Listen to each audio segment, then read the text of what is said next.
first things first, you're going to want to obtain MS-DOS games.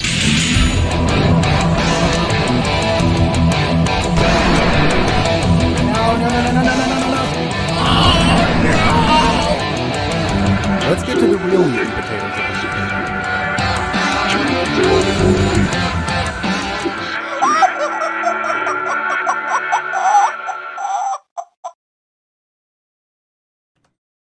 Alright, welcome to the stream, everybody.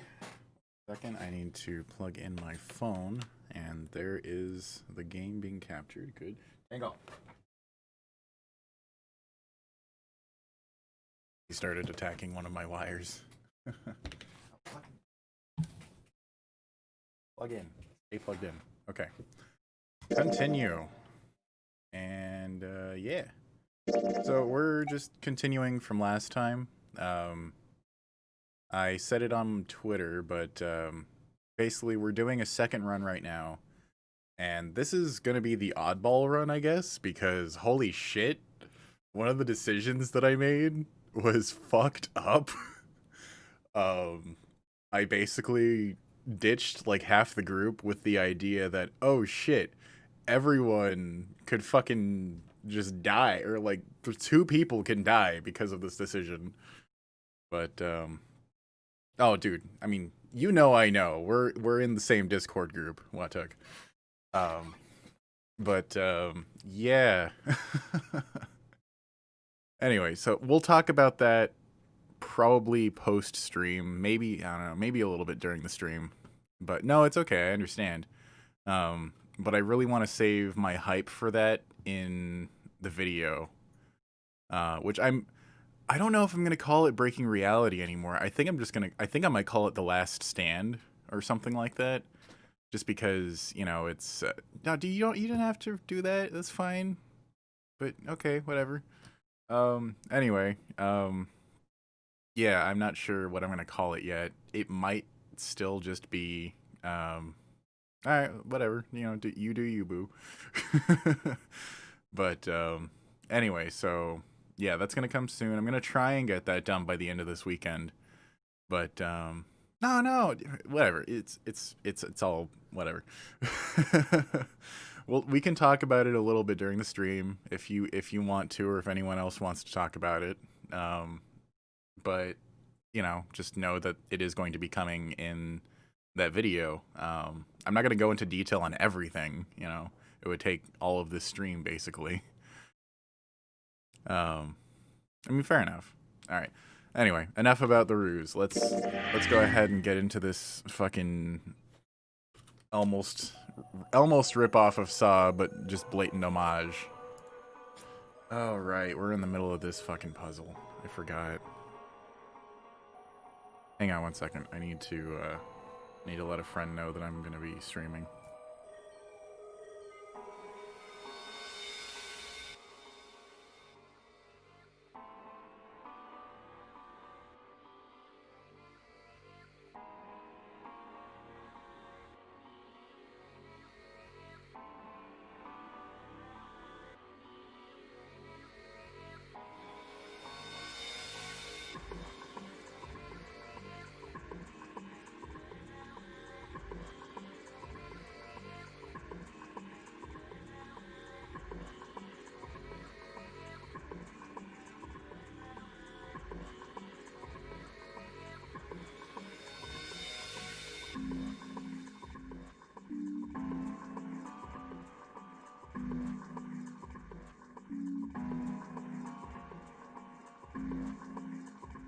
Okay. Sorry about that. I just had to let them know so that they don't get all freaked out and think, oh shit, he doesn't want to respond. He thinks that I'm, you know, being an asshole or something. I don't know. I overthink, so I try and help my friends who overthink. Alright, so I'm trying to remember what the puzzle was right now. I know that, okay, let's look at the items. Look at the items. So we got these tiles. We got this towel.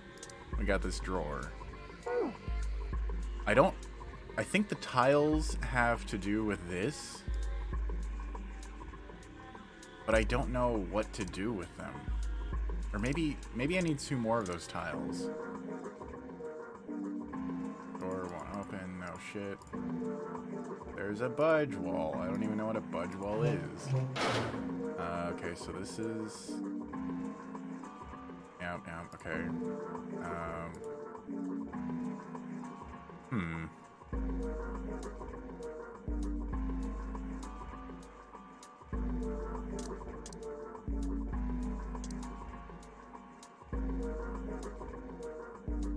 Four, 7, sun and moon.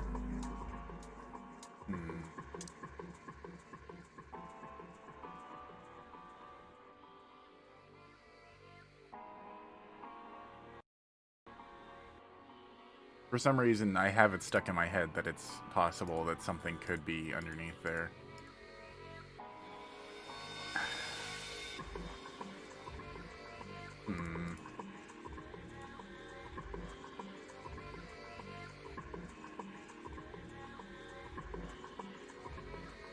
I'm pretty sure this puzzle is to do with this drawer, but I don't know what the solution is going to be. Wait.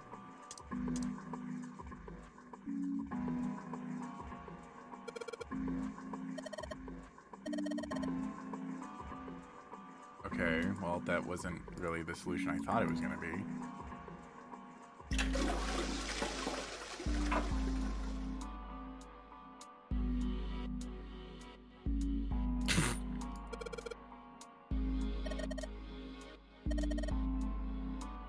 Probably means how many times you're supposed to flush. Oh my god, really? That's the dumbest shit. That's the dumbest shit. Alright, we're going back. Let's go over here. Holy shit, are you fucking for real though? 4 and 7. So 4 on the sun, 7 on the moon. Okay, holy fuck. Wow. That's so fucking stupid.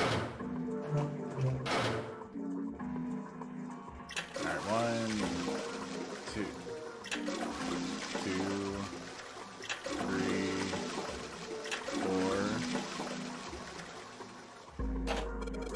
4. Did you just hear something? I did, but it doesn't look like anything's happened here. Huh. Wonder what that sound was. I don't know. Was there something in the toilet? I guess not. Okay.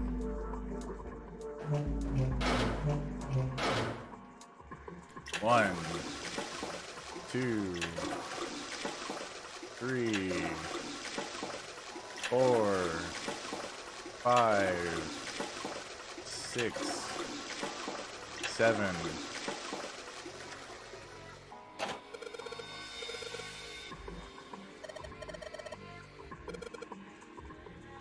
You mean from the dark room? Ah! Alright, let's go check that drawer. Yes! I fucking knew it. Okay. I mean, I didn't know it before I knew the puzzle was there, but once the puzzle was there, I was like, I'm pretty sure this has exactly what I'm looking for. Okay, so now we have 4 of these. Do we have to combine them? No? Okay. I don't see any slot on there that needs to be filled. Nothing on the towel either. I wonder if the towel needs to be combined with that. No? Okay. And I doubt that it needs to be combined with the tiles. That would be kind of dumb, yeah.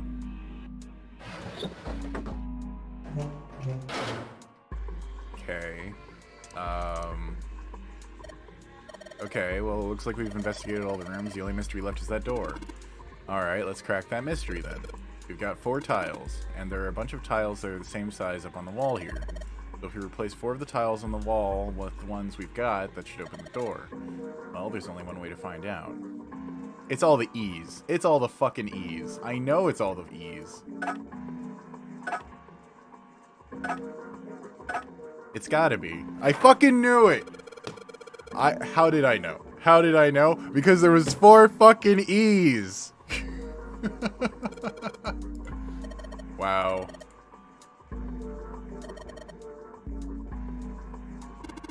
Oh wow, there's actually another layer to it. That's hilarious.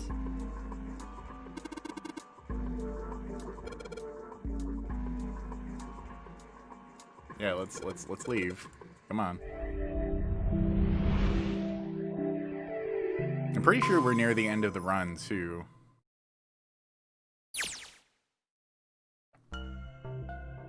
Oh, another escape room. Oh, what the hell is this place? Ugh, this room is really creepy. I think we ought to get the hell out of here now. Figures. It's locked, isn't it? Yep.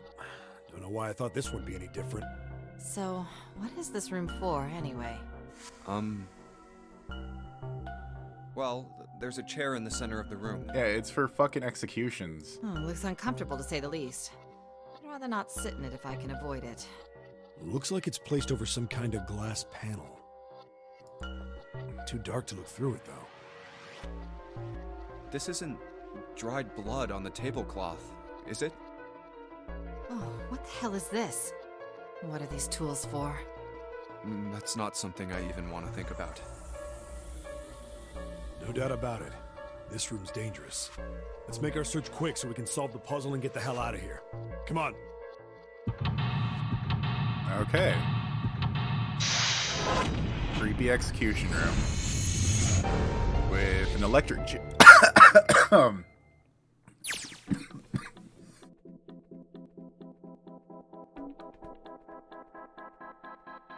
Apologies. Something got caught in my throat. Maybe there was a tea leaf in my tea. Anyway, so we have a creepy electric chair with a hole that's probably for dropping dead bodies through. Ball and chain, which apparently does nothing. Switches and buttons and knobs and other shit. Looks like, oh wow. I think it's made like that so you can get around without standing on the floor. Interesting.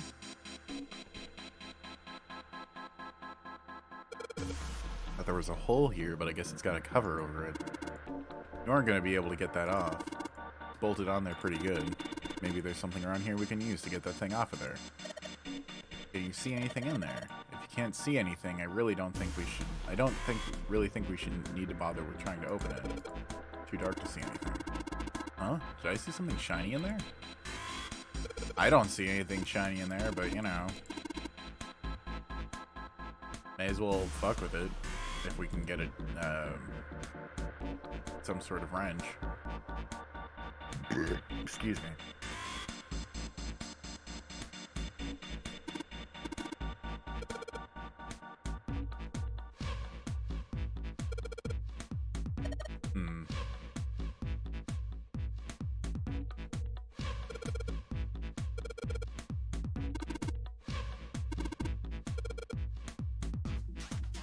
Yeah, I'm pretty sure it's just water or acid.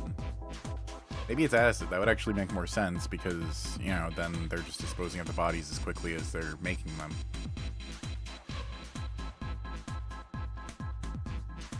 Alright, let's grab that wrench.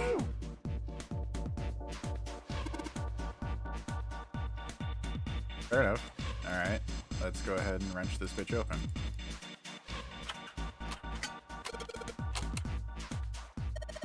Hole's too small, you can't see even with the cover off. Well, you can't see, but I think there's enough room to stick your arm in.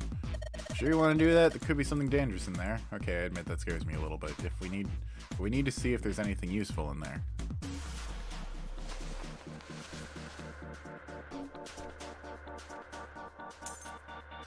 It's a key. Nice. Okay. No key on the door. No key on the panel. Another panel. This device will conduct the experiment. Once the experiment has been completed, the door will unlock. First, adjust the switches to match the blocks in the sample above.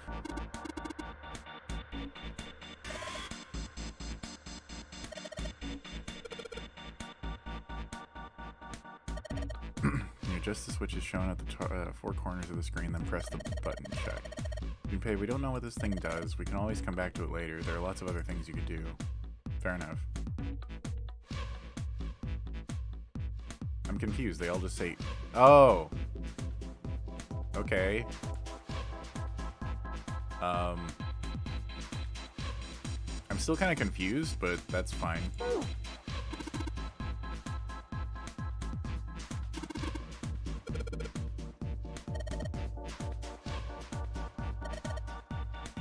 I mean, you guys, we're trying not to do this right now, right? Isn't that what you just said? Why don't we actually just hold true to that and look around? Fucking Jesus.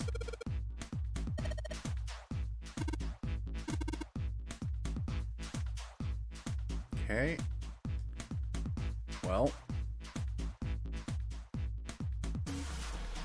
I guess that's not gonna be very helpful.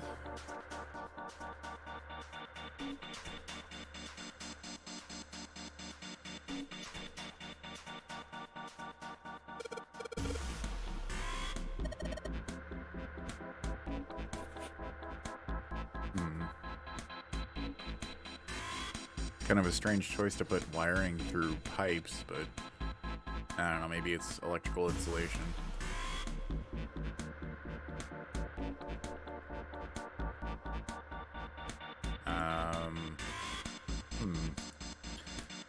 Man, none of the lights do fucking anything. I was really hoping at one point in this game that there would be something hidden in a light bulb. Oh well. That's just a waste in my mind. But it's also kind of funny that they troll the players who, like me, click on every single light bulb in the game.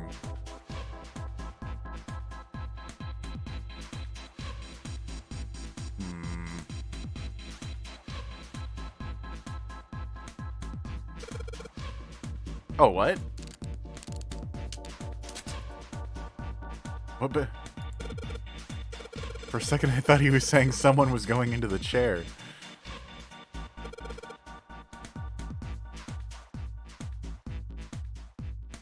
Okay. Well, they're open. What are you gonna do now? Let's just look around some more. I got a feeling that something will happen.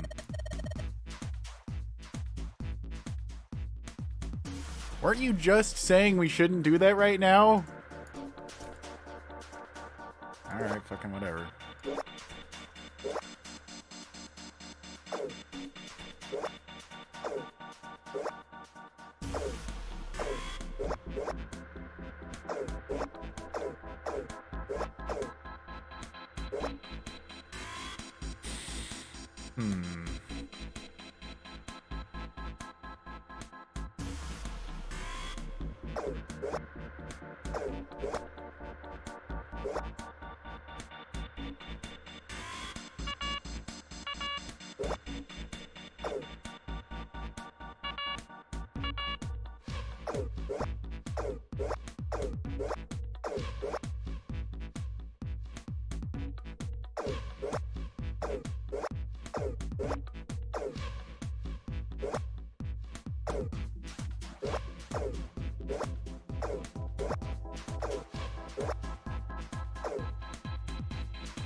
There we go. I mean, I cheated with that one, but I don't care. That was a little bit too dense for me.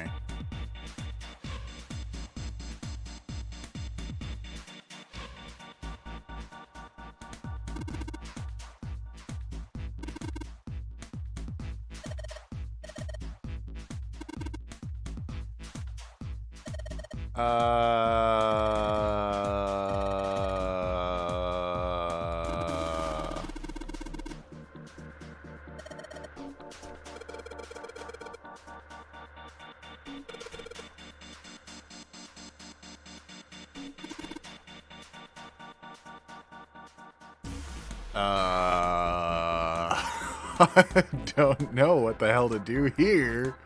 What the fuck?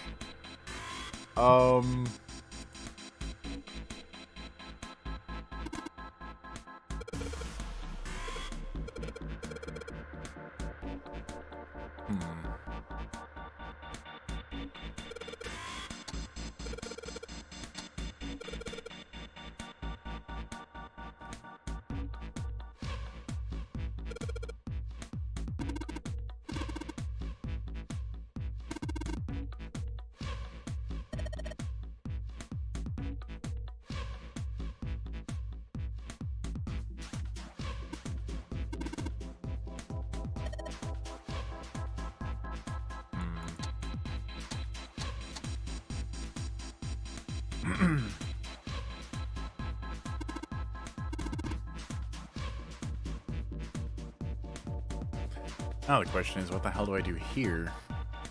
You know, if anything needed a hint, it's shit like this.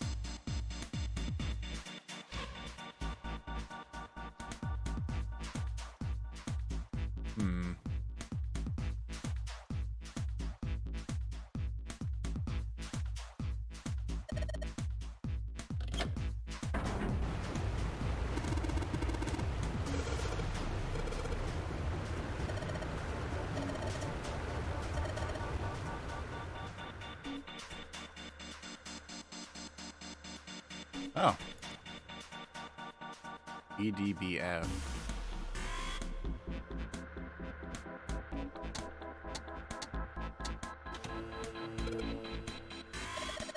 There's a strange noise coming from the chair. Looks like it's been turned on. I guess the puzzle was that the power had to be sent to in a specific way. Well, now the question is, who's gonna sit in the electric chair?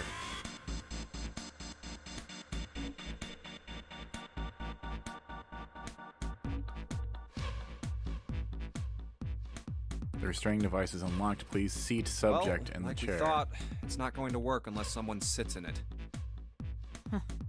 How ironic that this would be the situation in which this slim, beautiful body is useful.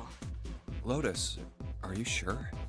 I can sit in it and I just we can realized solve my fucking pointer was over her boobs, and I'm like, oh, well, shit, I probably shouldn't do that. Junpei's right. If we screw it up. I'll be fine. Even if I fall Is that in, a the dead is shark? already dead. Okay, yeah, okay. No one likes an indecisive man, Junpei. I can still give you advice from the chair too, you know. I just don't want to stay in this room any longer than we have to. Go over to that screen and let's get this over with. Well, this is nerve-wracking. Look, do you think you could do me one last favor? Don't say last. You're making me nervous. Just listen. If something happens to me, I want you to tell my daughters. Tell them that I loved them very much. No, tell them that I will always love them. Daughters? Aww. You've got kids? Yes, I do. I suppose they're about your age, Junpei. They're twins. I had them when I was young after... well, some things happened. No shit. Their names are Nona and... Wait! Nona? Aoi, Light, and Nono. Those were their names. Well, some of them. The kids that were in the experiment. What the hell? What's wrong with you? Oh, no way. It couldn't. Lotus, is your last name Kashiwabara? How do you know that? Are you serious? What the hell is this? There's no way you're that kid's mom. That kid? Wait, what do you mean, that kid? Why are you acting like you've met her? Oh my god. I have. What? Yeah, I met one of your kids. When? 9 years ago. Where? On this ship. Why were you... It's not a short story. Look, I don't care how long it is. Tell me, please, what happened here? Fine, I'll tell you. But... And then... That was when... From there, it looked like... Just as if... Finally... That's all I remember from 9 years ago. Oh my god. Everything I've been looking for the last 9 years. The person who had all the answers was right here. Looking for? Yes, that's right. 9 years ago, my daughters disappeared. Then 9 days later, they came back. They never told me what happened to them over those 9 days. Everything with fucking 9. I took them to the doctor, but I was told they hadn't been hurt in any way.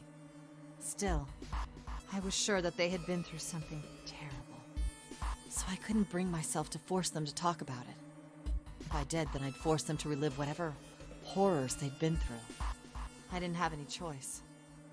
I had to try and ignore it and move on. Oh.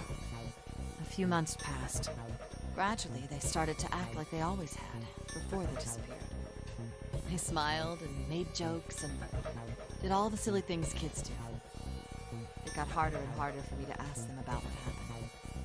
How could I ask them to remember that? Eventually, I knew there was no way I could do it. But I'm still a mother. I couldn't simply forget that something terrible had happened to my children. So I decided I would investigate what happened on my own. I would find out what happened during those 9 missing days. What did you find out? Nothing. The police pretended to be concerned, but they didn't do anything. Once the 16 children who'd gone missing came back, even the media didn't talk about what had happened. I figured someone was probably paying or threatening them to keep their mouths shut. Cradle Pharmaceuticals. No, probably something even bigger than that. Cradle Pharmaceuticals. Have you heard of them before? No.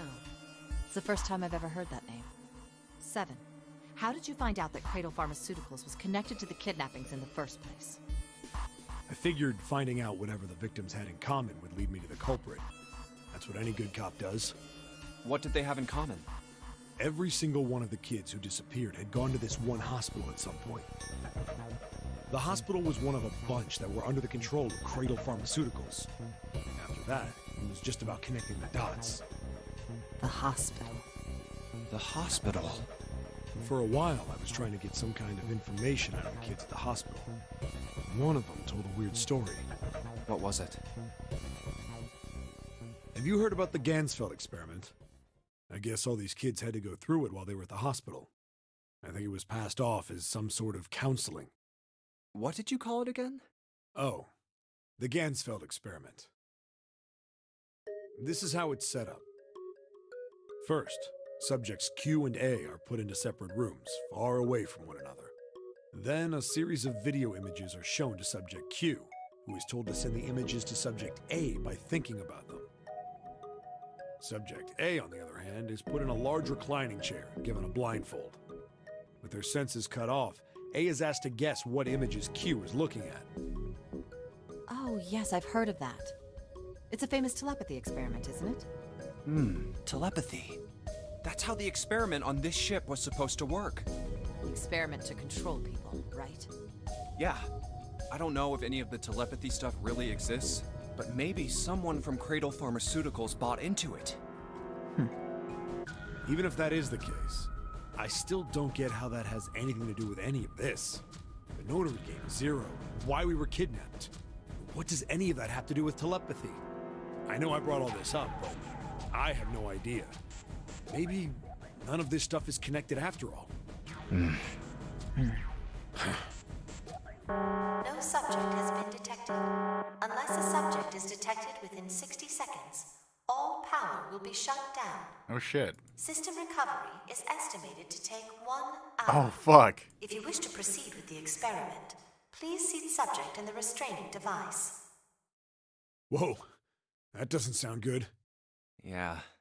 Okay, I'm going. Oh, no, that's not what we...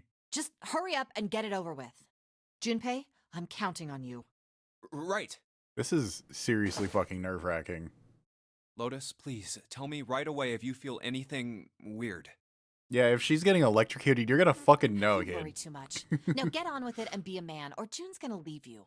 Lotus. Okay, let's do this. So fucking weird.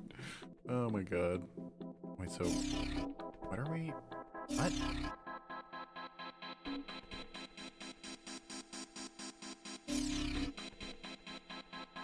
Oh, what the hell?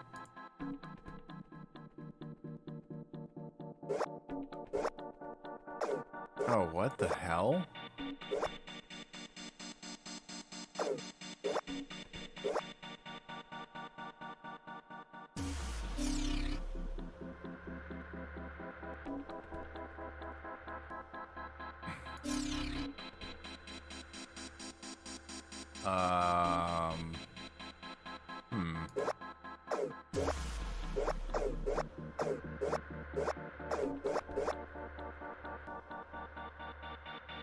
I don't get it. Oh, there's another set. Okay.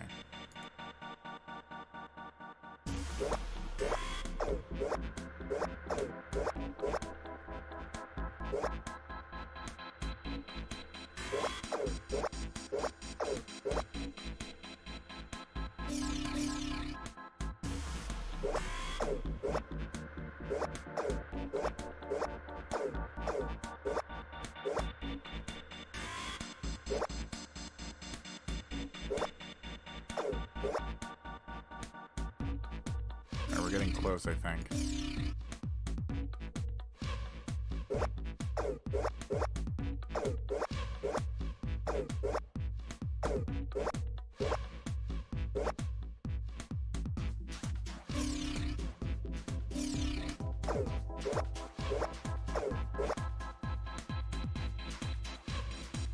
Okay, that's right. And that's right too. Okay.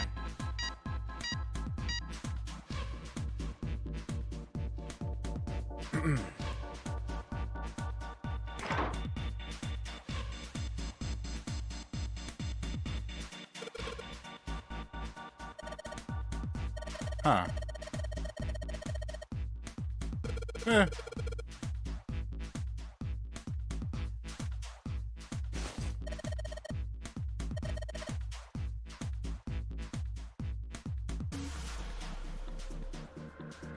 Okay. Let's just get the fuck out of here. Woo! That was a fast one. Only took not even a half hour. That was like 20 minutes.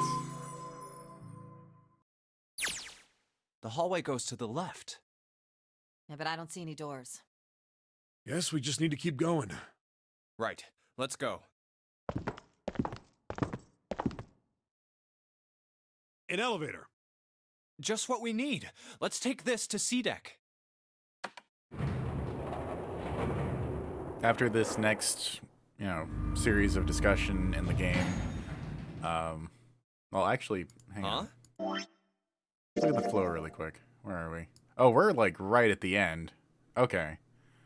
Okay, before this goes on, I'm gonna go get some water, or not some water, some tea really quick. So I'll be right back.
Okay, let's go ahead and finish this so No we can one's go ahead and do here. the third run.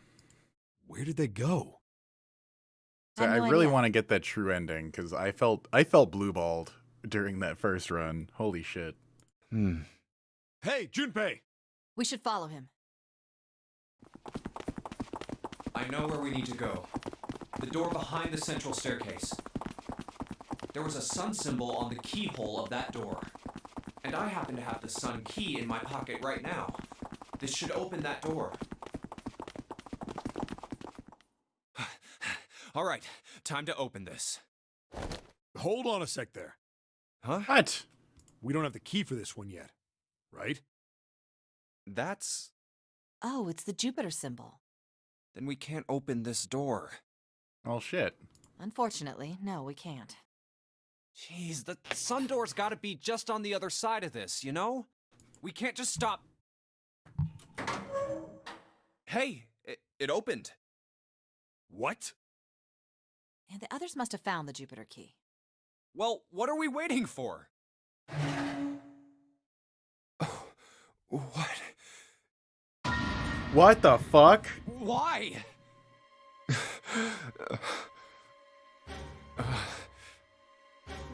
the hell? What the hell happened? Clover. Nothing. She's dead. Hey, what are you doing? The key! Get me the sun key! Why? Why do you think? We have to get out of here before the murderer comes back! The murderer? Santa, Clover, and Ace. 3 people, 3 dead bodies. That means that the person who had killed them was... No. No. No, it can't be true. Don't tell me my suspicion was true. Give it to me! I so hope it's go. not her. It's gotta be Zero. It's gotta be Zero. Open! So, I mean, if she fucking killed Why? Junpei, that'd be fucked. What happened? Nothing. Nothing happened. I didn't feel it unlock. Oh no. Is it the wrong key? I don't know. Maybe. It's open. What the hell is this? Wait, you mean the door was already unlocked? Why? And how would I know that? Whatever, let's just go. Yeah, at that point, no fucking splitting up anymore. Holy shit.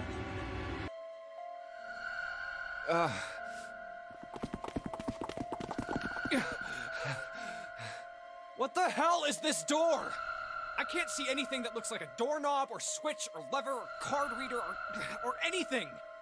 How the fuck are we supposed to open this? We don't have a choice. We're gonna have to go back. No, I'm not going back there. There is a murderer back there. But I don't see any other doors. But what the fuck? No way. It opened by itself. It's an automatic door? Hang on, so we have 5, 7, and 8. 7 plus 5 is 15, plus 5, that's 20, so the digital route would only be 2. Look, guys, I've got a really bad feeling about all this. The other doors were already unlocked, and this one's automatic. We haven't seen anything like this before. Bad feeling. We've hit bottom. This can't get any worse. Shit! Hey, Junpei! Yeah, I feel like if June isn't the killer, she's dead at this point. I can't take this anymore. Is he just gonna No kill one himself?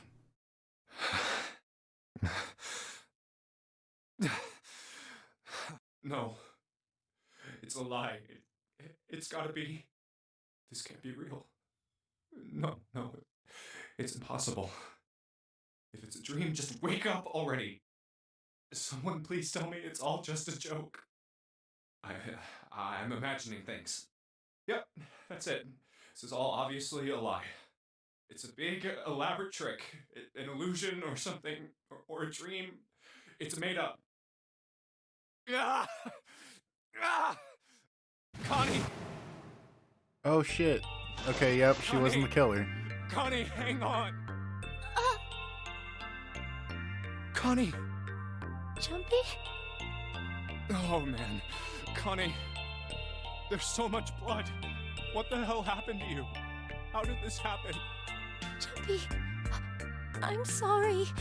I might not make it.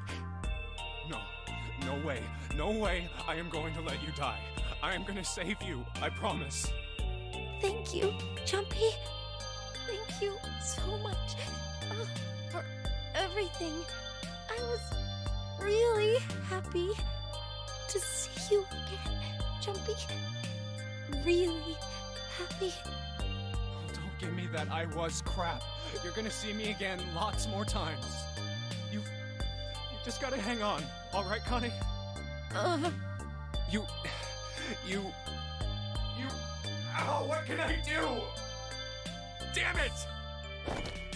At least stuff the fucking wound, man. What's that? Honestly, I would have ripped off my fucking sleeve and just stuffed the wound because there's nothing really else to do since there's no suture kit or anything. A submarine? What on At least earth that is would a have stopped the submarine doing bleeding. here? That's it! hang on, all right? There's a submarine over there. I'm gonna go see if it works. No, don't go. Please, don't go. Please, just stay with me, okay? I want to be close to you, Jumpy. When Connie.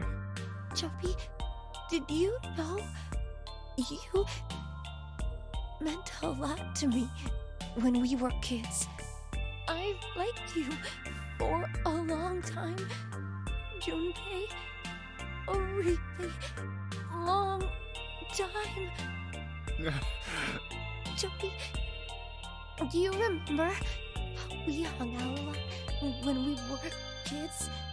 We went to the pool and to the fair. Do you remember playing snowball at the school? They're all memories I'll never forget. All of those moments are treasures to me. But I also wanted to go to a lot of other places with you. A lot more. But that won't happen now. No. I mean, yes. Yes, it will happen. We'll go all sorts of places, Connie. You hear me? I promise. We'll go wherever you want. Really? Yeah, really. I swear. That makes me happy.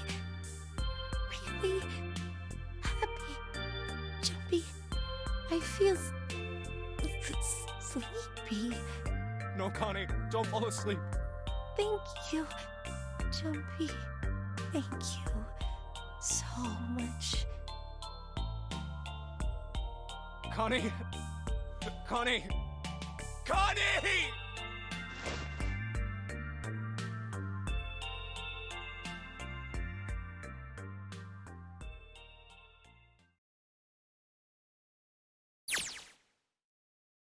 Time passed. Junpei wept, curled around Connie's body.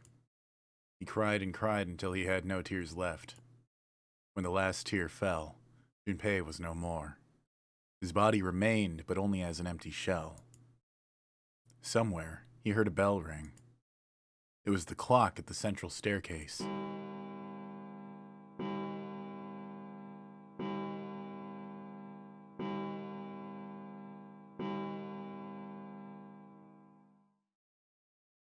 It rang 5 times, then faded. 5 o'clock.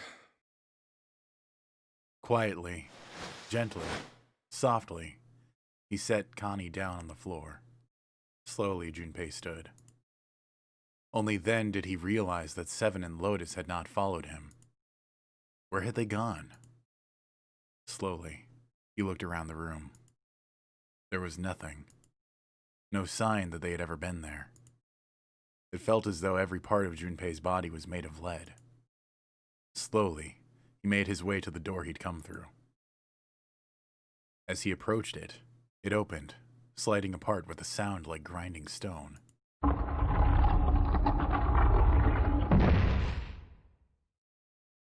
Junpei passed through the gate and into the hallway. Oh, fuck! His heart rattled in his chest, an empty, lifeless thing. It had been so utterly broken that there was nothing left to feel. When he saw their bodies, he simply stared. It was a lake, a sea of blood.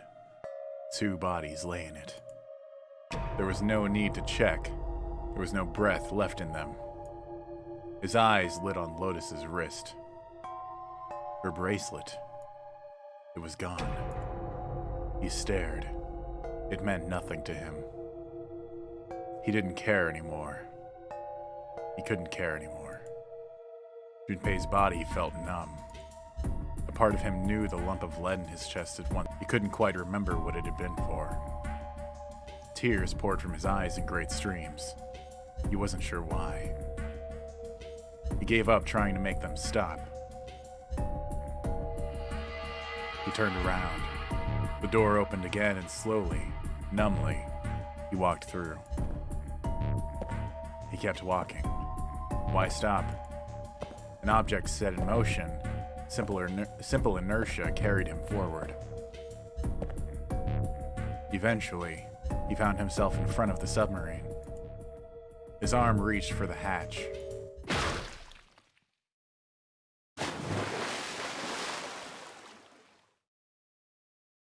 And then he was floating in water. His eyes stared down into it. He couldn't see the bottom.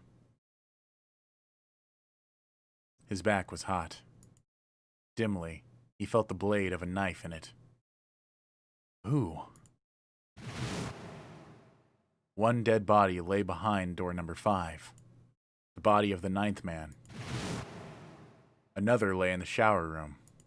The body of Snake. And the central staircase were 3 more. Ace, Santa, and Clover.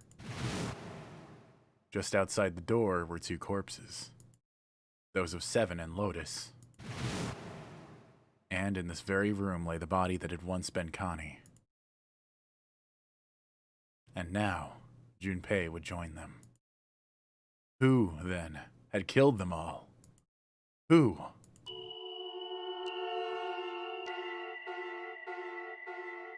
Junpei let out one last breath. Faintly, he felt the bubbles creep up the side of his face. His consciousness faded quickly, dissolving away into the cold, gentle lapping of the water. I still think it's Snake, man. I think that Snake's death was with a fake body. Like, because he couldn't be identified by his face. All the others could. Anyway, can I just skip this? Nope. Okay. I guess we're sitting through this then. Well, I gotta say, you know, it's still a really compelling story, even though I'm fairly certain at this point that it was Snake. And also, in case anyone's thinking about leaving, please stay, because we're doing another round to try and go for the proper ending. Yeah. This is not the end of the stream. I'm not stopping it only not even an hour in. We're gonna continue. Probably for another 2 hours. Well, I don't know, maybe not quite 2 hours, because I do want to have food in a half hour or so. I don't know. I might go until, like, because it's almost 5 o'clock now, and I want to eat at 5:30. So we'll probably go until 7 and take like a 10-minute break to, well, 15-ish minute break to quickly make some food and come back and eat that before. Well, I can probably just eat that while some of the stuff is happening on the screen.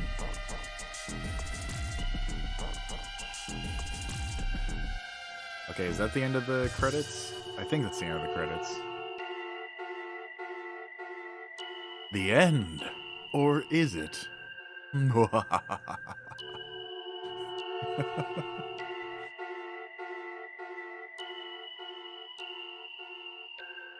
Poor Junpei and his fucking snapped mind in these 2 endings that we've seen.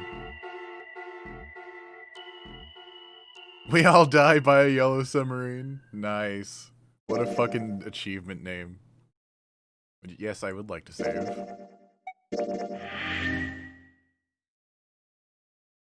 Okay. Well, that was an interesting ending. Alright, so we're just gonna go ahead and jump to here, and, oh wait, back it up. Or, okay, I guess it's taking us back to the intro.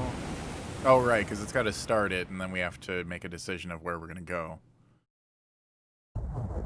I think. I don't know. But we're gonna go for the proper ending. Actually, instead, come on, thank you. Hello. All right, we're just gonna go here. Come on. Yeah. Well, Let's. we really don't have a choice now. Let's just skip.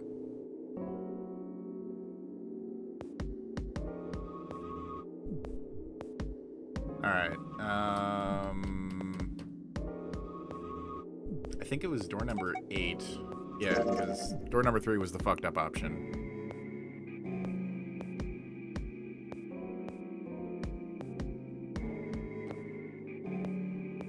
Unless, shit, is that the right choice? Is it, or is it number 7?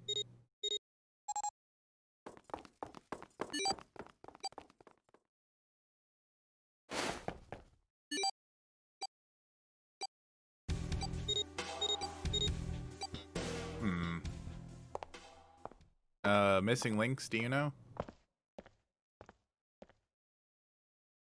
Because you seem to be fairly knowledgeable of the game, but I'm just, curious if you know, because at that point that would save me a little bit of time if I can just go back and quickly take care of that.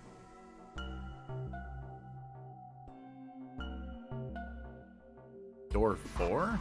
That wasn't even an option, though. Hang on.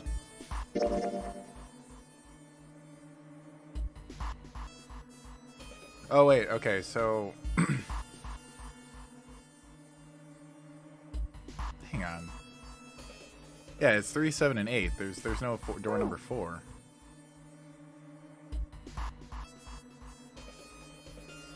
Yeah, let's just continue skipping forward. I think it's in this escape room that I need to do the things. Before the 3 doors. Oh shit, okay.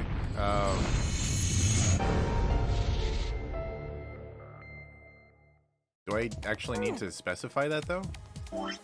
Because I'm assuming you're talking about up here. And I'm pretty sure that that would count as what I would have chosen.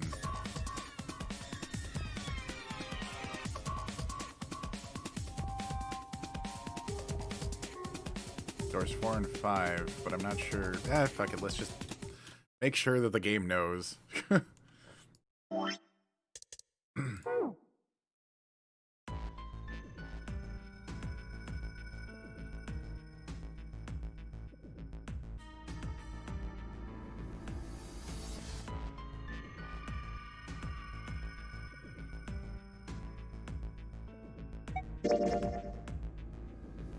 Oh shit, I didn't mean to stop the skipping.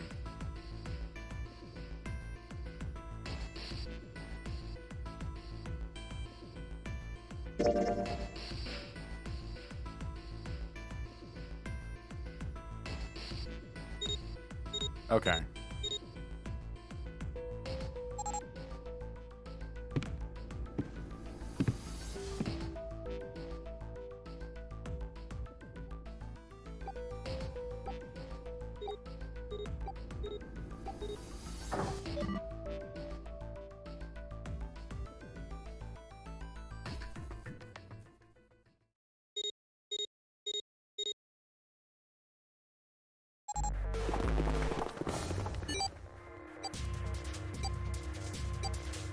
I'm just gonna skip it until, I don't know, the next major portion.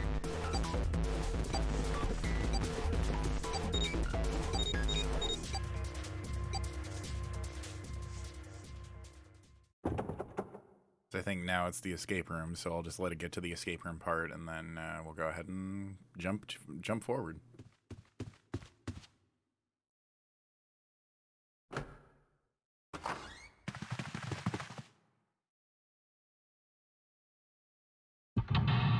Yep.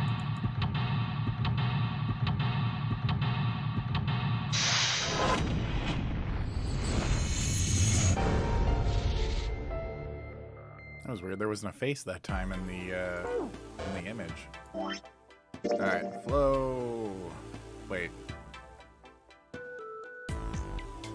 I thought you said that 4 was the proper choice.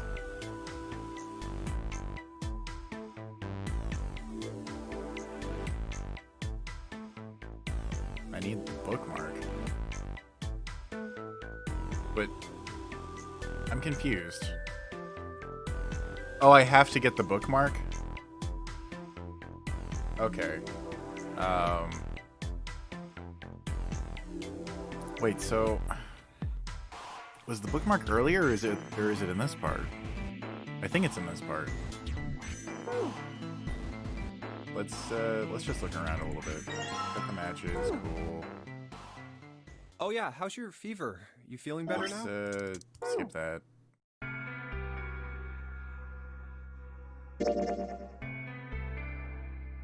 What the fuck?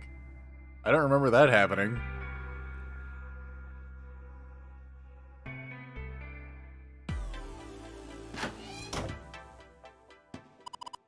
It's a bottle of water.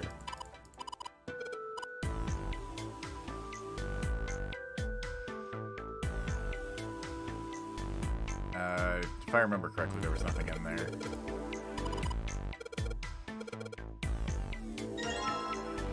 Cool. And skip forward. Do you think this Oh, boat fuck. is... I didn't mean to stop skipping. The replica, because it's not the fucking actual... no, they're a load of crap. I don't fucking No, believe I in- guess that's kind of a dumb... I don't believe in curses. In real life or in the game. I think the curses are a load of shit. Nothing but malison from people who are, you know... people who are superstitious.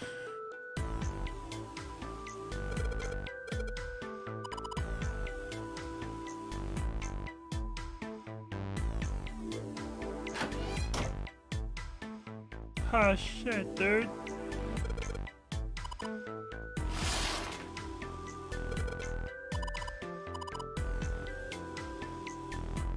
Oh shit, we're in an awkward situation. Okay, what was it?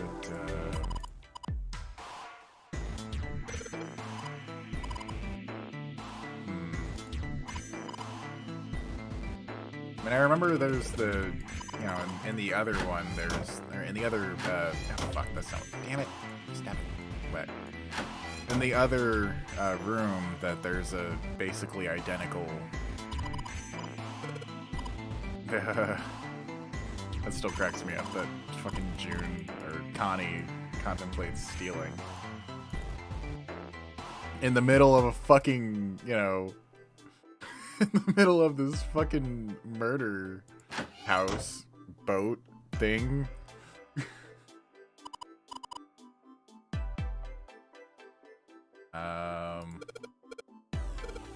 Oh shit, dude.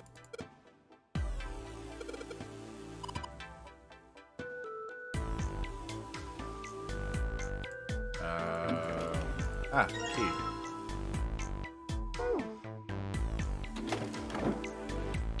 I think that's pretty much it for this room. I think, again, I'm not sure.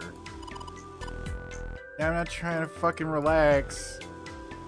I'm just checking to see if there's anything there.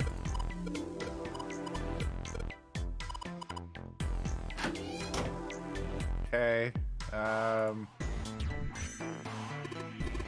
Yes, I want to take a look. Let me fucking take a look. Can I... Oh, yeah, I'm not trying to open that up. I do want to get that candle. Go over here. Yes, yes. Come on. Fucking... Oh my god. I don't remember you needing to do that just to go in the fucking room.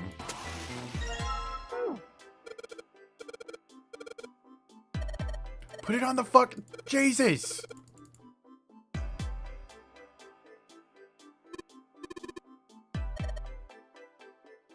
Alright, I want to look over here first. Oh, is it too dark still?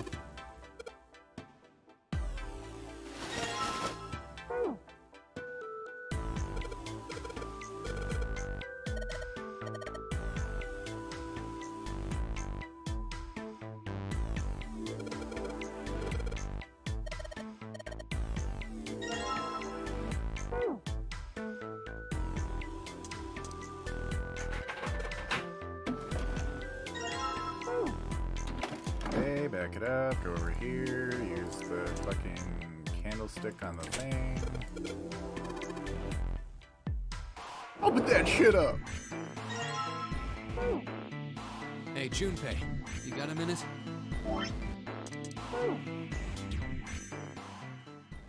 Oh, okay, so now I got the bookmark. Of course I want to take it. Oh! I forgot. I don't know if he had said it, but yeah, 4 is unlucky in Japanese culture.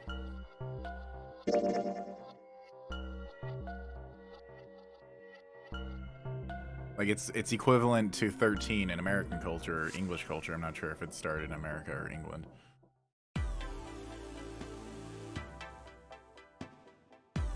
Okay. Let's go over here. And then we'll go ahead and get the curtain, put it up here.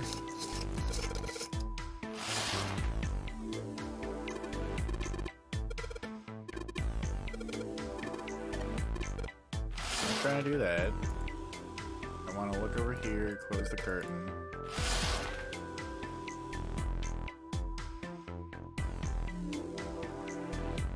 Fifth from the top and third from the right. Okay, back up. Nope, not.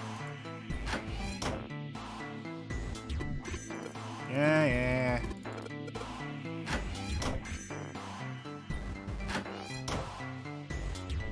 2, 3, 4, 5, and to the right. Cool. Ah, damn it. Back it up. Back it up. Fucking. Ha! Trying to do it too fast and my precision isn't quite there. Okay.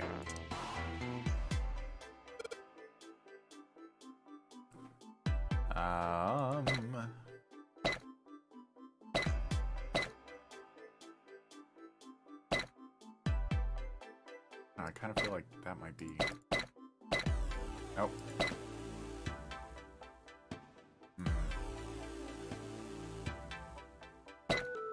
Oh wait, that match? I did.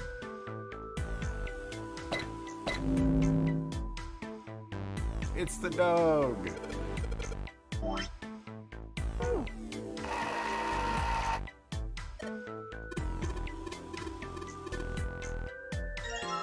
It's the key.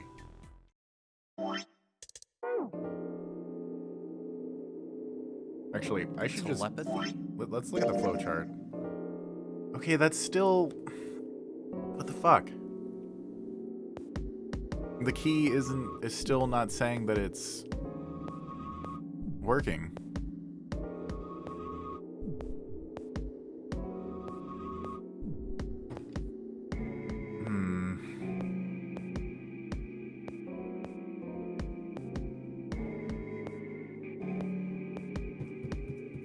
I don't know, man. I'm kind of suspicious that this is actually the wrong way to go.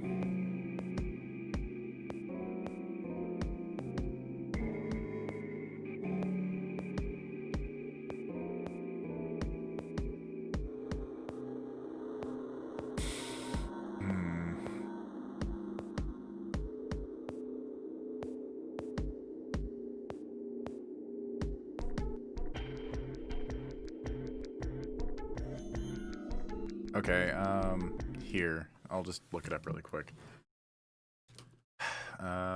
So 999 Nonary games. Proper, wait, no, not proper. True ending path.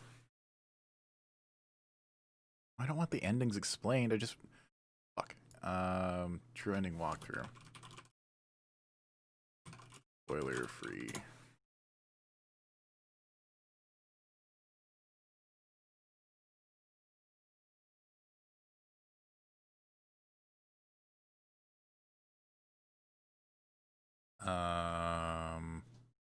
Shit, hang on, let me look at the chat. You can just Google 999 True Ending Guide. Okay.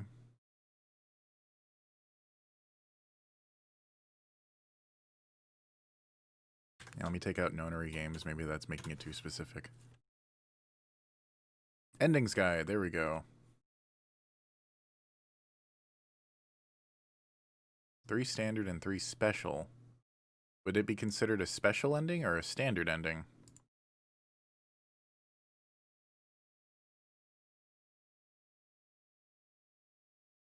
There's axe, sub, and knife. I feel like it would be Safe ending. Okay.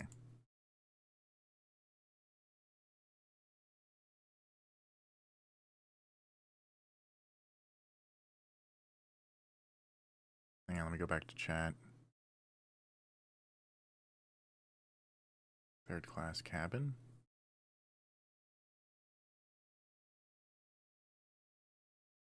Oh, I know that's okay. No shit. Back it up. First class cabin, casino.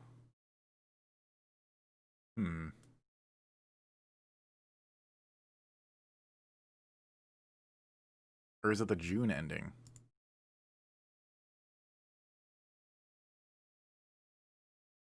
Is it the June ending?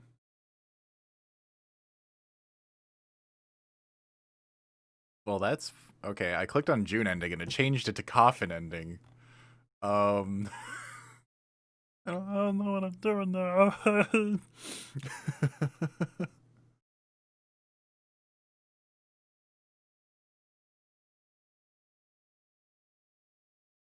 What the fuck? Yeah, I got the knife ending, obviously, and we got the sub ending.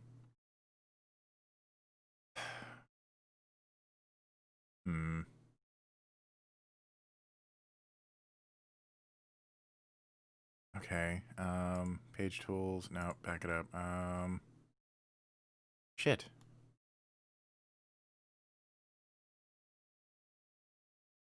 All right, let me back it up again. Just going to game facts. True ending. Wait, it says Coffin is the true ending.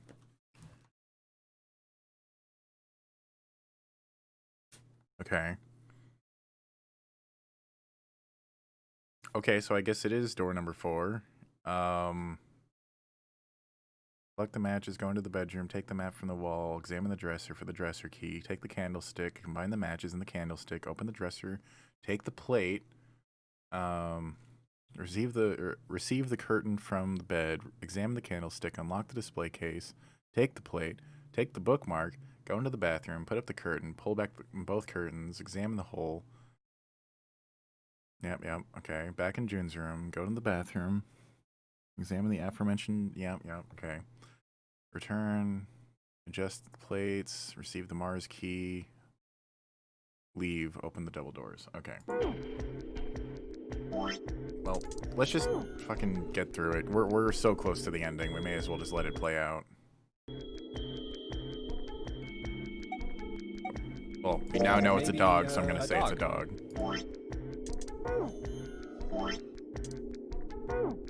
No, see, you got the head here. I don't want to auto do it. Oh, I guess I have to because I haven't seen this all the way through. See? I think I may actually just let it auto play for the rest of it. See it. I guess you've got a point.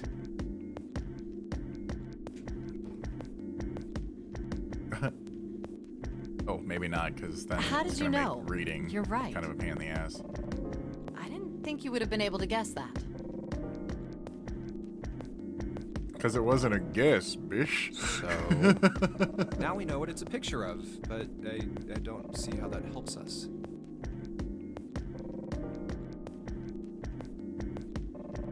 A TV show from Great Britain did an experiment once.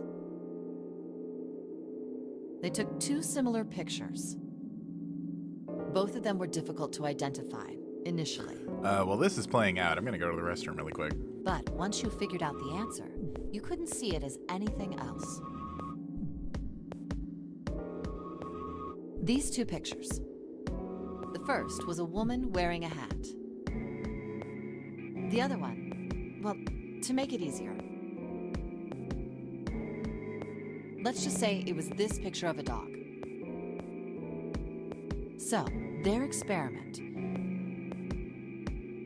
First, they sent the picture to other parts of the world, outside the reach of British airwaves. To Ireland, the US, Africa, Europe, etc. Then, in each country, they gathered a number of test subjects, roughly 1,000 people. Alright, I'm back. They were shown the 2 pictures and asked, what does this picture look like to you? The results weren't really interesting on their own. 9.2% It's still not gonna let me saw fucking. I mean, we already have seen this. It's just with the. 3.9% saw the dog. Okay, okay, cool. It's gonna let me fucking skip through it.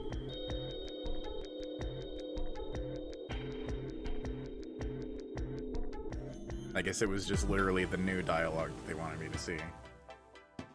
That's not what I want. Okay, let's get the fuck out of here. Yeah.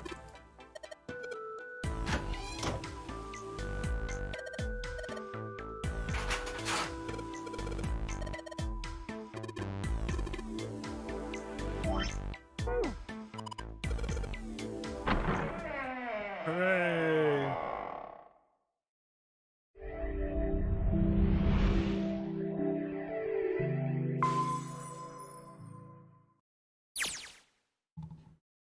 Okay. Now let's look at the flow again. It's still that's weird. Okay, whatever. Was it the kitchen we're supposed to jump to? Oh, that's the lab. That's not even the right thing. Here. Doors 4 and 5. That is the decision we already made. 3, 7, and 8.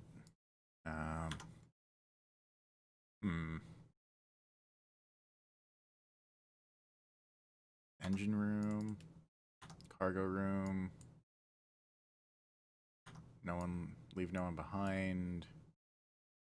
Hang on, let me jump back to that. Return to Lotus's room.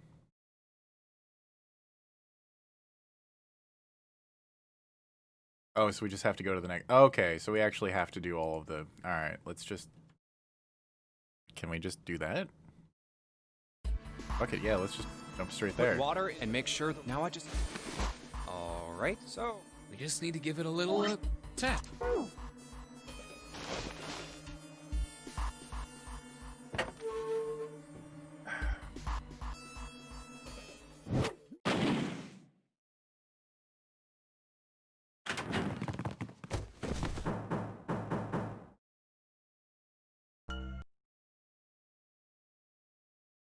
Oh shit. Okay, well, damn it. I can't go back to the flow. I'll just let it play this out and then I'll back it up and go to the. Okay.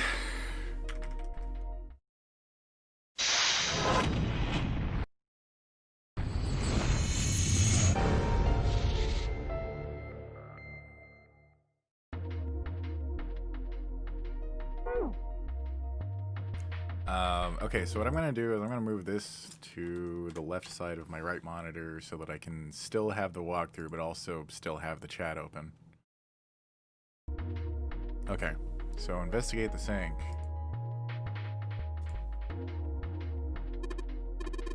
A sink? It's still got water in it.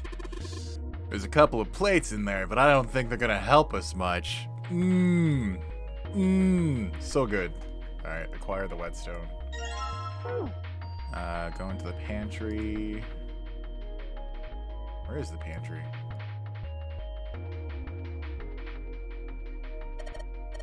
No, it's a dish rack. Okay.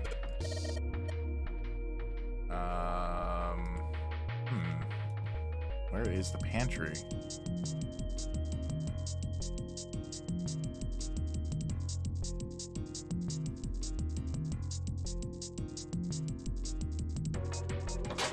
Ah, okay.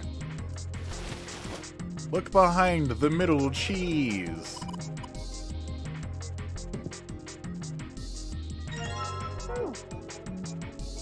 Okay. Acquire the box. Check the thin box in the shelves for a rusty knife. a rusty. I don't think we'll be able to use it while it's like this. It's futile.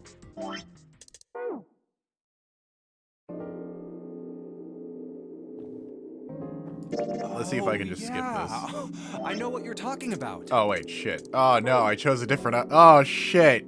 There was a novel that had a bunch of stuff in it that described the sinking of the Titanic before it actually sank. Hang on. Yeah, that's the one. The title of the novel is Shit, I don't know if that's the Futility. wrong fucking... Oh, It was shit. written Does it 14 matter? years before I don't the know if it Titanic matters. sank. But I know. I mean, I didn't know the name of the book, but... The story was the same, right? It was just like what happened on the Titanic? Because I don't see anything about it in the Well, walkthrough. I heard it was all a hoax. I think that's irrelevant, Hoax? hopefully. I heard that the stuff that matched up to the Titanic so well was actually added after it sank. Yeah, because it just goes straight from acquire the bottle of oil to... Apparently, the only thing that was the same and originally check was the- that a for the boat rusty ran into knife an to- iceberg and sank. Okay, okay.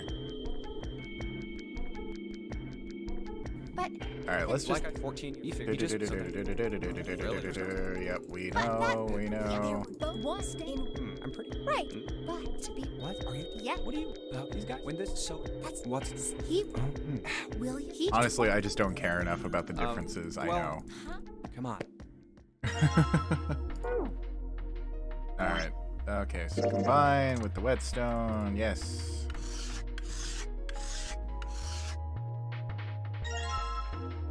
Good. Back it up. Okay, so what was it? Combine, use the oil on the rusted deadbolt to open the door to the left of the pantry. Oh, yeah, okay, so select that, go over here.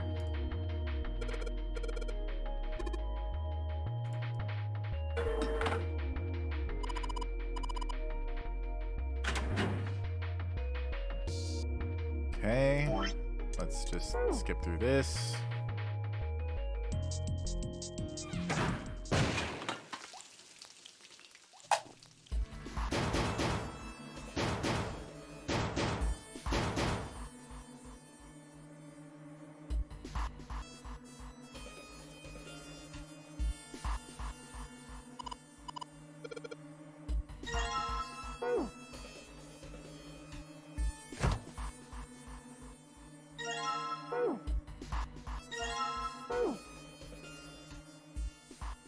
Dry ice is just frozen carbon dioxide, right?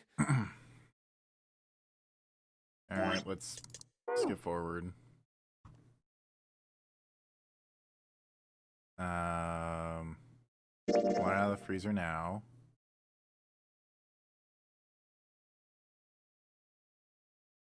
That's interesting.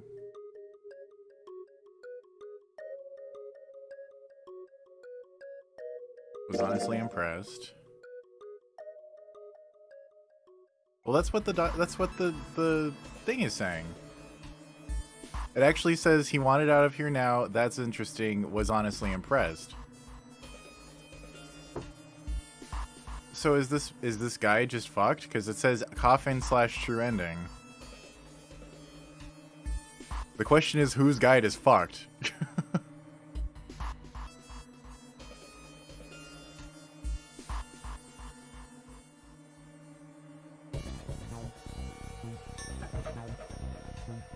Maybe it doesn't matter for that one. I don't know. I'm just gonna continue. Examine the floor for sturdy rope.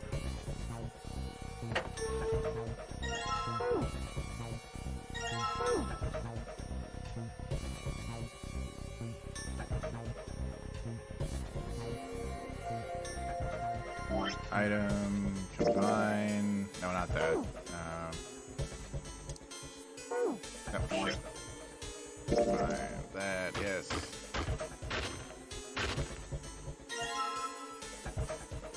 Combine with the water bottle.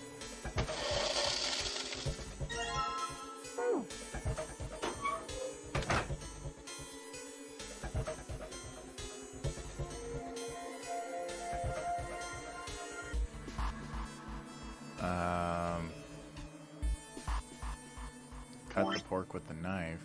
Oh wait, no, I think that's after I get out of there and heat it up. Okay. Combine the dry ice with the chicken. Crush the dry ice with the water bottle. Combine the water bottle with the dry ice. Select the door handle.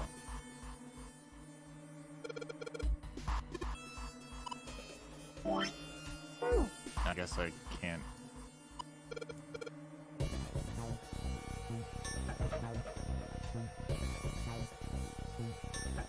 Is it really not gonna fucking let me just do that? Yep. Alright, let's do the thing then. Do the thing. Combine with the fucking...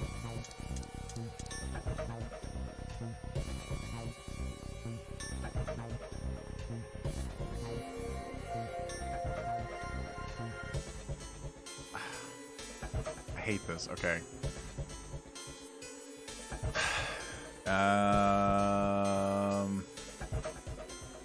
Oh, I have to combine that with the rope. Okay, I forgot. Put water into the bottle with dry ice.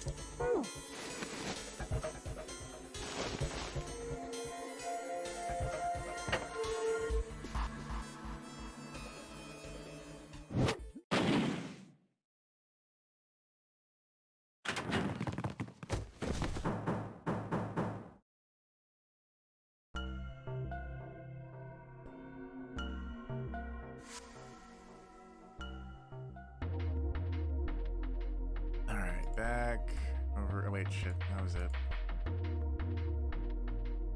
Item, pork. Put that bitch on there.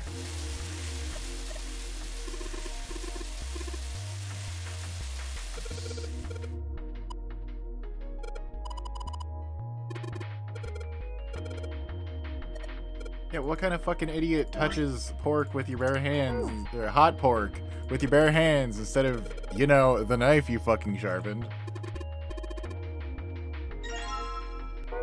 Alright, back it up.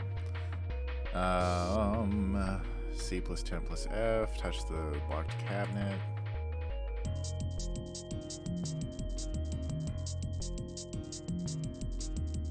So 43.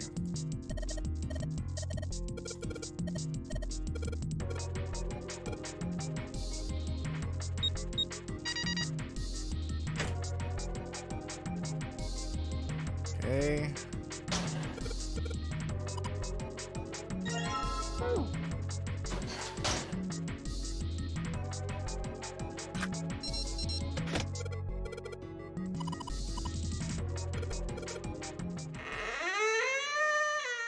Alright. Let's get the fuck out of here.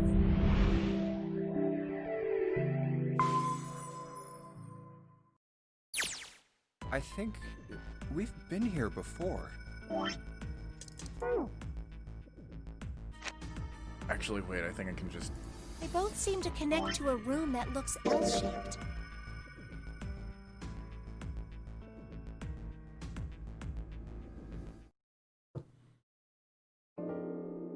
Okay. Skip all the way up into the choice and then choose number 7. Wait, number 7? Oh shit, okay. I think I'm gonna go with door 7. Okay, 7 it is. Yeah. All right then. That means June's got to go through 8. What? Why? What? If the 6 of us are gonna keep going without leaving anyone behind, there are only 3 ways we can do it. Have 3, 5, and 8 go through 7. And I just... And 4, 6, even though he's already 7 explained go this, I have through to 8. fucking sit through it.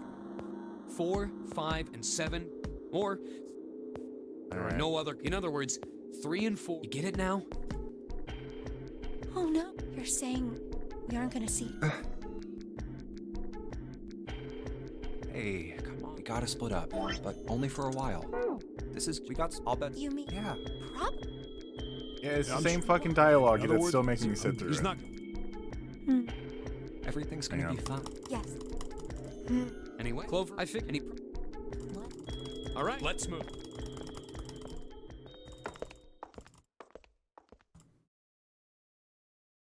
You guys? Yeah. Okay. Okay. Wait. It's open. Did I fuck that up somehow?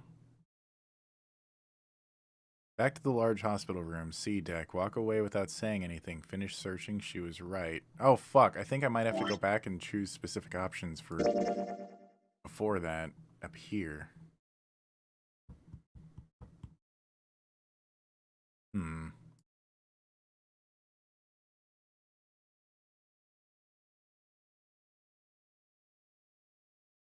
Shit. Alright. We're going back. We're gonna fucking just run through it really quick. That should, at least, we should be able to just skip through the next, or skip through that part after going through it again. Okay.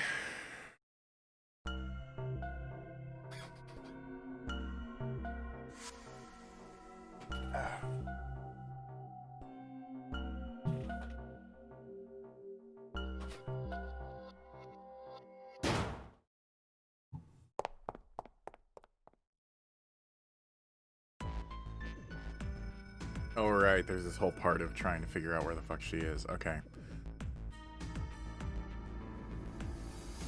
Wait, really?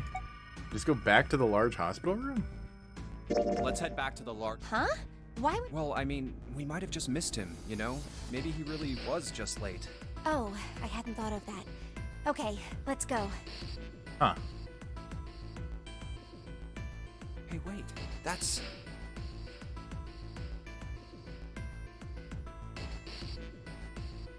Santa.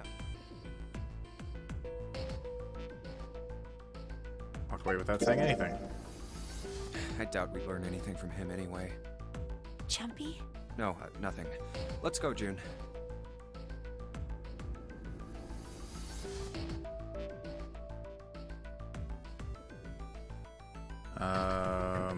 Really?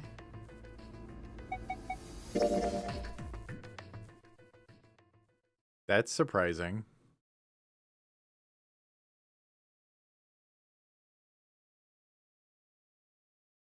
I mean, yeah, I guess I could. We'll just skip through. The snake hasn't been repeat anywhere dialogue. we've searched. Like this.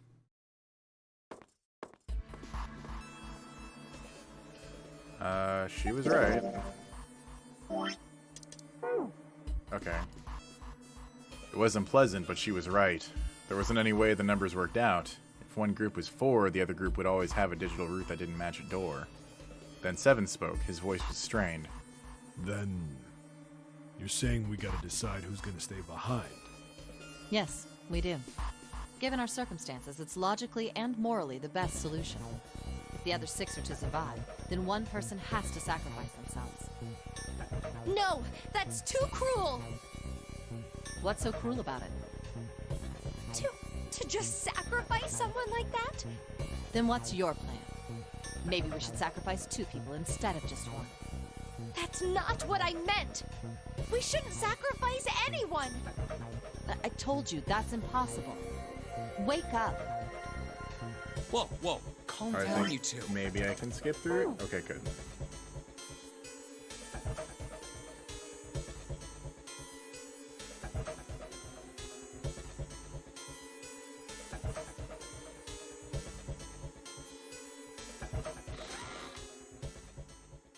Yeah, I'm just gonna use the walkthrough for the rest of this since I'm wanting specifically the true ending.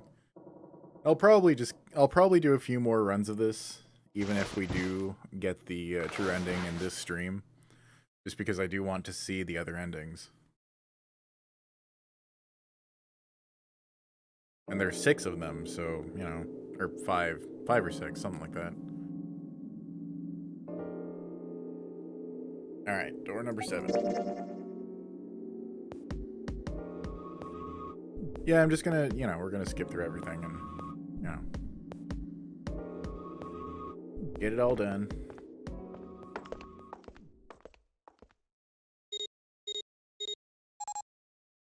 I mean, I did do my true run, as, you know, some people would put it, since I didn't use a walkthrough for my first run.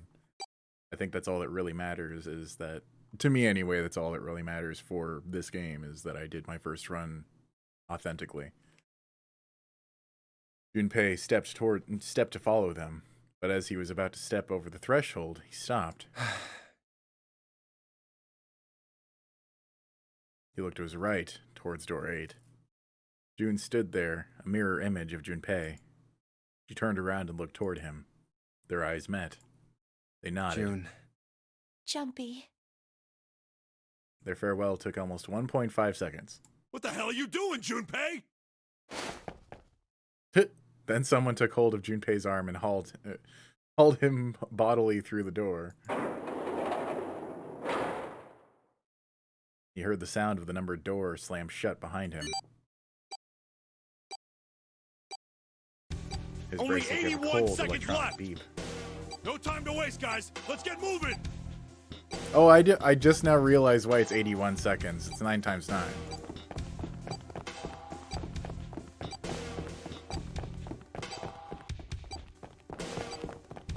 After what seemed like far more than 81 seconds, they reached the end of the hall. Look! The door on the left! I can see the dead! There was no time to rest or catch their breath. All three slammed their hands in quick succession over the scanner panel on the dead.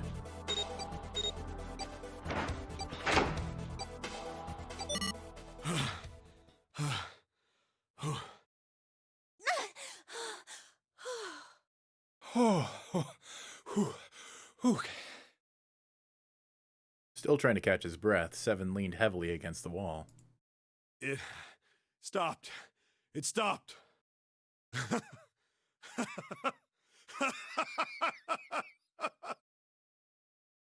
His smile seemed forced and a little crooked. This is the second time we've gone through one of these numbered doors, but whew, you never really get used to it. He stood up straight, no longer out of breath, and wiped some of the sweat from his head and neck. Clover smirked at him. I would have thought a guy your size would have bigger balls than that. Whoa! What? What the hell did you just say? Say it again! I dare you! You have no... You little... You want to die? I'd like to see you try. You fucking brat. All right, let's go! Hey, calm down, guys. This isn't the time for this. It's not gonna do us any good.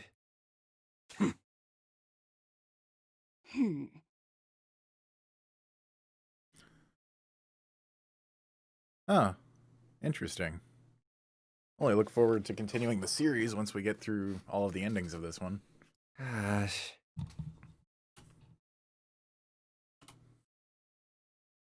Junpei sighed. Sometimes he wondered if the doors and the puzzles were really the greatest challenge they faced. Wait here for a minute, alright? I'm gonna go see if there are any other doors. They didn't respond, but Junpei wasn't in the mood for a conversation anyway. We just came through this door. And of course it's shut tight. There's a short hallway on the left here. And an iron wall. I doubt I can get through it. At last, he gave up and returned to Seven, who was tapping lightly on the wooden door. I think the reason I almost said the Seven is because if you haven't seen The Boys, that's what they call their equivalent of the Avengers. This door's the only option we've got, right? Yeah, looks like it. Hey, something's written on the door. On that iron plate. It says operating room. If this thing's telling the truth, there could be body parts inside here. Well, this is probably not going to be pleasant. Something about it made Junpei feel nervous. Well, there's no point to standing around. Might as well go in and see what's waiting for us. Seven grabbed the brass knob and slowly turned the door. The creak of the hinge sounded like the groan of an old woman. What's wrong? No, it's nothing. A chill snaked its way down Junpei's spine. Let's just go. Quickly, he gathered what courage he could and took the first step into the room. Seven followed, with Clover right behind him. Huh?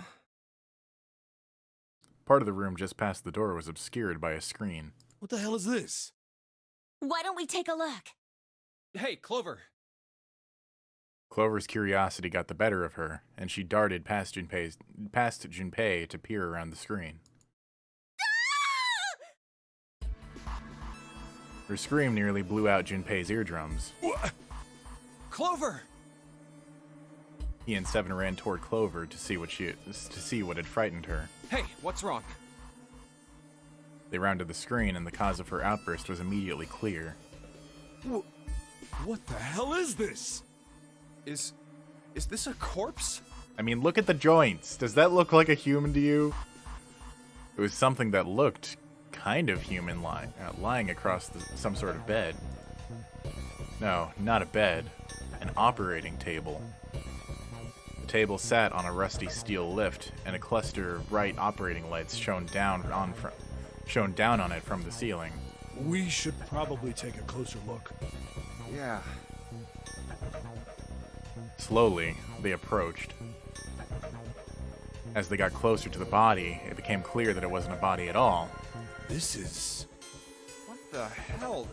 That's just a huge doll or something. Doll? Clover did not look terribly comforted. Slowly, she approached the operating table and looked, as intently as possible, from as far away as possible, at the thing. Junpei could see her relax. You're right. It's only a doll. Man, it really scared me. She heaved a great sigh of relief and wiped a few drops of sweat from her forehead. Seven smirked. Well, I guess it would have been weird if you actually had any balls. Shut it! Don't you start with me, fatty. Jesus. What's this? You want a piece of me, short stuff? Yeah, bring it on, you whale! Hey, guys, not again, okay? Seriously, knock it off. Jeez. Anyway, it looks like he's got something the two of you could stand to have a little more of. I'm talking about a heart. Huh? Oh, this? You mean on his chest? Yeah.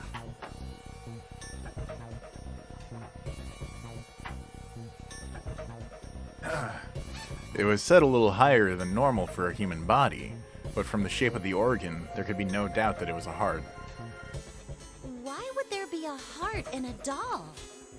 I don't think it's a doll. You think maybe it's like a medical mannequin or something? Or maybe it's got more personal uses? Seven's grin was more than a little perverted. Clover glared at him.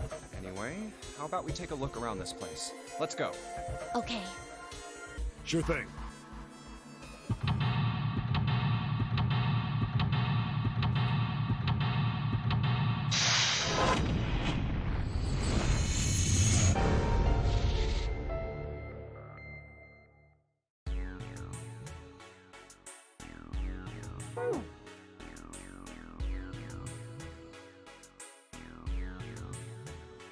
Okay. I'm gonna try and not use the walkthrough unless it's a choice. There's a lot of surgery stuff. There's some scalpels, a few pair of forceps, and a couple of syringes. All of it's too rusty to be useful, though. Hey, there's a scalpel here that looks new. Well, practically, it's bloody. A medical mannequin with its guts showing. Ew. Gross. Hey, Junpei. There's a slit in this thing's chest. Yeah, sure is. There's something in there. Maybe we can get it out. Damn it! This stinking thing won't budge. It's stuck. Well, I guess you can't use force on this one then. We need something small that can fit into that little hole. An internal organ, specifically a lung. Well, alright.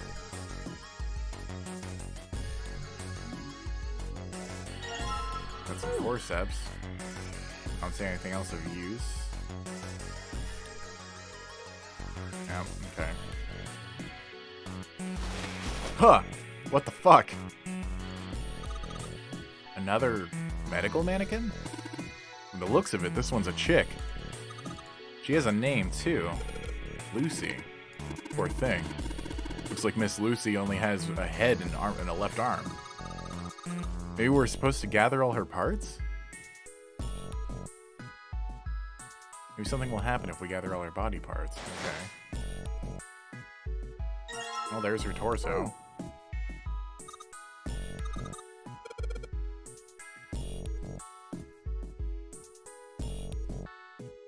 Oh, okay. I mean, that's probably a good idea to sterilize the scalpel, but I guess not, since it's only a medical dummy. I don't know.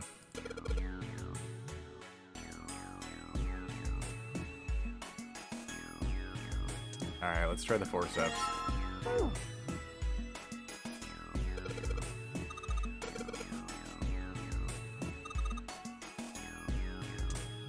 Alright.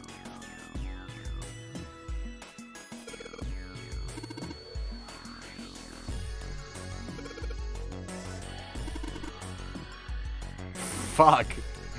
Wow, Junpei. Really fucking blunt about his opinions.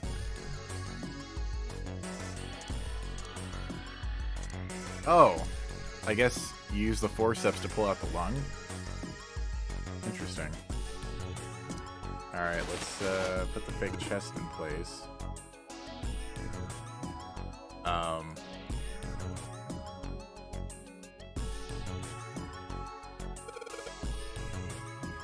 Why can't I put the chest in place? Oh, maybe I have to combine the lung. Okay. No? Okay.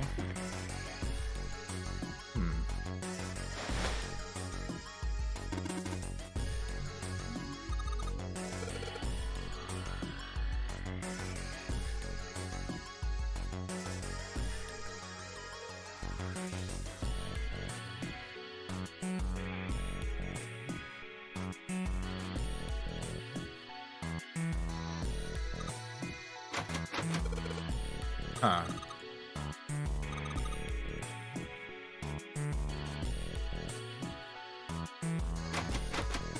Oh. I'm pretty sure we came through the double doors.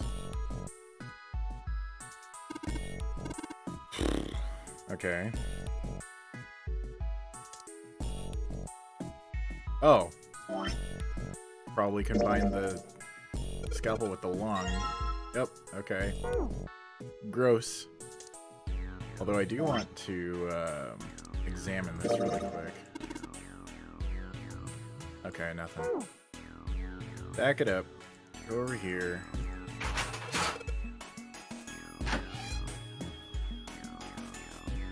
Actually.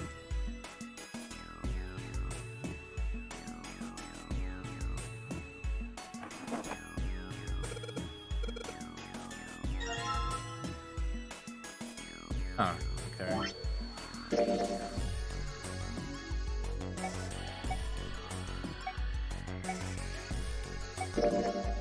Medical record found in the preparation room. It has records for the two mannequins. There's a male mannequin named John and a female named Lucy. The record shows each mannequin's total weight and the weight of the individual parts. Okay. Interesting.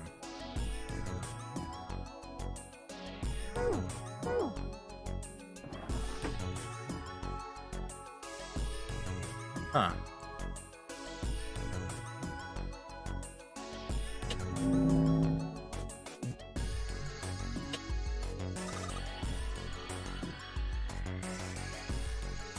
Probably have to fill the beaker with something.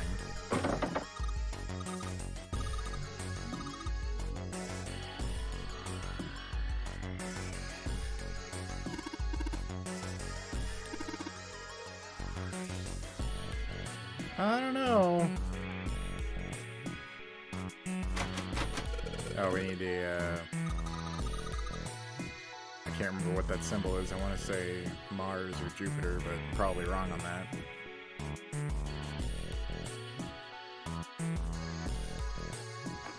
Now there's nothing. Oh, shit. Okay. Let's try the other door.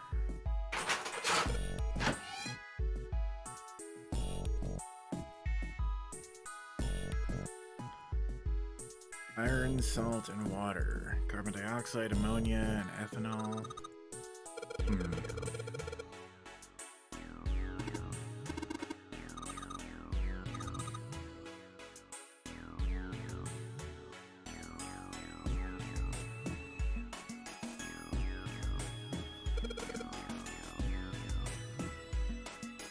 I don't know. We don't even know what the fuck these are for.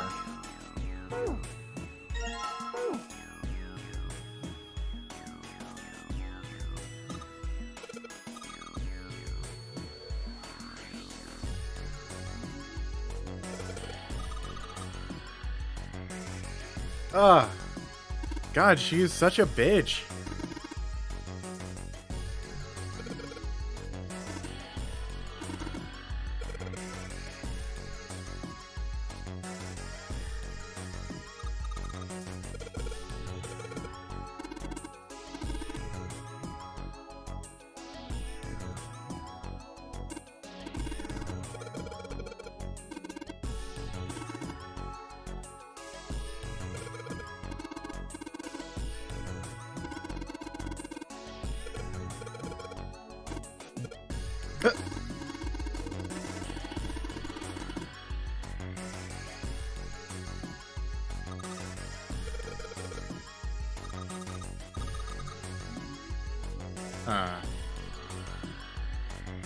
Okay.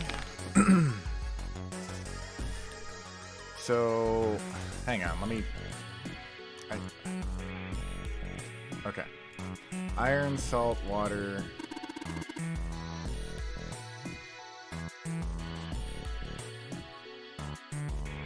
Oh, no shit! Iron, salt, water, carbon dioxide, ammonia, ethanol. Iron. Salt.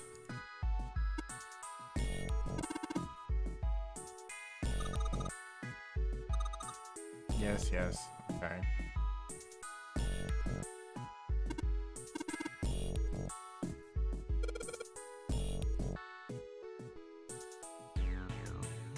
So water's up here. That's supposed to be number 3, isn't it? Yeah. Okay. 1, 2, 3, 4, 5, 6.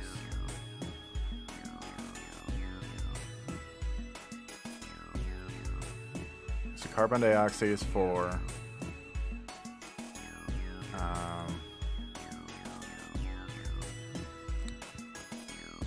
This is a really fucking dense puzzle right here.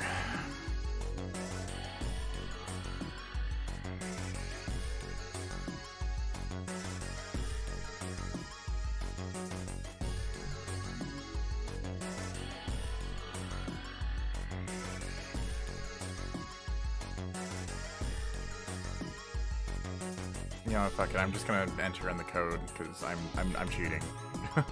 I don't feel like trying to figure it out properly.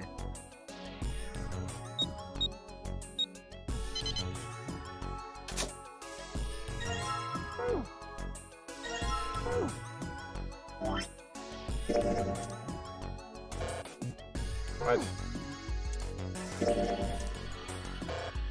What? Okay. Got the blue liquid and the red liquid.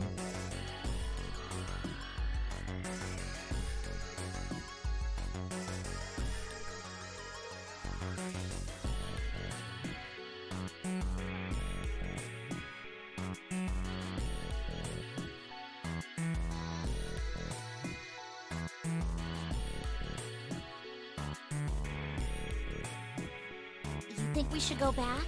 Yeah, I think that's probably best.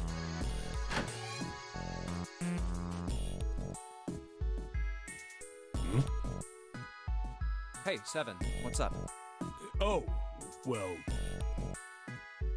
Looked at Junpei distractedly, and then back down at the brown bottle he held cupped in his large hands. Is that a medicine bottle?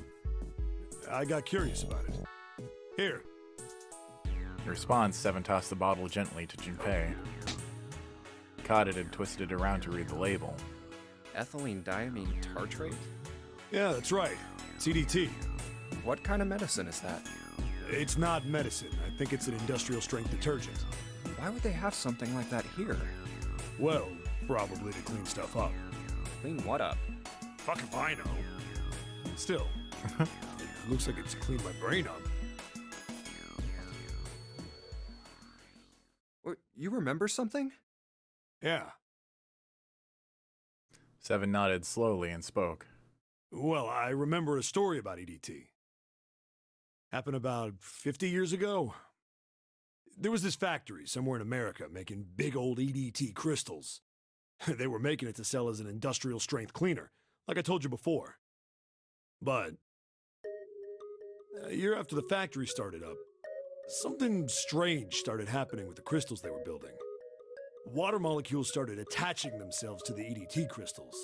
This made them into a sort of mutation of the original crystals, called a hydrate. Once the crystals turn into a hydrate, though, it's useless as a cleaner. The factory had to just dump the crystals. As a hydrate, they were useless. But it didn't end there. After that day, the same thing started happening in EDT factories everywhere, even ones nowhere near that first American factory. They'd been making crystals the same way, with the same materials and the same equipment and environment. But now, all of a sudden, every single crystal they formed turned into a hydrate. In fact, ever since that day, no factory anywhere has been able to make a pure EDT crystal. Even in EDT research done years before, they'd never gotten a hydrate. After it happened at the first factory, it just spread. It was like, how do you say it? Like the molecules were communicating with one another, transmitting information in a way humans couldn't perceive. This phenomena spread throughout the world, right? Junpei looked up at Seven with half a smirk. Seven stared at him, dumbfounded. Yeah, that's it exactly. But how did you know? I heard another story, kind of like that one. When? In the freezer? What? The freezer? Yeah, June told me. Junpei told Seven the story he'd heard from June in the freezer in the kitchen. How one day glycerin began to crystallize, and the story of ice that wouldn't melt at room temperature. When Junpei was done, Seven looked thoughtful and absent-mindedly rubbed the scar on his chin. Ice that doesn't melt at room temperature, huh? That sounds familiar? Yeah, hold up. I feel like I can remember something. It's right there. Seven squinted. His eyes stared off into the distance, as if he were trying desperately to focus on something far away. Do you know something about Ice 9? Do you know about Ice 9? Ice 9? Ice 9. Ice 9. Ice, ice, ice. Suddenly, Seven's eyes shot open. That's it. I remember now. That woman, she's on this boat. That woman? Alice! Who's Alice?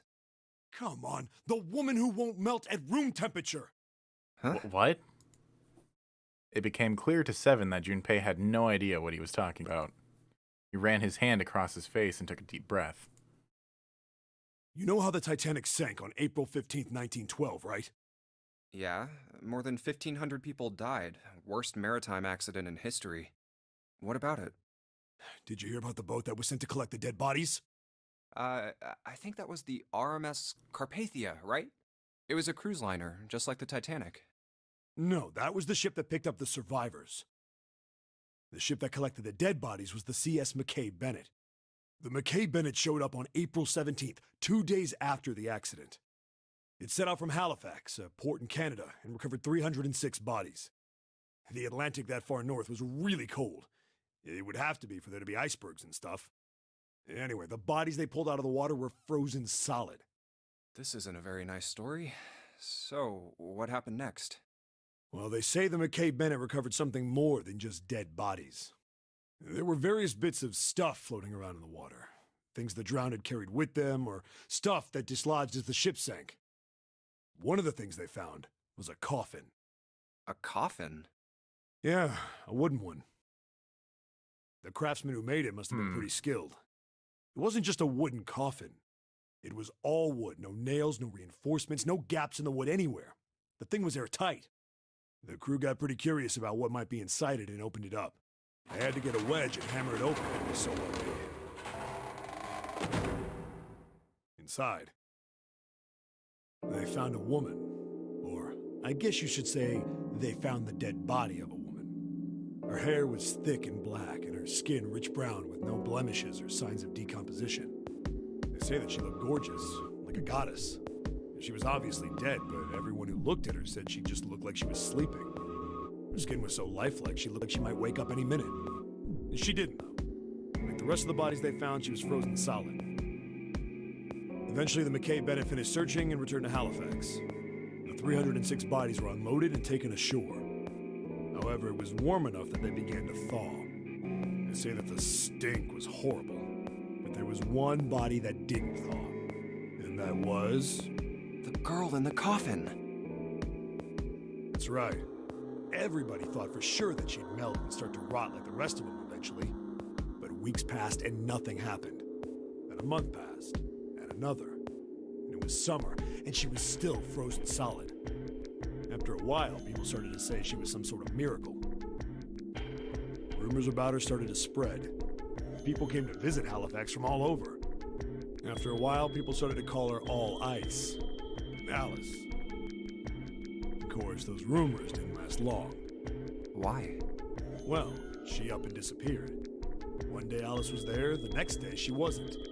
They say someone snuck into where they were keeping her and stole the body.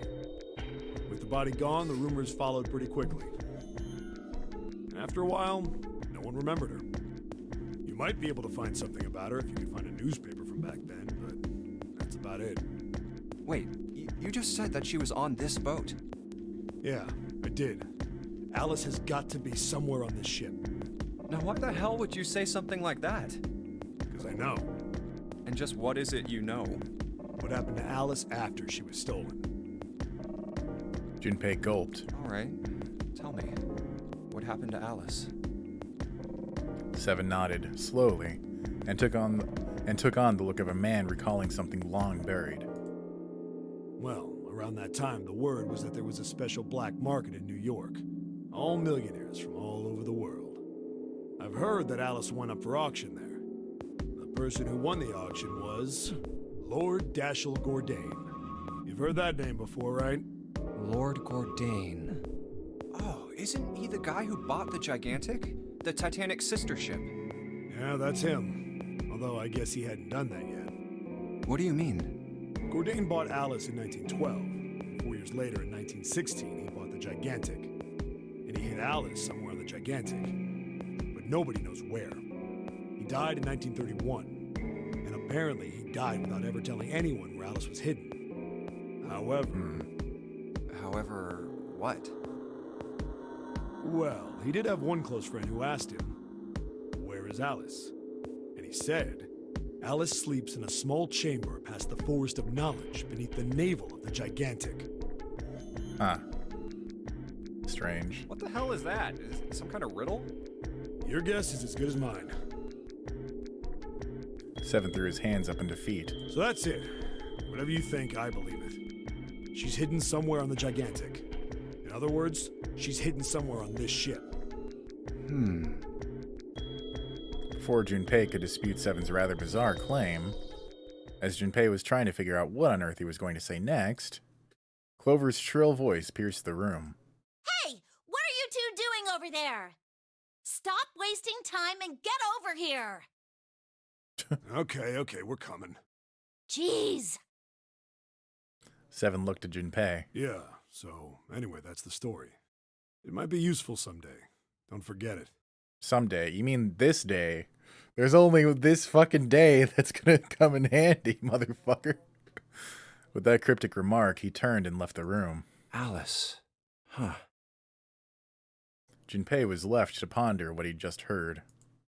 He tried to remember what June had told him earlier. That mummy wasn't just a normal mummy. They say that she was frozen. The story says that from the time of its discovery all the way through to when it got put on the Titanic.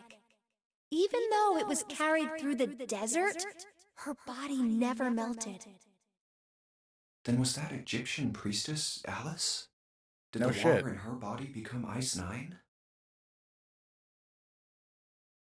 No, that's nuts. There's no way somebody like that could exist. Junpei shook his head, trying desperately to clear it, and followed Seven to the operating room where Clover was waiting. Okay.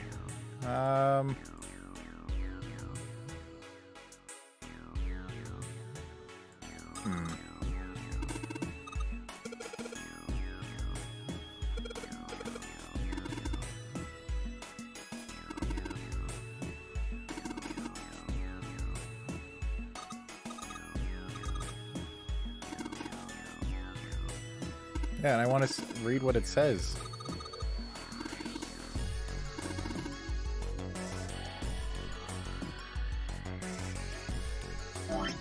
Because, you know, 51.3 kilograms, 53.2.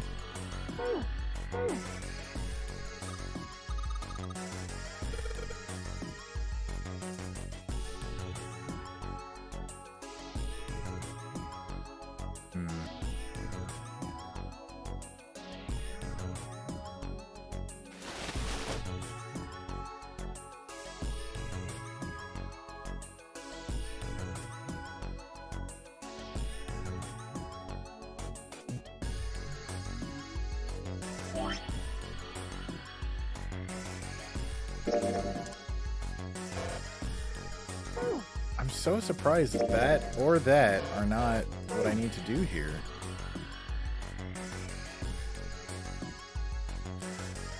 Okay, well, I guess we're going back to the pharmacy, or the door left of the pharmacy.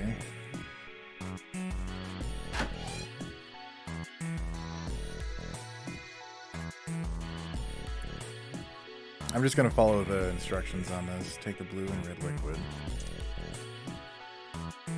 Wait, okay, so add the blue liquid to the beaker and turn the light on.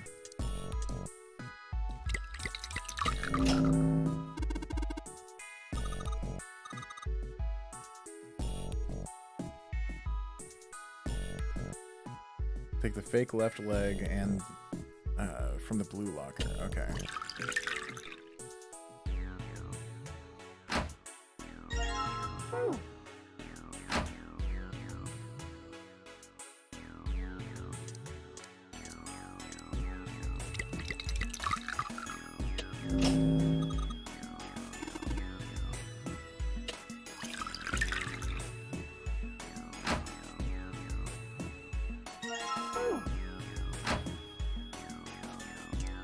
Okay, so at this point, for purple, it's gotta be both the red and the blue.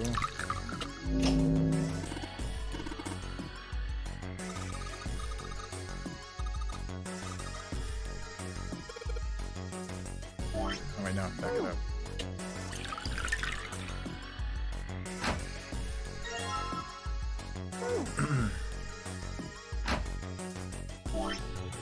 So combine that with that. What the f... Isn't that the... Yeah, fake chest, fake stomach, fake arm, left... That's everything. The hell am I missing?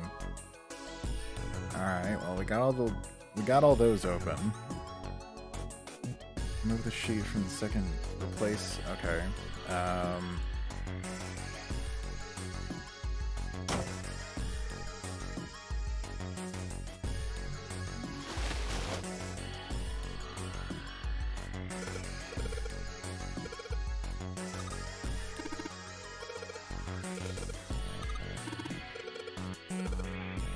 Combine!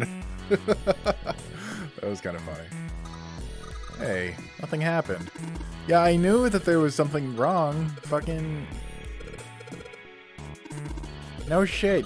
Alright, I guess I was just a few steps ahead of the fucking game.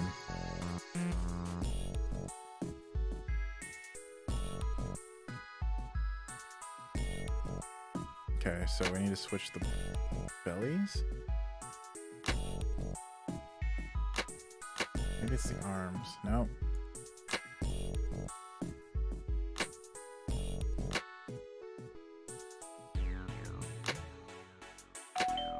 There we go. It was pretty much everything was wrong. Okay. Oh, let's go check it out. Alright. Come on. Come on.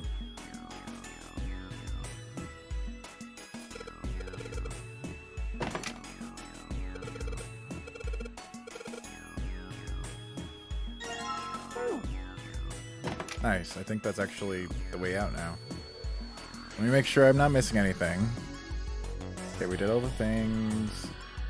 Examine the box in front of John's table. Acquire the key. Give her the 4-leaf clover.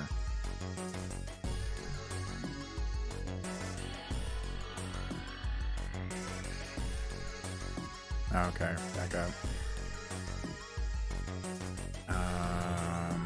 Oh, I think it was actually over here. Maybe. Yep, okay. Hey, hold on. Junpei stopped, about to put the key in the doorknob. Oh, what's up? Where's Clover? Huh? Junpei turned around. Clover was nowhere to be seen. Oh, god damn it. Where the hell did she go? Okay, just hold on a minute. I'll go get her. Sure thing. Junpei left Seven at the door and headed back to the operating room. He found her, standing next to the operating table. She was staring at the mannequin. Hey, Clover, what's wrong? Come on, let's get out of here. She didn't respond. If she hadn't been standing up and breathing, Junpei might have thought she was dead. What are you doing? Did you want to come back here and say goodbye to John? It wasn't the best joke, but it was something. An attempt to lighten the mood. Clover didn't laugh. She stood stock still and said nothing. Hey, Clover, can you hear me? Perhaps it was something you'd said, or perhaps it was something else. Suddenly, her mouth opened, and she whispered in a dry, dead voice. My brother might be dead. I think your brother's a murderer. Huh? That's why we couldn't find him. If he's dead, I'm going to be next. Suddenly, the operating room felt very, very cold. What are you talking about? What's wrong with you? He gave her a small shake, but she still didn't respond. The silence grew heavier. Junpei, what do you want to do? Give her the 4-leaf clover. Yeah. He didn't know why, but suddenly, Junpei remembered something he'd been given earlier. It's in my pocket somewhere. Here it is.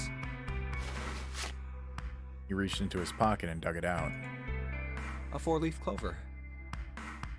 Santa had given it to him in the second-class room. He held it out to Clover. Hey, did you know? Each leaf means something. Hope, faith, love, and luck. That's what a 4-leaf clover stands for. Take it. Use it as a good luck charm. He pressed the 4-leaf clover into her hand. Listen to me, Clover. No matter what happens, you can never lose hope. You have to remember what's most important, and that's to have faith and to have love. If you can remember all of those, that'll bring you good luck. Snake, I mean, your brother, he's not dead. He's alive, somewhere. I'm sure of it. You've just gotta believe in that. Okay, so I'm thinking either Snake is the killer, or he is in direct contact with the killer, and the killer, probably Zero, set up a dummy, or not a dummy, but a red herring in the form of that dead body, which is unidentifiable.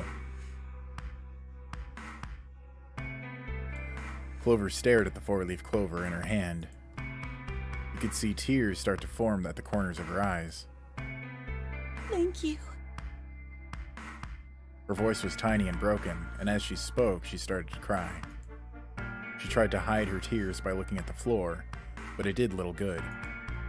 She wiped away tears with the baggy arms of her jacket, but more quickly took their place. No matter how she tried, she couldn't stop crying. Her tears made small wet circles on the floor. Thank you. She said it again. Then she looked up at Junpei and seemed to choke down the last of her grief. She did her best to smile. Junpei wiped an errant tear from her cheek with his thumb, and gave her the best smile he could manage. Now, come on. Seven's waiting for us at the exit. But still, she didn't move. Wait, before we go, there's one thing I want to ask you. What's that? What do you think when you hear the word experiment? For a moment, his mind froze. Then he came back to his senses and realized the word meant nothing to him, aside from the dictionary definition. What? Oh. I guess it was just a coincidence then. I mean, that you knew about the four-leaf clover. Look, I'm sorry. I don't want to be a jerk, but you are making less than no sense right now. Oh, no. It's nothing. Just forget about it. Oh, don't give me that. You really think I could just drop this? What is this experiment you were talking about? Clover looked away. The four-leaf clover was still in her hand. She stared at it for a long moment and then finally spoke. You promise you won't tell anyone? Cross my heart. Really? Really? I can trust you, right? Of course you can. Clover slipped the four-leaf clover in her pocket. Her eyes still red from crying, she looked up at Junpei. Okay then, I'll tell you. I'll tell you what happened on this ship 9 years ago. She was one of them. On this ship?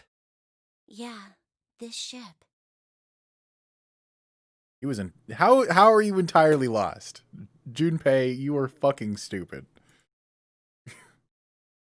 He had 1,000 questions, but it was probably best, he thought, to save them until Clover had finished. It was an experiment to test some sort of psychic thing. Communicating through these fields that you can't see. Fields that you can't see? Like, think about this. She pointed at the operating table. On top of it was something mismatched. Was a somewhat mismatched medical mannequin whose parts had been swapped with another mannequin. This is John, right? But is he really John? Huh? All Junpei could think was she had finally completely lost it. Isn't this like Locke's socks? Or the ship of Theseus? Junpei grew even more confused. He'd never heard of either of those things, although they sounded smart. You don't know? You haven't heard of those paradoxes? No? Junpei shook his head. Really? Clover laughed. Okay, well pay attention then. This is how Locke's socks works. Let's say I've got a pair of socks. They're my favorite socks. One of them gets a hole in it. What would you do if that was your sock, Junpei? Patch it up. I guess I'd patch it up. Get some cloth and close up the hole. But what if another hole opens? I'd add another patch, I suppose. What if another hole opened after that? Another patch, I guess? Well, let's say you just keep adding new patches. Until eventually, the original cloth of the sock is totally gone.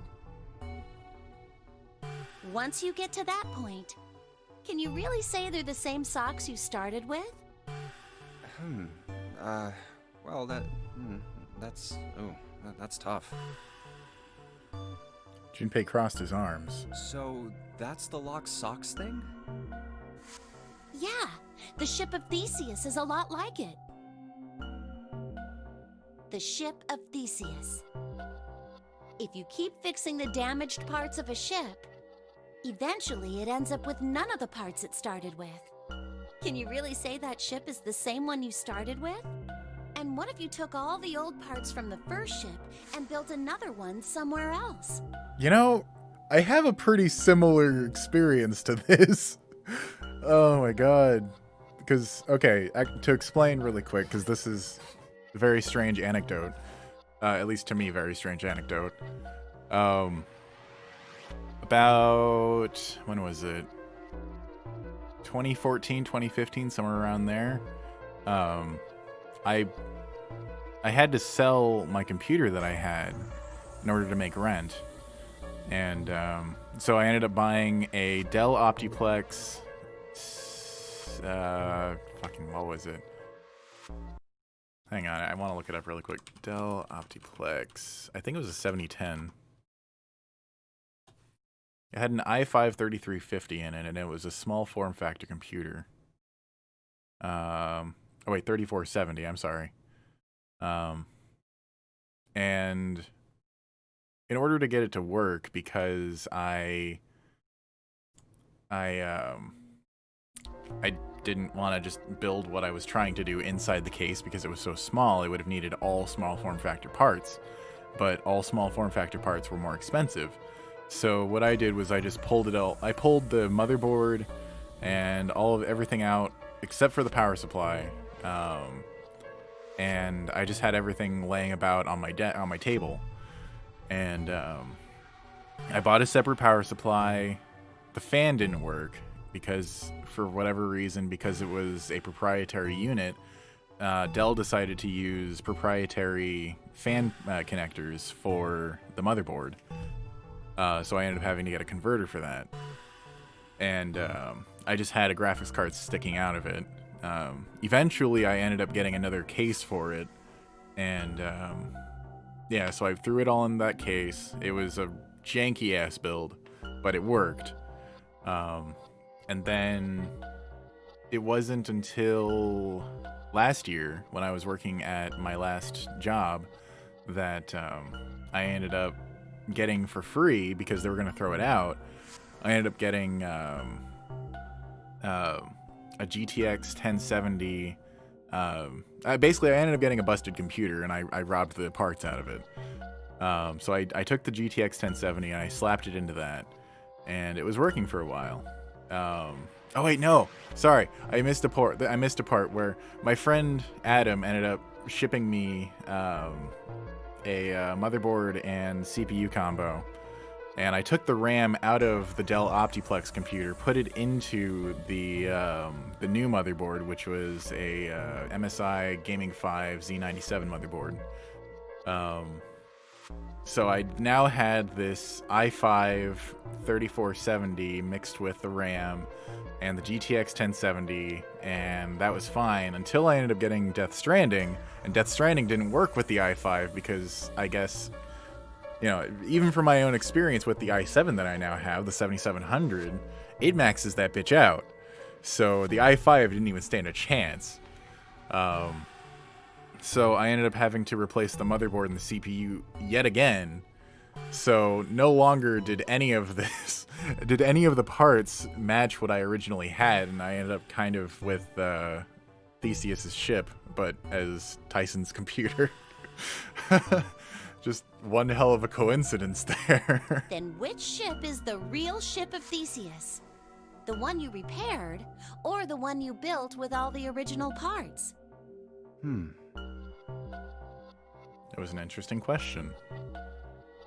Whoever could see Junpei was intrigued.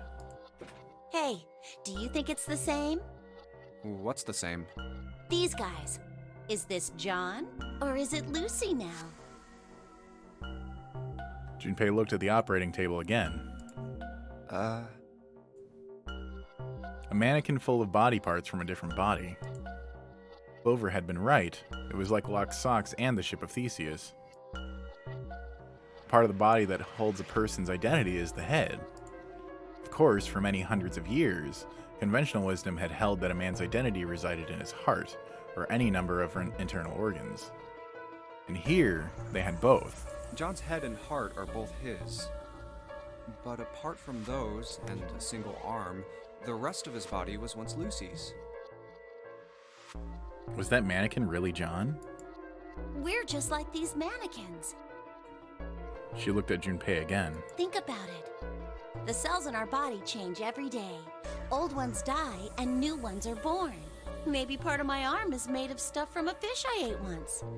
Or maybe part of your right side is made from a cow you ate. If you take it a little further, those cows and fishes are made from something else too, right? That's how we're all connected. Through fields that can't be seen with the naked eye. Silence was broken by Seven. Hey, what the hell is taking you two so long? Seven's head appeared in the doorway. He was not happy. How long are you gonna make me wait? We don't have time to screw around. Junpei and Clover looked at each other. Clover looked at Junpei as if to say there was more she wanted to tell him. She shook her head. Whatever she had to tell him, she didn't want to tell him in front of Seven. Seven seemed to catch on. Oh?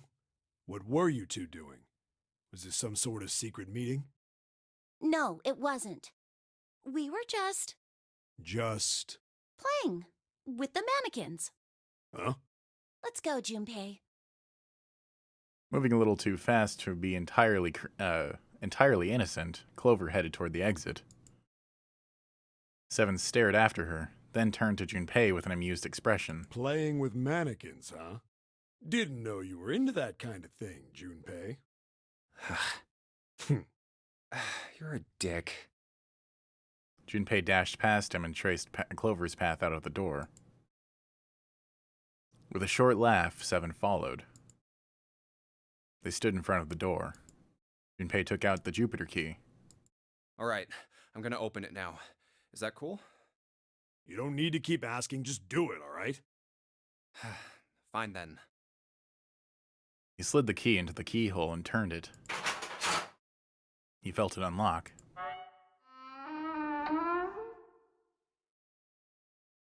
The door opened with a soft, melancholy creak. Beyond it lay a simple, white hallway. There was no fanfare or confetti. Obviously, there was no one there to applaud them. They simply walked through the door. That was it. All right, let's get going. Hey man, what's up with you? You're so serious, you know? Can't you sound more happy, get a little excited? Yeah, I'm gonna fucking get excited while being, set up in this murder situation. Fucking dumb shit. How the hell were you ever a beat cop or a fucking detective? Not really. Most knuckleheaded motherfucker I've ever known in any sort of goddamn, fictional media. Junpei turned away from Seven and took his first step down the simple, white hallway. My brother might be dead. I'm going to be next. Clover had told him only a few minutes before that her brother was probably dead, and she was likely to follow him. Like hell I can. Not after hearing something like that.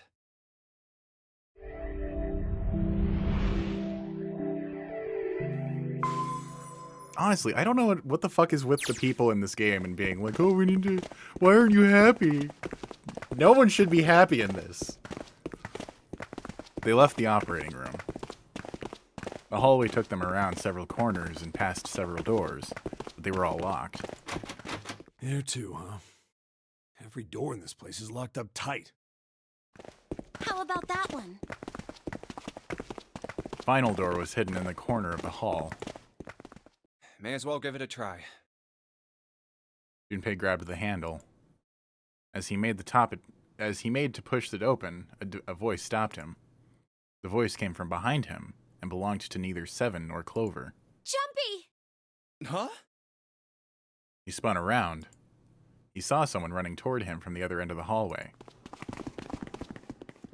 There were 3 people coming towards Junpei and his companions. June? And Santa! And Lotus too! They pulled up short in front of Junpei, breathing hard. Whoa! What the hell is this? What are you doing here? What? But we didn't... Before he could finish, Clover spoke. Hey guys! Could you come take a look at this? She was standing near the end of a small hallway that branched off to the right. The rest of them ran over to her, curious as to what she'd found. Look on the wall here. There was something on the wall at the end of the hallway. A map of the ship's interior? It says C deck. So it's the map for this floor then? Door 7.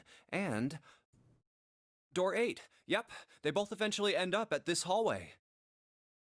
In fact, Yeah, isn't that what I said? We aren't going to be split up permanently till we find door 9. We might get separated for a little while, but we'll see each other again. Otherwise, we won't be able to open door 9. That's how the Nonary game works. I see. Junpei looked at the map of the ship's interior again. Wait a sec. Hey, could this lead to...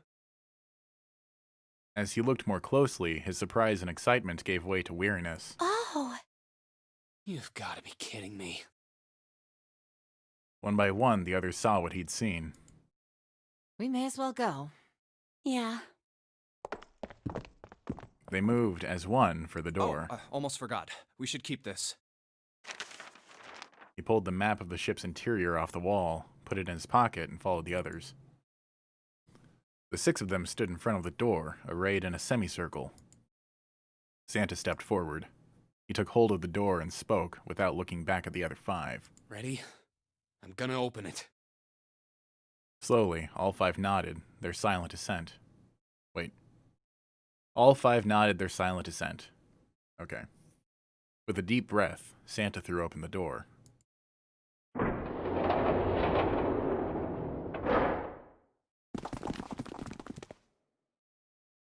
They poured through the doorway and into the room. Even without looking around, each one of them knew where they were. I knew it. They were just where the map had said they would be. We're back. In the hospital room. I see.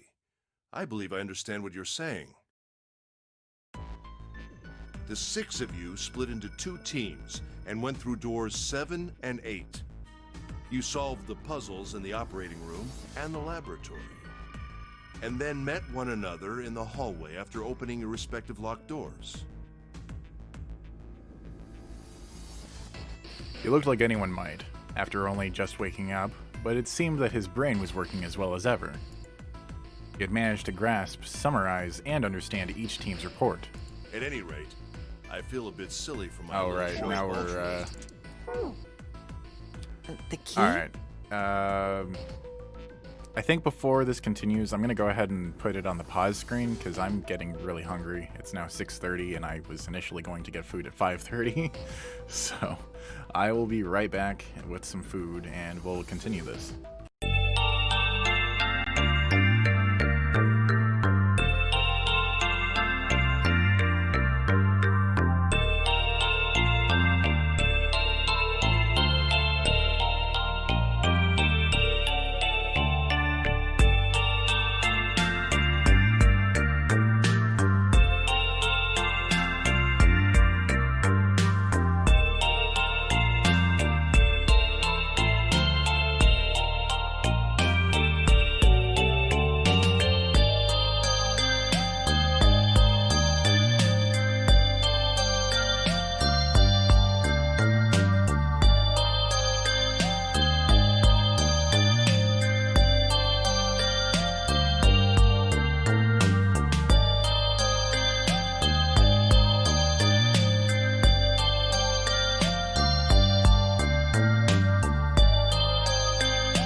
Okay, well, I'm back. I have my food.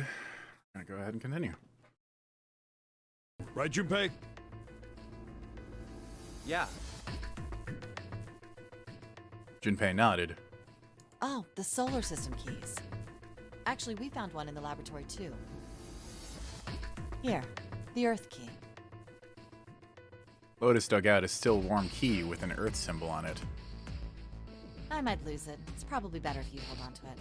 That way it won't be my fault if it gets lost. Yeah. On it.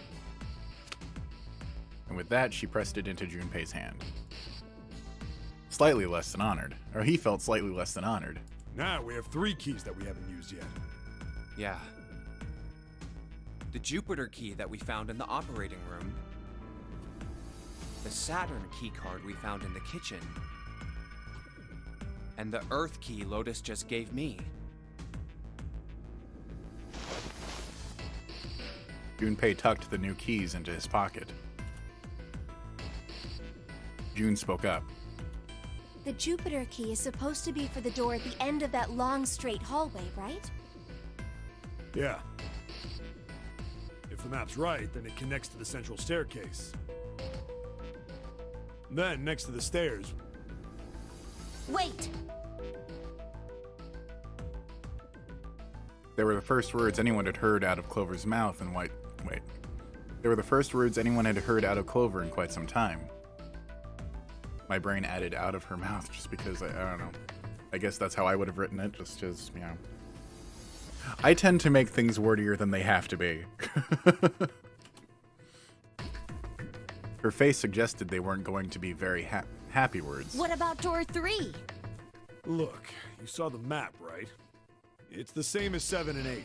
Just lead us back to the big hospital room. There's no point to seeing what's on the other side of that door. I think that this is repeat content. Yep.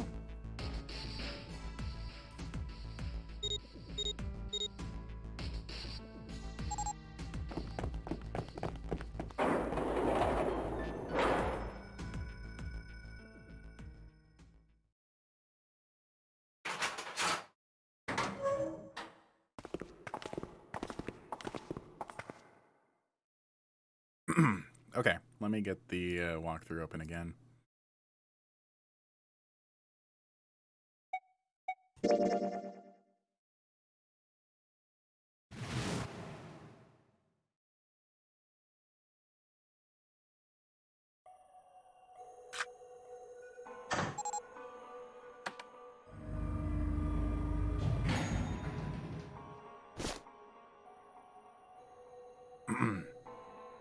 They could only go down.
Excuse me.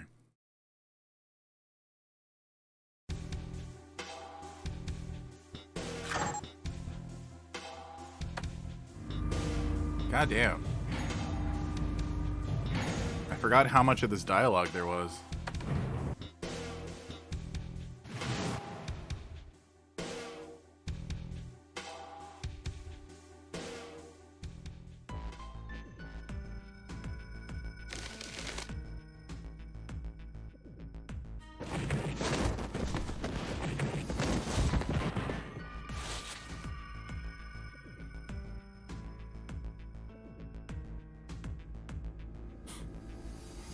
Through door 1. My choice is door 1.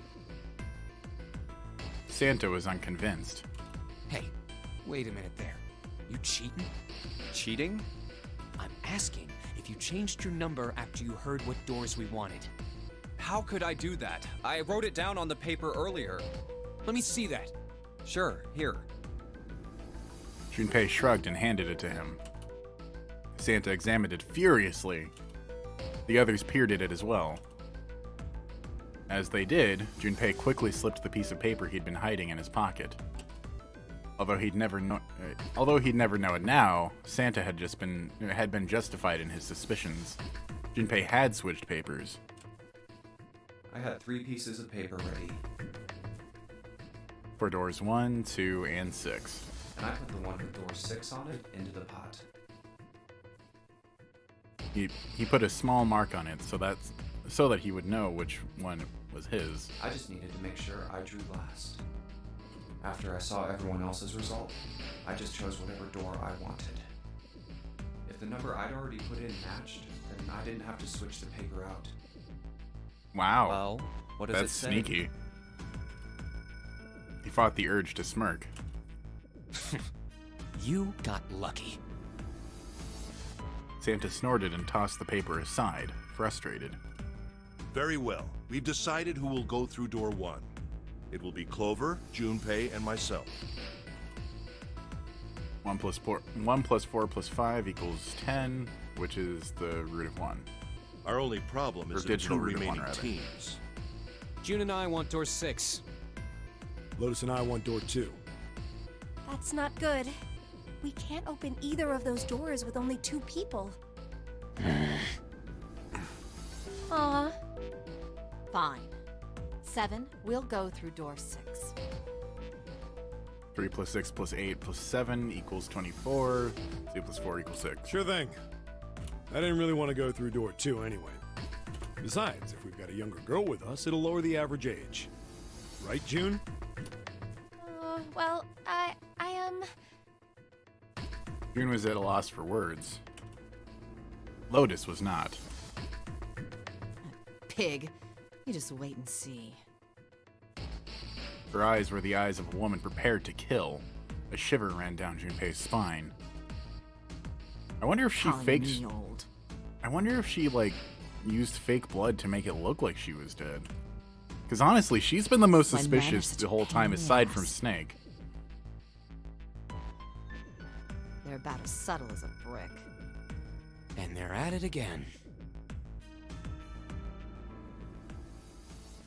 Even after they separated at the staircase, Lotus was still muttering angrily to herself. I'll see you later, June. Jumpy.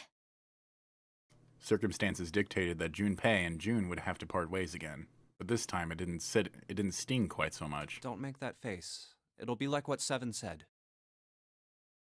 We aren't going to be split up permanently till we find door 9. We might get separated for a little while, but we'll see each other again. Otherwise, we won't be able to open door 9. That's how the Nonary game works. 7's words took a weight off Junpei's shoulders and felt much better. It'll be fine. I'll see you soon. All right. See you later. Lingering uneasy remained. Shouldn't it just be unease or dis-ease? But they went their separate directions without much trouble.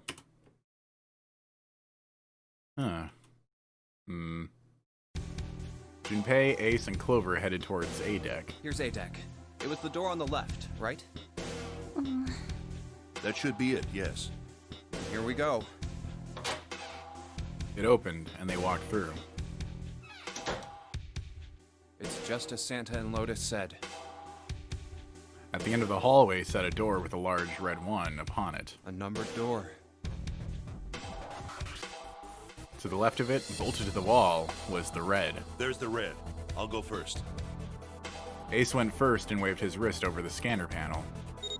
Now the two of you, if you would. Junpei was next. Finally, listlessly, Clover lifted her arm. She leaned toward the scanner panel. The third asterisk clicked to life, shining brightly. Ace took hold of the lever. Now. He took a deep breath and turned to Junpei and Clover. Are you ready? Shall I pull it? Yeah, anytime. Clover said nothing. She nodded, little more than a lethargic twitch of the head. Very well, then. Let's go. 3, 2, 1.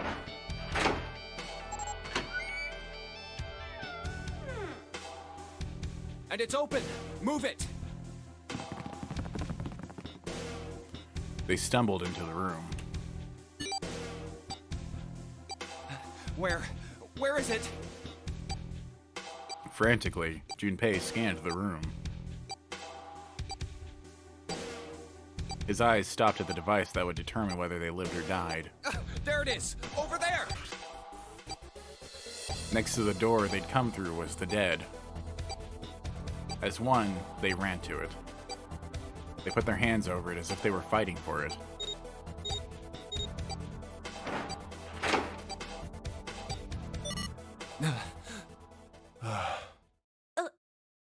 It stopped. Yes, it did.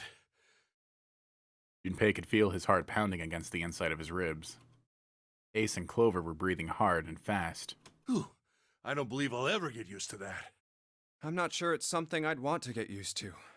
We should finish this game before imminent death becomes a normal thing. I agree. Now then. Junpei looked around again, this time more slowly. There's another door. Let's try opening it. He took hold of the knob and easily, gently, pulled it open.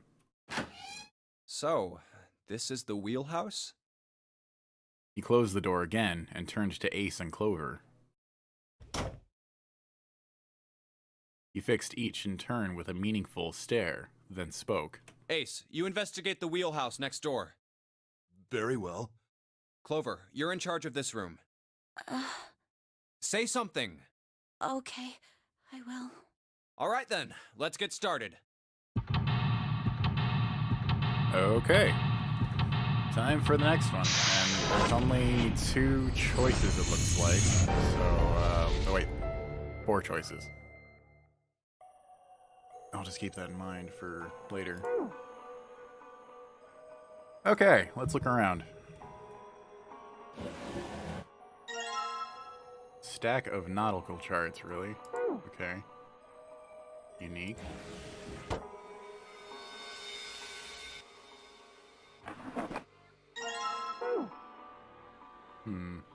A voice he hadn't expected startled Junpei from his examination of the pocket watch. Oh, pocket watch. Might I take a look at it? He spun around to find Ace standing in the doorway.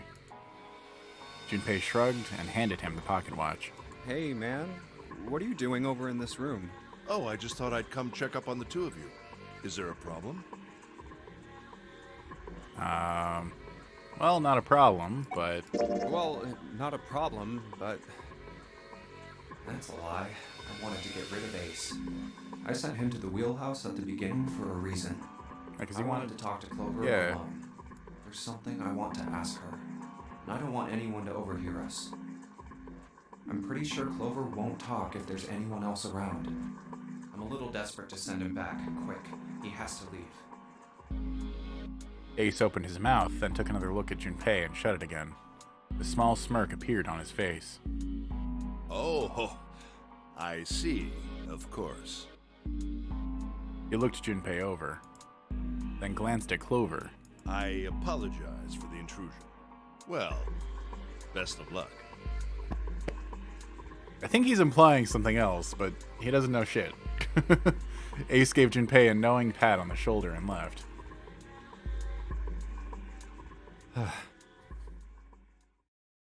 Junpei let out a sigh and brushed a few drops of sweat from his forehead. He turned and found himself looking straight into Clover's eyes. She'd heard what Ace had said. She regarded Junpei with caution. What was that about? She was clearly suspicious, and with good reason. Why are you looking at me like that? Junpei's eyes widened, and he held up his hands in a gesture of innocence. Oh, no, it's not like that. What's it like then? I just wanted to hear the rest of that story. I didn't get a chance to ask you about it until now. What story? About the experiment, remember? The one you started to tell me in the operating room? You said something about an experiment that happened here 9 years ago. Clover bit her lip. She stared down at the floor for several long moments, and when she spoke, it was barely audible. I'm sorry, but I don't want to talk about that right now. I'm just not in the mood, okay? You understand, right? I keep thinking about my brother. I can't stop. I mean, who would do something like that to my brother? I can't forgive them. I'm not gonna let them get away with it. They're gonna pay for it. I promise. So... Her shoulders were shaking. Drops of blood had sprung up on her lips where she was biting them.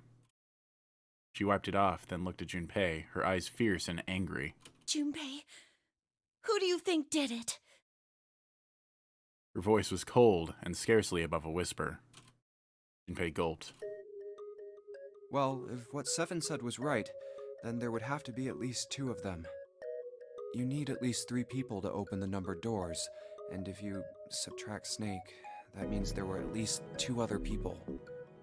You're right. So, what does that mean? Well, if we just look at the bracelet numbers, we should be able to figure it out. Who could have opened door 3 with Snake? Well, really, who and who, or who and who? You mean it could have been 4 people? Well, technically, it's possible. I don't know. That doesn't seem very likely. Why? I'll tell you later. Why don't we just assume it was only 2 other people for now? Okay, got it. Let's do that then. Then who do you think it could be? Junpei crossed his arms and thought. Snake's bracelet number was 2, which 2 bracelet numbers had added to 2 would give the digital root of 3. Which 2 bracelet numbers would have given the digital root of 3? So, according to the walkthrough, it's Santa and 7. God, there's a lot of choices. And obviously you'd have to do the math, otherwise you'd get a wrong answer. Would it be Santa and 7? The digital root for Snake, Santa, and 7 is... 3! Wait, hold on. Are Santa and 7 the killers? What's wrong? Clover looked at Junpei, and he looked back at her. There was no point in hiding it. Well, I thought about it, and... He told her his conclusions.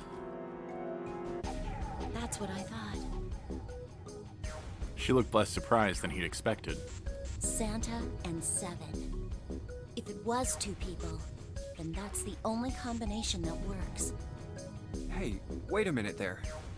Don't you think it's a little too early to be jumping to conclusions? Well, all I said is that those 2 would have been able to open door 3 with your brother. There might be other possibilities. Well, what other possibilities?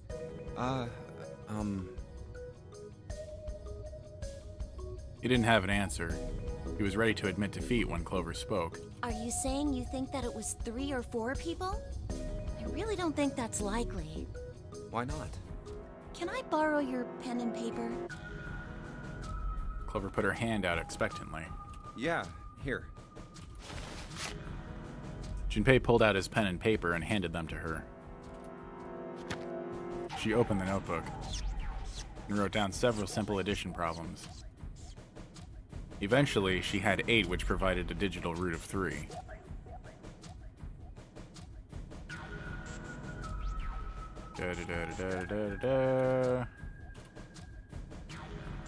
Okay, so 1 plus 3 plus 6, 1 plus 4 plus 5, 4 plus 7 plus 8, 5 plus 6 plus 8.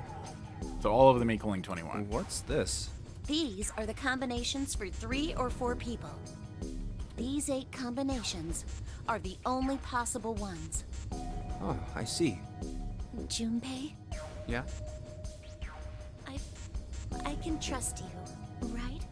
Of course. Why would you need to ask that? Really? Yeah. So then I should get rid of B, D, G, and H, right? Of course. Just cross them out. And you should take off yours too. The ones with 4. So, what does that leave? A and E.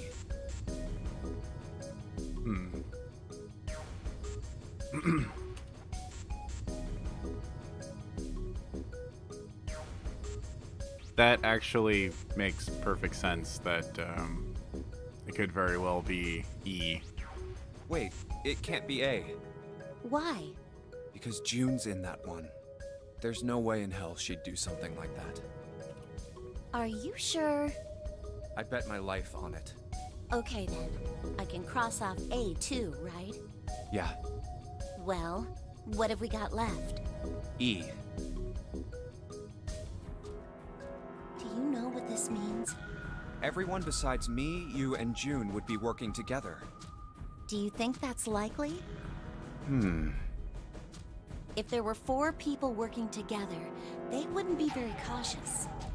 I don't think they'd try that hard to hide what they were doing if they outnumbered us, right? Well, you do have a point. And besides, if Ace and Seven are working together, they could have easily gotten rid of me when I went to the shower room with them. But they didn't. They didn't even try anything. If they were killers, why wouldn't they? Her voice was calm, but Junpei had only to look her in the eye to know it was a forced calm. There were tears forming at the corners of her eyes, and she was blinking furiously to keep them back. Perhaps by attempting an objective analysis of who might have killed her brother, she had been able to distance herself from the harsh reality of his death. The more she struggled to act unconcerned, the more Junpei felt his heart tighten. Oh, I see. Anyway, I understand now. It seems pretty unlikely that it was as many as 3 or 4 people. Yeah, Then that means there's a good chance it was Santa and Seven. that's how it looks. But why would they do it? There was a moment of silence. Their motive. He laid his hand gently on her shoulder. He was close, so close to the answer. When Ace chose the worst possible moment to return. He raised a knowing eyebrow and then spoke. Have I interrupted something? What is it? There was something I wanted to speak with you about, Junpei. Could you come with me for a moment? Okay. He turned on his heel and walked back toward the wheelhouse. Go ahead. Okay. Junpei looked over at Clover. He gave her a short nod, hoped that she would be willing to talk to him later again, and followed Ace. What did you want to talk about? Ace looked at Junpei and smiled, perhaps more of a smirk than a smile. There was something I wanted to check. Yeah? What's that? If you'll excuse me. With no warning, Ace slipped his hand into the pocket of Junpei's vest. Hey, what the hell are you doing? I'm just checking. Oh, he's gonna check for those fucking paper slips. No, stop! He searched for Ace's arm. He reached for Ace's arm. But it was already too late. And the elder man's hands were the pieces of paper Junpei had balled up and hidden in his pocket. Just as I thought. What exactly are these pieces of paper hiding in your pocket? You switched them, didn't you, when we voted? Well, I can't say that I care. I managed to get through the numbered door I wanted, despite your mischief. Then, why did you... Oh, simple curiosity. I hope you won't think ill of me for it. Ace smiled, gave Junpei a friendly pat on the shoulder, and then turned on his heel and left. It was a small defeat, but it was a defeat. Junpei had lost the upper hand, and he knew it. He could feel his stomach begin to tense. Damn. Okay, well, that's an interesting turn of events.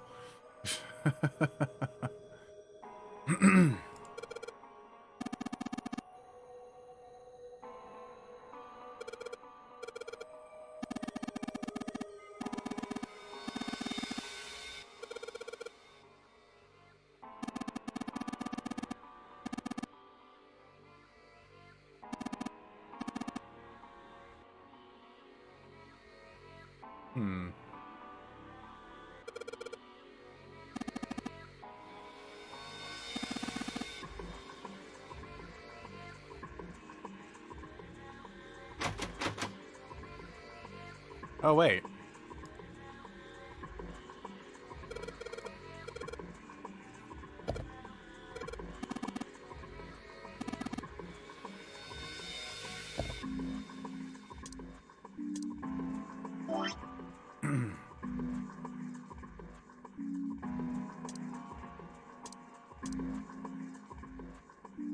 Nothing on the back.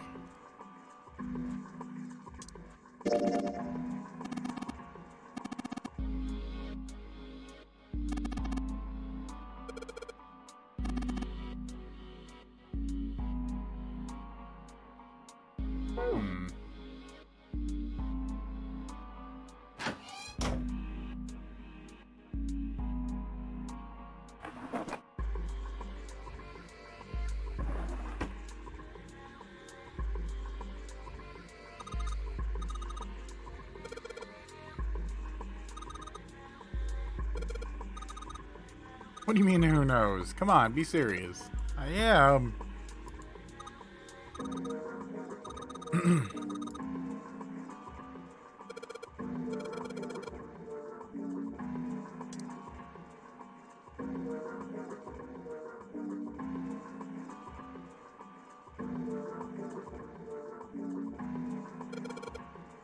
Well, what do you know? It looks like one's a match to the pins. Okay, so we've got 7 locations connected by straight lines. And each one has a word next to it. That's probably the speed. Oh wait, that's the wrong file. Nautical table. Okay. A nautical table found in the chart room. It shows directions of southwest, northwest, east, north, and straight. There is a word next to each point on the map. Full, half, slow, full, half, dead, stop. So, obviously it's going in this direction. Now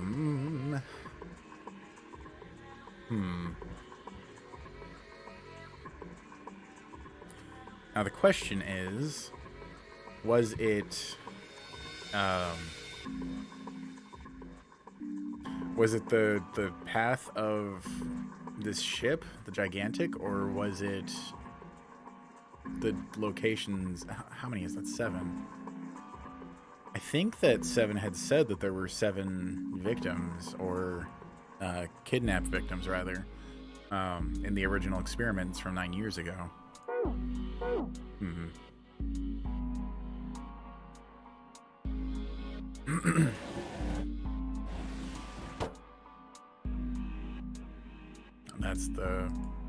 That is the dead.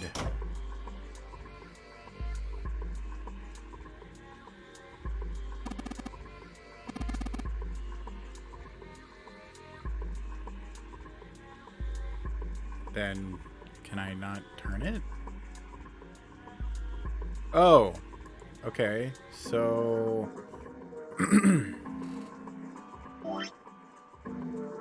So I think we have to do it in the same order. So full. I'm just gonna write it down really quick. Hang on.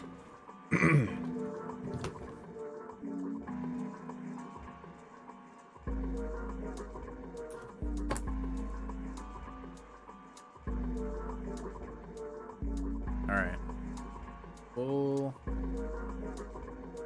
Half. Slow. Full. Half.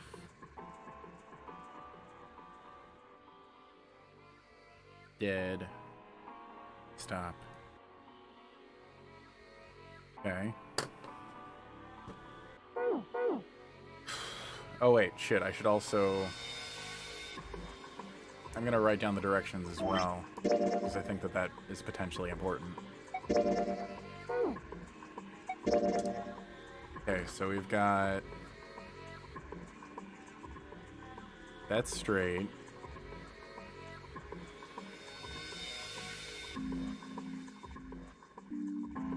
I'm just gonna put the directions left, right.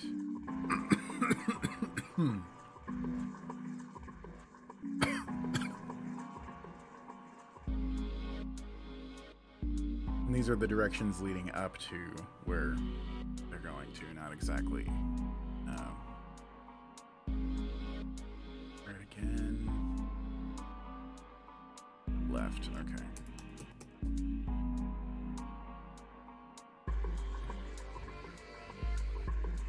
Yep, okay. Yeah, okay, okay. Back it up.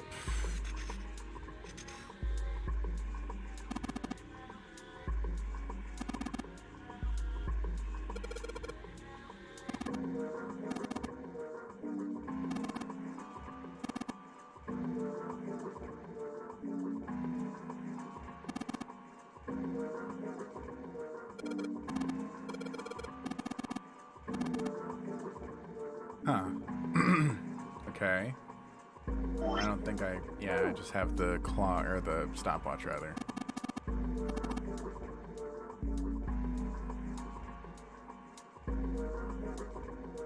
Okay.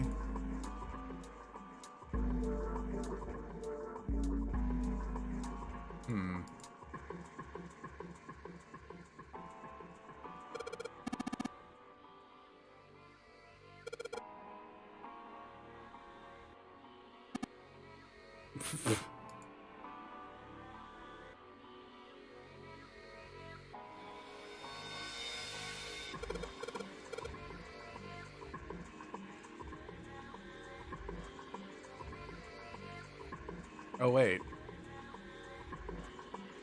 Oh, never mind. I was thinking maybe that there was, you know, a handle that I could get, but that's not the right thing. Shit.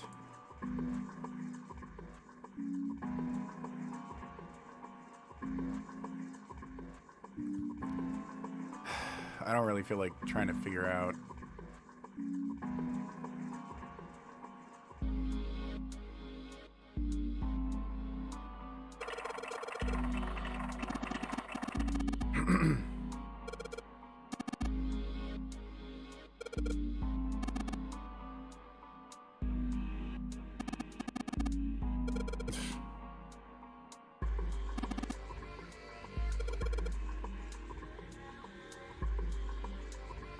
Oh, that's interesting. Okay.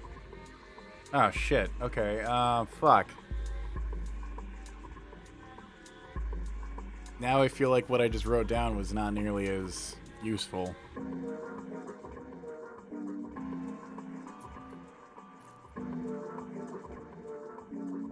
I have to switch to the next page, or actually, is there one on the last page? I'm probably never going to use these, so...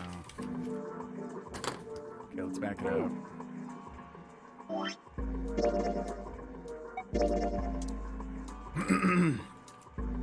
Alright, so start going south, then going west, then going southwest, northwest, east, and then north. Okay.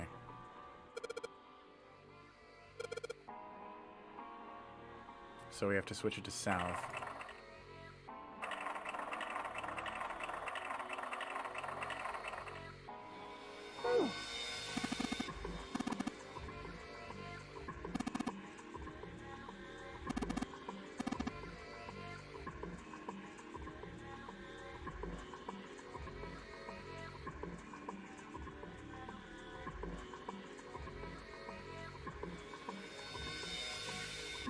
Yeah.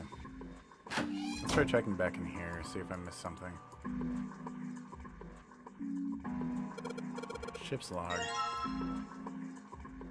Come on.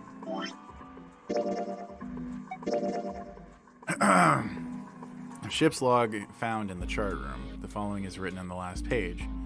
We leave soon for a new journey across the sea. After leaving the port, we head south and west. We turn... Oh, fucking... Wait. Yeah, south. Okay, so yeah, it's just... It's literally reiterating exactly what I had just written down.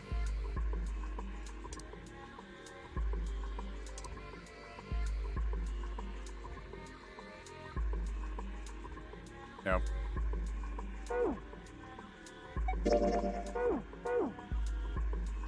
Okay.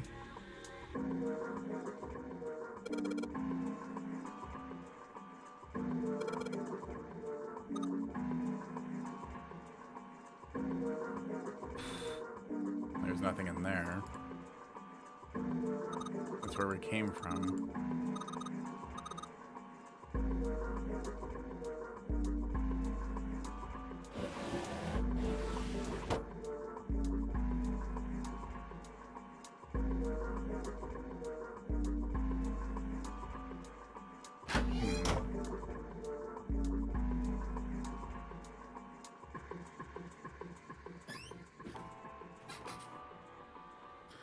Son of a bitch.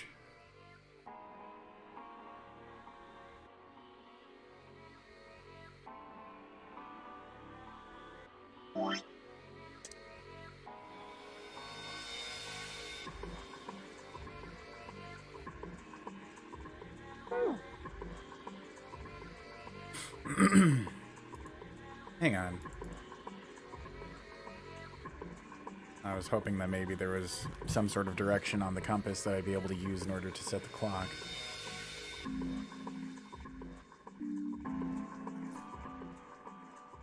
I just confirm that.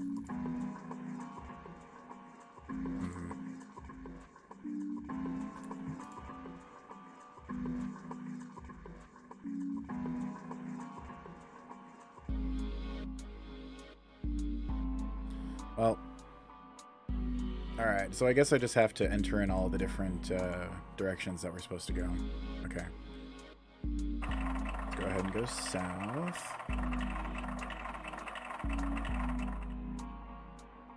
Actually, yeah, I could just use the walkthrough, but I wrote down the instructions.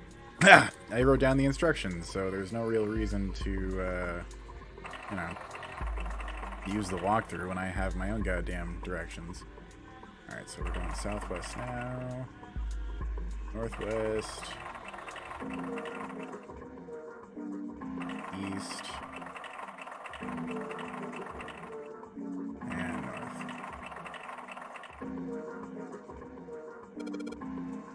What the? The handle came off. Huh. Stooping so low, are you Zero?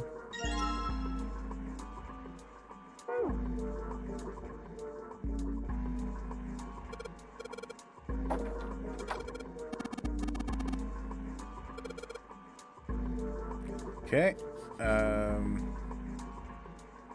so we did full stop first, then a half, slow, full, half, dead, stop.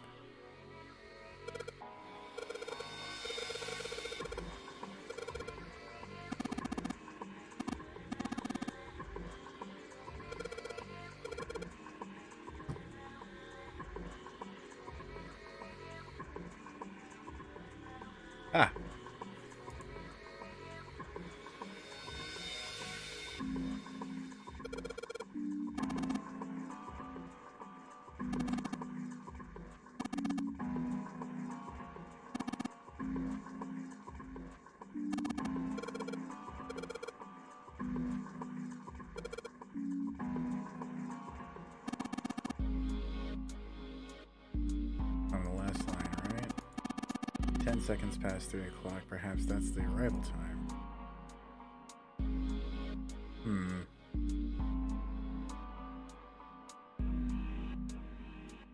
Oh.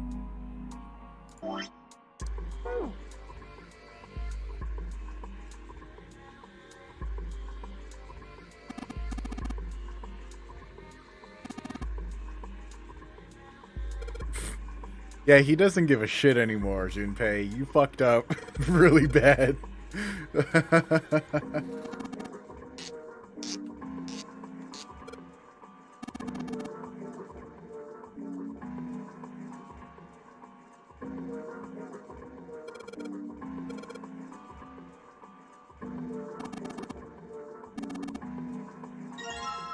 Go. Alright, back it up. Get over the door.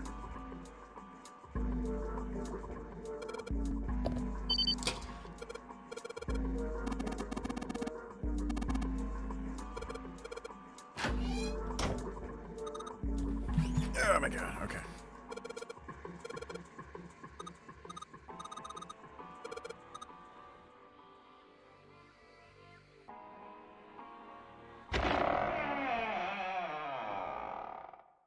Okay.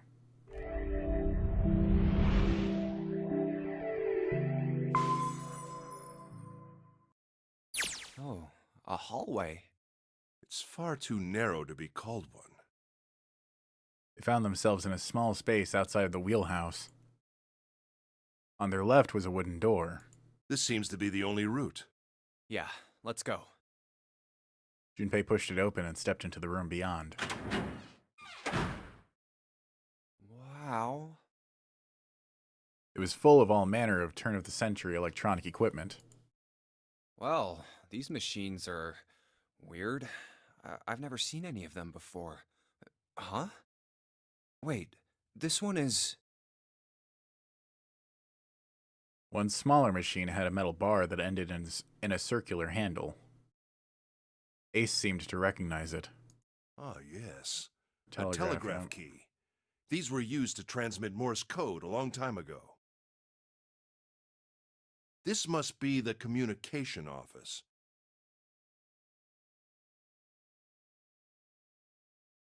Across from the door they'd entered through was another door. And that door? A metal plaque was nailed to it. It read... Captain's quarters. Huh. That's what it says. Then, do you think...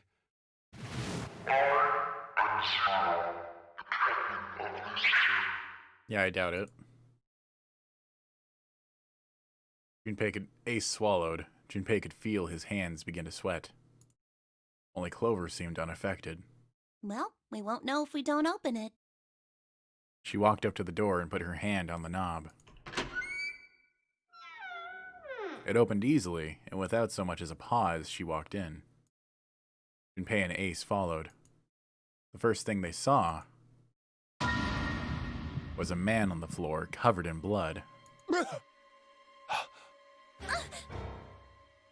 Junpei felt his body seize up. His mouth went dry, and he felt very, very cold. The blood in his veins slowed to a crawl, and his heart tightened like a fist. Not again. This was the third time he'd seen the horror of death laid out before him. He didn't think it was something he could stand to see much more of. Still, he had begun to accept that whatever it was he saw, whatever happened to him, was beyond his control, and whatever force controlled him was driven by a determination that he could not hope to match. Damn. A sense of helplessness, of desperation, washed over him. It left behind a feeling of utter emptiness that wormed its way through his body, like acid.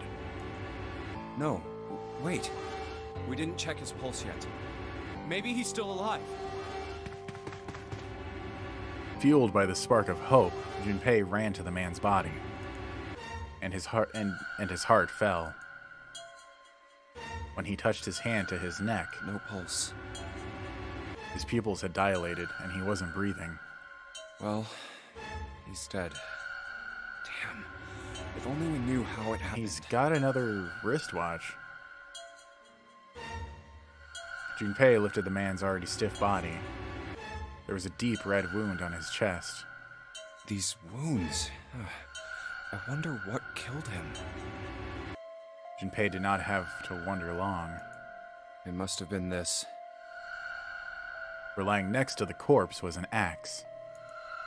The entire blade of it was drenched in bright red blood. From the shape of the man's wound, there could be no doubt that it had been made by the axe. Junpei looked at the body again. A lake of blood stretched out around it. It was wearing the clothes of a ship's captain, although they were stained with blood. These clothes? A captain? Does that mean this guy was Zero? On his left hand was a bracelet. The number on the bracelet was 0. Bracelet 0. It was only then that Junpei noticed the stench of blood that filled the room. He couldn't help but laugh. There was nothing else for him to say. It was too simple, too obvious, too straightforward. If there hadn't been a dead man on the floor, Junpei might have thought it a joke. Junpei. It may be wise to find a way out of here first. Yeah, you're right.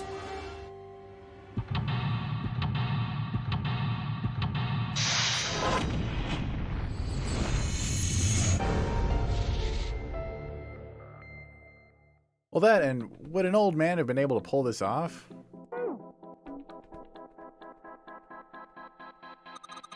Camcorder. Looks like it's pointed at the door. Oh, the power's on. Why would someone want to videotape a door? Yeah, that's why I want to look and see what's on the fucking...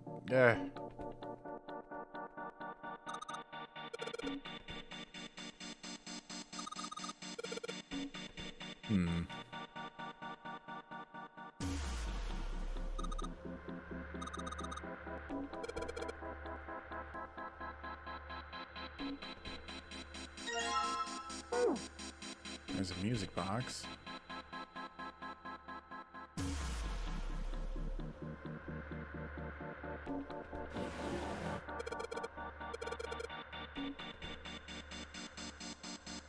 Huh.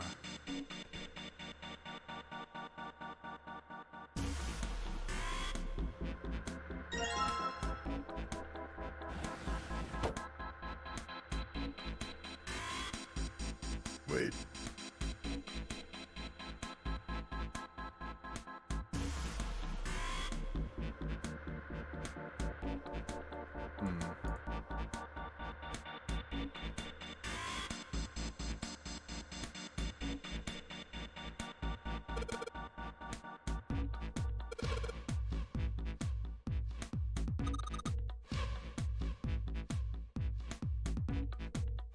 Wonder if the real Zero is in there.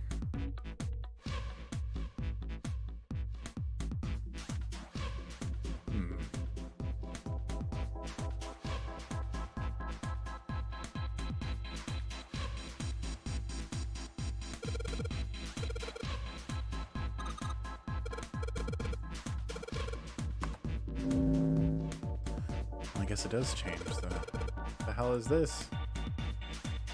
Huh.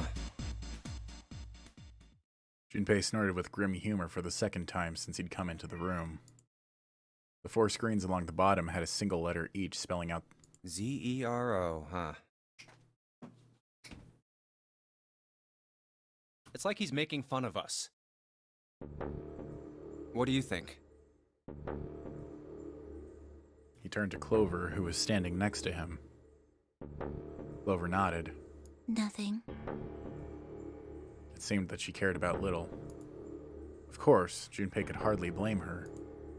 Given the strain she was surely under, Junpei was somewhat surprised she had responded at all.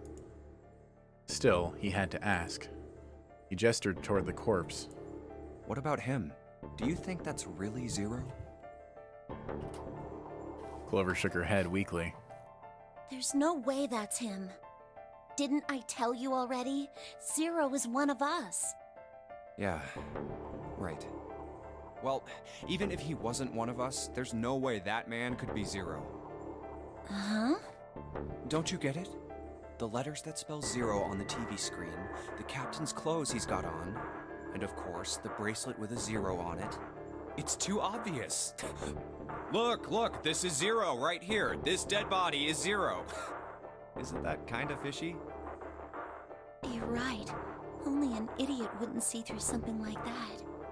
No, that's not the point. I'm not trying to make fun of them for thinking a trick like this would work. I'm sure they didn't think it would work, which makes me wonder. I think this is a challenge. That's weird. A challenge from the person who's really behind all of this. He's making fun of us. Don't you get it? If whoever killed this guy really wanted us to think this corpse was Zero, they'd never have put a bracelet on him. Walking around with a Zero bracelet would be like hanging a sign around your neck that said, "I did it!" Anyone with a brain would be able to see that this guy is supposed to look like everything Zero is supposed to be. Just like we did. The killer must have known we wouldn't think he was Zero and put the bracelet on him anyway. Do you know why? Why? Like I said, he's mocking us. Too bad, suckers, this isn't Zero. Where's the real me then? See if you can catch me. It's the same bad joke a lot of criminals like to play. They'll just sit back and watch people run in circles. That's really twisted, but it almost seems kind of childish. Yeah, you're right. It's really childish. It's like it's just a game to whoever this person is. That's what seems funny to me. Junpei bent down next to the corpse. All right, let's get back to the point. Who killed this man? I don't know. And what's this guy's deal? Who is he? How would I know that? If I knew anything, I would have told you. You have no idea who he is. Why would I? Junpei sat back on his haunches and thought. We should check and see if he's got anything on him that might tell us who he is. Give me a hand here, Clover. Huh? You're asking her to help you flip over the fucking How else are we body? gonna search his pockets. Clover didn't move. Okay, fine. Guess I'll do it. Junpei had no choice but to move the body on his own. Here we go. Grabbed hold of an area not completely covered in blood and shoved. Took a moment, but eventually Junpei felt the man's bulk begin to shift. Just as it did, something fell from the man's left wrist. Hey, it's the A bracelet with Zero on the face. Lastly, let us discuss how to be Yes. in the worst. Once the bracelet is taken outside the con. Oh, girl. Junpei stared at the bracelet. This man. He's No dead. shit! No, it's just I guess if his bracelet's off, that means he's. Well, it's pretty obvious that he's dead. You don't. Yeah. I guess you're right. That really could have just been left out of the He fucking... looks a lot better than the other Wow. bodies we've seen, though. I mean, if there wasn't all this blood, he'd almost look like he was still alive. I mean, I know it's kind of a messed up thing to say, but he kind of has it better, you know? Dying from a bomb going off inside of you, I mean, that's just... Some of Snake's bones went right through his skin. I think the explosion must have thrown him against a wall or something. Dude, you are making this so much worse. There was a broken bone just sticking out of his left arm. And... Bro! Yeah, no shit. Oh my god. Junpei, you were the worst. I kind of hate you at this point. Wow. What did you just say?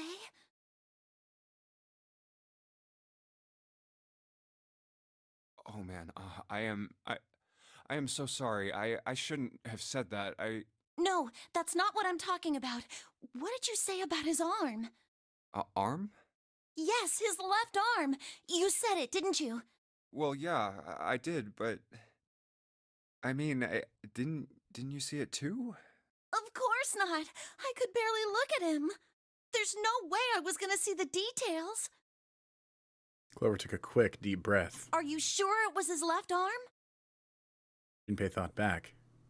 Yeah, I'm pretty sure it was. And he had a broken bone, right? What the hell are you getting at here? Just shut up and answer me! She shoved her face closer to his. He could see the fire in her eyes. Am I fucking right that it was a fake? Junpei winced and swallowed. Yeah, he did. It was pretty bad, too. The bone was sticking out of the arm. No sooner were the words out of his mouth than Clover's expression changed. Clover? What's wrong? Look, I'm sorry if I said anything. Suddenly, she was crying. Junpei wasn't sure what to do. Thank you. It was close to the last thing he had expected to hear. Huh? What are you... Junpei had no idea what had just happened. He didn't think he'd done anything worthy of thanks, and he couldn't understand why she would have chosen that moment to begin crying. So he simply stood there, confused. Thank you so much, Junpei. She thanked him again, and then something even stranger happened.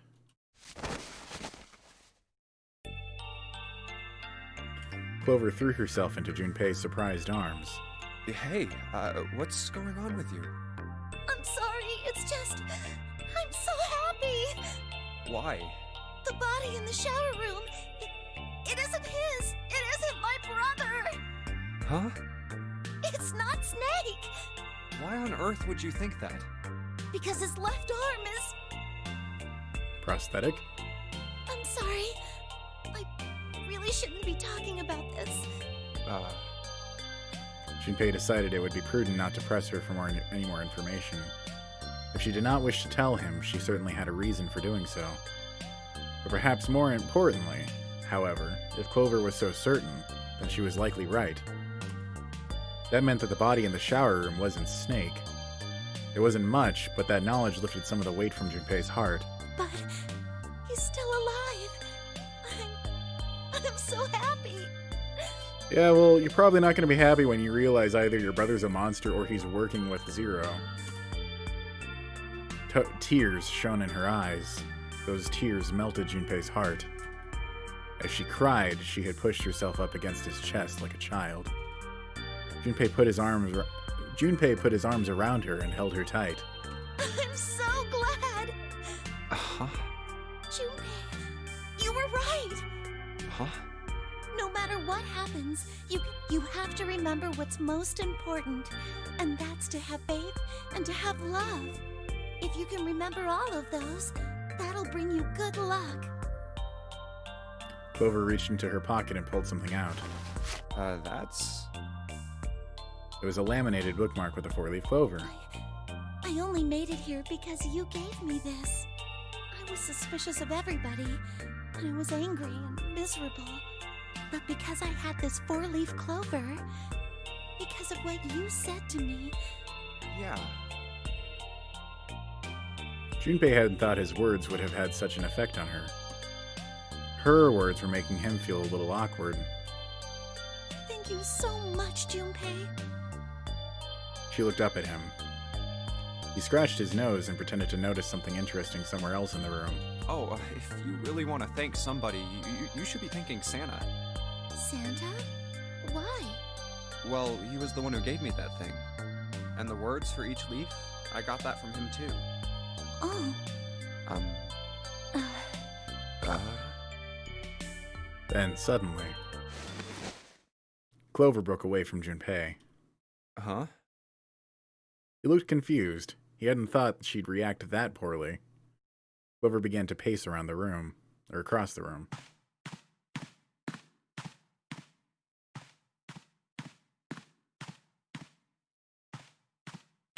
Six steps to the left, 6 steps to the right, another to the left, and then she stopped. Did Santa really tell you those things? Her eyes were serious, but not angry. Yeah, he did.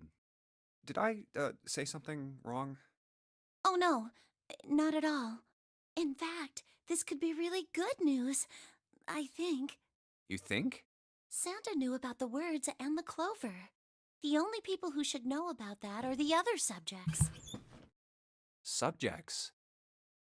The other people who were in the experiment 9 years ago, with my brother and me. But he's blind, and I was part of the Nevada test group. So neither of us would be able to recognize the faces of the people who were on this boat. Whoa. Okay, time out. So not only was she on the fucking boat, but Santa and Snake were on the boat. Junpei held up his hands. He took a deep breath and let it out. Let's just calm down for a second, okay? Start from the top. Don't start with the end and then jump to the middle. You gotta start with 1 and then move to 2 and 3 and 4 and so on. If you don't tell me stuff in the right order, I'm never gonna be able to figure it out. Okay. Clover nodded. All right, let's start with this experiment. What happened on this boat 9 years ago? Do you know about morphogenetic fields? Morphogenetic fields? He did, and the realization sent chills down Junpei's spine. All right, how about this? Theory of the Junpei recounted what Lotus had told him earlier. Clover nodded. Telepathy, huh? Well, that's not really it, but I suppose it's similar. So they were testing telepathy on this ship? Yeah, I guess so. So, what exactly did they have you guys do? The same thing that we're doing now. Exactly the same thing. What? The Nonary game. 9 people were put on this boat, and 9 others were put in the building in Nevada, and the game started. Junpei grabbed the sides of his head. Look, I'm sorry, but I don't get it. What do the Nonary game and some telepathy experiment have to do with each other? Am I missing something here? Clover bit her lip. She blinked back sudden tears. What had happened to her in Nevada? The ability to access a morphogenetic field is affected by a couple of things. The first is epiphany, and the other is danger. You know how sometimes when you're up against a really tough problem, and then the answer just kind of pops in your head? That's an epiphany. And what you learn from the epiphany can be transmitted with telepathy. When you add danger to that equation, then it gets easier to transmit that information over telepathy. So you're saying the Nonary game was supposed to introduce that element of danger? Yeah, but it couldn't be just any old danger. It had to be life and death. And someone did actually die. A girl. Huh. Junpei felt the sudden grip of despair on his heart. Something deep and distant and powerful squeezed, and for a moment he felt very, very empty and alone. She was on the boat with my brother. I was in Nevada.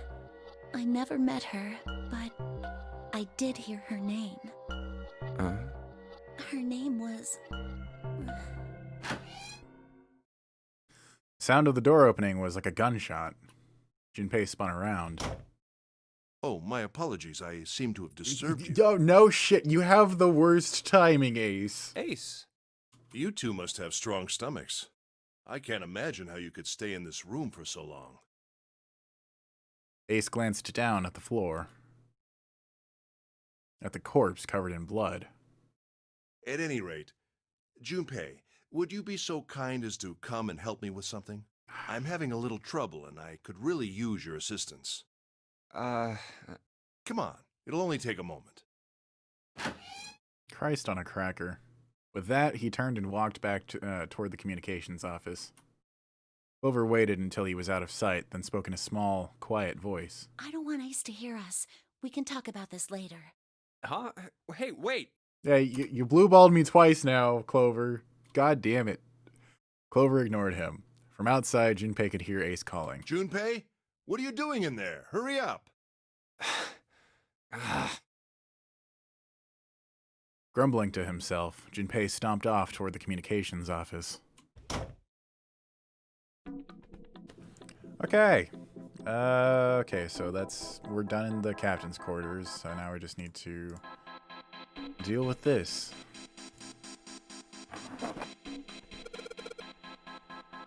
Blank, there's nothing written on it.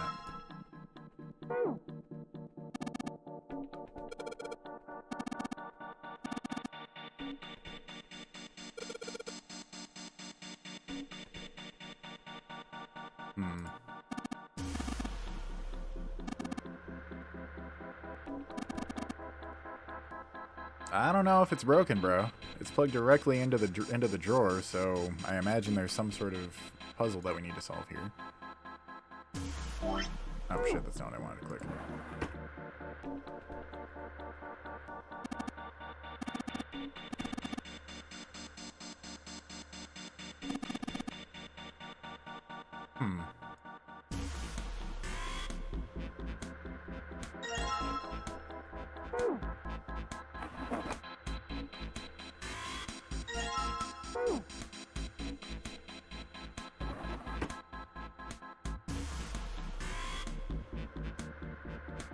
Wait, what did it say? I'll be honest, I have no idea how it works. Okay. Really? There's just the two sides? Oh, and then there's the captain's room.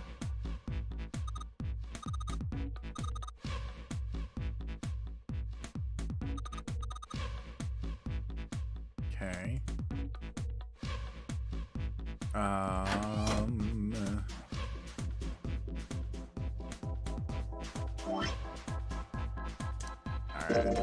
I kind of cheated for this when I looked at the walkthrough. Cylinder.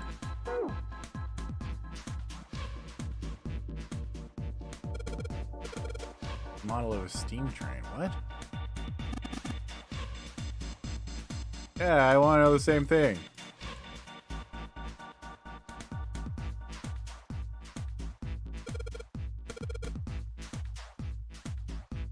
What the fuck is up with you, Junpei? What the f- Your jokes are not funny, Junpei. Oh my fucking god. I'm gonna kill him. I'm actually gonna kill him. I'm gonna fuck up this run, and I'm gonna kill him.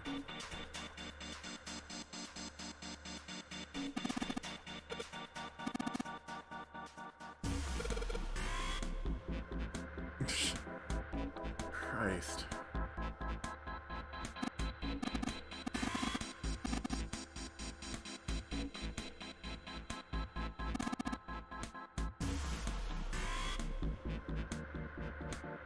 Let's see. Oh, I have to... Really? You have to combine this and this? I got a dirty cylinder. Oh, so you get the fucking... Okay. You get the notes. Morse code, okay.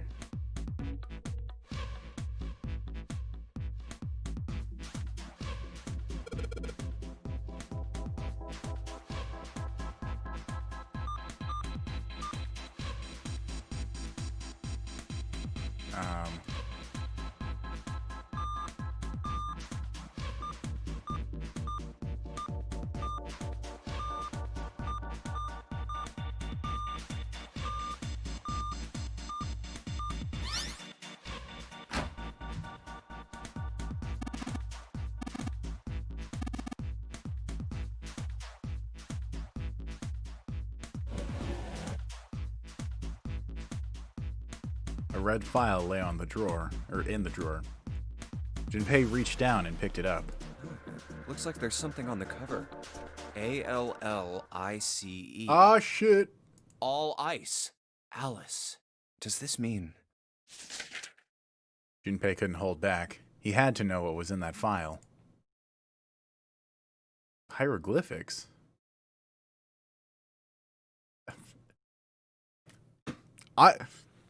You make me angry, Junpei! How did he make it to his age and never find out what fucking hieroglyphics are? What the fuck? Was this man raised in a cave? I want to know, because he's so fucking stupid. Oh my god. What the hell is this? Wow. They are hieroglyphs. A form of writing used in ancient Egypt? That's right. Can you read? Of course. I can't. What the hell? Yeah. Whoa, fucking... Jesus Christ. Maybe fucking... What's your name? My brain's going to octopus, but Lotus, that's right. Maybe Lotus would be able to read it. I doubt it, but maybe. She's the only one who really seems to have much in terms of, worldwide cultural understanding. Even though she's a bitch too, but she's also kind of getting bullied in most of the game. Trying to read them was pointless. Junpei wasn't going to waste any more time with them. He made to close the file, and something fell out. What's this? He bent down and picked it up. Oh, a key card. There was a symbol on it, and it reminded of Junpei of the symbols of for the Saturn and Mercury key cards. This one, however, had a dot in the center of the male symbol. Uranus. That's the Uranus symbol. Thank God they pronounced Uranus right. I'm sitting here like fucking Neil deGrasse Tyson going, it's Uranus until you're about 7. Junpei looked over to see Ace examining the card. In addition to the Uranus symbol, I still had it in my mind. There were three words engraved on the card as well. Something's written on the bottom. Bottom deck library. Bottom deck library. This must be the key to the library, then. So it would seem. Bottom deck library. Oh. Junpei remembered something he'd heard from Seven when they'd been in the chemical closet. Seven said something like... Alice sleeps in a small chamber past the forest of knowledge beneath the navel of the gigantic. Could beneath the navel mean the bottom deck? Yes. Then could Alice be in a room? Yes. What's wrong? Junpei blinked. Only then did he notice Ace looking at him. Curiosity and concern written on his face in equal parts. Yeah. I just remembered something. Is that so? What about? Well, don't laugh, okay? There was no reason for Junpei to hide his thoughts. He began to explain his theory to Ace. Then he stopped. It wouldn't make any sense if Ace didn't know who Alice was supposed to be. So he told Ace everything June had told him. The Egyptian priestess. And the woman who wouldn't melt, who was recovered from they called her all, and she was purchased by an English... According to Seven... Yeah. And you think that he hid her in a small room? Yeah. Ace stared off into the distance, his hand slowly and absent-mindedly stroking his beard. After a few moments, his hand stopped. He turned slowly to look at Junpei, and his brows drew together. Junpei, have you ever heard of the term CAS? CAS? It stands for Cells Alive System. It is an advanced technology for freezing and preserving organic matter. Put simply, it is a technique that allows one to freeze things without the formation of ice crystals. Normally, if you freeze something fresh, water within its cells expands as it crystallizes, damaging the cell membrane. CAS, however, works differently. The object to be frozen is supercooled using magnetic fields, and then frozen instantly and uniformly, giving ice crystals no time to form. It was originally developed for the preservation of food, as an alternative to the normal freezing process. Now, however, there are rumors that it can be used for other things. What do you mean, other things? Well, there are obvious medical uses, but perhaps also space travel. Space travel? Are you serious? Surely you've heard of suspended animation. Cryogenic freezing? It's a fairly common idea in science fiction books and films. People are sometimes frozen for especially lengthy journeys through space. That was when Junpei understood what Ace was suggesting. Whoa, wait a minute there. Ace looked at him and raised an eyebrow. Are you saying that Alice was frozen using that CAS thing? Well, I'm sure the possibility is quite low, but it is a possibility. If this special ice you call Ice 9 does indeed exist, and CAS were used to freeze her into that sort of ice instantaneously. You think she could be alive? Well, I can't say for sure, of course. I'm only talking about possibilities. I mean, it's a really low possibility considering this was, 1912 and 1916? When, 1912 when she was discovered, and then 1916 when the Gigantic was purchased by Lord whatever the fuck his name is. Yeah, that's what, like 50 years before we even actually got on the moon? The melting point for Ice 9 is 96 degrees, right? If she were put somewhere where she could reach that temperature... That's nuts. Are you really saying she could have defrosted and started walking about? You're quite right. It does sound unbelievable. But if she had, then we would have an explanation for the man we found dead on the floor. You mean the guy dressed like a captain? Yes. He was dead when we found him. Clearly, he was murdered. But if he was murdered, then by whom? It couldn't have been one of us. That would be impossible. In order to enter the captain's quarters, one must first open door 1. That door that requires the Earth key prevented us from accessing door 1. Who was it that opened that door? Santa and Lotus. Right. Clearly, the two of them could not have opened door 1, or any other door for that matter. Who else then could have done so? Junpei thought for a second. Nobody. After Santa and Lotus used the Earth key, they turned back and met up with me and June. Then we returned to the large hospital room and found Ace, Seven, and Clover. While we'd gone into the shower room, Ace, Seven, and Clover had stayed behind. But it's impossible for those three to open door 1. But what about when June and I took the elevator to door 2? No, still won't work. We were only gone 5 minutes. No human being could have run to the captain's quarters, killed that guy in there, and run back that fast. It would be impossible for any of us to be the murderer. Alright, I'm just curious where we are. Okay. We're actually pretty damn close to the end then. But I'm still so confused how this is supposed to be the true ending when... I don't know. Maybe this is the true... I'm not gonna fight it. We're already this far. We're like just about done. And, okay, so there's 5 endings. I thought there were 6. Maybe there's a secret one that we don't know about. I don't know. Anyway, yeah, let's just finish it up. How close are we again? Yeah, we only have a few blocks left. That being the case, who could have killed him?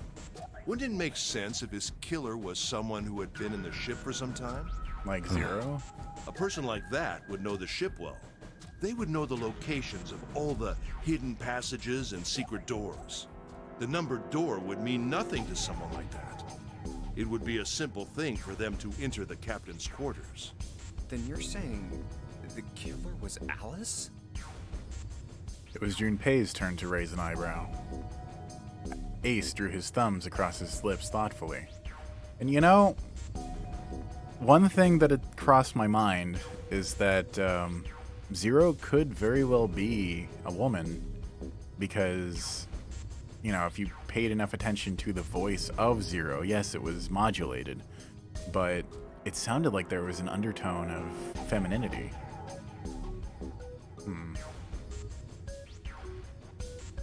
Ace drew his thumb across his lip thoughtfully. Well, this is all only one possible theory.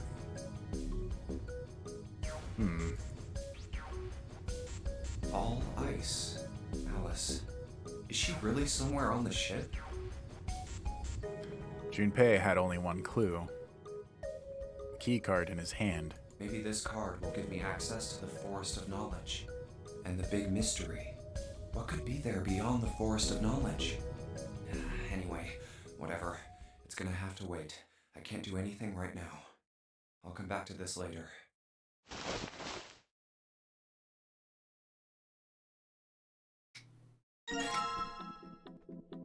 Hang on a second, I gotta deal with my cat. He's being annoying.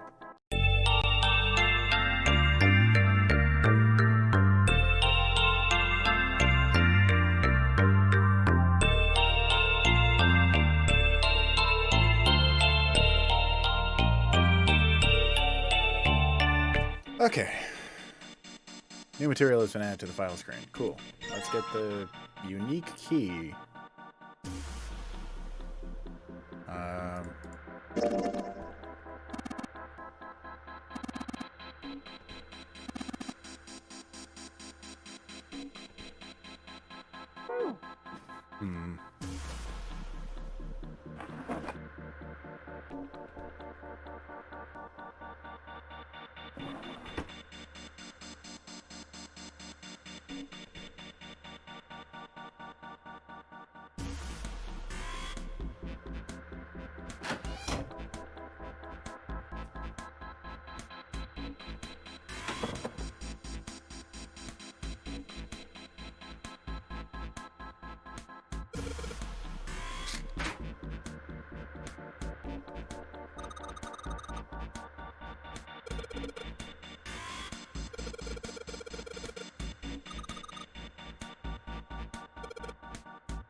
Oh, right. It's to spell out 0. And I glanced over and saw that it's supposed to be 0 since, you know, word 0. But I want to actually figure it out for myself.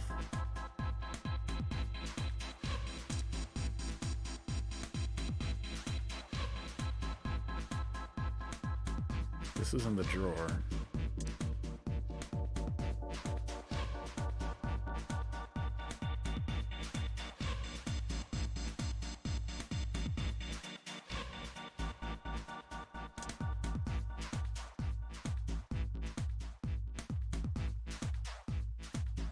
So it's base 10. 11 is B, 12 is C, 13 is D, 14 is E.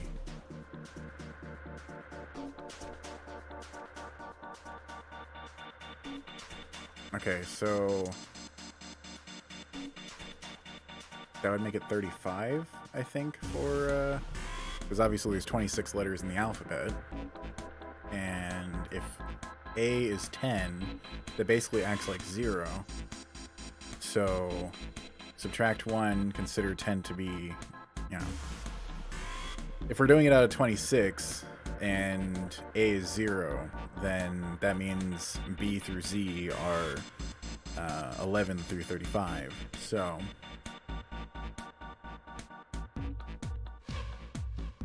yeah, 35 and 11, 12, 13, 14. Hang on. I'm going to write this down because I don't want to have to remember. 35, 14, 15, 16, 17, 18, 19, 20, 21, 22, 23, 24, 25, 26, 27, and 25. Wait.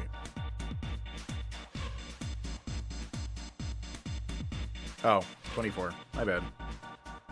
I double-checked my answer with the walkthrough, and I was like, wait, no, that's not right. Okay, so 30. Yes, I got you. Fucking, come on. 35, 14, 27, 24.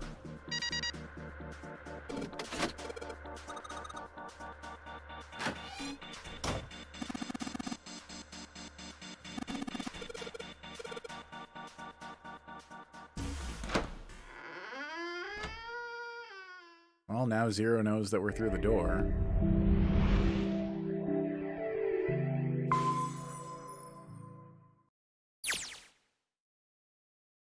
They stepped out of the captain's quarters and into another hallway.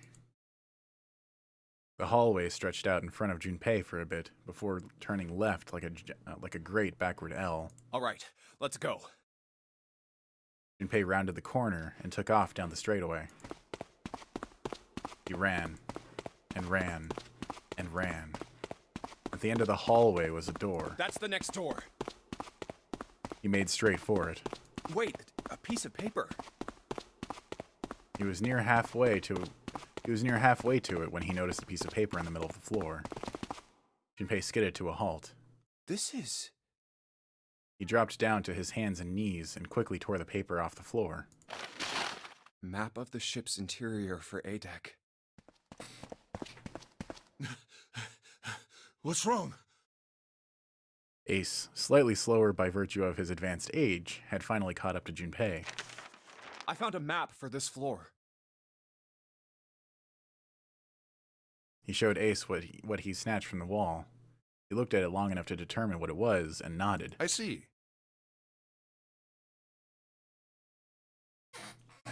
With that, he began running again, past Junpei. Well, that was anticlimactic. I should keep this, though. Mingle, lay down, dude. Lay down. Come on. Lay down. Lay down. Thank you. Ah, my fucking cat. Junpei shoved the map into his pocket and got up to follow Ace, but something stopped him. Where's Clover? He turned around. Clover was nowhere to be seen. Damn it, what the hell is she up to? Junpei muttered angrily under his breath and took off back the way he'd come. As he stomped around the corner, he saw her. She was standing in front of the door to the captain's quarters, her hand on the doorknob. Clover! Huh? As Junpei watched, she closed it, gently and quietly. What the hell are you doing? Nothing. What do you mean, nothing?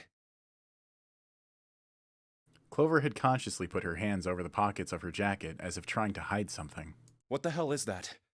What? You've got something in your pocket. What is it? Oh, this? This is a note. A note? Yeah, I found it in the pocket of the guy with the captain's clothes. It said something about the darkness of the sinister hand or something. What the hell? Let me see it. No, not right. But Junpei wasn't going to get to see it. From the other end of the hall, he heard Ace's voice. Hey, Junpei, Clover! What are you two doing? Hurry up! He's getting mad. Clover shrugged. I'll show it to you later, all right? Come on, we gotta hurry. Clover, you sus as fuck right now. Before Junpei could protest, she was gone. Around the corner and off down the long stem of the L. A note. A note. Junpei was curious. But there was something else that bothered him. From the look of that pocket, it doesn't particularly look like just a note. Jeez, what are you thinking? For crying out loud. Junpei did his best to convince himself that it would make sense later and ran off after Clover.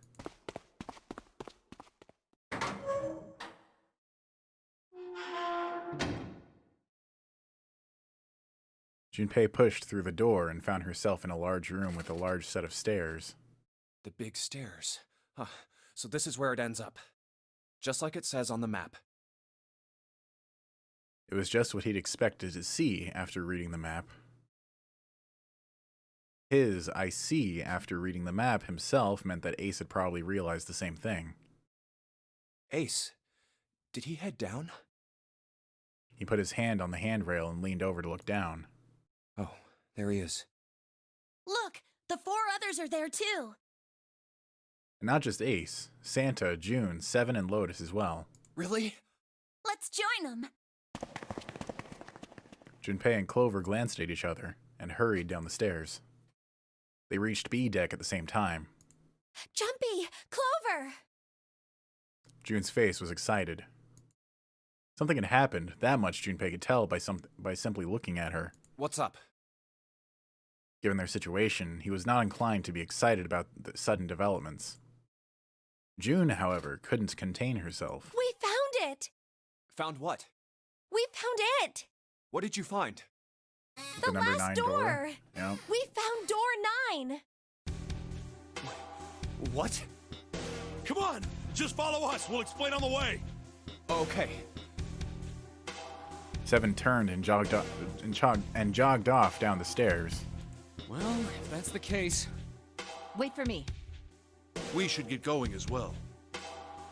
The rest followed. Jumpy! We finally made it! The relief and excitement in her voice echoed what each of them had felt. Yeah, it's finally time. Junpei wasn't quite ready to believe they'd really done it, at least not just yet. Still, if everyone had said that it was door 9, then it probably was. We've reached the end. He could feel his heart racing. A mixture of anticipation and fear ran through his veins, and he could feel his legs shaking. He was doing his best to maintain a sense of healthy skepticism, but he couldn't deny that the prospect of escape was an exciting one. Something's bothering me. Only 3 to 5 people can go through the numbered door. 7 of us are on our way to door 9. That means that, best case scenario, there will be 2 of us who have to stay behind. 2 people. Is there a way?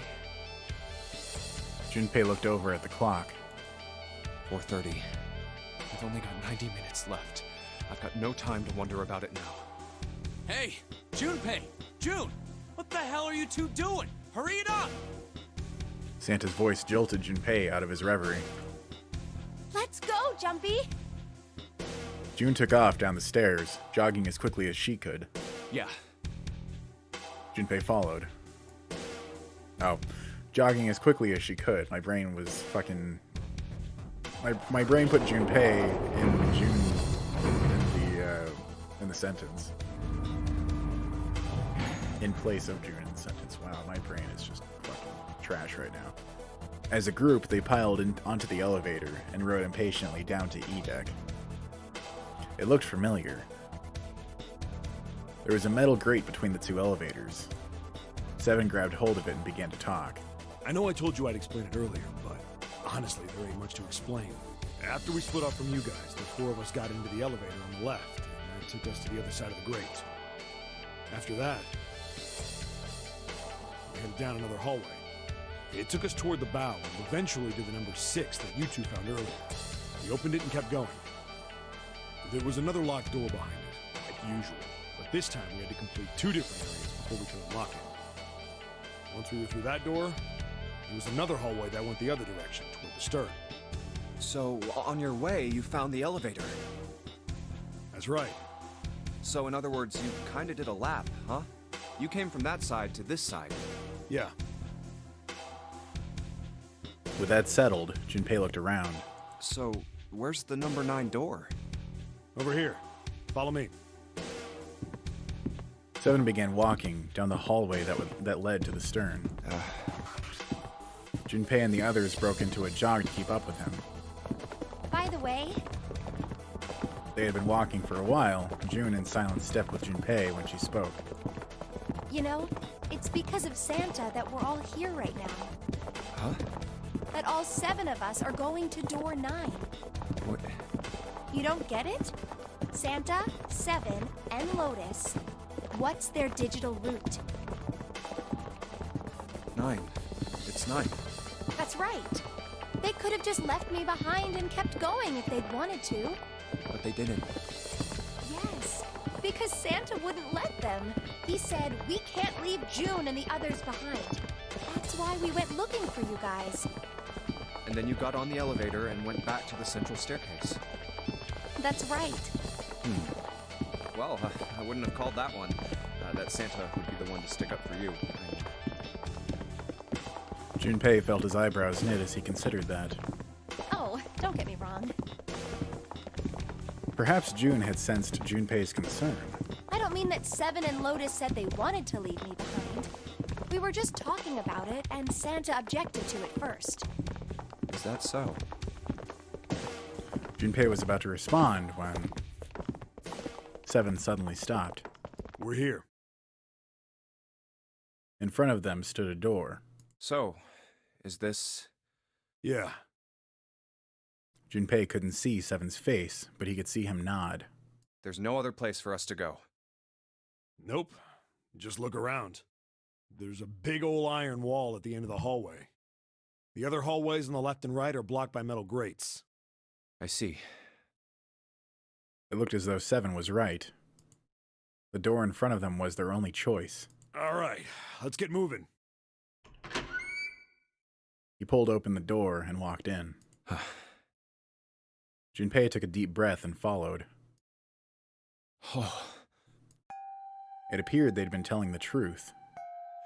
No way. The first thing Junpei saw as he entered the room was the number. 9. Like all the others, it was a rough thing made of red paint.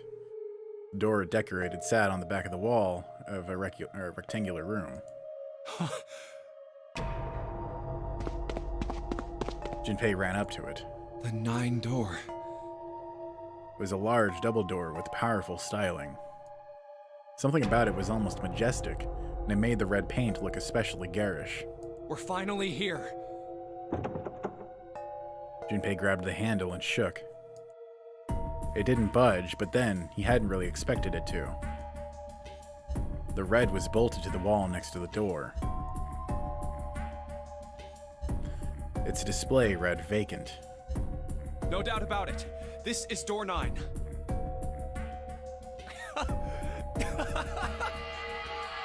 Finally!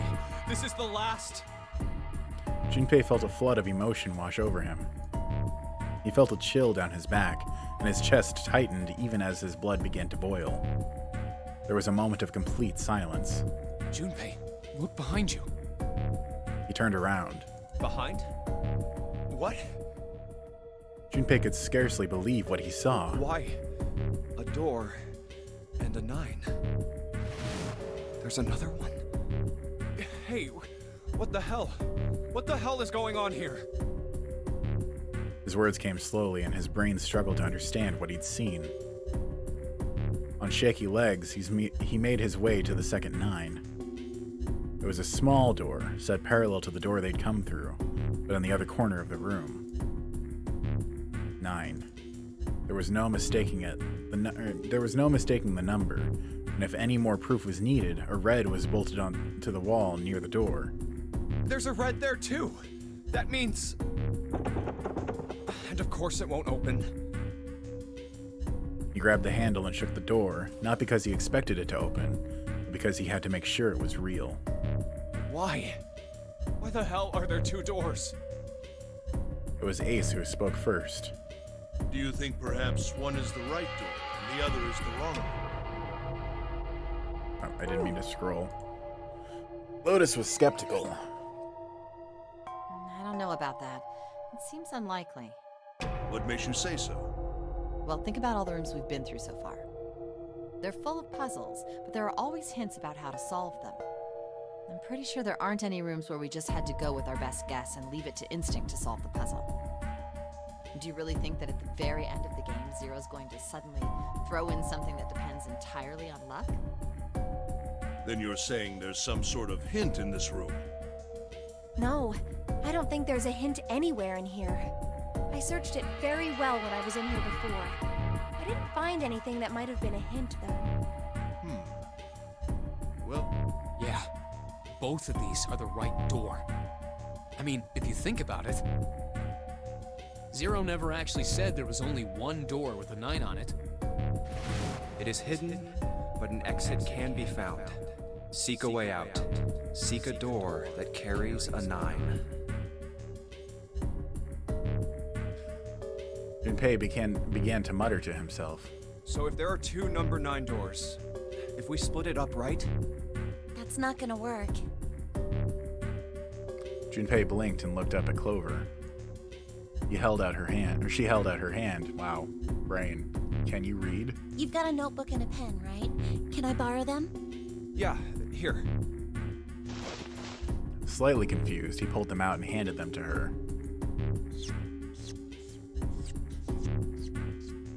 Look at this.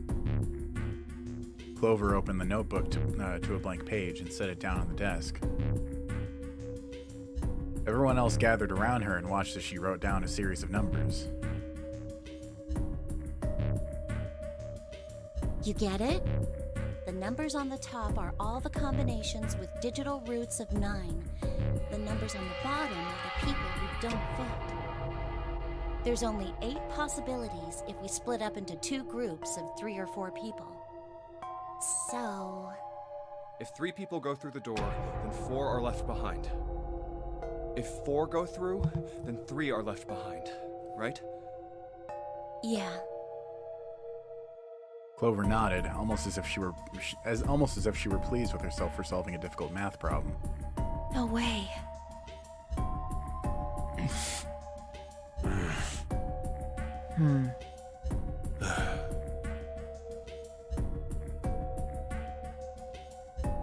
The room went very quiet. Silence lay across everyone like a thick, heavy blanket. No one spoke. Their faces were blank. Come to think of it,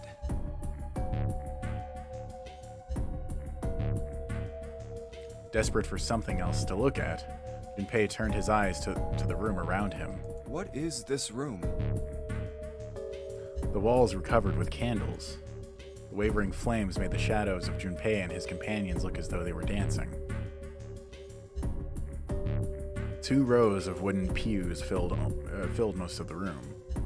It looks like it's set up for some kind of ceremony. But what kind?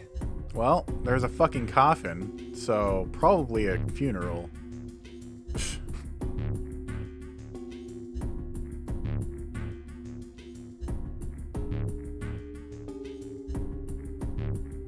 Is that an altar?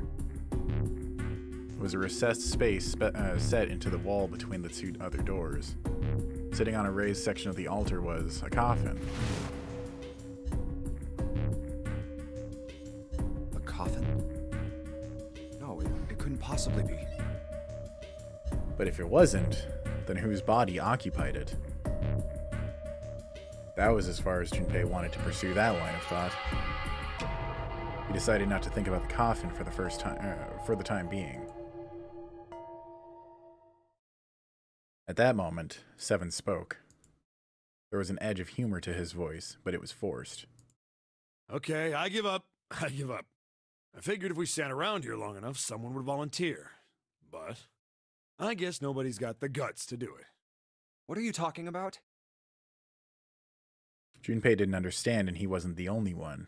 What? You guys didn't figure it out yet? Fine, let me enlighten you. Clover was mostly right with her little explanation earlier, but she missed something. She wasn't really wrong, she just... screw it! Let me just write it out. Seven snatched up the notebook and began to write in it. Everyone else clustered around him, desperate for a look. If you're trying to leave with a group of 3 and a group of 4 and get everybody out, Clover's right. But there's another way. Only one combination, though. If you split us up into groups of 3, 3, and 1, you can make this combination. Wait, this means... Don't get me wrong here. I'm not trying to copy Ace or anything like that. Even if he hadn't been the hero back in the big hospital room, I'd still be saying the same thing. The same thing? Are you saying? Yeah, I am. I'll stay behind.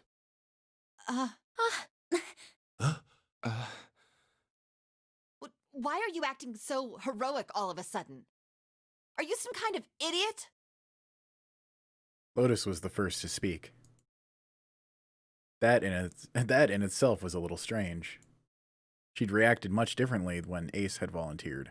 No, I'm completely against this. I'll be goddamned if I'm gonna have to owe you for getting out of here.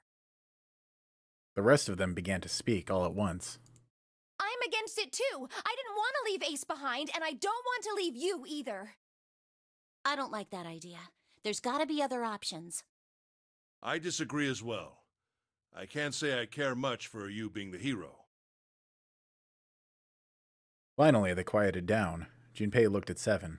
Well, there you go, Seven. Proposal denied. Clover's right. There's gotta be a better way than this.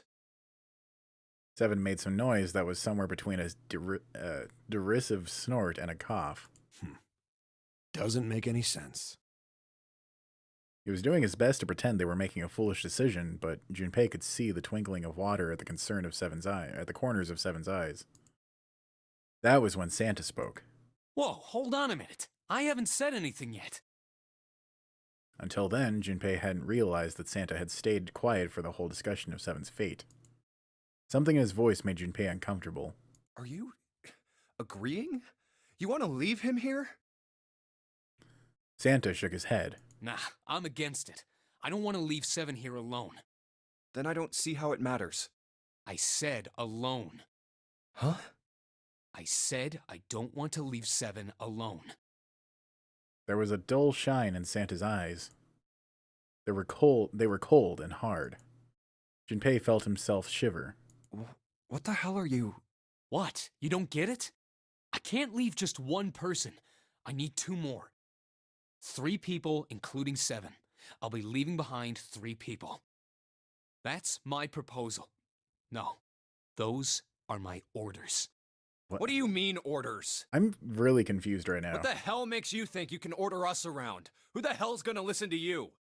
You all will. In 3 seconds, you won't have a choice. What? What? 3, 2, 1. Santa was so fast, Junpei could barely see him. When he moved, it was almost like watching a dance. He felt his feet moving like lightning. He spun and... What the fuck? He had June. See? I don't... His lips curled into a cruel, mocking smile. Huh? What? A shudder traveled the length of Junpei's spine. His chest froze and he could feel his breath go stale in his lungs. Nothing made sense. Junpei felt as though his head were about to explode. Santa's sudden change in attitude, saying that he needed 2 more people. The gun in his right hand, a revolver. Santa had grabbed June from behind and pressed what Junpei's brain identified as a revolver roughly against her temple. Why? What the hell is that? Where on earth had Santa possibly found a gun? Junpei's questions roared in his mind, but his mouth refused to ask them. Seven spoke, almost as though he had sensed Junpei's confusion. The gun's from the other room. What room? One of the rooms behind door 6. I should have known he was gonna do this. I should have taken the gun. Well, it's too late now, fat ass. Damn it! A mixture of fury and frustration twisted Seven's face, and he glared at Santa. Santa, for his part, didn't so much as flinch. The corner of his lip twitched into a slightly wider smile. Then the smile faded and he began to move. He walked backward, dragging June with him. Before long, his back was resting against the door. On the wall next to him was the red. He put his hand on the scanner panel quickly, and then forced June to do the same. Now, time for you to start following my orders. Ace, Lotus, congratulations! I've chosen you to come with me. Put your hands in the red.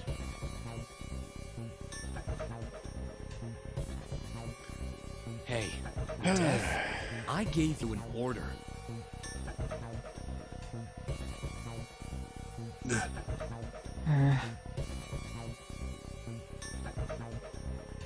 Right, fine. I didn't want to waste any bullets, but you guys just don't get it. No sooner were the words out of Santa's mouth than his hand twitched, and the gun roared. A section of the floor exploded, scattering wooden splinters across the floor. A thin plume of smoke snaked out of the hole in the floor. There could be no doubt that the gun was real and worked. He really shot it? But why? Santa, why are you... Clover's voice spoke of betrayal and disbelief. Santa, I thought you were one of us. I thought we were friends.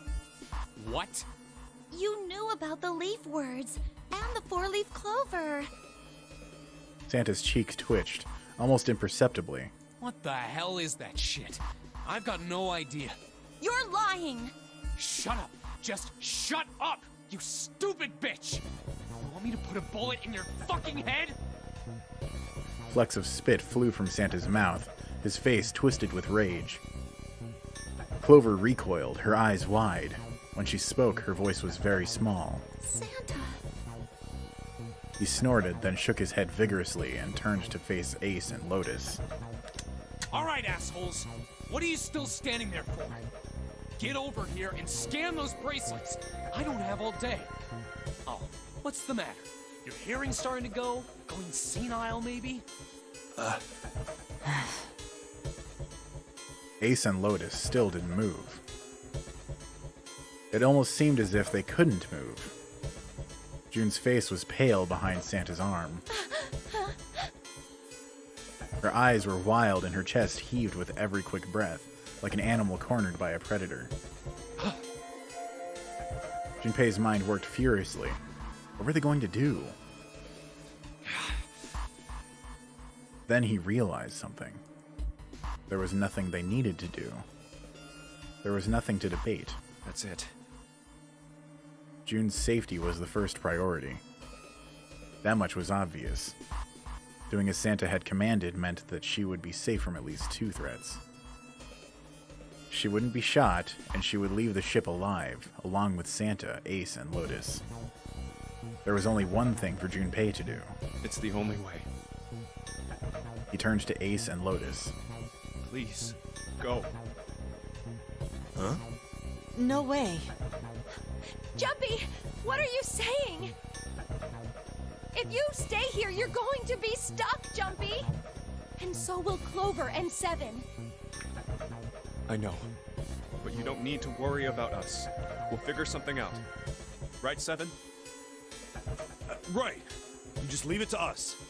It's gonna piss me off to do what Santa says, but... Don't worry about me either. There's still something I have to take care of.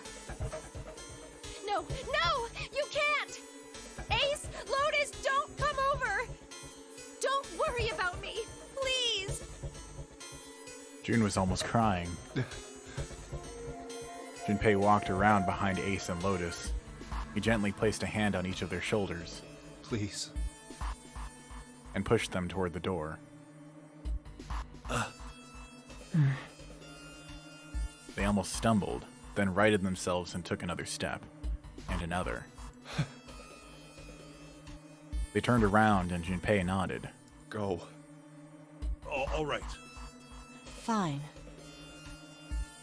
Ace and Lotus turned around again and walked slowly toward the door where Santa was waiting for them. After what seemed like an eternity, they stopped in front of the door marked 9. Santa smiled. All right, now let's get those hands in the scanner panel. What's the holdup? What? You think I'm fucking around here? I don't give a shit about this girl. Greg doesn't need a person, you know? All I need is the bracelet. You get it? Good. Now put your fucking hands on the scanner. I'm not gonna say it again. He shoved the revolver harder against June's head and she winced. Fine. Ace sighed, defeated, and placed his hand on the scanner. Lotus went next. Lotus glared at Santa and slammed her hand onto the scanner panel. The 4th asterisk blinked on. Good job. Now, Lotus, pull that lever. As soon as the door opens, you get your ass in there. Try anything stupid, and you know what happens, right? Damn it. Junpei could almost hear Lotus's teeth grind.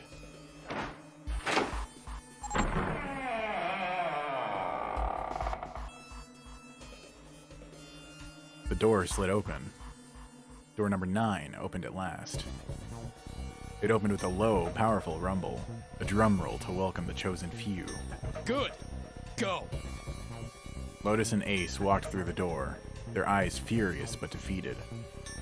Santa waited until they were all the way inside, then hauled himself and June across the threshold as well. 6, 7, 8. Later.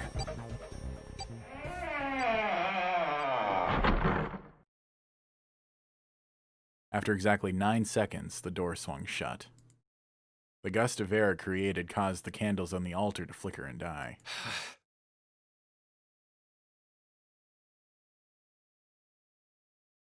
Tingle. The room fell silent. Junpei, Clover, and 7 had been left behind.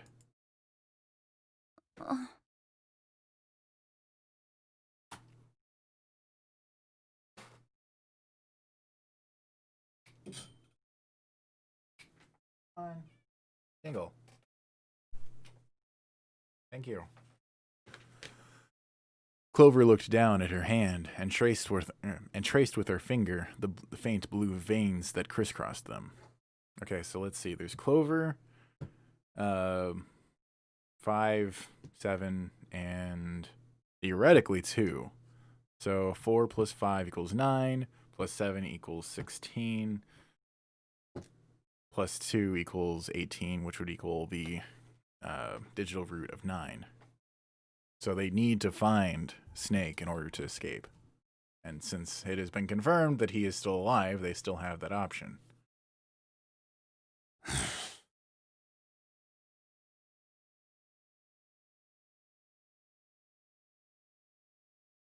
Seven shoved his arms into the front of his overalls and scratched his stomach. No one spoke. Silence made the air feel thick and oppressive. Desperate for something, anything to occupy his mind, Junpei walked to the larger of the two 9 doors. He stood in front of it and looked at the red. It read, engaged. He moved to the smaller door.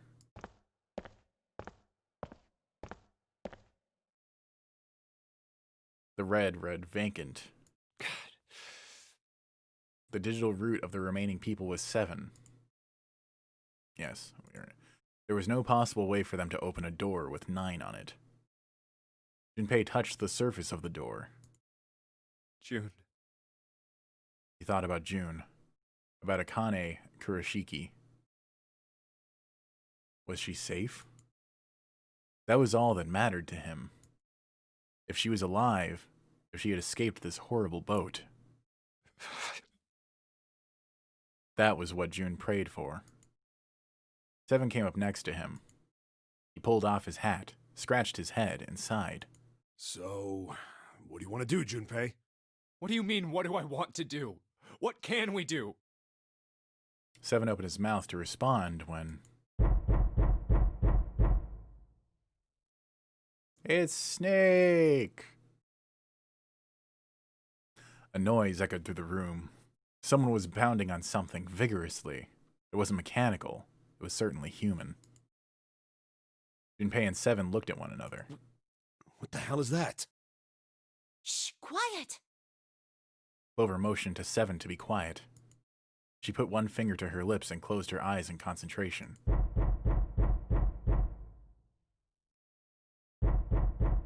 The 3 of them listened, trying to determine where the sound was coming from. Where is it coming from? Oh, so the fucking... Okay. I saw another, puzzle solution, but, I wasn't sure what it was going to be, so it must be... Could it be? I'm assuming it's the candles, like you have to turn them since they got put out, and, you have to do that in order to open whatever door is locking, Snake behind. Hey! Oh, he's in I there. think it's coming from this coffin. Ha. You're right! Let's open it. But how? What are those muscles for? For show? You're telling me to force it open? Just shut up and try! Junpei and 7 grabbed hold of the coffin. They tried to get a good grip with what little purchase they could find, and pulled with all their strength.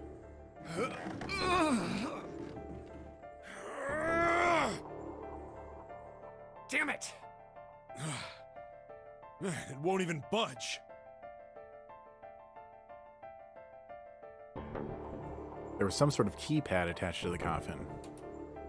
Purpose would not have been difficult to determine. Or its purpose. I didn't even see the word its. Their eyes were almost immediately drawn to it. Not another one. Yeah, looks like it. Do you think we have to put in the right password or it won't open? I think so. The noise wasn't stopping. In fact, it was getting louder. Whoever or whatever's inside this thing wants out. And now. I know that. But how? Without a passcode, I don't think there's much we can do. Couldn't even tell how many numbers the passcode needed to be. Isn't there a hint somewhere? Well, let's look for one.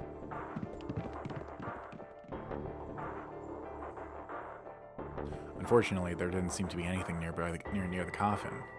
Clover ran to examine the pews, and 7 investigated the desk, but they turned up nothing. There's nothing here. Not making this easy, are they? The sound still wouldn't stop.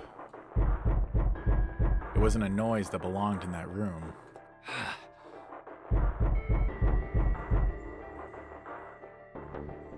What's the passcode? What am I supposed to do? How can we figure it out? I need something.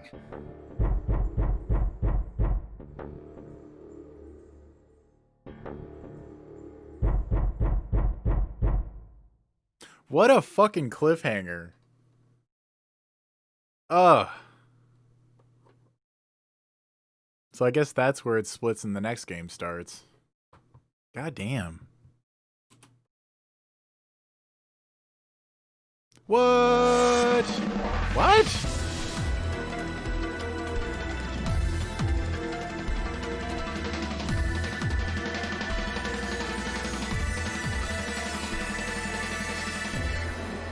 I'm confused now.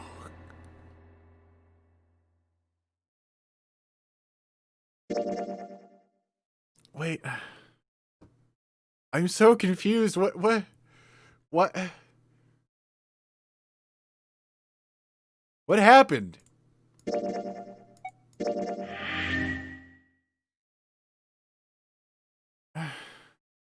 It just ends and then... Okay, so...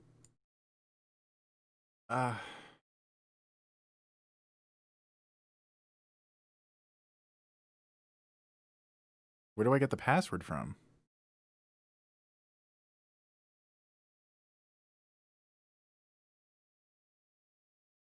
That's unlocked. All the keys are there.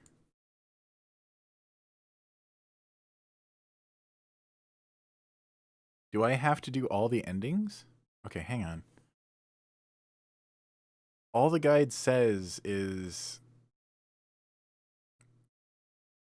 It has directions. That is what I was thinking that, you know, you had to turn the candlesticks or something. And then it says 7 plus Junpei plus Cap. And then it goes to the library. Do I have to go to the library? No. Oh, shit. Oh, fuck. That's not what I wanted. Damn it. Okay. Huh. Alright, let's... I saw the one you said you have to get another ending first, but I don't know. Okay, I need to get somewhere else, anywhere else, because wow, that is loud and annoying.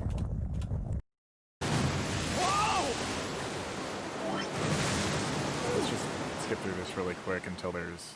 Alright, we're good. Better than drowning, I guess. Okay. That's more manageable to my ears. Okay.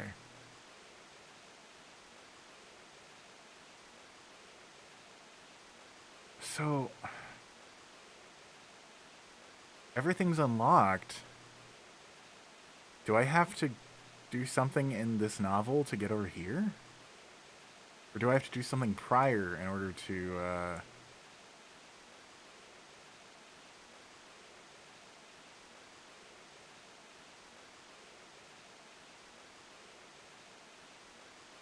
Okay. So, it's... I think it's that one. Right? Or maybe it's this one.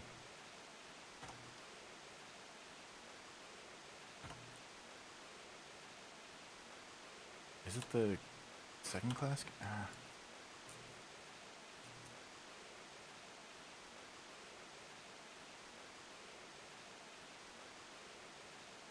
I think it was the second class cabin.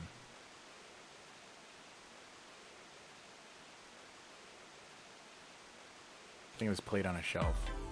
Hey, Junpei. Yep. You got a minute? Alright, so skip this.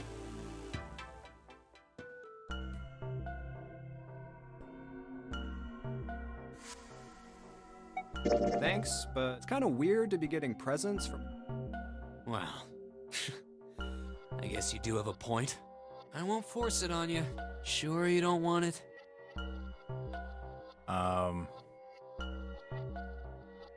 So, I don't want it. Yeah, I don't want it. Why don't you give it to Lotus? Huh. Good idea. Will do. Santa turned and headed off to the other room. Hey, you old bag. I just found the perfect thing for a woman in her 40s. Holy shit. What a dick. Everyone's so mean to Lotus.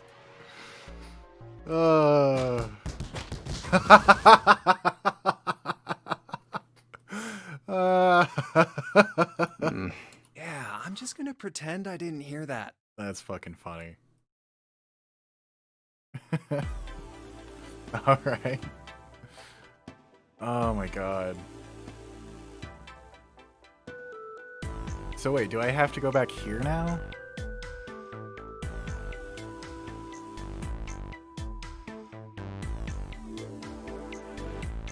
Or try the novel, okay. Yeah, because if that's locked, then it should automatically give me the other option.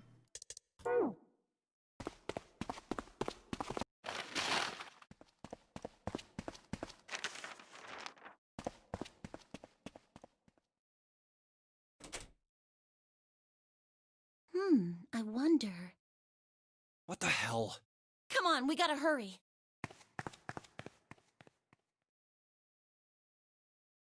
As she did, he got a glimpse of her back. Huh? Clover, what's that on your back? What? Sticking up from her collar was something that looked like a big wooden stick. A stick? Hey, Clover! What the hell's that thing on your back? She didn't respond. Instead, she quickly turned the corner and disappeared. Is she ignoring me? For crying out loud. Does she have the axe? Does she have the fucking axe? Is she gonna try and murder someone?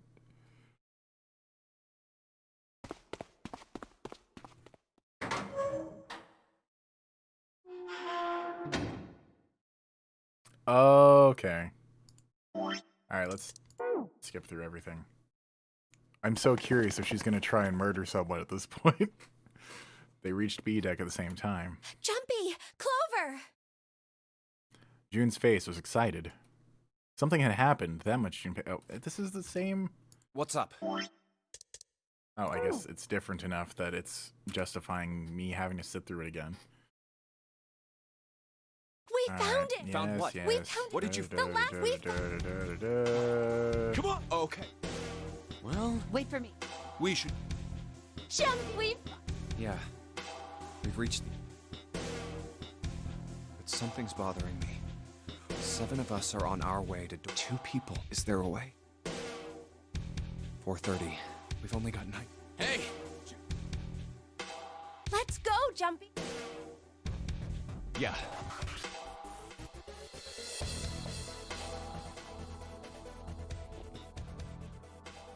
Hey, what about door 2? Everyone else stopped. They all turned to look at Clover.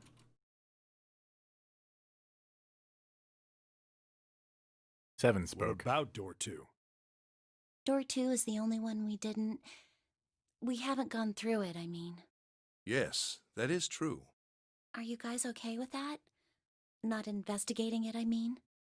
So what? We found door 9. We don't need any of the other doors. What's the point? Huh? What's the point in going to door 9? We can't all go through it, right? Then we should do what we have to do before we go any further. It's like a jigsaw puzzle. The best way to finish it quickly is to do the border pieces first. You know? Or what? You think all 7 of us should go to door 9? And then we argue over who stays behind and who gets to go? Do we really want to do that again? Who knows? If we check out door 2, maybe we'll find something. I don't know, maybe door 2 needs at least a sneak. Maybe we can find a way to get all of us out. Huh. I don't know what might be in there. We may not find anything. But don't you think it'd be better to at least have a look? I mean, am I wrong? Does that sound wrong to you guys? Yeah, you do have a point. I don't think it's been shared with everyone else that Snake is still alive. Like, I'm pretty sure that's still just between Clover and Junpei. The last time I checked the clock, it was 4:30. It's not like we've got a lot of time, but if we're quick about it, we might have time to take a look. You're right. Let's go take a look at door 2.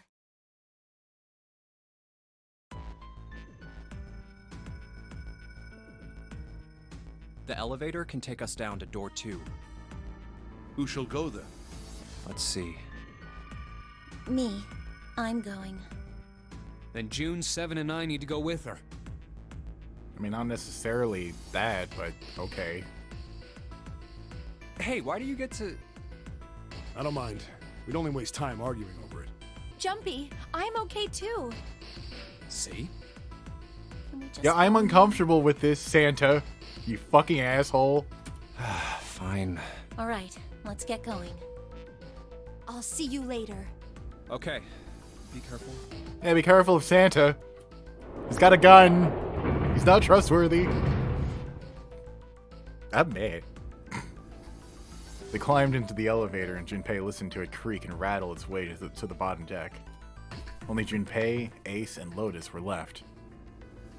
As the elevator rumbled out of sight, Ace spoke. Lotus, would you be so kind as to go with me?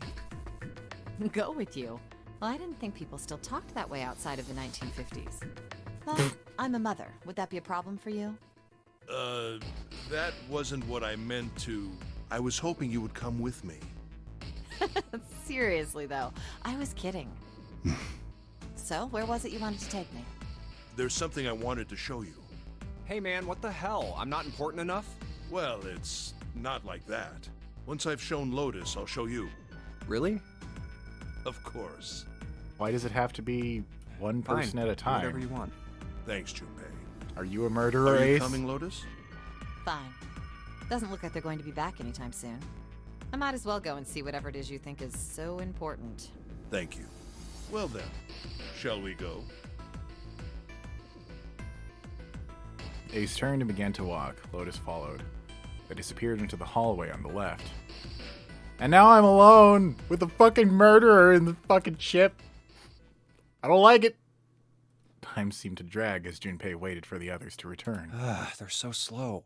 And what's keeping Ace and Lotus? Suddenly, the elevator opened.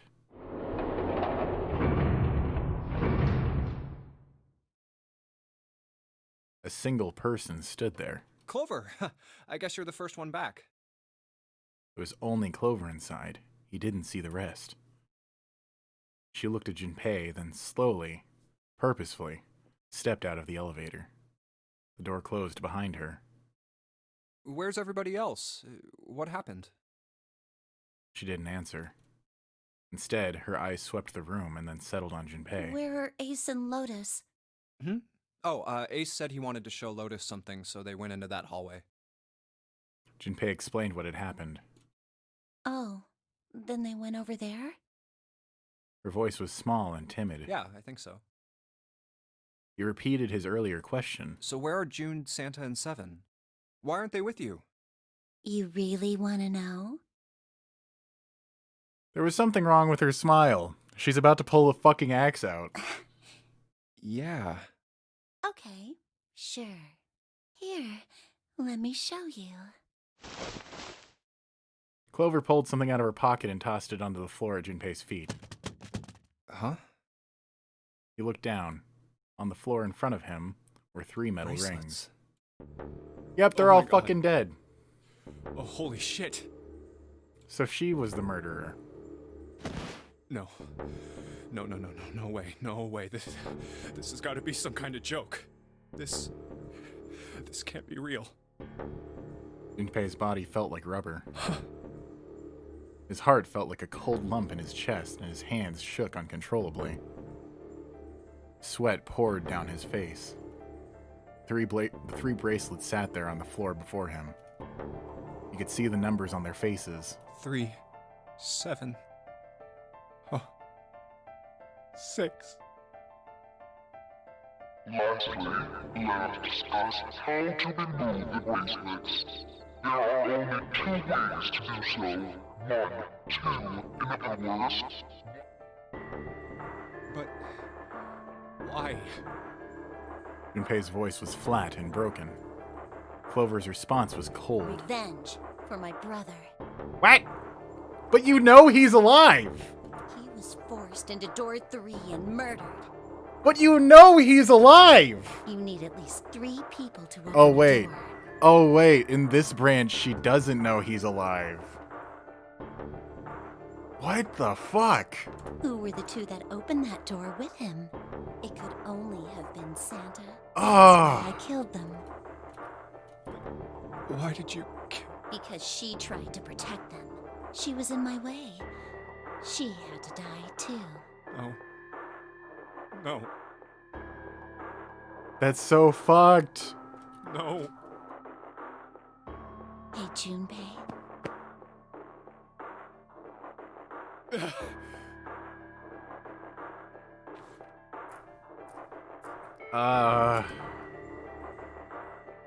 Okay, I'm gonna read this because I almost just didn't. Her smile was wrong. Horribly wrong. Her face looked like a mask made from stretched human skin. The smile that parted her lips did not extend to her eyes. They were dead and empty. The girl in front of him was no longer the Clover he had known. Perhaps she was not even human. Let's go. Her hand reached out toward him. Let's get out of here. Let's leave this ship. What the hell are you talking about? To open a numbered door, you... Yes, I know. You need at least 3 people. But as long as we have this... Once again, Clover reached into her pocket and pulled something out. That's... It was another bracelet. Junpei could see the number on the face. 0. The 0 bracelet. You've got something in your pocket. What is it? Oh, this? This is... See? You get it now? If we have the 0 bracelet, we can leave. You and I can open door 9 with just the 2 of us. See? So let's go. Come on! Hurry up! She shoved out her hand again. Junpei looked up at Clover. She had the face of a demon, but there was something else. There was a holy light that surrounded her. She was both a fierce god and a benevolent goddess, filled with love. Junpei? Her voice was soft. Her eyes weren't empty anymore. They were deep. So deep, Junpei could feel himself falling into them. He felt dizzy. There was something oddly bewitching about her. His mind was beginning to crack, and his heart began to melt. Junpei. The hand she was offering him. It looked so soft, so inviting. Clover. Junpei reached out with his own trembling hand and closed it over hers. Yeah? It's not like I fucking didn't expect that to happen.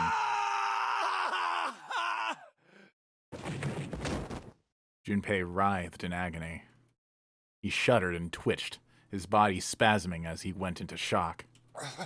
He screamed until his throat was torn and bloody, then screamed more. His cries echoed across the room.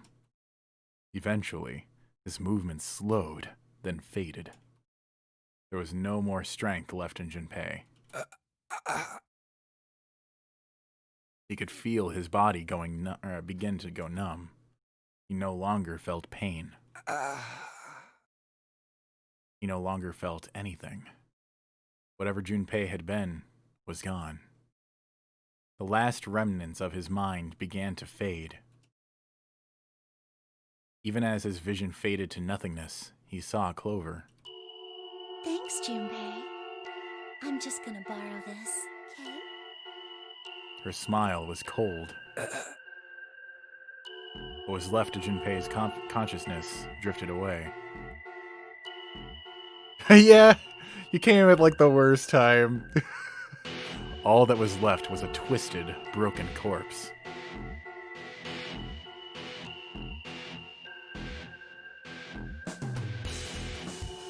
Wow.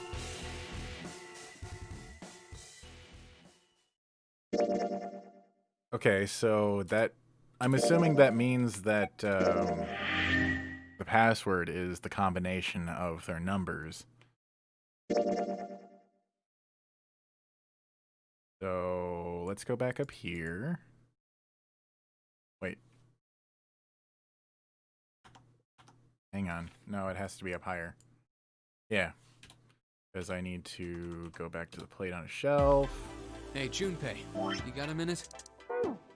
Skip forward. Accept the clover. Or the bookmark, rather. But this is the 21st century. And I'm a 21st century. I'm a Then why? cut, not the... What? Let's just skip forward.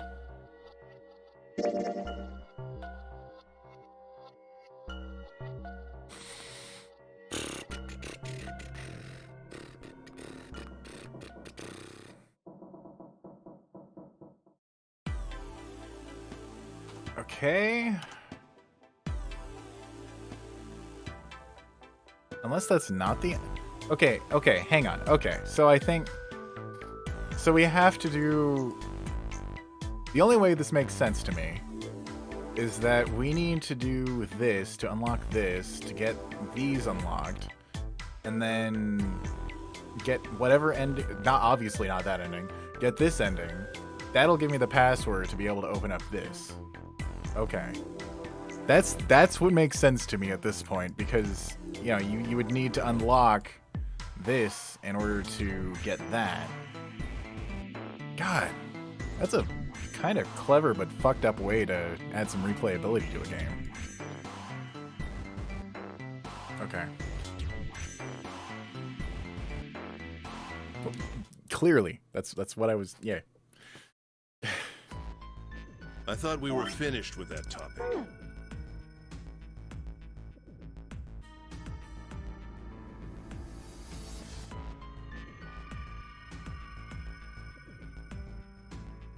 Yes. So, what answer do I need to give? Hang on. Oh, shit.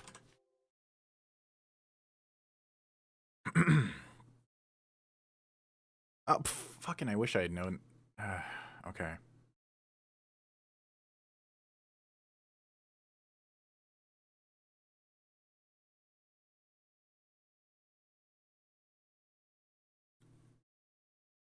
No, Adam, this is a choice of which door to go through. So, I'm going to the safe ending. Okay.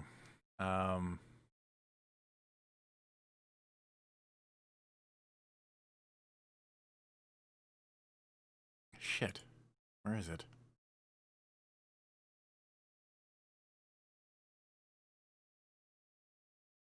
Oh wait, no, what the digital route would be rather, sorry. So, I mean, logically it would be 11, 17, 22, so it'd be 4. Hang on.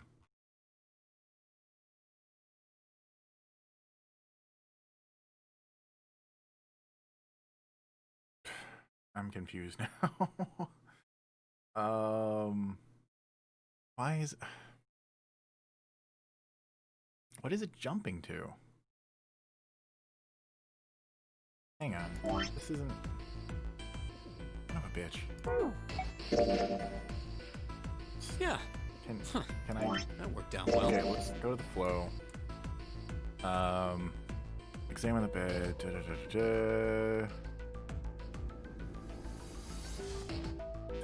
Touch the keys in this order from left to what?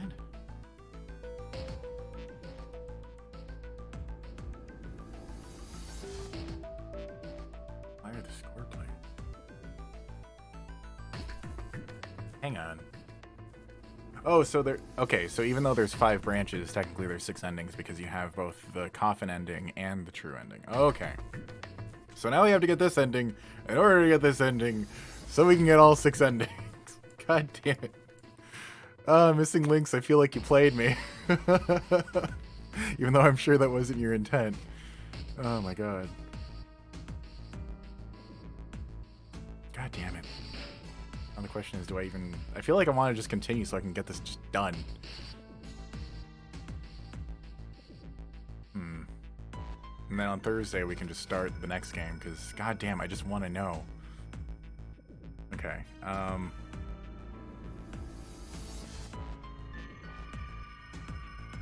Right. God damn it. Okay. First class cabin, examine the pillows, receive score plate, examine, take the score please.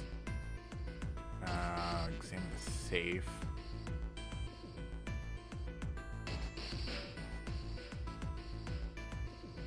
Casino.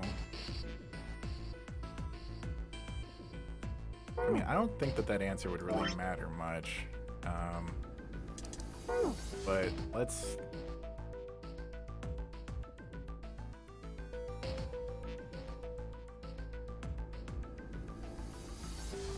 Okay, so door 5.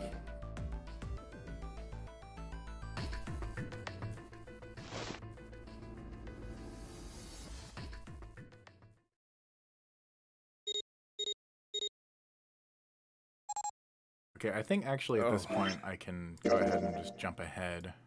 Got that unlocked now.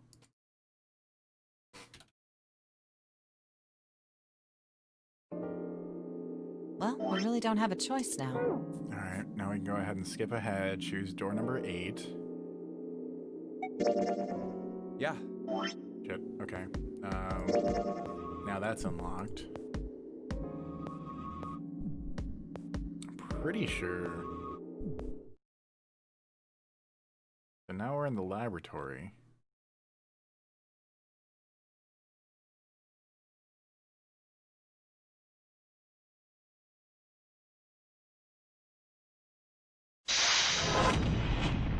Sorry, I was reading the walkthrough. I'm making damn sure that we're doing this right. I want to get this fucking ending. Alright. Examine the greenlit lockers.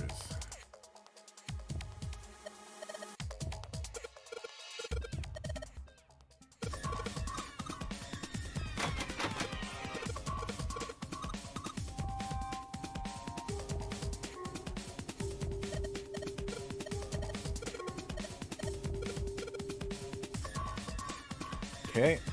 Wait. We're in the laboratory, aren't we?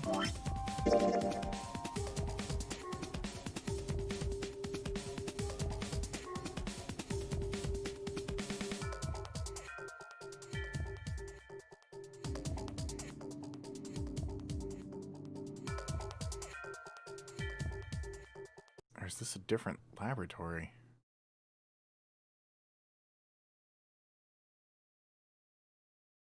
Hang on. Okay, so I am at the safe ending.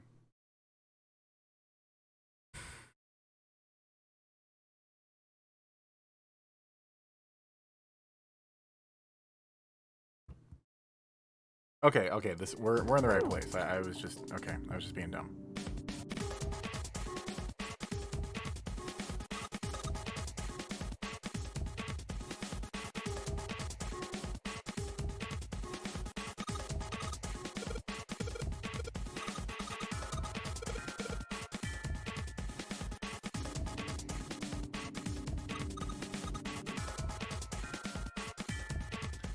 Where the fuck's the ethanol? It says that there's ethanol somewhere.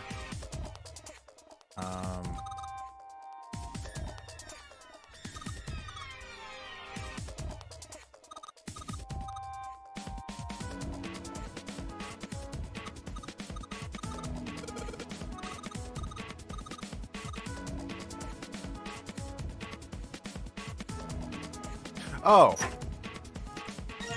Got the ethanol, okay. Back up, take the 3-pronged plug.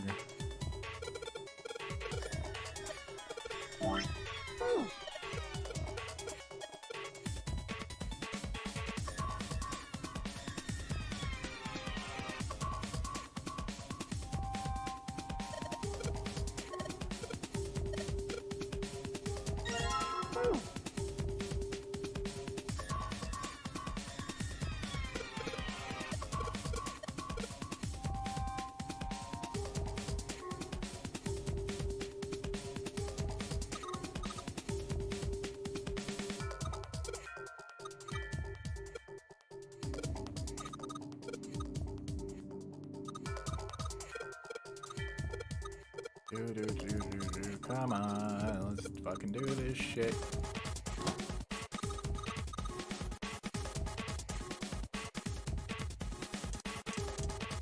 Wait.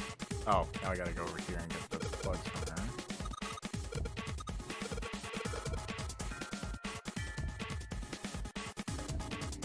Take the...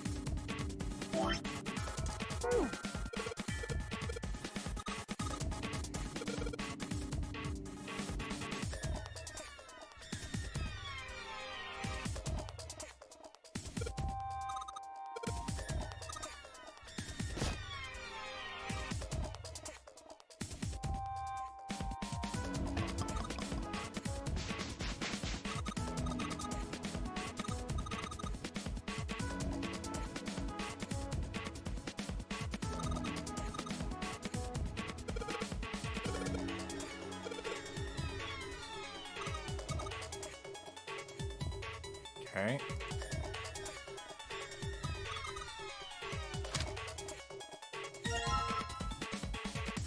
Okay, so hang on. Let me make sure I got this right. Give her the Elphanol, examine the table, acquire the note, examine the machine with the mannequin. To get the through prom plug, I got that. Combine the power cable with the plug. Turn on the computer. Wait. Okay.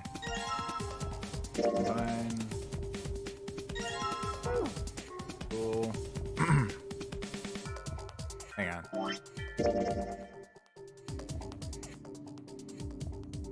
I'm thinking it's probably these. Wait. No, there has to be something else I'm missing. Okay, hang on.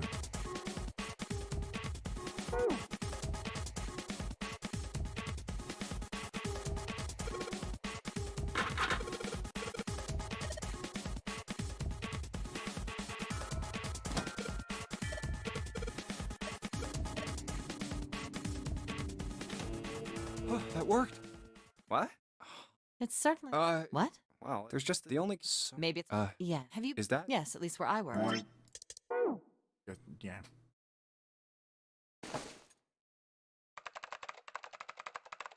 What kind of job do you have? What are you? Oh. I'm unemployed at the moment. I used to work for a cybersecurity firm, but I quit. Why? Huh? Oh. It was just something. I see. Why do I have a feeling it was a relationship or something? Oh, what are you doing now? I'm going to try and brute force it. Brute what? A brute force attack is... Well, the short version is that I just attack the thing. A brute force attack is one of the simplest ways. It checks every possible combination until it finds the right one. I'm writing a program that would run it's not the most elegant solution, but given the circumstances, there... No, but back to what we were talking. What were we talking? The wireless display. It's kind of strange if you think about it. How do I put it? Well, let's say you write a program that calculates an addition problem for you, all right? So you enter 1 + 1. The screen will show you 2. See? Isn't that strange? No. Not really. Oh, come on now. Of course a caveman like you would think it was strange. You said so just a minute ago. You're just not getting it, are you? Even I'm kind of confused with this explanation. Hang on. Who calculated 1 + 1? Oh, I mean the computer. The main computer, right? I mean, You technically said it connected to speaking, the monitor it would... wirelessly. Yeah, but someone who grew up in a cave wouldn't know that, right? They'd probably think that this thing here, the monitor, is doing the calculating. Oh, true. And once they've decided that, they'll start examining this monitor. They might poke the screen or something. Ah, I see the color changes when Then they might investigate the hard... Oh, I see. Eventually, they might even cut the wires. Ah, yes. Just as I expected. Therefore, it must be this device which does the calculations. Oh. But the truth is that, just like you said, the computer is doing the calculating. But these cave people wouldn't know that, because they have no idea that the monitor and the computer are connected wirelessly. So, what are you trying to say? Nothing, really. It's just, I thought maybe, but what if the relationship between human beings and our brains is like that? Huh? Well, let's say you stick a bunch of electrodes into parts of the brain. A scientist examining the signals they send out might say, interesting. So stimulating this part of the brain causes the person to see colors. That must mean this neuron cluster controls that function. Okay, let's see what happens when I cut out this part. Ah, just what I thought. Cutting off this part causes that function to cease. Therefore, human thought processes must occur in the human brain. See? Doesn't it sound the same? Maybe the brain is just an output device, like this monitor. Maybe our thought processes actually occur somewhere else, in a main body. We just don't know. I mean, there's actually some Never even think legitimacy to that if you think about quantum physics and the fact that everything is connected and, you know, we all share the same energy and shit like that. Just like those cave people wouldn't know about wireless communications, we can't imagine that there's some unknown medium that transfers information into our brains, where we experience that information as thoughts. No. It's just, you know, there is some legitimacy to that idea in the real world, especially if you consider the energy that actually powers our bodies. You know, in many religions, it's the soul, but you know, what is the soul really? It's energy. So, I don't know. The brain is just an output device. Christ. Human thought actually occurs somewhere else? That's just crazy talk. Maybe that's the cause of Seven's amnesia. If memory is actually stored somewhere else, in some sort of main body somewhere, maybe he hasn't forgotten anything at all. He's just having a difficult time accessing his memories because the monitor, his brain, has been damaged. Huh. I suppose that would explain aphasia and blindsight too. Perhaps they actually can speak or see. The monitor just isn't functioning properly. I guess people with prosopagnosia could be suffering from the same thing. Wait a minute. What? What? You've never heard of prosopagnosia? I've never heard of prosopagnosia. What is it? Well, put simply, it means a condition where the mind can't distinguish between human faces. Oh. In other words, my face. I mean, I've would heard look of the same face as blindness. I Clover's didn't or know even that yours. actually had a word. So they can't remember faces, which is how most people recognize each other. I'm surprised that they didn't use that term in Hannibal, because there is a character who actually has face blindness due to, or prosopagnosia, apparently, due to traumas, and I think liver disease. That means that people with prosopagnosia have trouble recognizing even people they're close to. Usually they can make do by associating people with other things. Their voices, their clothes, their hair. Does that mean other people's faces look like blanks? No, I don't think so. Well, you've seen monkeys, like in a zoo, right? To you and me, all the monkey faces look the same, even though they've obviously got faces. It's almost impossible for a human to distinguish between them. The zoo staff that works with them would learn to identify different monkeys eventually. But you or I couldn't, unless one had a scar or something else to set it apart. Well, that's how people would be to someone with prosopagnosia. Prosopagnosia. Huh. I didn't even know that kind of thing existed. And, what were we talking about? The idea that your brain is just an output. Adam, like you gotta watch this later, because I got so fucking mad at Junpei. He's like the dumbest fucking character I've ever seen in anything. I swear to God, I'm not even exaggerating. He's so fucking stupid. Oh my God. Are you serious about that stuff? Not really. I was just kidding for about half of it. What about the other half? Well, I guess I was just adulting. But... Not funny. It's nothing more than a story I made up out of boredom. Don't take it seriously. It was the first thing that came to mind, and I just talked about it to kill time. But looks like I don't need to talk anymore. Why? I don't have to kill time any longer. Oh, then you finished that brute whatever thing? I certainly did. Christ. And let's see what we got. He's so stupid. Piece of cake. The screen changed again. What the hell is that? No idea. Looks like a puzzle. All right, can I just... Nope. Still Are considering you this gonna- new I don't dialogue, know. even though I it's see. actually... Nothing. So, well, I guess. What? Let me take a I mean, break. I did my you part. could do Yeah, it, but you're being a guess you're lazy right. shit. Thanks, Lo. No problem. Now,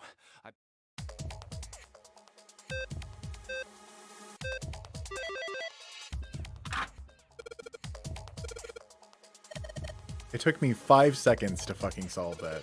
You couldn't fucking do it? You couldn't fucking do it? Okay, hang on. I want to go to the flow. Got that unlocked. Okay. Follow Clover's note to unlock the lockers.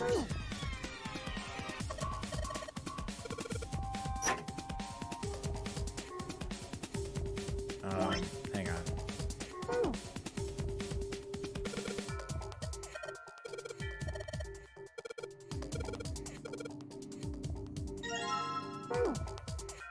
Hey, Junpei, do you have a minute? what's up?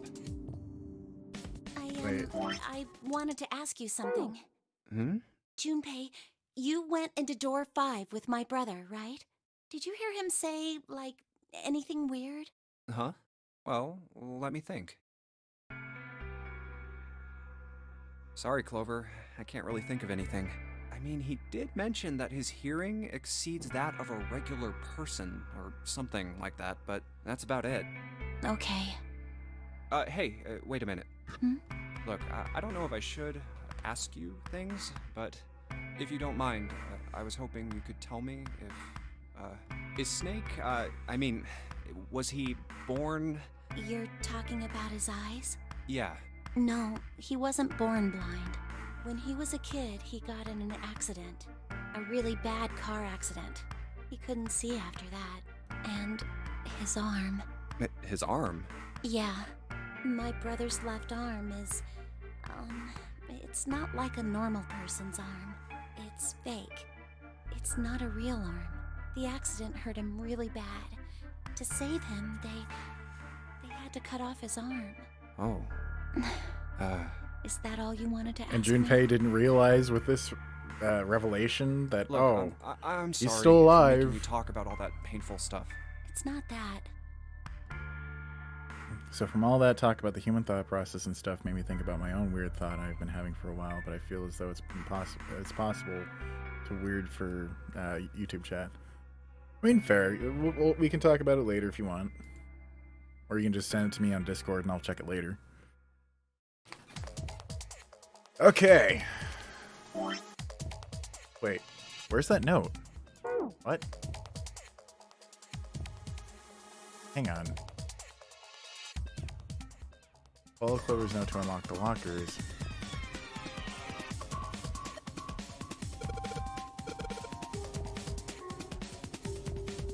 What?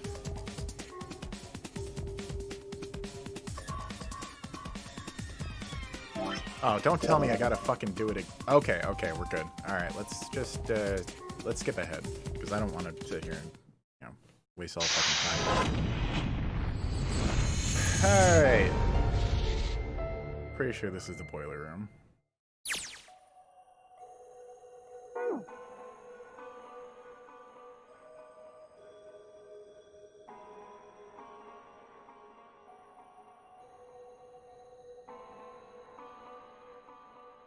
Okay, so go up to the second flight of stairs and examine door A.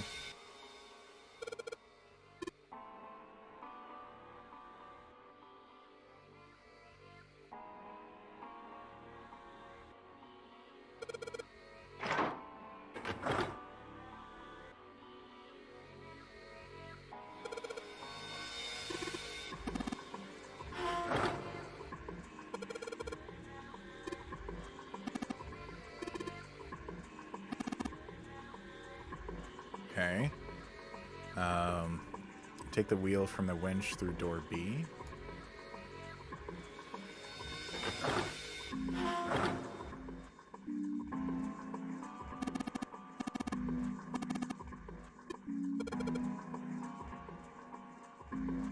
Oh, derp.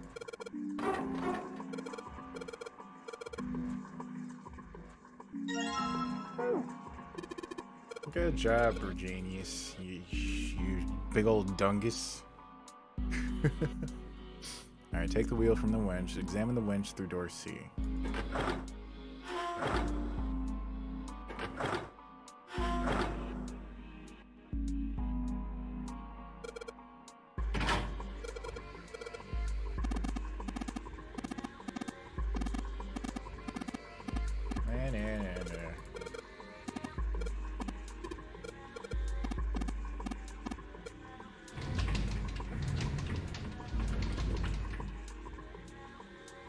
Okay. I believe the box has reached the floor.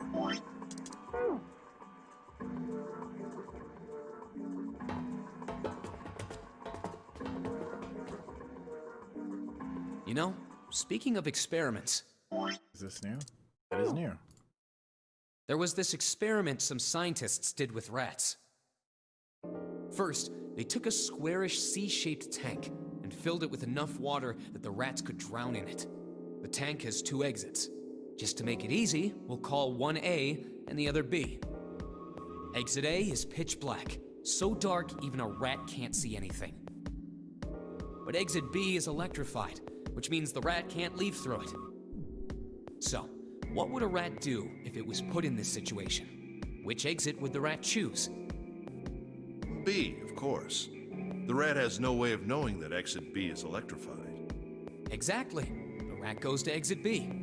Of course, like I said, it's electrified, which means the rat can't get out that way. So, after a lot of trial and error, the rat finally finds exit A. I can't say that's very interesting or relevant. It's simply the story of a laboratory experiment. You're right. It isn't very interesting. Yet. See, these scientists repeated this experiment over and over, using hundreds of different rats over several generations. This produced some surprising results. With each generation, the rats took less time to find the correct exit. Eventually, a rat was put in the tank who instantly chose exit A without even attempting to go to exit B. But that wasn't the most impressive part. The same experiment was conducted in another laboratory, far from the original one, with the same results. No, on second thought, the results weren't really the same. The rats in this second experiment began the trials with significantly faster times than the first rats in the initial one. These rats weren't related to the others and had never even come in contact with them. And yet, they all easily found their way to exit A as though they already knew. What did it mean? Are you suggesting something like telepathy? They were passing information to one another through some undetectable medium? How the hell would I know? I'm not any kind of scientist. I don't know what made them do that. But I do know that story's true. And if you've got another explanation, I'd sure love to hear it. Come on, let's get going. There's still a lot here we haven't checked out. And we gotta get the hell out of here before June passes out. Hey, wait. There's something I want to ask you. What? Why did they use that tank for the experiment? Huh? Well, I mean, it seems like you could conduct the same experiment without the water. They could have just used a dry box, you know? If they needed to motivate the rats to escape, they could have, I don't know, put some bait by exit B or something. I mean, do they really have to make it so the rats can drown? You know, the word emergency comes from the same root as the word emerge. You ever think about that? Huh? Well, an emergency is something urgent, often something dangerous. And to emerge means to sort of come out, or appear, or rise out of something else. So what's going to emerge in an emergency? Inspiration. Inspiration? Yeah. Think about it. When the chips are down, either you crack or your mind focuses and pulls up what you need. So in an emergency, your real potential emerges. Is that what you're saying? Yeah. That's why the rats had to drown. They had to be in danger. There had to be an emergency for inspiration to emerge. Oh.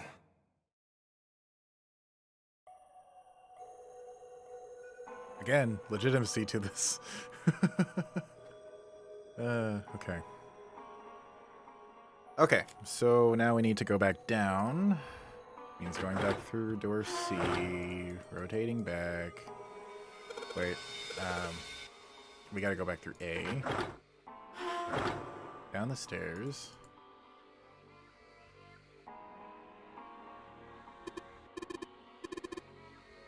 What? Isn't that what we just lowered down? Oh, that's what we just lowered down. Okay. Wait. That unlocked that. Alright, let's just go to the next one.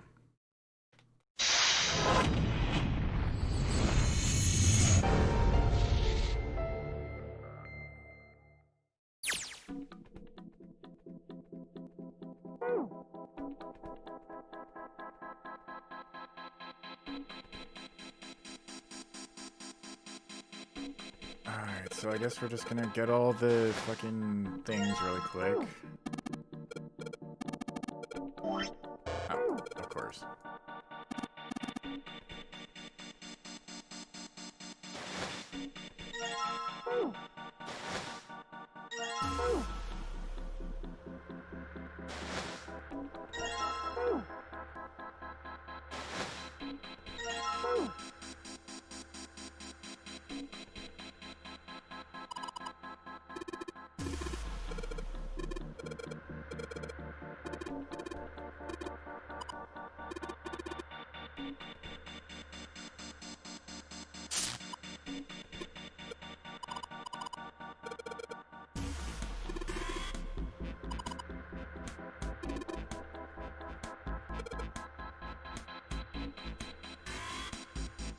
Okay, We got all the chips that we can for now. Examine the 2 bags on the left side. Open the small box for Ace's card. Small box for Ace's card.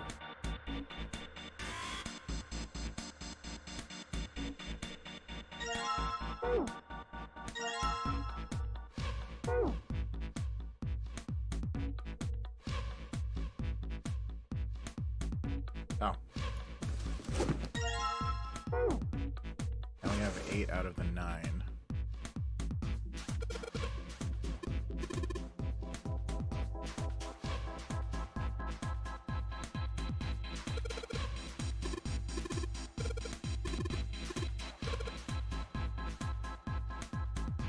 Oh, right. We have to, God, okay. We have to get the last one so that we can go ahead and... Where's number 9?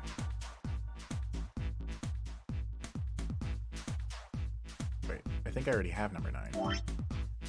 Okay, we have 9, 7, Junpei, 1, or Ace, Snake, Clover, or rather, Santa and Clover. So all we need left, or all we have left is who? I know her name. Holy shit. Lotus. Okay.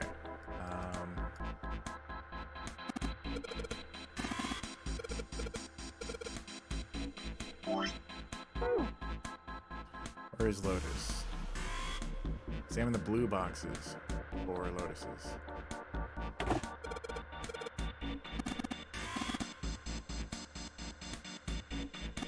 Ah. So they already had... Okay. Now we finally have all 9 picture cards. Hey! June, are you okay? I'm sorry, I gotta go check on her. You finished the box thing, alright? Just put the cards in the boxes. I'm counting on you! Yeah, like, it's fucking hard to figure out Are you what's alright? what. What happened? Can you stand? Oh, I'm sorry. I'm fine. I just tripped. Don't give me that. Now is not the time. But it's true. I tripped over a box. Just let me see for a sec. Huh.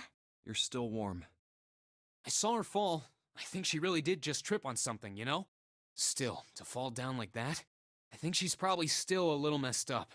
Alright, well, let's just get out of here as fast as we can so we can get you to a hospital. Oh, I don't think it's anything that serious. I just need a little medicine and some sleep, and I'll be fine. Medicine. Medicine, huh? Well, if we could get in touch with anyone outside, I'll bet Ace could swing that for you easy. Ace? Why? Huh? Don't you know? He's the president of a pharmaceutical company. Oh, okay. So Zero had to have been part of the original fucking... Cradle Pharmaceuticals is the name, I think. Oh, shit. Their flagship product is an anesthetic drug called Soparil. Soparil. Soparil. I've heard of that before somewhere. Soparil. It's an anesthetic that's a gas at room temperature. A lot like how nitrous oxide is. It takes only a few seconds to spread, and even a small amount is very effective. A bunch of countries quickly accepted it for widespread use within their police and military forces. It was an effective crowd suppressant and room clearer. It was practical, ethical, and the humane nature of it made it the ideal drug. It's been around for about 6 years. They developed it from the extracts of several different roots. It became popular almost as soon as it was made public, with many governments placing large orders. Demand for Soparil skyrocketed, and of course that meant Cradle Pharmaceuticals' stock did too. Why do you know all of this? I heard it from the old man himself. From Ace? When? By the number 4 door at the central stairway, when we were searching the second-class room. Remember how Snake, 7, and you went to door 5? It was back then. I asked him what he did for a living, and he said he ran his own company. After that, we just started talking, and I guess it just came up, you know? Huh. Are you worried about something? Yeah. No. A bit. Nothing. What the hell is he doing? June, don't push yourself, alright? Yes. Santa, could you take care of her? I'll go check on Ace. Looks like he's having trouble. Yeah, now I'm so fucking not trusting him. Junpei asking Santa to take care of June makes me just super cringe. What are you doing? What happened? Nothing. My vision has gotten rather blurry, I think, because of fatigue. I can't see very well at the moment. What can't you see well? These pictures. I don't care to admit it, but I may be developing presbyopia. Growing old is a difficult thing. At any rate, I'll leave the rest to you. I'm feeling awfully tired, so if you don't mind, I'd like to rest for a bit. How could simply looking at cards have tired him out? But if it wasn't, what had made him so uncomfortable? Prosopagnosia. Well, put simply, it means a condition where the mind can't distinguish between human faces. In other words, my face would look the same as Clover's or even yours. So they can't remember faces, which is how most people recognize each other. That means that people with prosopagnosia have trouble recognizing even people they're close to. Maybe he's got prosopagnosia? Huh. Well, he looks depressed enough to have it. Oh well. Time to solve the 9 boxes puzzle. Not really Ace's a puzzle. card is in box 1, Snake's is in number 2.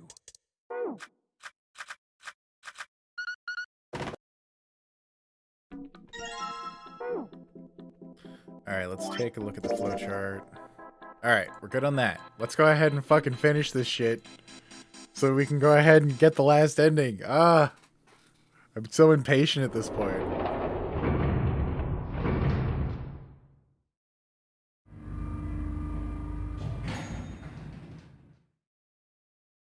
Look, it's...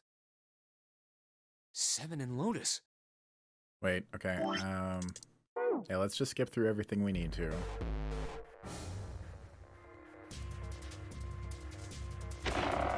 She's not here.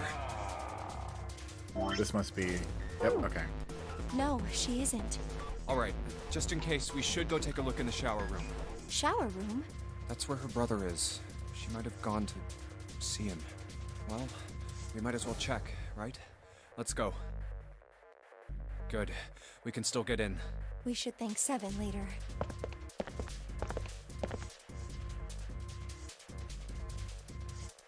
No luck. Yeah, I don't think she's here. The smell is horrible. Let's check the back, just to be sure. No, she's not here. Snake, just where did your sister go? Such a horrible way to go. The skull shattered, the left arm's hideously twisted. And this is where he's gonna realize. Wait, bones. My brother's left arm is, it's not like a normal person's arm. The accident hurt him really bad.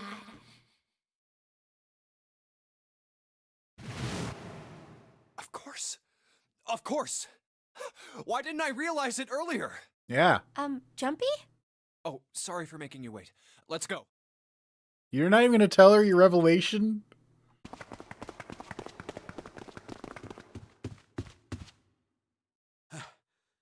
Junpei! June! Where were you guys? Did something happen? Clover is dead. What? I found her in the first-class bathroom.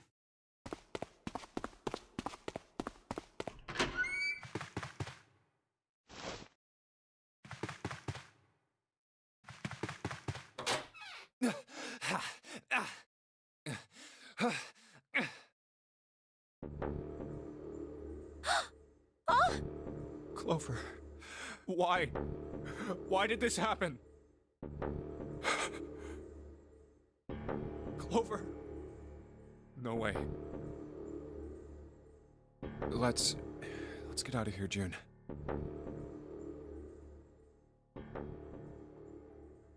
What a bummer drummer moment, man. Are you all right? Yes, I think so. You should get some rest. Here, the bed. Can you sit? Yes. I mean, she Who was did the first to murder find all the of them body? earlier, but you know. Me. Why did you come to this room? To look for Clover, why else? I found her body in the bathroom. As soon as I did, I ran outside. I got to the top of the stairs by the casino and yelled as loud as I could.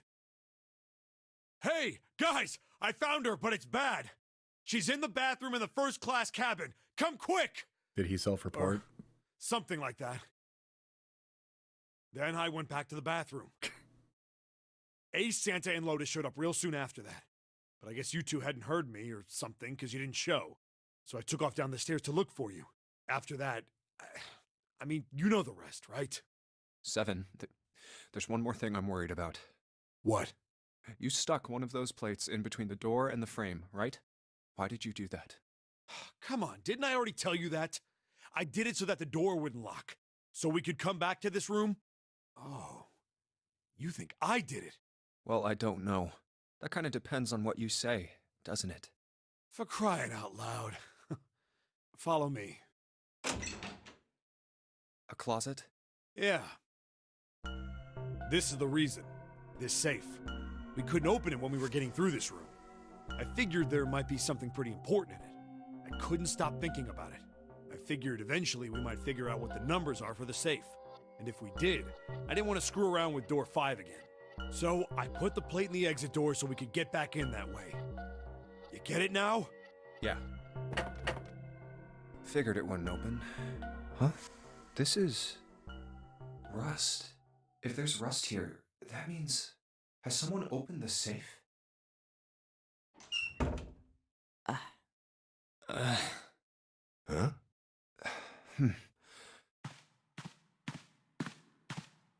Maybe there's another clue. Anything that might lead us to discover who stabbed Clover. Behind this door. The 9th man's body is behind there. Maybe I should have another look at it, just in case. Ugh. Oh, the hell? This smell is... Yeah, it doesn't take long for dead bodies to reek, from what I've been told. Like, within an hour.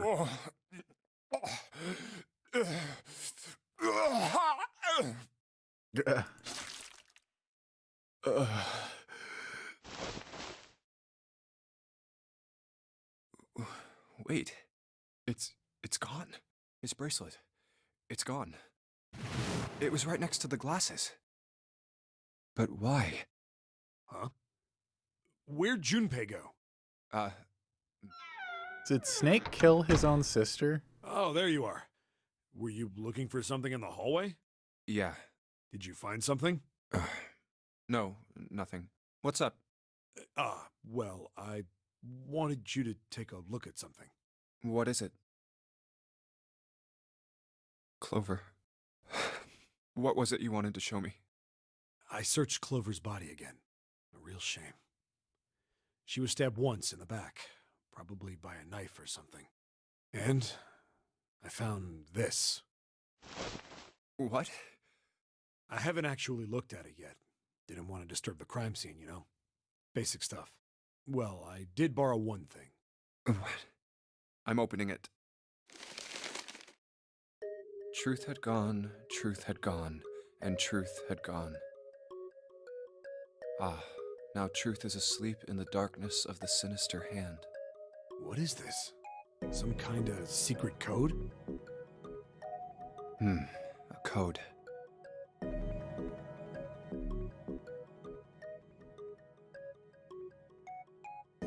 Well, I'm just gonna use the, Sinister was a term used in heraldry that meant to the left of the bearer of a coat of arms.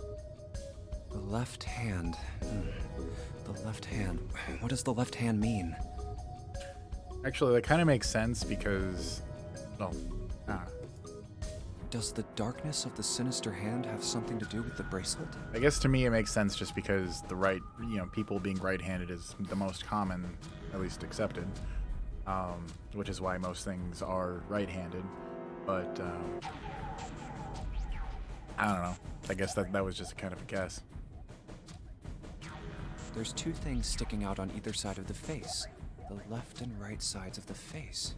Left and right. Left and right. Right and left. Truth is gone. Truth gone.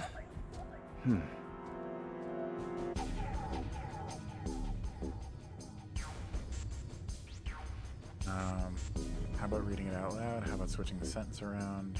What else could gone and truth mean? What else could gone and truth mean? Truth, of course, means something that is correct, something that's fact. In other words, something that is right. You could then safely assume that gone means left. After all, after someone left, they were gone. But in this case, they clearly refer to their directional homonyms. Then truth equals right, and gone equals left. The left and right of the bracelet. These two things sticking out. So if I...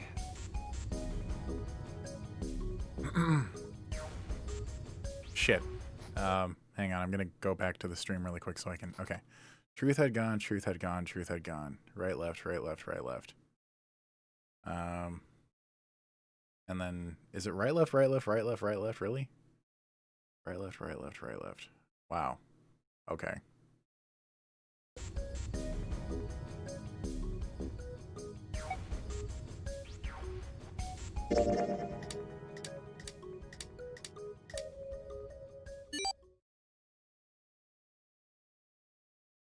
What? Wait, did it just...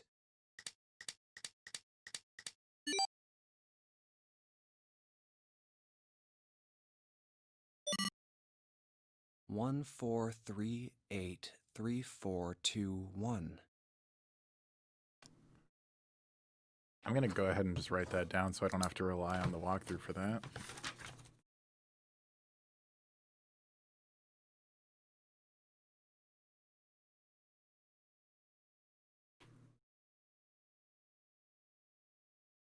One, 4, 3, 8, 3, 4, 2. Okay. Huh? Hey, what are those numbers? 14383421. 14383421. 14383421. 14383421. 14383421. Huh. 1 to the right, 4 to the left, and... Oh. Bingo. I knew it was for this. Oh, is this some sort of note? Let's see. Fact number 1. The Nonary game was played once before, 9 years ago. Fact number 2. The person with the number 2 bracelet attended the game 9 years ago. Fact number 3. It was planned by the following 4 people. Cradle Pharmaceuticals CEO. Gentaro Hongo. Cradle Pharmaceuticals Chief of Staff. Nagisa Nijisaki. Cradle Pharmaceuticals R&D Supervisor. Teruaki Kubota. Wow, I am terrible with Japanese pronunciation right now. Majority shareholder in Cradle Pharmaceuticals. Kagechika Musashido. I must punish them for the innocent lives they sacrificed. This is the only warning they will receive, that innocent souls might be saved. I now state the truth. 0. Huh. Sorry, but do you think you could all come with me? Come with you? I want all of you to go to the big hospital room. Why? There's something I want to be sure of. What do you want to be sure of? I want to know if the person I suspect is really the culprit. Wait, then you're saying... Yeah, I think I've got it figured out. I know who killed Snake and Clover. But anyway, if you could all please move to the big hospital room. Okay, maybe he's withholding that information. I'll explain everything as soon as we get there. Like, intentionally. That's pretty much his only ace in the hole, as it were. No pun intended. Oh shit. Catch that back up to live.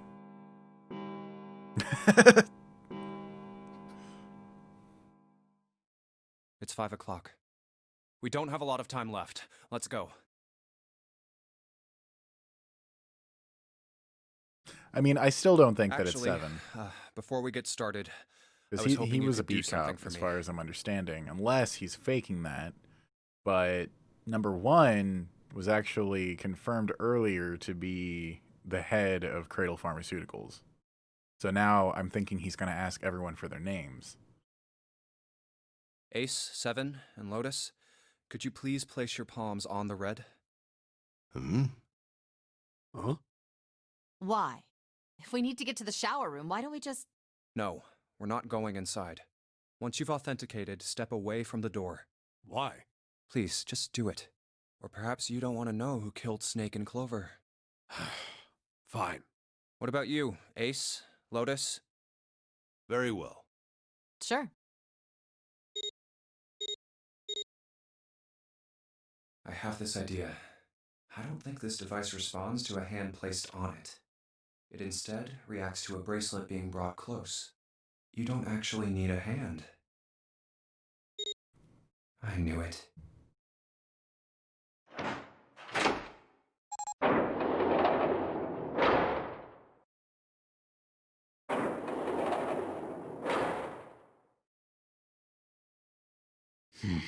Huh?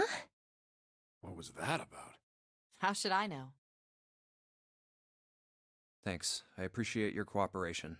By the way, Ace, would you mind if I asked you something? What is it? Do you know who I am? What? What? Oh. What kind of question? Just answer it, please. Who am I? You're Junpei, of course. Who else would you be? Unfortunately, that's the wrong answer. Actually, I'm Santa. What? What? The clothes I'm wearing, I borrowed from Junpei. And the clothes he's wearing are mine. We had a little swap. What? That's ridiculous. Impossible. So, you're saying I'm not Santa? Of course you are. Ah! Why? What makes you so sure I'm not Santa? If you were Santa, then door 3 wouldn't have opened for us just now. 1 plus 7 plus 8 plus 3 equals 19. 1 plus 9 would be 10. The digital route would be 1. But the 4 of us just opened door 3.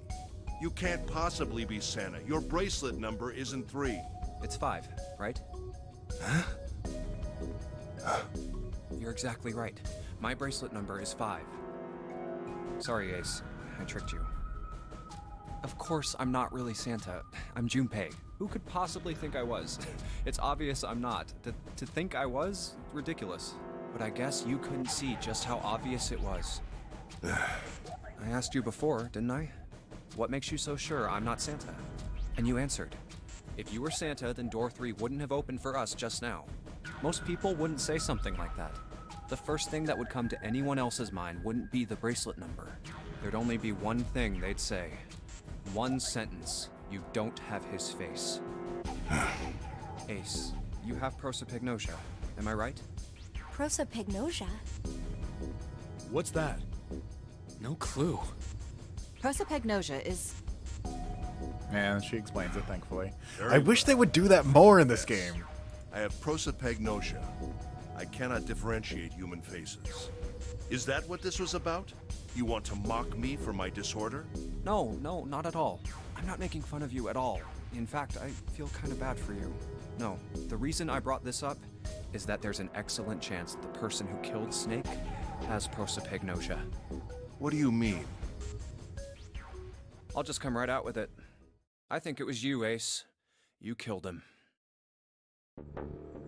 But... That's ridiculous. What possible evidence do you... I have 3 pieces of evidence. The first, think back to a few hours ago.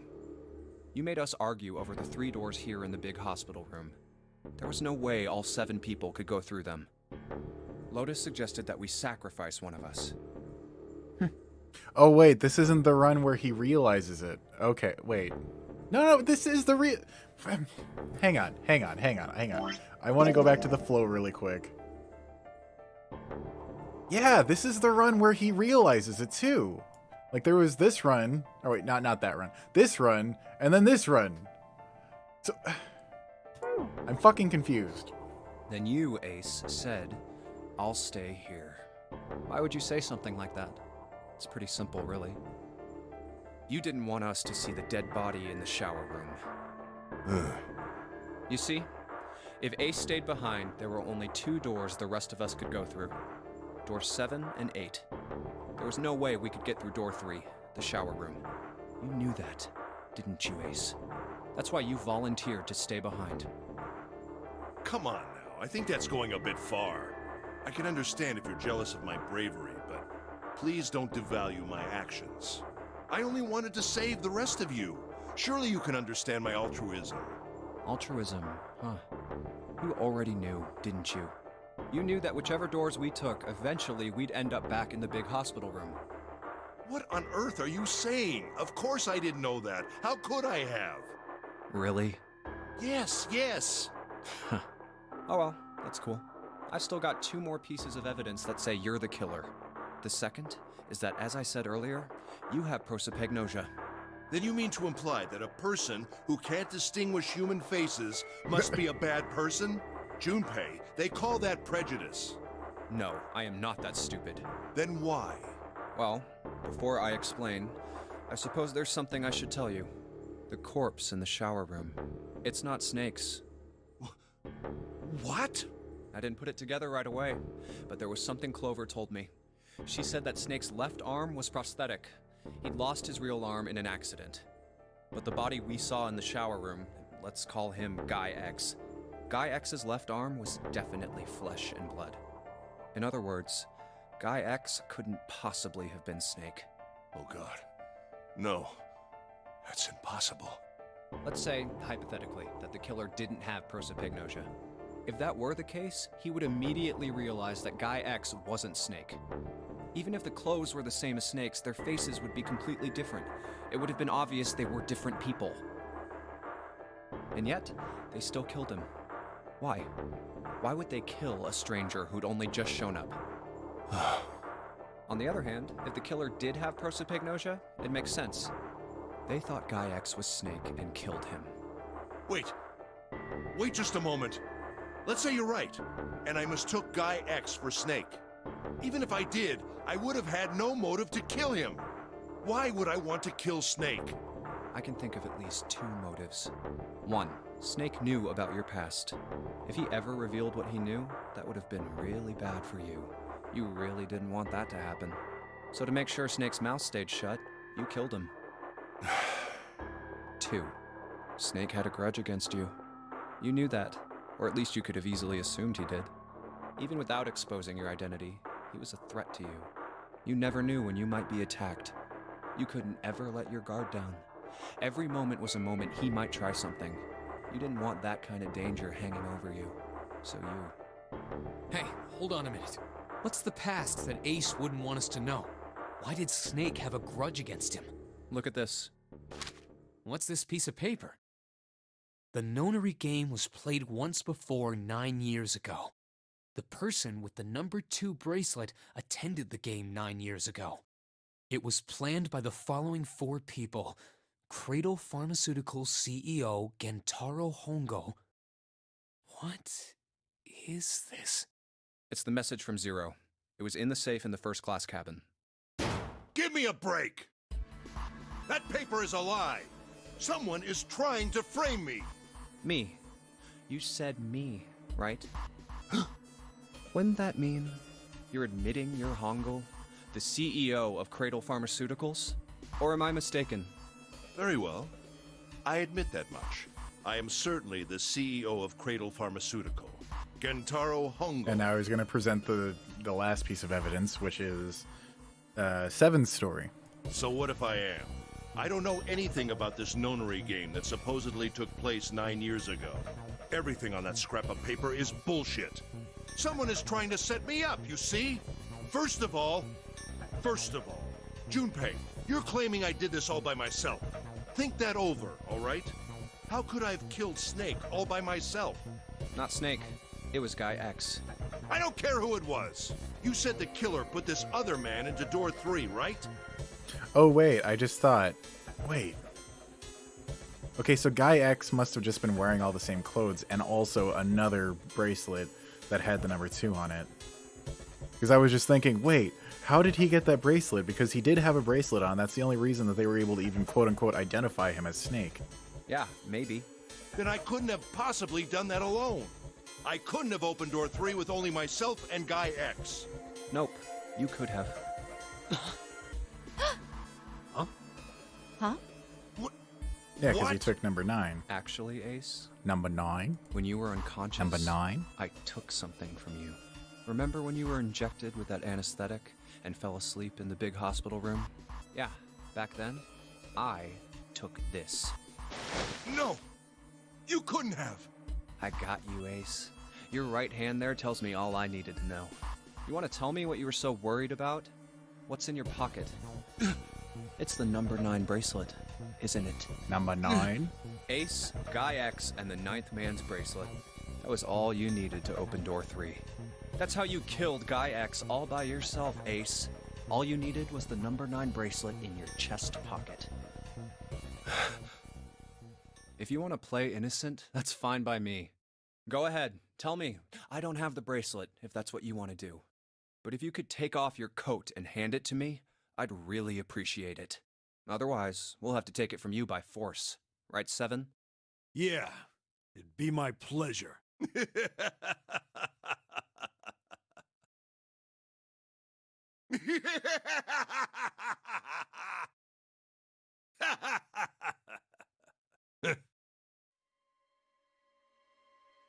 Well done, Junpei. As you so correctly deduced, I have the number 9 bracelet. I retrieved it while we were searching for the missing hardware for the Red. I left the room I was supposed to search and headed to the first-class cabin on B-deck. My purpose was to obtain the number 9 bracelet. 9 is a potent ally in the Nonary game. Adding 9 to any set of numbers won't alter the digital route. As you can see, 9 is a very useful number here. With it, one can go anywhere, with anyone. It is, I suppose you could say, a game changer. So I made for the first-class cabin to obtain it. In mere moments, I successfully acquired the number 9 bracelet. There was also an unexpected bonus. The knife the 9th man had used. I quickly pocketed both of them and left. I made my way back to where I was expected to be. That's when I ran into Snake. Well, this guy X, actually. I spotted him ahead of me. He was heading for the large hospital room and hadn't noticed me. The man wearing Snake's clothes arrived at door 3. When he stopped, I walked up behind him and called out, "Snake." He turned around. He said nothing. His mouth simply hung half open. He seemed dazed somehow, almost like a man half asleep. Perhaps he had been drugged. It wasn't important. I tend to gloss over little things like that. I was certain that man was Snake. I knew Snake had taken part in the Nonary game 9 years ago. Being blind, it made sense that he didn't recognize me immediately upon our first meeting. But why then hadn't Snake said anything to me later? Surely he hadn't forgotten what had happened to him in the Nonary game. But not once did he attempt to confront me. Did his lack of sight prevent him from fully recognizing who I was? Or perhaps Snake had conspired with Zero to deceive me. Regardless, he was a threat, and it was better to deal with him sooner rather than later. I had to get rid of him before he took action. With quick thinking, my plan went into motion immediately. I held the number 9 bracelet over the Red. I waved my own bracelet in front of the Red, and then grabbed Snake's arm and shoved his hand against the scanner panel. The door opened. I threw the man through it. 9 seconds later, the door shut.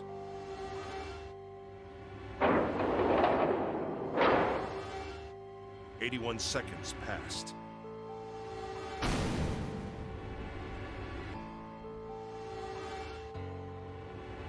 After that, I returned to my post as though nothing had happened. After conducting my own search, I returned to the large hospital room when the 1 a.m. bell rang. Ace, did you kill Clover? Yes. Why? Why did you kill her? She was Snake's sister. It was possible he had told her something dangerous. Additionally, she had gone through door 1. It seemed likely she might have found it. Found what? Why don't you go through door 1 yourself? Perhaps it's hidden somewhere. Yeah, but Lotus and I went through door 1 too. We didn't see anything suspicious. Yes. I thought as much after I heard your report at the central stairs. I doubt the two of you could find it. Hmm? Huh? But perhaps Clover was different. Perhaps she had found it. I was, therefore, desperate to find her. And at last I did, in the first-class cabin. I spoke very calmly. Did you see it? See what? Don't act as if you don't understand. You were in the captain's quarters, weren't you? Uh-huh. What are you talking about? Very well. By the way, what are you doing here, Clover? What? Nothing. There's blood on your shoes. It looks fresh. Did you go take a look at the 9th man's corpse? I see. Your silence suggests that you noticed. You saw something, didn't you? You saw that his bracelet was gone. No! You aren't going anywhere. Oh! You're staying here. No! Don't you run, little girl.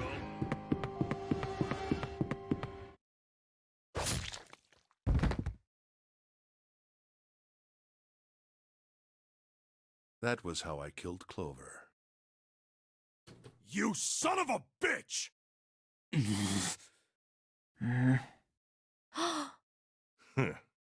I admit it. I've lost. I have lost. Completely and utterly. Don't misunderstand, Junpei. I didn't lose to you. I lost to Zero, not you. I'm rather disgusted with myself for falling into such a simple trap. I looked the fool. And it was a trap, make no mistake. I was trapped and manipulated by Zero. The man I killed in the shower room, if he wasn't Snake, then I have no idea who he was. But he was wearing Snake's clothes, and that was no coincidence. He had also been injected with something that reduced his cognition and prevented him from identifying himself or resisting me. And we can't forget the components that were removed from the red before we arrived. I have no doubt that Zero planned all of this. Zero made sure I would kill that man. It follows, of course, that Zero knew everything I would do. That I would try to take the number 9 bracelet. That I would try to kill Snake. Everything.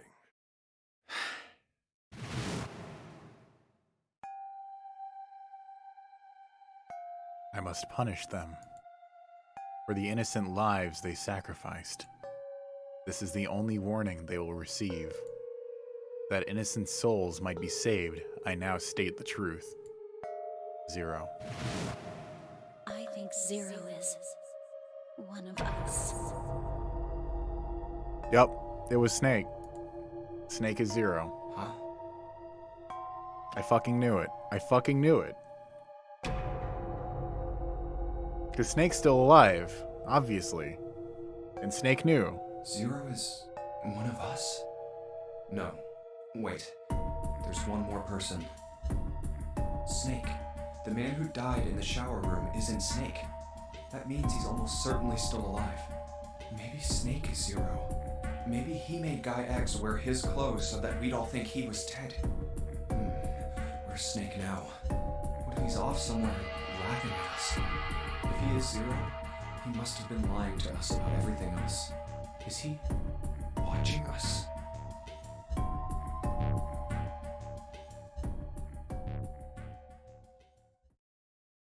Well, I believe I've finished with my confession. Why don't we get moving? What the hell is this shit? You aren't going anywhere, you son of a bitch! We're gonna leave your ass here to rot! Why? Because I killed Clover? That's ridiculous. Why are you so upset that I killed the little bitch? She was nothing to you. A stranger you only met a few hours ago. Am I wrong? You bastard! Blindsiding me with a punch, huh? You've got some fire, don't you? I confess, I rather like a tough woman. Well, maybe you'd like another one then. Before that... He's gonna fucking stab her. Let me give you one of my own. Huh? Oh, he's got the gun. If any of you so much as blink, I won't hesitate to pull this trigger. I've already killed 3 people. Don't think I'm not ready to make it 4. 3 people? What do you mean? Very well. Let me take this opportunity to illuminate you. God damn, this ending is long. The person who killed the 9th man was me. Although I suppose to be more accurate, I encouraged him to get himself killed. While we were examining the main staircase, he came to me and told me his name. I recognized it at once, so I gave him a little push. Just a little white lie. It seems the settings for the dead were altered. Now it only requires a single person to deactivate the detonator in the bracelet. Investigate what's beyond door 5. We'll meet again later.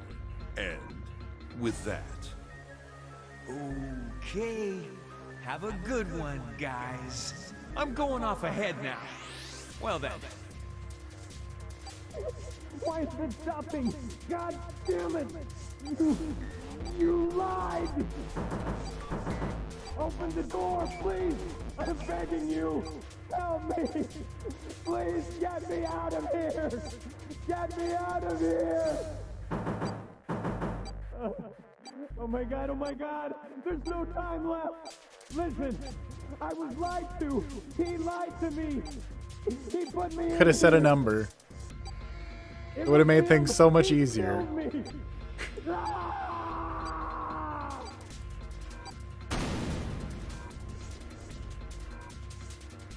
I had 4 reasons for killing him. As I said before, in the Nonary game, the number 9 bracelet is of utmost importance. If I had allowed him to keep such a useful tool, he, or it, would have become a threat to me. As such, I decided that he should be eliminated early on. I wanted the number 9 bracelet. If I could manage to obtain it, I would be able to manipulate the game as I saw fit. I would be unable to acquire the bracelet unless its owner was dead. That's the second reason. Even setting aside his number, he would have been nothing but trouble for me. He was aware of my past. He knew what happened here 9 years ago. It was important that I eliminate him before he was able to disseminate this information. Lastly, I wished to conduct a simple test. A test to see if this Nonary game was serious, or a poor attempt at a joke. I needed to be quite sure. As such, I encouraged him to act against the rules so that I might observe the outcome. I don't get your third motive. What the hell happened 9 years ago? Didn't I say? The Nonary game was played. I planned it out, and I conducted its execution. Why? What on earth was it supposed to do? I don't really think I have any obligation to tell you that. Hey, what's with this gun? Where did he get this? Why don't you tell her, Santa? On the other side of door 6, we found the gun in the coffin in the cargo room, right? Bastard must have grabbed it when we weren't looking. Indeed I did. That was a pretty serious mistake, you know. Just saying you intended to leave it behind. Well, there isn't much time left. I'll be off then. Well, where are you going? Do I really need to explain? I had assumed it would be obvious. I have the number 9 bracelet, and now I have Lotus. Wasn't there a door with a 9 on it in the room that looked like a church? That's where you're going, isn't it? And how do you know that? Santa told me about it while we were looking for Clover. I see. Well, you are correct. That is my destination. But now I must say goodbye to all of you. Ah, and please, don't forget my warning. Move and I'll pull the trigger. I don't need her alive to open the door, you know. Shit! He's getting away! But we can't risk it. Now, Lotus, open the door for me if you would. Goodbye.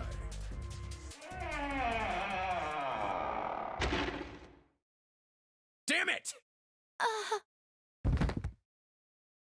Hey, June, what happened? Are you alright? Jesus, you're burning up. Your fever's back. Are you okay? I'm okay. Really, I'm fine. You should be worrying about Lotus. But... Jumpy, don't worry about me. I just need a little rest. I'll be fine. Don't you remember? I just needed to rest a little bit last time. So please, please save Lotus. Think about what Ace has already done, Junpei. When he's got what he needs from Lotus, you really think he's just gonna let her walk away? Damn it. You guys go on ahead. Soon as June starts feeling better, we'll follow you. Go! All right. Come on, Seven. We're going after Ace. Hell yeah! Santa, you take good This is care gonna of be June. bad. I'm trusting you. Got it. Let's go!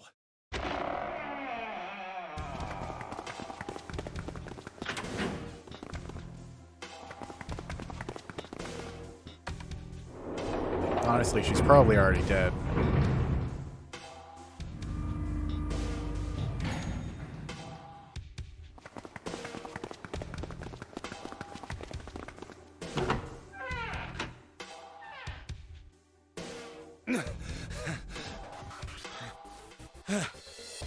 Where are they? I don't see them. You think they already went through? Maybe. Let's check the red. Engaged. It's occupied. That means Ace and Lotus went through here. Yeah, it seems like it. What do we do now? Yeah, what should we do? Well, the big door is still vacant, but... The two of us can't do anything with it. Yeah, not even counting how our digital route isn't 9. What's that sound?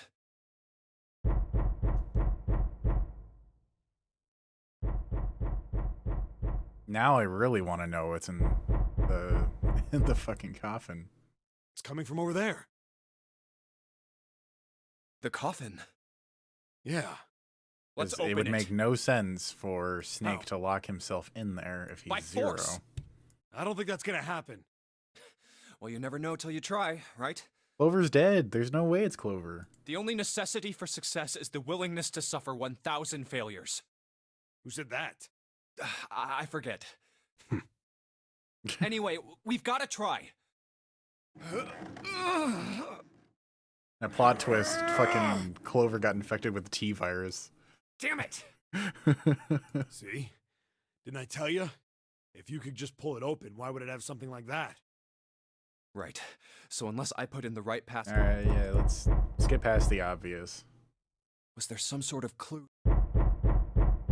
And then... Hey, Junpei, I remember you mumbling about some weird numbers over by the bathroom in the first-class cabin. You got those numbers by solving the secret message Clover was holding, right? Truth had gone, or something like that. Yeah, that's right. What about it? Well, maybe that number's the passcode for this thing, too. Come on, that's impossible. Those numbers were the code to unlock that safe. Yeah, but the person who set up that safe in this coffin is the same person, right? Zero set up both of these. Yeah, probably. Well, then they might have set the same passcode for both of them. That's ridiculous. Why don't you just try it? I mean, it's not like you'll make things any worse. It'd just be a waste of time. There's no way they're the same number. How do you know that? You never know until you try. The only necessity for success is the willingness to suffer 1,000 failures. Who said that? You. What the fuck? Fine. 1438 3421.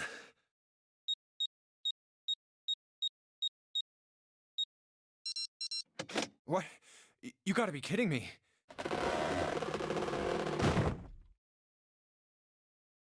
Snake wasn't there. What? You? Why? Ah, those voices. Junpei and Seven, unless I'm mistaken. Where are the others? Are they elsewhere? Holy fuck. I see. Unless he's I believe I doing... got the gist of everything. Okay, unless he's doing the fucking long con, Zero has to be someone else. Have I been sufficiently caught up? What if it's Nona? Lotus's daughter. Yeah. But that still doesn't explain why you were trapped in here.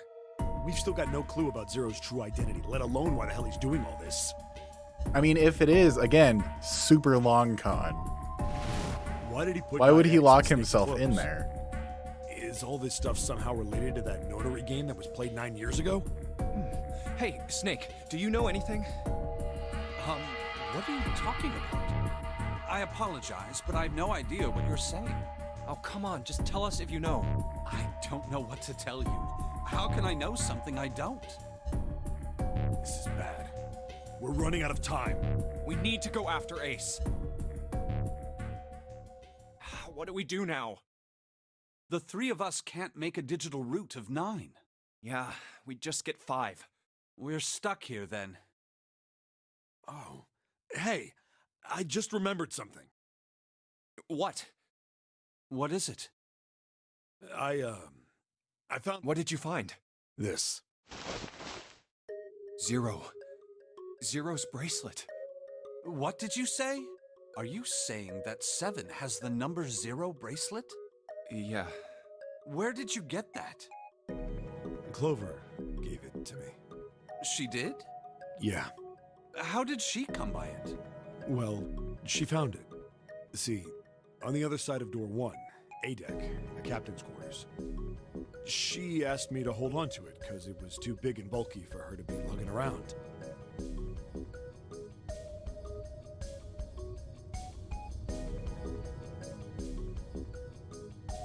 Yeah, that's what I'm saying. Like, why would he do that if he was the killer? It doesn't make any sense.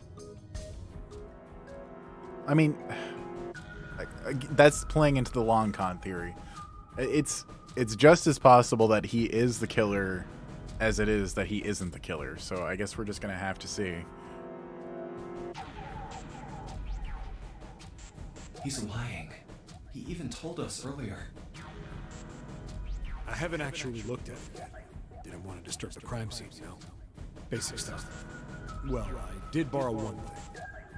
He probably said that so Snake doesn't find out about Clover. All right, Junpei. Been nice knowing you. Wait, what? Come on, man. I'm just kidding. Still, just in case, I want to make sure the 0 bracelet gets picked up by the red. Snake, give me a hand, all right?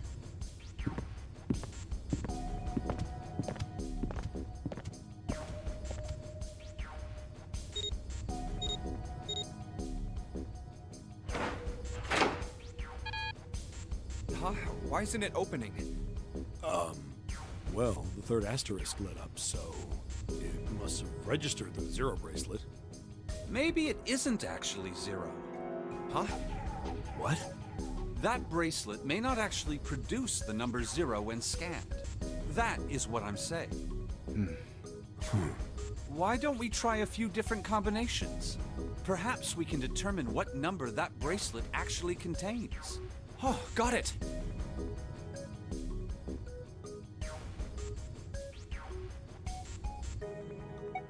It's what it says to do, so... Let's okay, try me, just... 7, and the bracelet. This means 6 or... Yeah, wait, no. 5 plus 7, that's 12. To do, that would be 3 if it were to be 10. If this combination works, then the number for this bracelet is 6.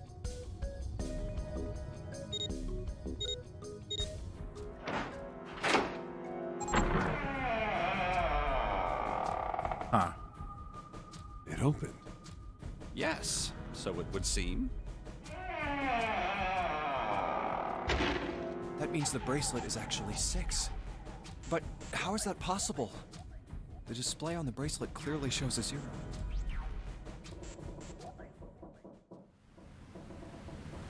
Oh man, that's not good. I guess our time's just about up, huh?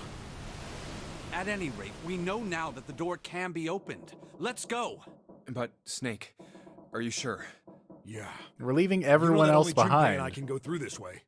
You needn't worry. I have a solution to this problem. My last resort.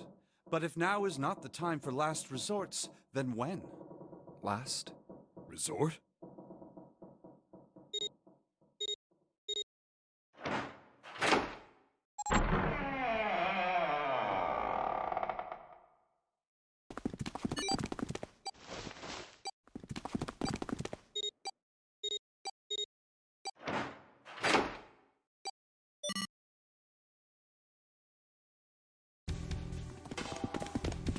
Gotta admit, you really surprised me there, kid.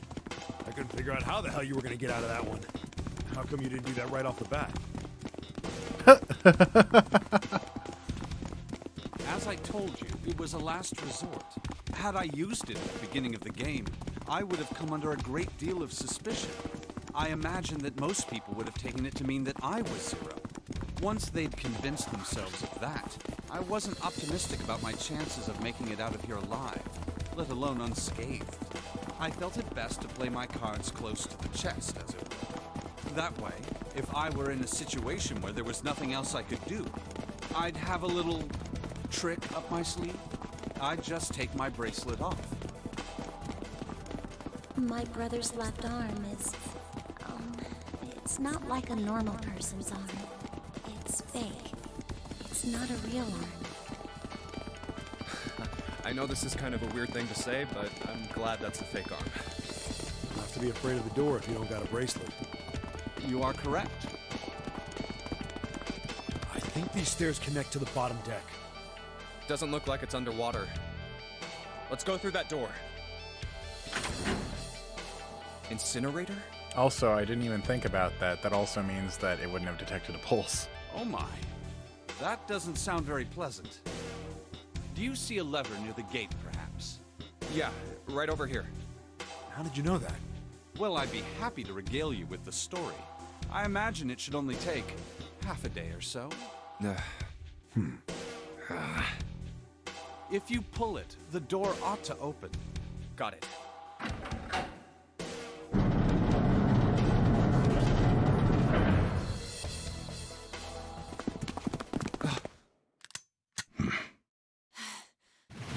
What? Why? Why is there another one? Warning. Warning. Emergency incineration command has been acknowledged.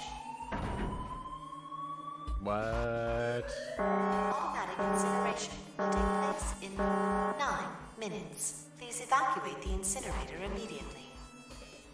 Oh my, how exciting. You've run quite a show here, Zero. What's the matter? Too frightened to understand? Here, let me explain. It's said that the incineration system is about to activate. In 9 minutes, this room will be engulfed in flame. Who are you? You don't recognize me? I'm hurt. It's me, Snake. Snake? Yes, you are alive. I'm afraid your bizarre style had me confused. I'm quite glad to see that you're alive. If you don't mind my asking, how did you get here? Snake, Junpei 7. The three of you couldn't have opened a door with a 9. Did you use Clover's bracelet, perhaps? What? Ah, well, your reaction suggests that you did not. Hold on. Why did you think we'd have Clover's bracelet? Oh, they haven't told you? Told me what? Clearly not. Normally I would take some time and enjoy the moment. But I'm afraid my time is at a premium just now. I'll have to make this quick. Clover. Don't do it, Ace! Keep your goddamn mouth shut! Clover. I said stop it! Don't listen to him, Snake. What happened to Clover? Clover died. No, that's not true. That's impossible. Holy shit, that's literally the exact wording used in Star Wars. It's a lie. It has to be a lie. Oh, it's quite true, I can assure you of that. I killed her myself, you see.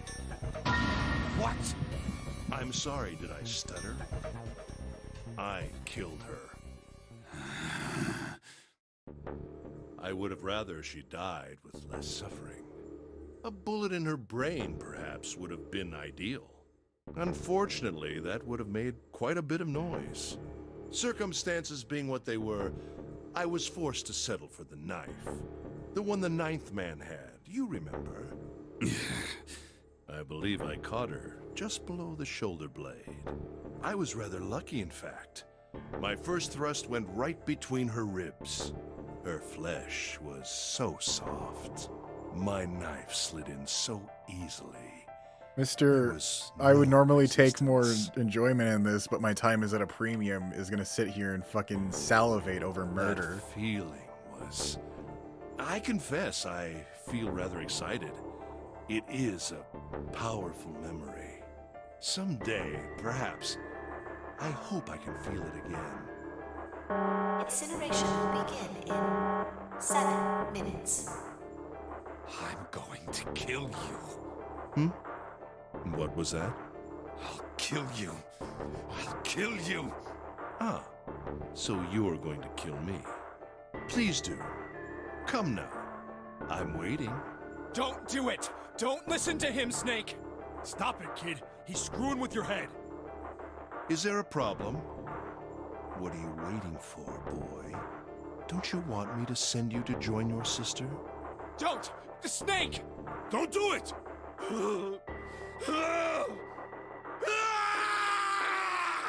Snake! Snake! Nope. Lotus! Hurry! This way!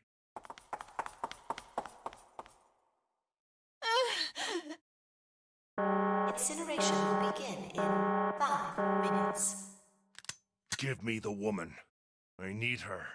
Without her bracelet, I will be unable to open this door. Quickly now! I don't have time for your shenanigans. I see. Then it would seem I have no choice. The rest of you must die as well. Fortunately, I have 5 bullets left. 1 for Junpei, another for Lotus, and the last 3 for that lump of idiotic man you call Seven. I will take Lotus's body with me and leave this room. Why are you gonna take her body? Incineration will begin in 4 minutes. Well, it looks as though our time together is at an end. I rather enjoyed playing with you. Damn it! Goodbye. Kill you. What? No, that's impossible. I'll kill you. I'll kill you. Stay away from me. Get back. Stop. If you come any closer, I'll... Get away from me. Listen to me. I said, don't come any closer. Shit. You bastard.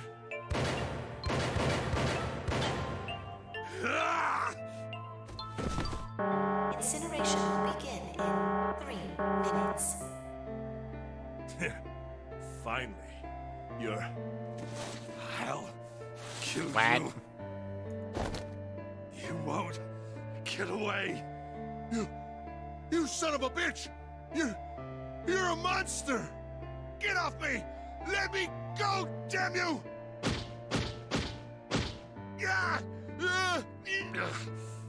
This is it, Ace. We're going to burn to death together. What?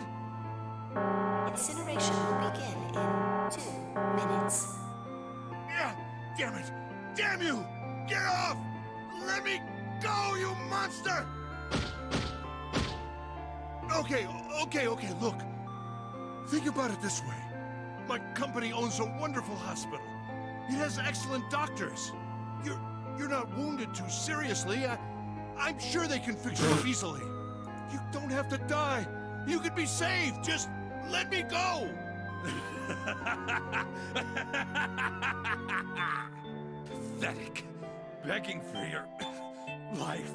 Snake, that's enough. You can stop now. Yes! He's right, Snake. You've done enough! Come on, Snake, let's go. Let's get out of here. You have to come with us. We have to leave together. I apologize, but I'm afraid I can't do that. You'd best forget about me. You need to leave soon. I'm going to take him with me. Shut up! Be quiet! I couldn't save Clover. My sister died because of me. Perhaps this will begin to atone for that.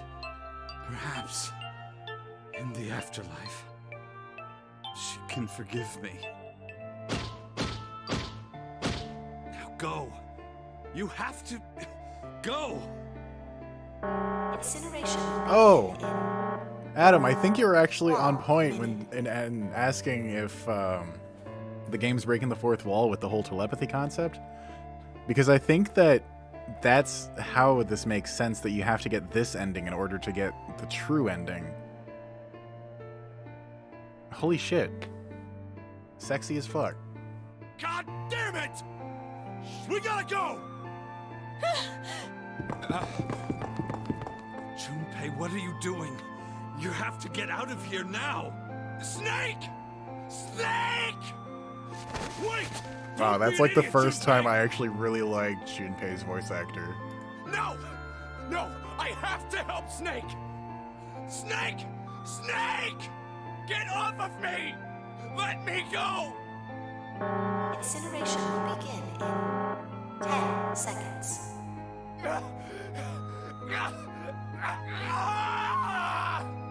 7, 6. Damn it, I don't get a choice, kid! Don't blame me for this, alright?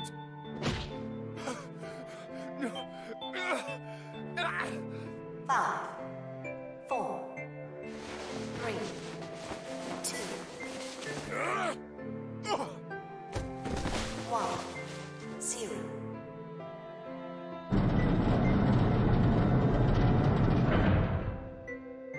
Gates 2 and 3 are locked down. Beginning incineration. No, he's... Shit! Damn you all! Why? Why? Why me? I don't deserve this! Answer me! Answer me, Zero! Why? Why? Zero! Zero!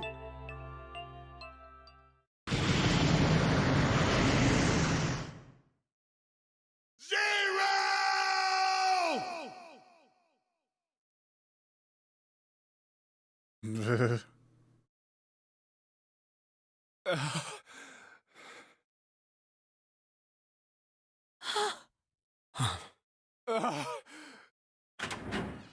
Hey, wait! Junpei!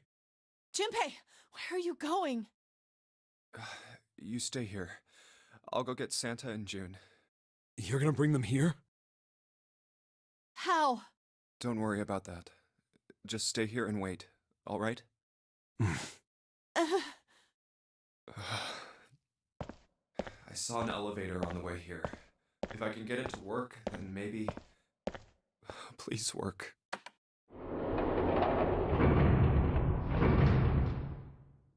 Yes.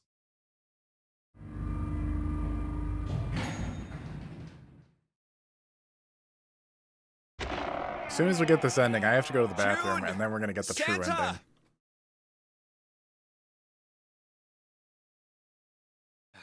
Damn it. Where did they go?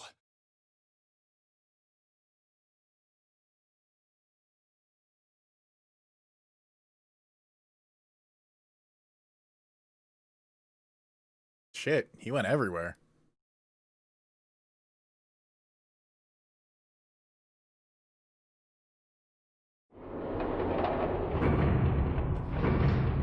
He's even going down to the lower deck.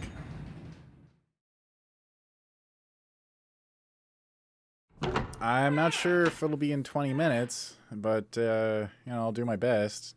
Pretty much, we're gonna finish the. Connie. We're gonna finish this ending, and then we're gonna just run over to the true ending, because with this ending, we should be able to get the true ending. No, it can't be. It's impossible. Oh, Connie, are you all right? Jumpy?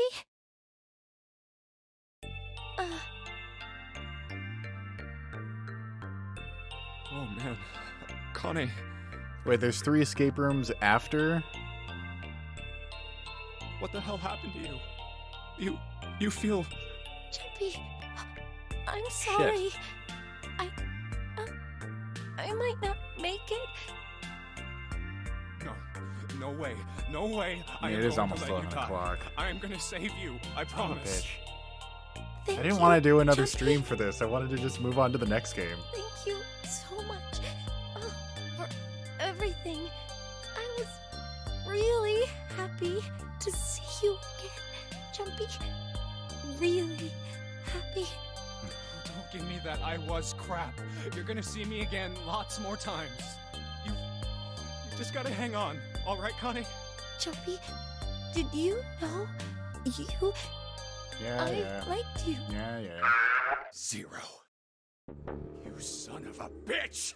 Where are you hiding?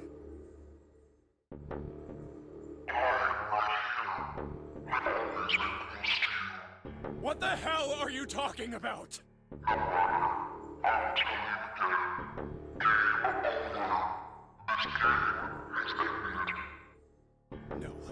No, it hasn't. I'm not gonna let it end yet. I'm gonna get out of here with Connie. Why? Because you chose the wrong path. The wrong path? That is correct. Your path is inevitable, however. Admit defeat. Where there is shadow, there is light.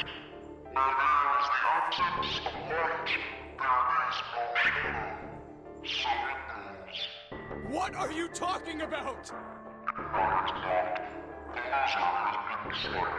I told you! I am not gonna lose! I'll be honest, I'm too impatient. I gotta do the ending tonight. So Adam, you're gonna have to catch up with what you missed before the ending with Psycho Clover, and you're gonna have to then fucking fast forward after this, because we're fucking finishing this tonight. I have to know. I can't wait 2 days and fucking have to figure it out then. What? Connie, wait here. I'll be right back, I promise. What? What's he trying to accomplish Where at this are point? you? It doesn't matter. I need to get Connie out first. I'm so confused. Connie! Oh god. No. No. Why didn't you drag her with you? Where is she? Connie! Connie! Connie! Connie! Huh? This ending kind of makes no sense. Wait. This is... white smoke.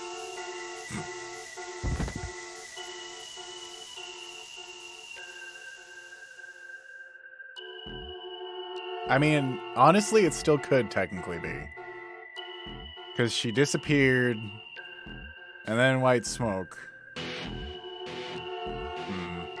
Well, while the credits are running, I'm going to go to the bathroom and get some water really quick.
Okay.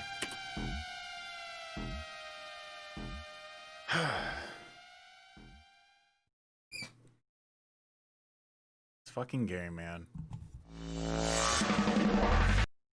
Now we're just gonna skip that.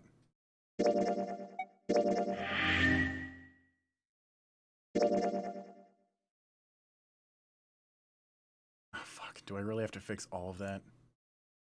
God damn it. Actually, shouldn't I just be able to jump over here? Hang on, let's try doing that.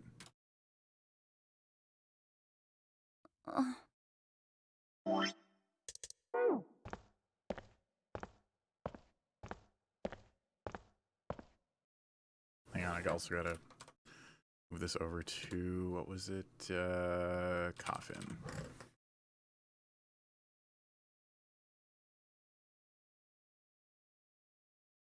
Okay, so the Coffin ending leaves you there, and then it gives you the walkthrough for the rest of it. Okay, I understand now. God. But yeah, it is still possible that, you know, it could be her just because Zero said, you know, I've been close to you this whole time and that it doesn't matter. So, what do you want to do, Junpei? I wonder if June, or, Connie, I'm just going to call her Connie because I cannot, my brain is not wanting to What do you mean, remember. what do I want to do? What can we do? Yeah, let's keep skipping.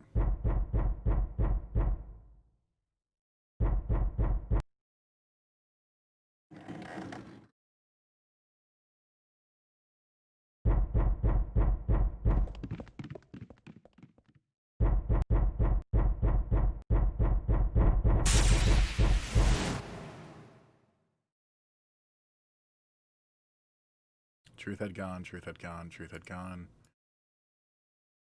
Wait, what? What the hell was that? That voice? Huh? What? What's up? Huh? Oh, nothing.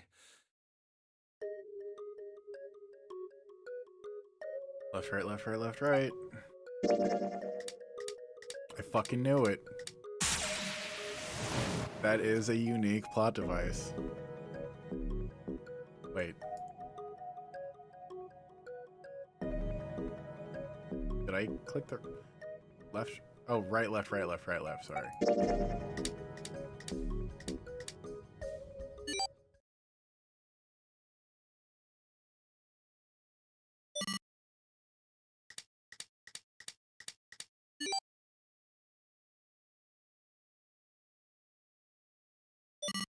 One, 4, 3. Huh? Huh? Hey, what the hell were those numbers? Oh my gosh. Are those? 1, 4, 3, 8. 1, 4, 3.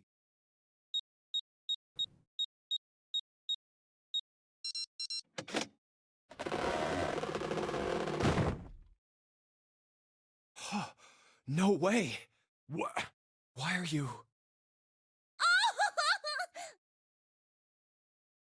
Oh? Is that you, Clover? I apologize for worrying you. Snake! You? Why? Junpei? And 7? Is that you? Is everyone else there as well? Oh. Jeez. You're back! Gently now. My body's still a little weak. Oh, you're back! You're back! You're really here! Oh, you're back! Come now, what's gotten into you? You're acting as though I've returned from the grave. Not as though you did! I really thought you were dead! Huh? You jerk! Idiot! Idiot! Idiot! Baka, baka, baka.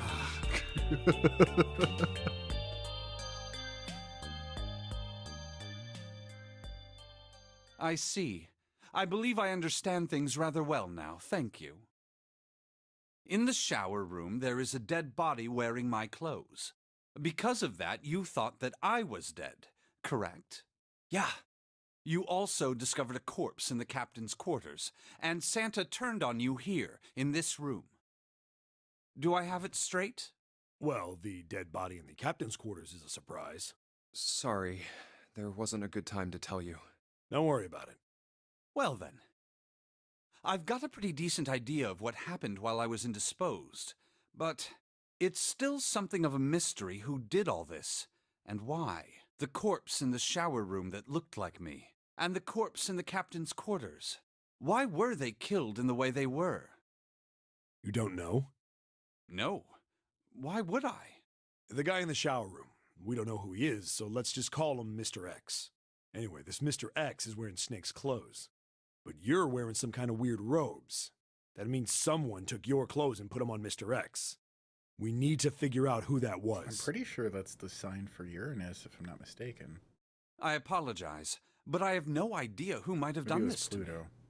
I only just now woke up. I can't remember. I was unconscious during all the events you just described to me.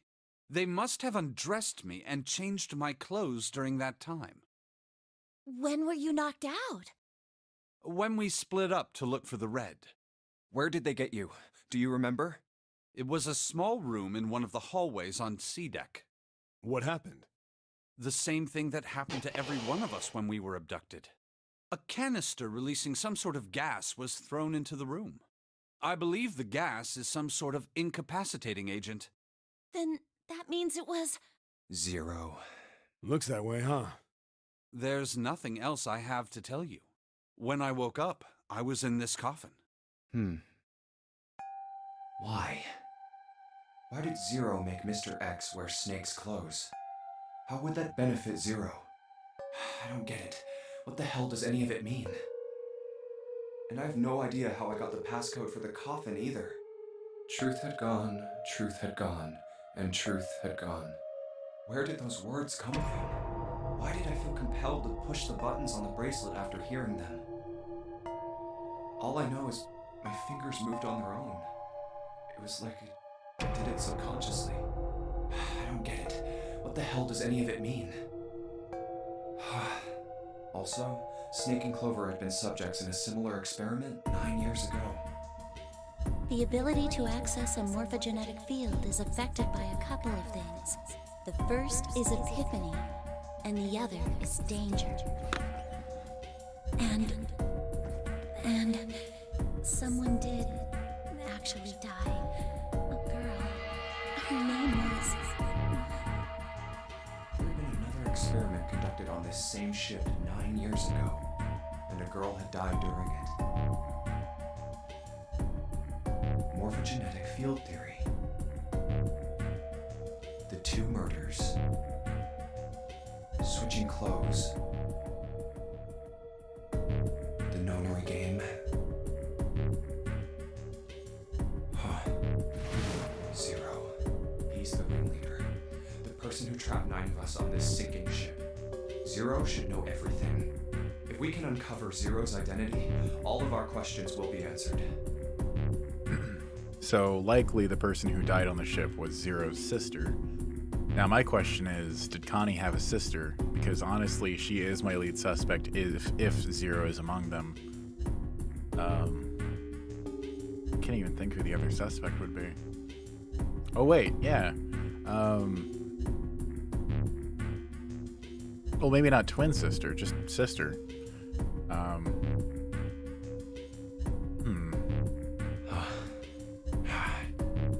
At any rate, we'll have plenty of time to decipher the details later. For now, it is of utmost importance. I was gonna say that we Santa, escape. but yeah. Junpei, it was 4:30 the last time you checked the clock, yes? That means we have less than an hour. We must hurry. Hey, how are we gonna get out of here? Also, I'm probably gonna make a video on this because I'm just that enamored with this.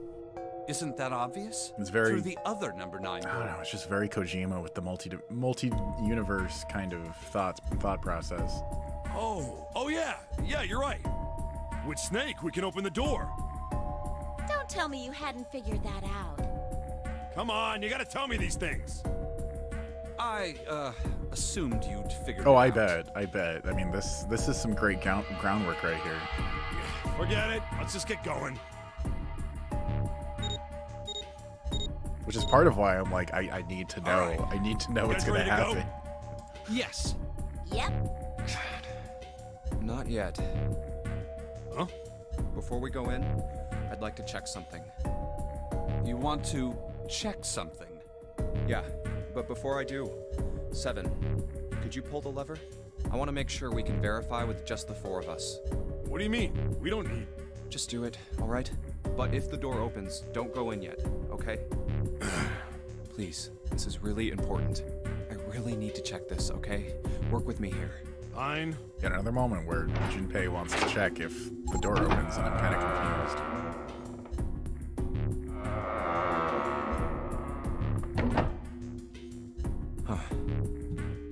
Alright, that means the four of us can go into door 9. So? We knew that already. It's obvious. Obvious? Yeah, you're right. It is. Now, what happens if we add Zero's bracelet? What? Zero's bracelet? Why don't you take it out, Clover? So you did know I had it. I picked it up because I thought it might be useful sometime. This was on the left hand of the corpse in the captain's quarters. If you look at it, you can see it's got a 0 on the face.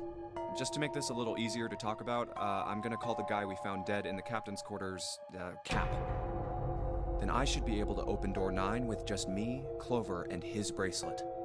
Though the big question is, if Cap is the mastermind of this game, would he really put one of these bracelets on?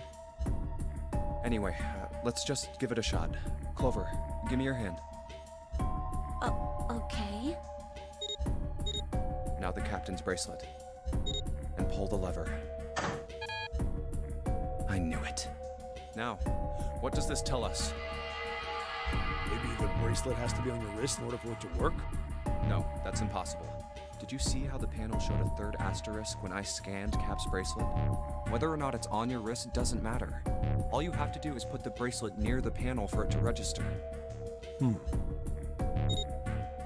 Huh. Looks like you're right. See? So what does that mean? There's only one possibility. That bracelet isn't the number 0. Is that what you're saying? That's right. Then what number is it? Let's find out. Well, according to the last playthrough, it's 6. So in order to get a root of 9, what would that be? Okay, Snake or 7 have to be one of them. So if it's Snake, that's 8. If it's Junpei, that's 13. That wouldn't work. Junpei plus Snake Cap, that would be 8. Clover, that'd be 12. That wouldn't work. Snake, Junpei, 7, and Cap. Junpei and 7, that would be 13. Plus Snake, that would be 14. That'd be 20, so that wouldn't work. Snake. Okay, so 2, 6, 13, 19. That'd be a root of 0, of 2, wait, that'd be a root of 10, so that wouldn't work. 7 plus Junpei plus Cap. It'd be 13 plus 6. 19 again, 20. So that, yeah, so that'd be 2.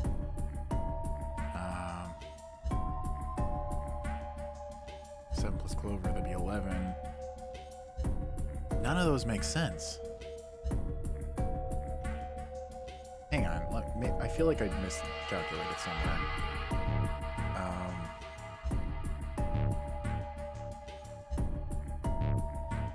Snake plus Junpei. 2, 8. We're not guessing, this is math. Okay, so 2, 6, that's 8. 8 plus 7 is 15. 15 plus 6, that would be 21. So that'd be a root of 3, which would not work. Okay, so Snake, 2, 6, 13, 19. 9 plus 1 equals 10. 2, 6. Plus 6, that would be 12, so that'd be root of 3. 2, 8. None of this makes sense. Okay, I'm fucking cheating. I don't even care. 7 plus Junpei plus Cap. Let's try Snake, me, and Cap. If this combination opens the door, then Cap's bracelet is number 2. Oh, wait. Hang on. I think that was the solution before, too. Yeah, that was the solution before.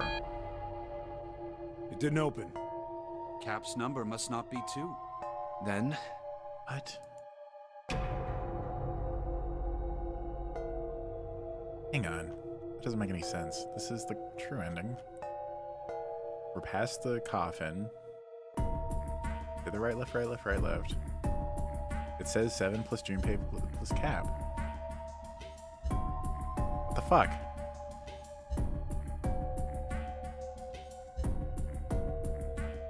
Oh. Derp. I misread Snake as 7. Let's try 7, me, and Cap. If this combination opens the door, then Cap... And apparently I am just bad at math. 7 plus Junpei. Hey, it opened! The door opened! 7 plus... Wait. Oh, derp. I was counting Junpei as fucking 6 instead of 5. Oh my god, okay. I'm dumb. What? Why? What does that mean?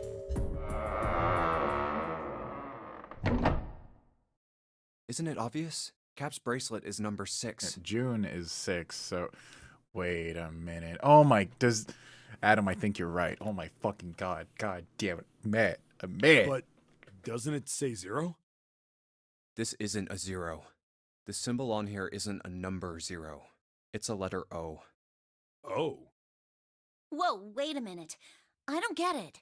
I mean, we figured out that Cap's bracelet is 6, right? Yeah. Does that mean there are 2 people with 6s? There is most likely only one person with a 6. But I don't get it. What about June? Well, this is only an educated guess, but I think June's number was never 6 to begin with. Her bracelet was flipped. In other words, June's real number is... 9. But that wouldn't make any sense. That seems the most likely. Then all this numbered door stuff was just a load of crap? Why would you say that? Oh, so probably any door she goes in. If she's... Because if June is 9, then the numbers wouldn't match up. Here, look. Adam, I think you might be right. List of all the numbered doors June's gone through. I'll let you know what I'm writing, okay, Snake? And that's everything. I wrote down which door she went into and with whom. And I wrote what all the numbers were. So if you switch 9 in wherever there's a 6, if the digital root is 7, then you can't open door 4. If the digital root is 2, then you can't open door 8. Clover, do you notice anything interesting on that list? What do you mean? You're talking about 3, right? 3? Santa's always in the room with her. That's what you're saying, isn't it? Yes, that's right. What about it? That's quite simple, really. You told me that the first time you came to this room... Oh shit, 0 is actually the 2 of them. Santa was the first to refuse to leave June behind. Now, doesn't that beg the question why? Why would Santa do such a thing? Oh my fucking god. The answer is easy. Because Santa can't open door 9 with only 7 in Lotus. Of course, there's only one reason for that. His number isn't actually 3. Santa's real number, 7? Would you be so kind as to modify my sister's equations? Yeah, sure. This is what you were getting at, right, Snake?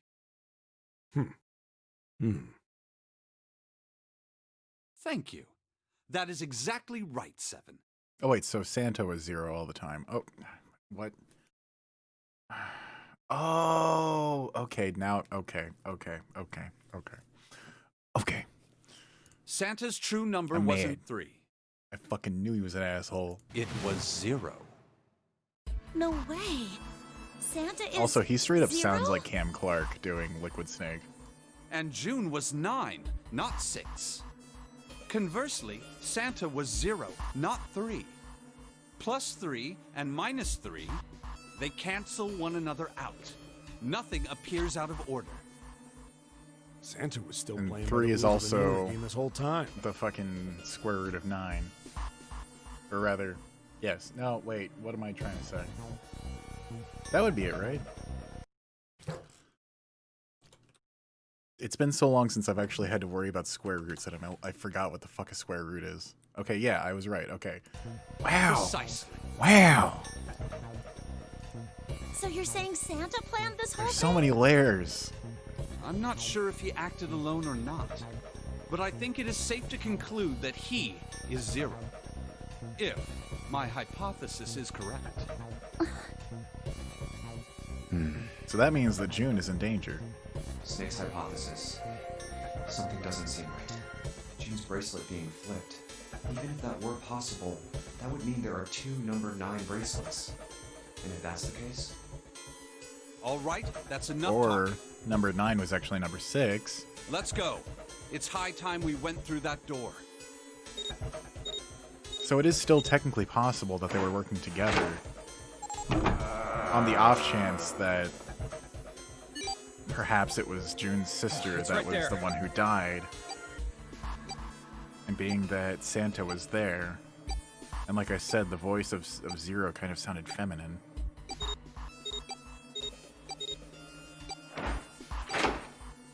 Oh. And we didn't hear Zero's voice until June was out of the room. All right, let's keep going. I think these stairs go to the bottom deck. Looks dry. Let's head down. But why would Junpei be involved in all of this if... Okay, so I really don't think that it's her, just because it wouldn't make any sense if she actually liked him or if she's just fucking with him. But why would he be involved in all of this? He wasn't involved in the first fucking run. Like, she would have to be seriously masochistic. This is the Neptune symbol. Unless there must was be a something that key he around did here that... somewhere. I don't know. Neptune key. I only have the Uranus key card. It's a different planet. Plus, it's the wrong kind of key. No way. Let's turn around and go back for now. Yeah. Hey, another door. And a card reader this time. It's the Uranus symbol. This is the place.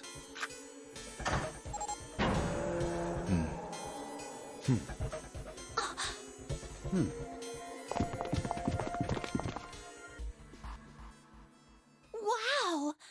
It's totally full of books! There's so many. I don't know where to look. All right, if we want to get through that door out there, we need the Neptune key. I say we split up and look for it. Okay. Very well. Sure thing. Good. Let's get started then. We don't have a lot of time. Hurry.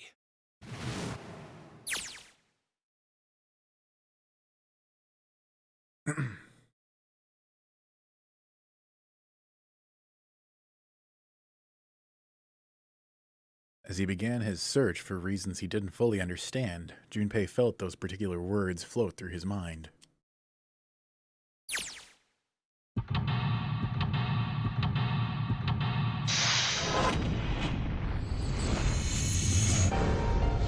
Should have read the words. You know, Alice sleeps in a forest of knowledge past whatever.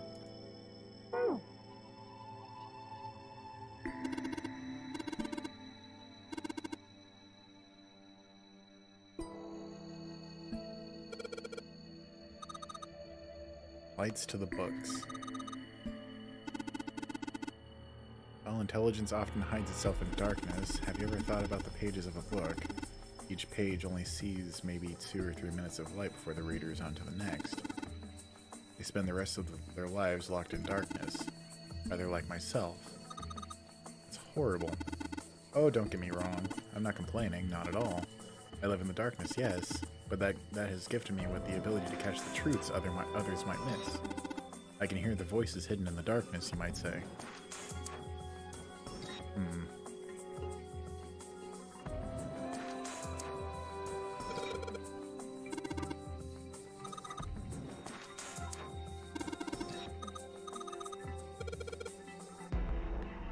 You got nope.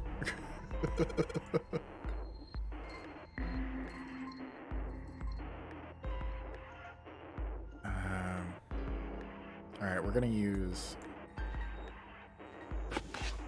Wait, that's not exactly what I wanted, but... Open here, find bulb.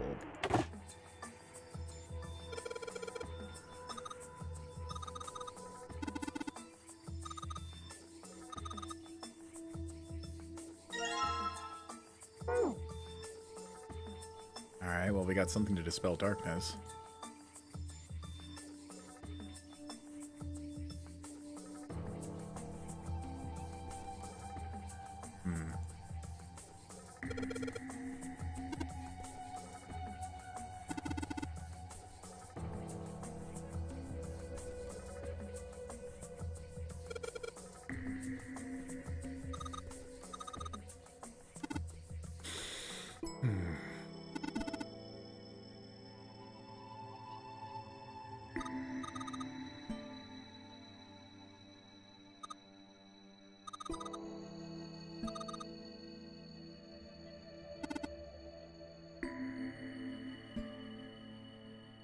I doubt it's going to be up here. Let's back up. Okay.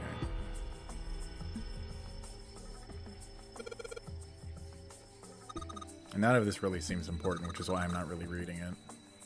Oh, wait.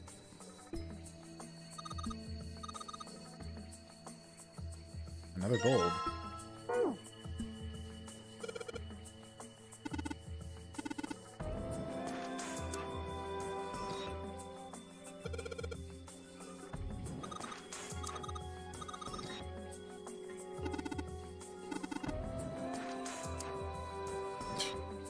Jesus. Hang on, there was one I didn't check up here.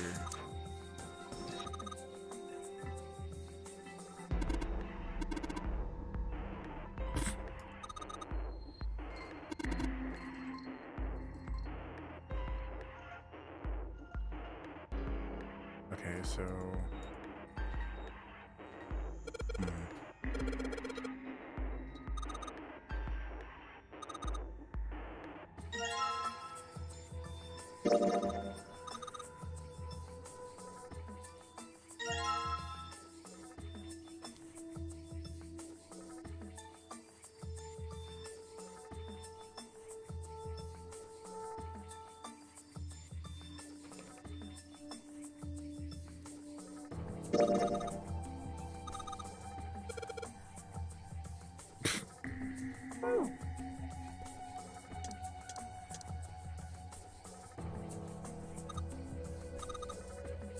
Correlation of muscle bone density and bone strength.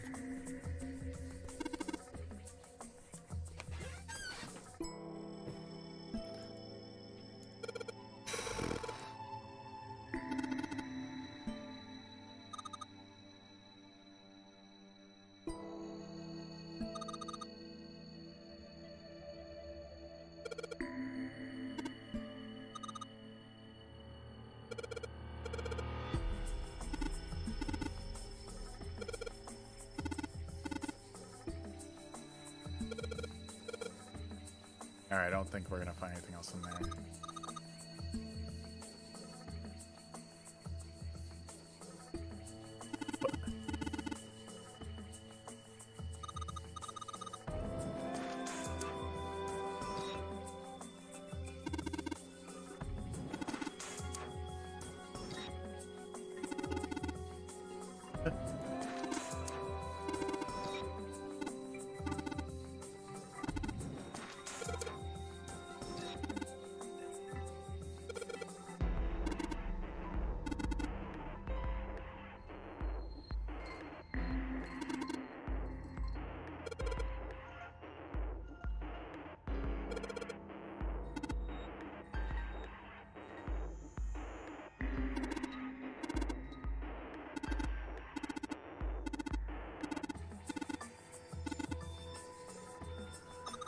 All sorts of different fucking books in here.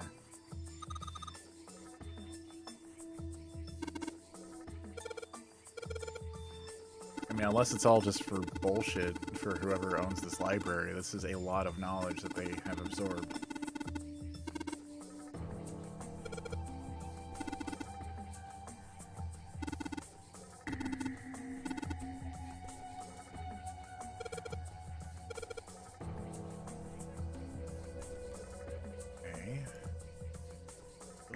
go down here. Can we not go to the bottom floor? Okay, here we go.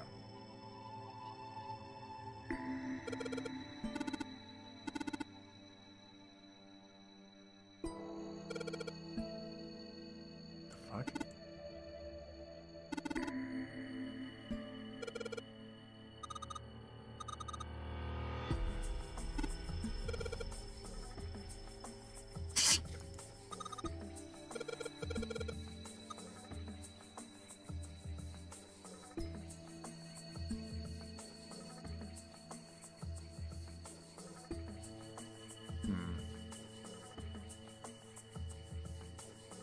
I don't know what to think about that.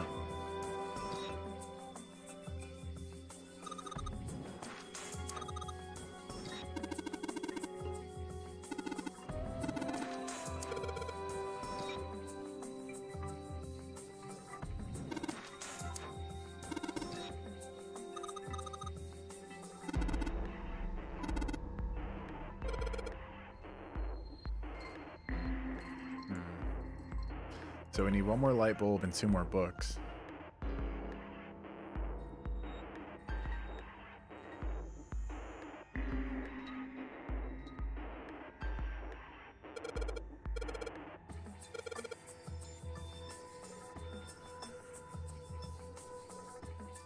Oh my god, it just straight up gives you the answer. Okay. 632416.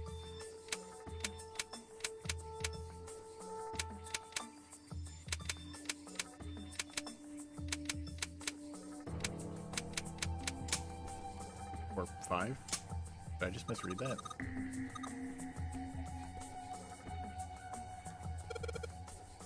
Oh, whatever. It's open. Oh, it actually straight up gives you... Okay. There's the last bulb.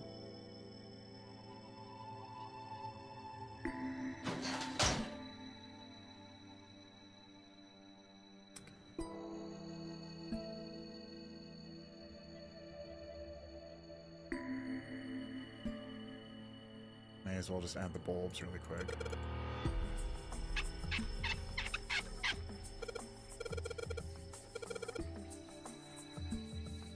Okay.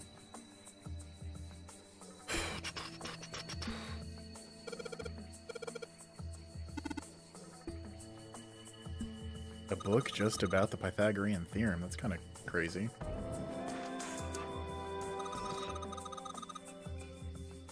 How is that funny?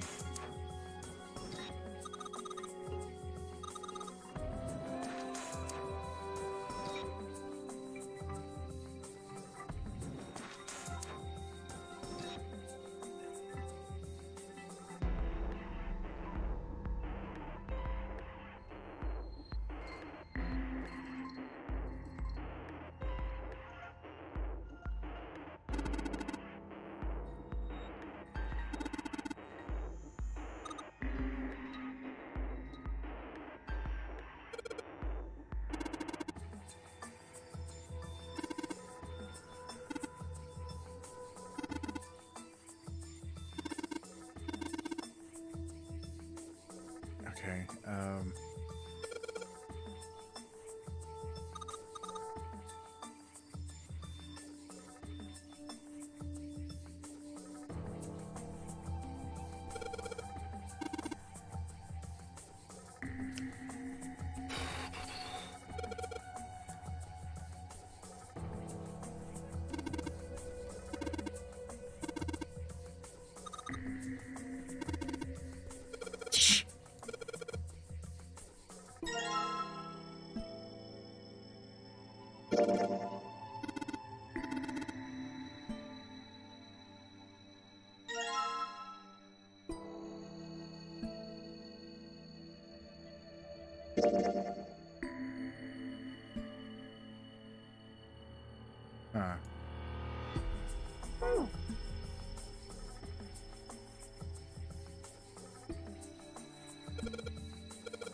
Okay, hang on. Let's back it up.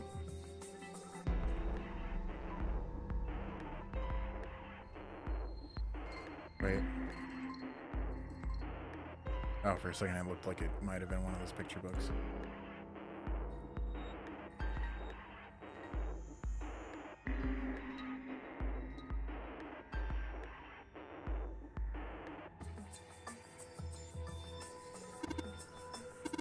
There we go. Okay.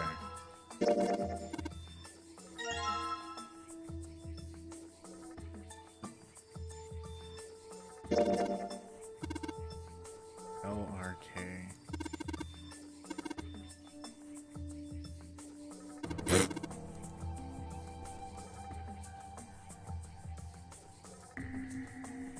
Oh. Well, let's go put him in place.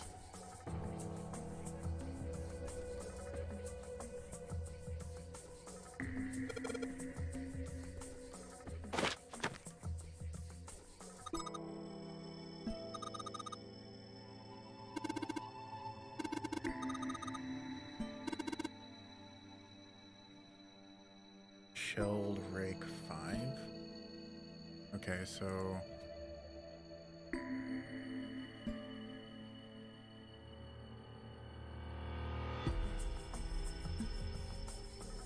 give me number 5. What the fuck? What? Sheldrake 5? Wow. I think I saw the rest of this collection somewhere. Yeah, I think it was somewhere around here. Let's go take a look. Okay. Sheldrake.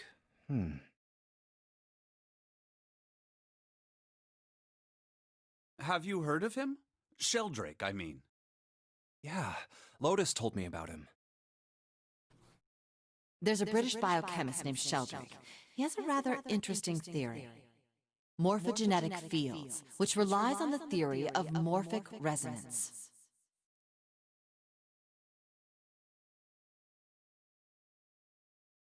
Really? From Lotus, huh? Well, Clover also said something to me about that stuff. She did? Yeah, what was it? The ability to access a morphogenetic field is affected by a couple of things. The first is epiphany, and the... That girl. I told her not to tell anyone. You did? Why? Well... Look, man, I didn't push it because we're in a hurry, but I'm kind of sick of this. How about you just tell me, okay? Tell you what? Don't give me that. About the experiment. Ugh. Very well, fine. I'll tell you everything. But not here. Let's move to the top floor. Strange to specifically request that. I suppose I might as well start by telling you why I kept quiet, and why I made sure Clover did as well. To be honest, the explanation is quite simple. Zero told me not to. I had little choice. He didn't walk up and tell me, of course. He gave me a message engraved on a card. That's a Braille card. It looks just like the one you showed us earlier. So you had 2 cards? No, only one. Huh? What do you mean? I thought that card just had some rules for the Nonary game on it. Yes, it did. And those were the rules I read you. However, they were not the only thing on the card. There was something I didn't read. Well, perhaps I should say there was something I couldn't read. And that was? Tell no one of the events that took place 9 years ago. Tell, and I activate your sister's detonator.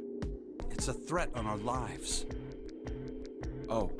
Well, what about Clover? Did she get a message from Zero too? I don't believe she did. But doesn't it strike you as strange that Zero would shut my mouth, but not hers? Yeah. To be on the safe side, however, I told her it was best not to tell anyone.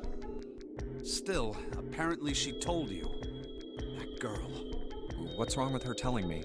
I figured some stuff out with the things she told me. I mean, it looks like the whole activate her detonator thing was just a bluff. She's prancing around downstairs happy as a clam now that you're back. That's very true. I've decided I can trust you. I've decided to tell you the truth. The chance that Santa is 0 is very high. I feel I can assume Santa doesn't have the time to observe us at the moment. And at any rate, even if he were, I very much doubt he would kill us. Why? Clover told me about the 4-leaf clover, about the words. If he knew about that, then he was in my group during the first experiment. I'm sure of it. He wouldn't kill us, no matter what the situation was. Hey, Snake? Yes, I know. You want to know what happened during the experiment? Yeah. How much do you know? Clover told me about... I see. The morphogenetic field in the experiments 9 years prior. How the experiments had taken place simultaneously at 2 locations, one being the ship and the other being a building in Nevada. And the girl that died during the experiment. She told you all that, did she? At any rate, I now know how much you've learned. All that remains for us to determine is who did this and why, right? Yes. Can you tell me what happened? Yes. The people who organized the initial experiment were from a company called Cradle Pharmaceuticals. There were 4 of them running the show. Gentaro Hongo, Nagisa Nijisaki, Teruaki Kubota, Kagechika Musashido. Hongo was the CEO of Cradle Pharmaceuticals. Nijisaki was his right-hand man and did the lion's share of the planning.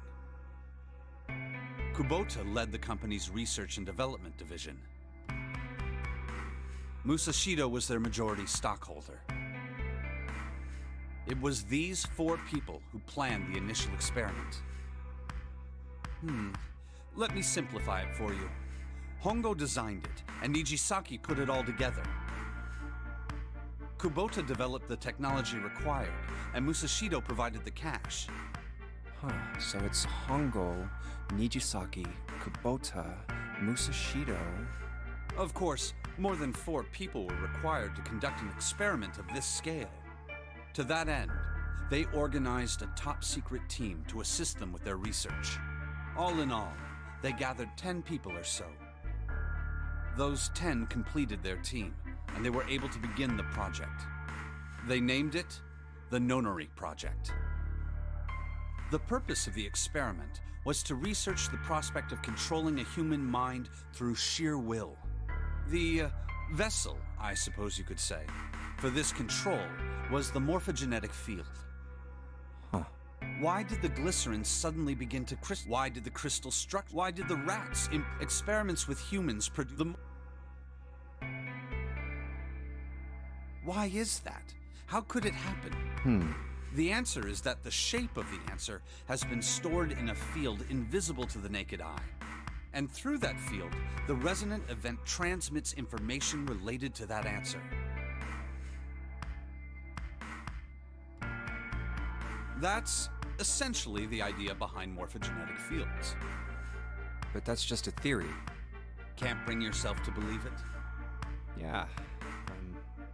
Let's say someone killed another person because the devil told them to do it. Whether the devil exists or not has no relevance to the murder. They believe the devil exists. Whether or not he does is immaterial. So what matters here is that Hongo believed in the morphogenetic field. That's right. But I still don't get it. You said they wanted to figure out how to control people, right? That is what you were saying. Yes. So how are they going to do that with a morphogenetic field? I'll keep it simple. Let's suppose 10,000 people have solved a certain problem. The chance of you knowing that answer, even if no one has told you, will go up. Let's have another example, shall we? Say 1 million people were to do a handstand right now. tomorrow, the chances of you doing a handstand would be higher, even if you had heard nothing of this hypothetical mass handstanding. Mankind's thought process and actions are all part of a resonant event. All of the resonant events encoded in the fields are projected onto you. Of course, this assumes you believe in this theory. Do you follow so far? Yeah. Now, if there was a person who had the same effect as those millions of people, what would...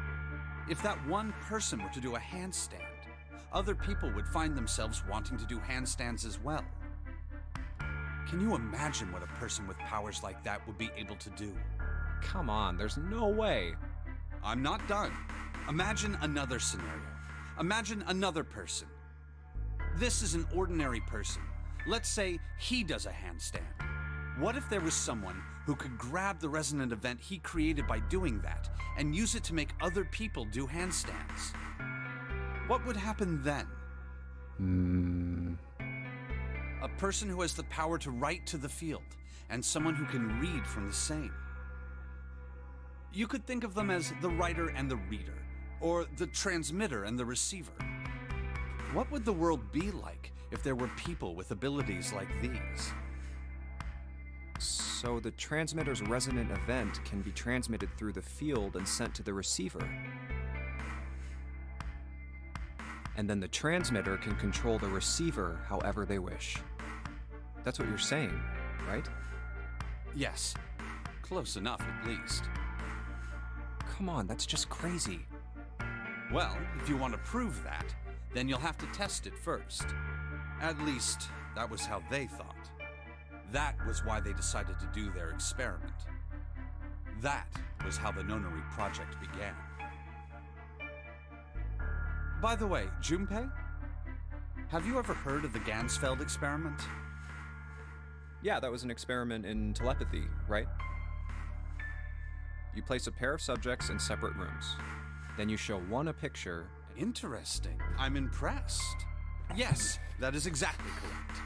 So, why did you bring up the Gansfeld experiment? It was used to screen subjects for the Nonary project.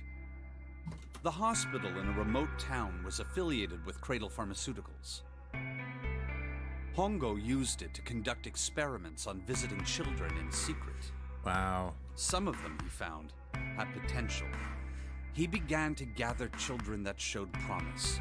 Children that seemed as though they might be able to access the field. Of course, none of them volunteered.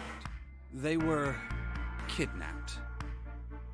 There were 9 pairs of siblings taken, for 18 children total.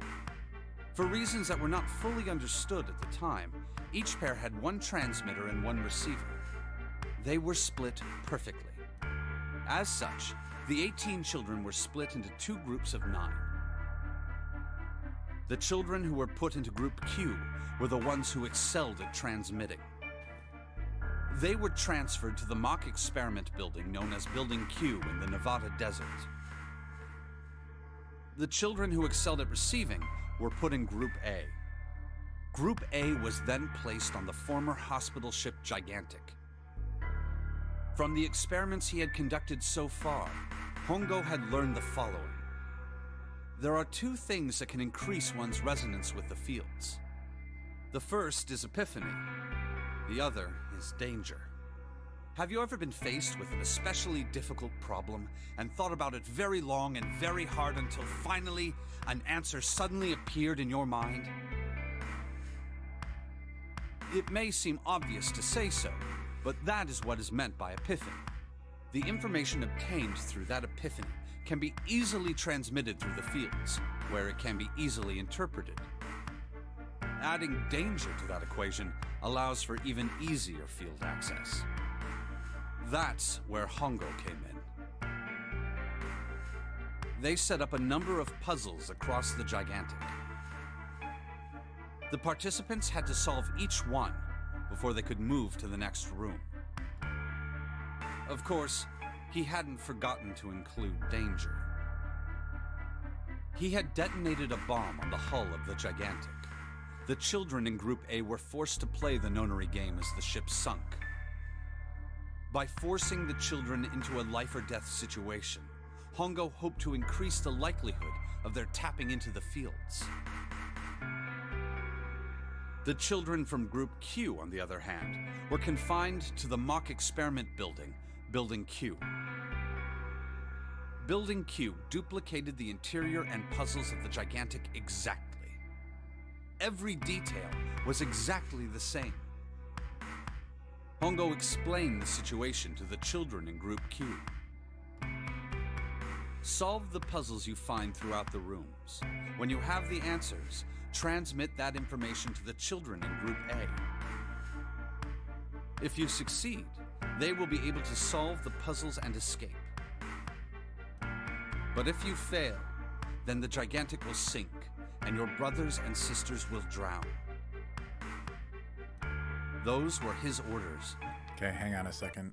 I was in the middle of talking with someone on my phone while some of the last bits of that were being said, so I want to rewind it on the stream so that when we're done with this part, I can just go ahead and Do you know why the astronauts of Apollo 13 were able to return to Earth safely?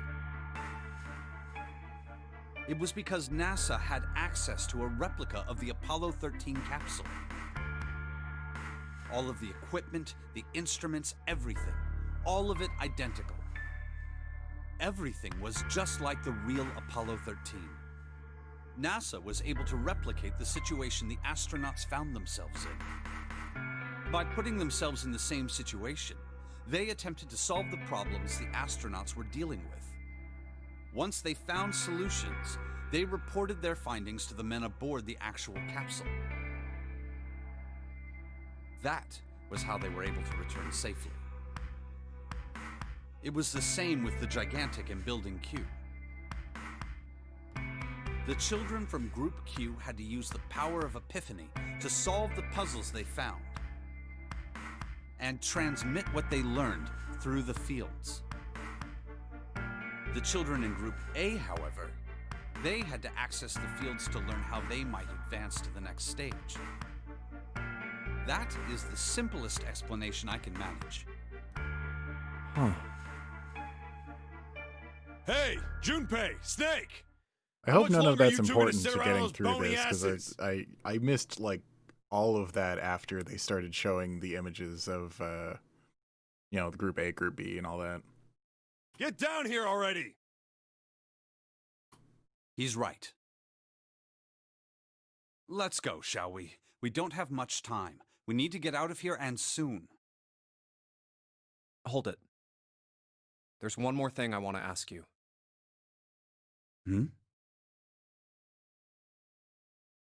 Are you sure that there were 18 kids? Why? Well, I thought it was only 16. Oh, yes. That was what they said on the news, wasn't it? Yes, I have no doubt that 18 children were abducted and used in Hongo's experiment. After all, you couldn't exactly play a Nonary game with any less, could you? Well, yeah, but are you saying that the news got it wrong? Yes, I am. There were 2 more children. However, they had no relatives that I'm aware of. I imagine no one filed a police report when they went missing. They were brother and sister, like Clover and I. The brother's name was Aoi. The sister's name was... Her name was Akane. Oh shit. That was the girl who died. Akane Kurashiki died? 9 years ago? Then, who is June? No. That's impossible. It can't be true. Akane isn't that uncommon of a name. If Snake had known her last name, that's a different matter entirely. So they share a name. A lot of other people do too. It doesn't mean anything. There was someone else. Of course it was. It has to be.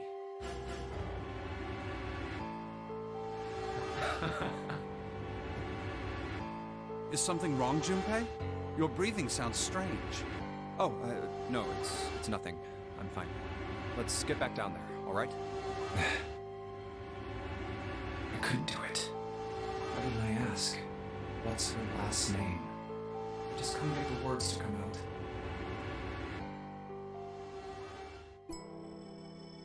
God damn it! If three and a June are fucking working together.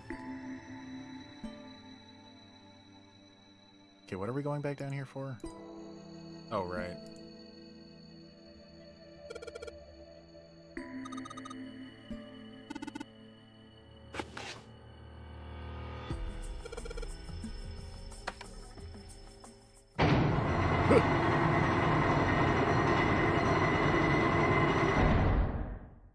Didn't expect that to be the door. Hmm.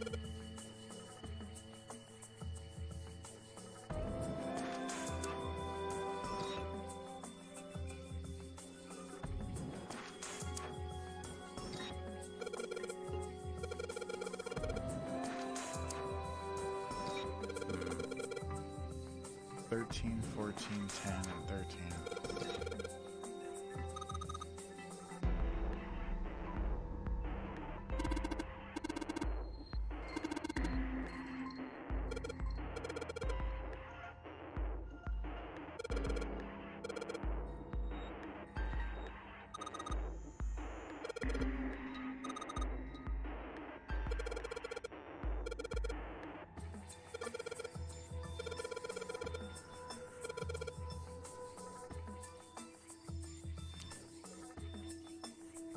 So there's no numbers. Why? What?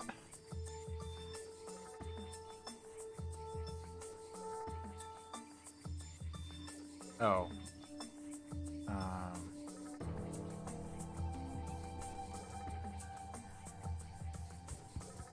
Is it the digital route again?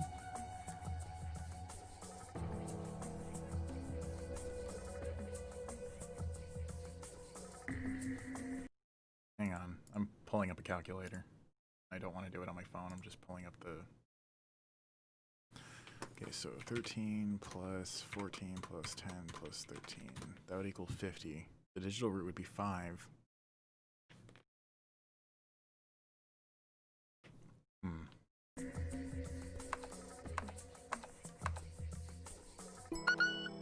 No? Okay.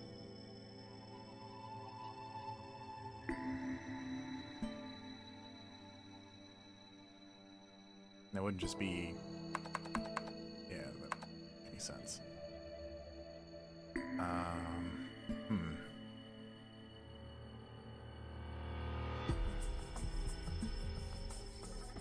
What could it be? 3403. That would be...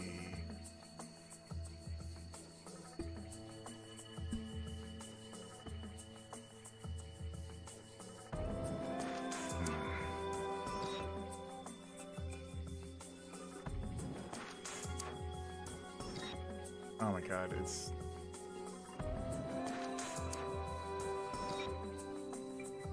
I cheated unintentionally. Like, I glanced over because I was like, I wonder if it's covered up, and then nope, it's not covered up. I thought it was covered up by the calculator, but whatever.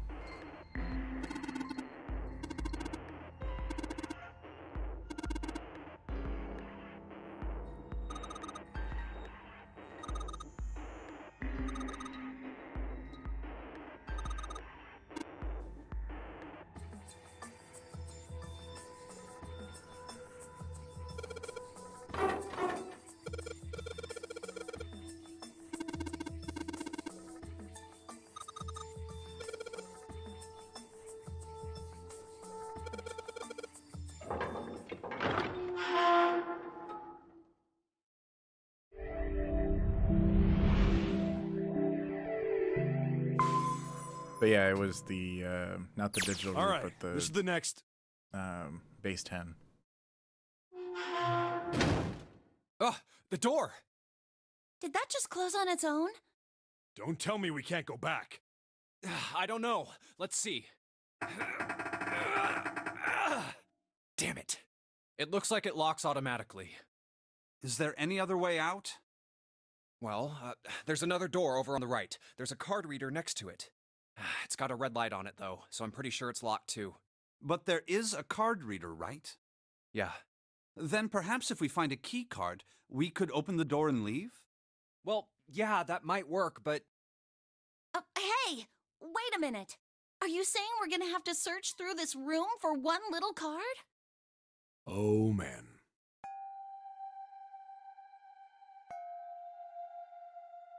Looks that way. No way! For real? Well, we can sit down and wait to die, if that's what you prefer. I rather doubt that, however, so it would be wise to start looking.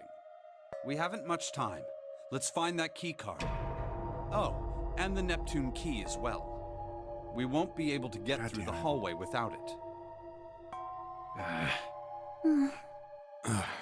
All right then, let's If it's begin. seriously fake Akane or Akane's sister, then goddamn.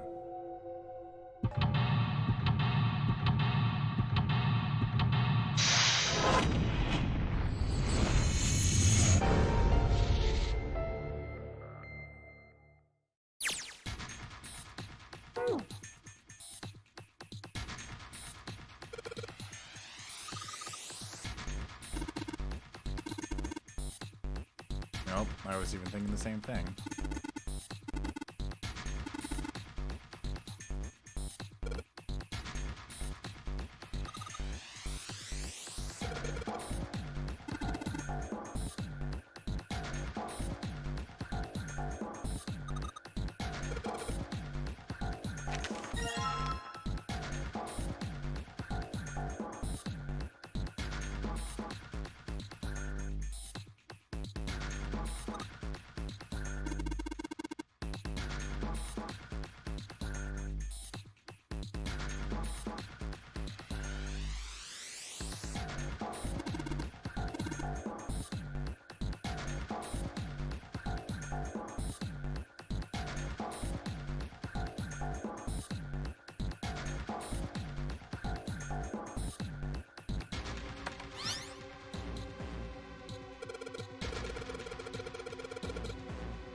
Yeah, so we're back at base 10. Okay, so D would be 14. Wait, no, 13. Oh, wait. Yeah, 13. D is 13. 13 plus 6, that'd be 19. Oh, wait. Shit. What? Reset. Okay.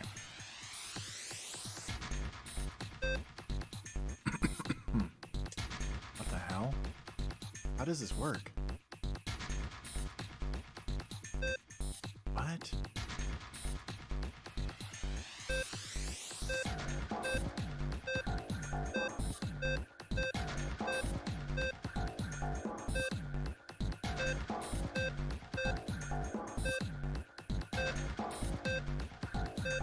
Shit.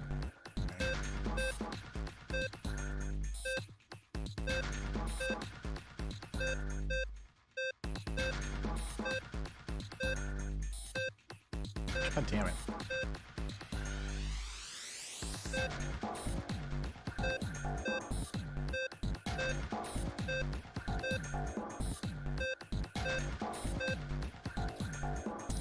Fuck.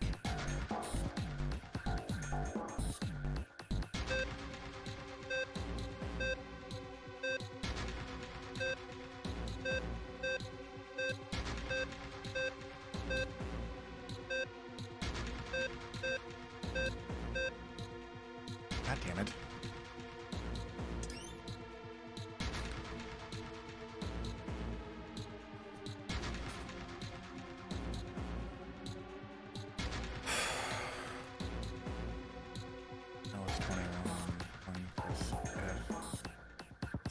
plus 5, 21. Yep, okay.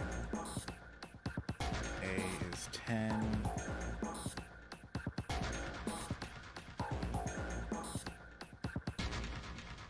Wait.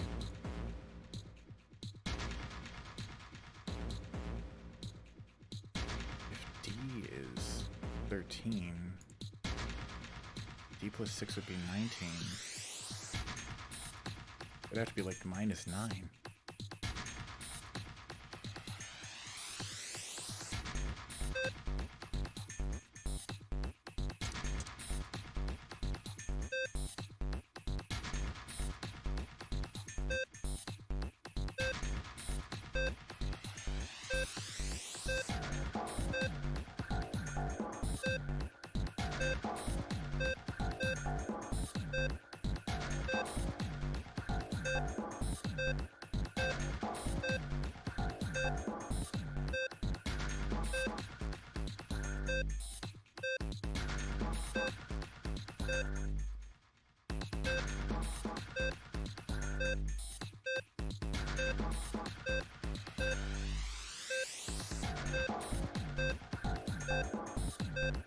Oh. The point is that potentially something will be blank. Okay. I think I get it now. So D has to be blank because it has to be 6 plus 4. Okay, okay, we're getting somewhere. We're getting somewhere. Okay, okay. I get it. L is 21. F is 15. B is 12 or 11. So I'm actually just gonna write this down on my piece of paper to simplify it for myself. So we got. Ah, shit. Okay, we'll do this on the other side. Okay. So we've got.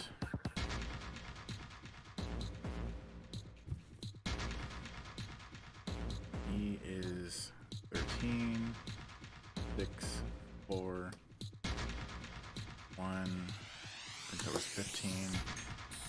Yep.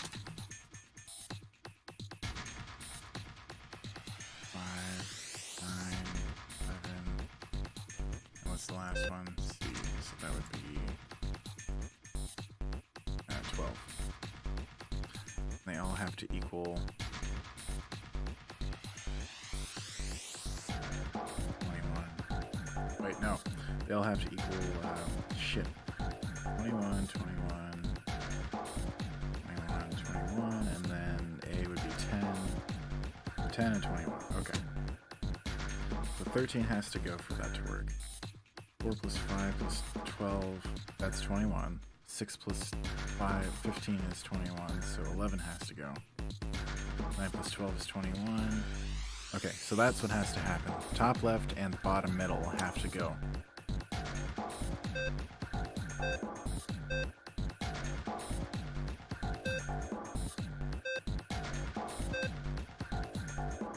So close.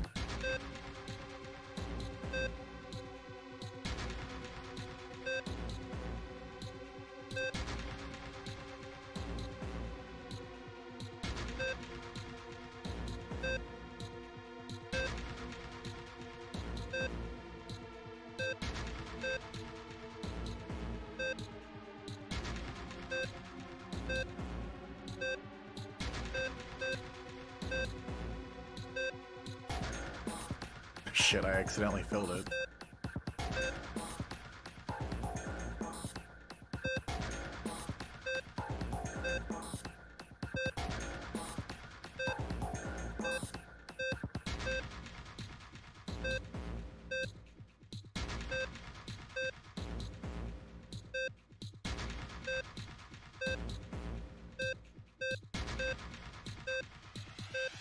Fuck.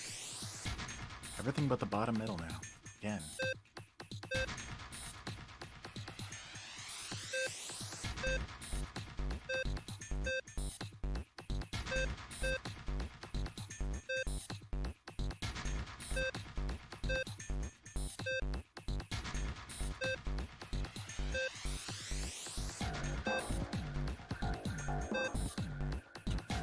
filled again.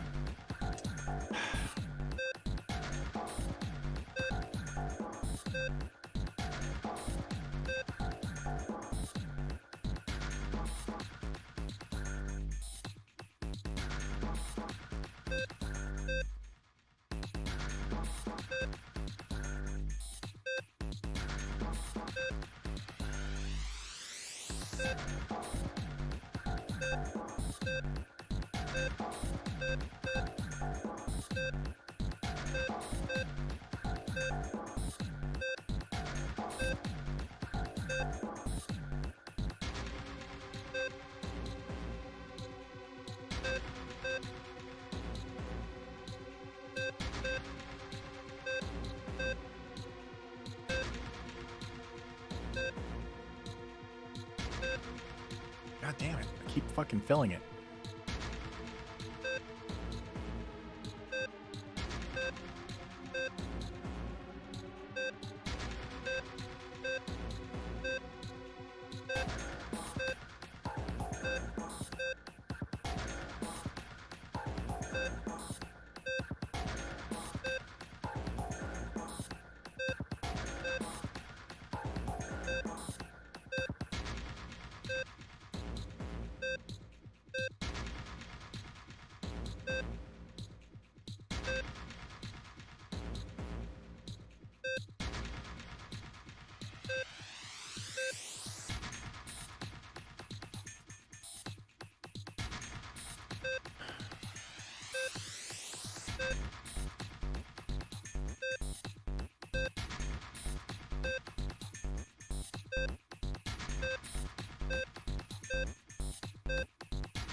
Now I know what to do, I just don't know how to get to it.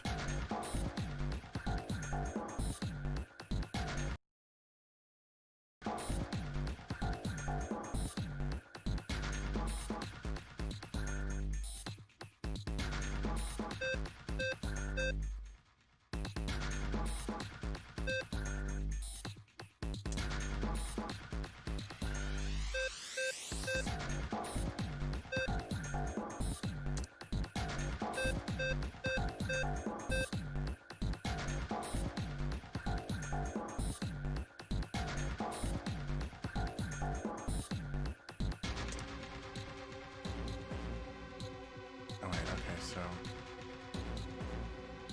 4, 6, F, E, they're empty. E6, 4, 5, E6. Okay.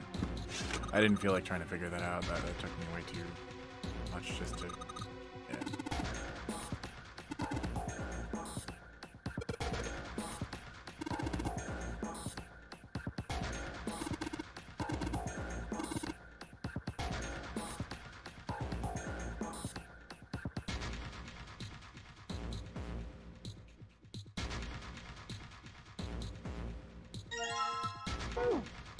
Cross emblem. I need 4 of them.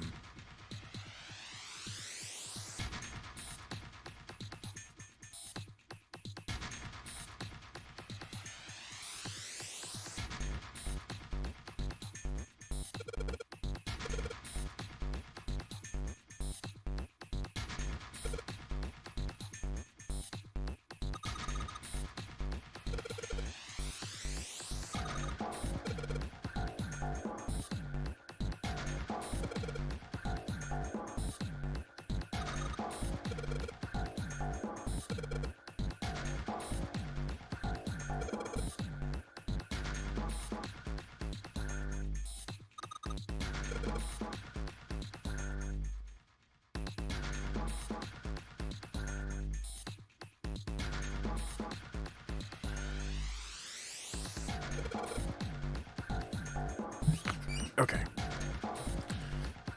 So we're going south.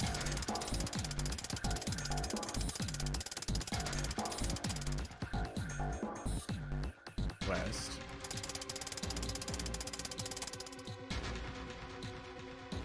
Southwest. Northwest. East.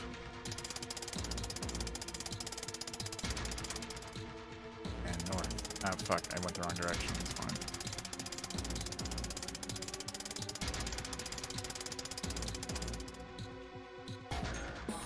Did that not do it? Oh, maybe it's a new set of directions. Good shit. Okay, so we need to go back over here.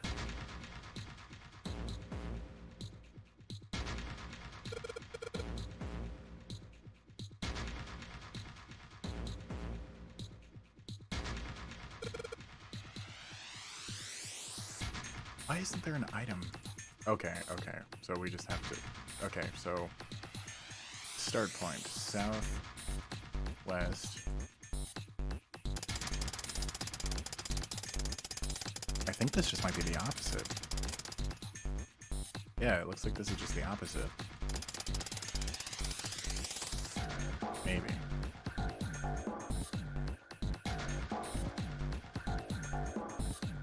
Southeast.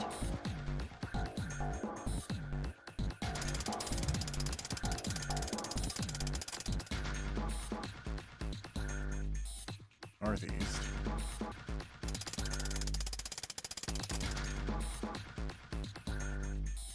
East. North.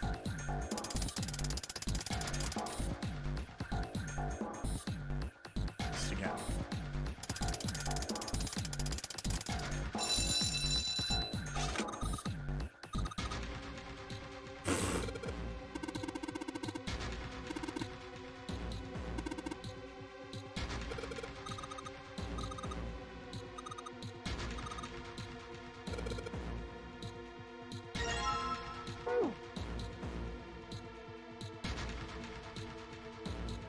Box by the hall.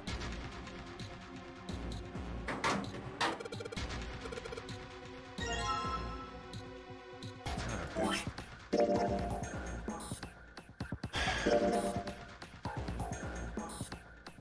File of the communications office is always. It's fine. That's not what I'm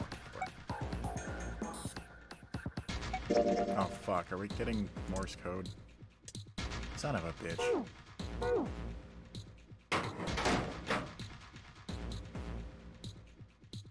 I always hate doing Morse code.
Touch a numbered area, that area will be selected and it will turn blue to indicate this. Touching a numbered ball after selecting an area will cause that ball to move to that area. However, you cannot move the red balls. You can only move 3 to 5 balls into a single area.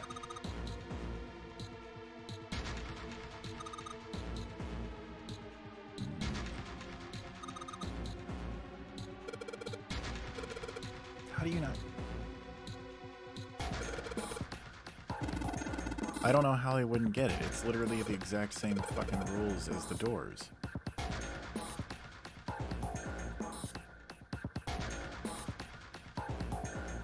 Okay, so 6. Okay.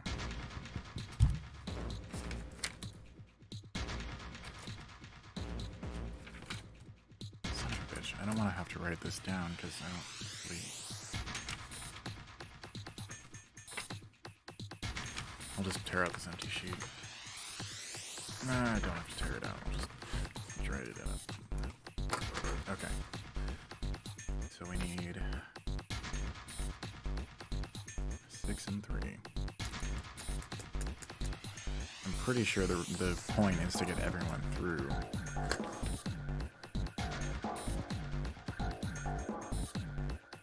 So that'd be 11, 18.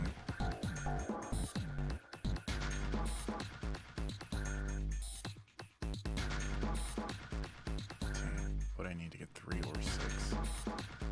Because currently that's 9.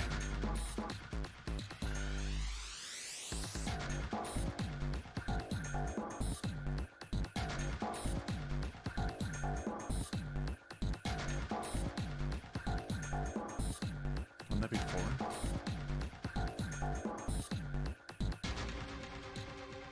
So 4, 5, 6, 7, 13, 18, 22. No, that'd be 4. 3, 5, 6, 7. Okay. 3, 13, 16, 21. Yep, that's 3. Oh, wait. No. Shit. So 3, 7, 15. 15 plus 9.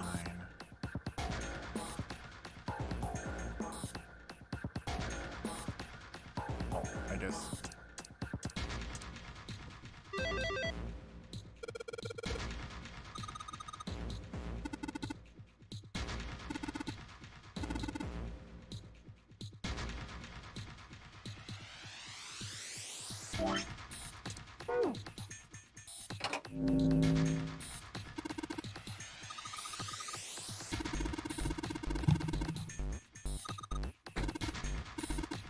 Okay.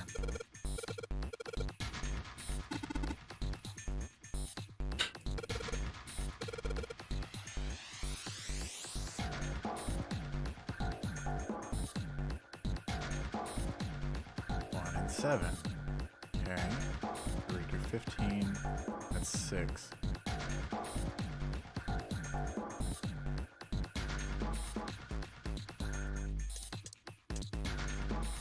Is 15 plus 4. Wait.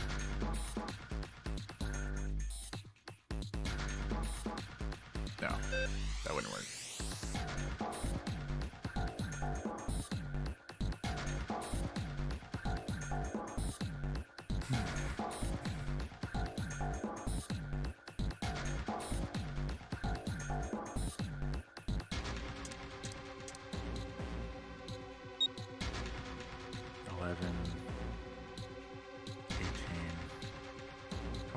Yep.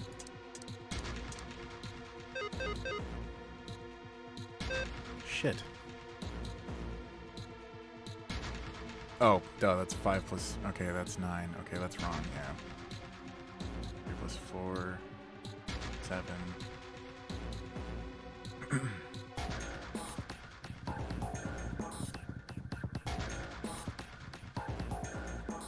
And what can have a digital root of 1 other than either 1 or 10?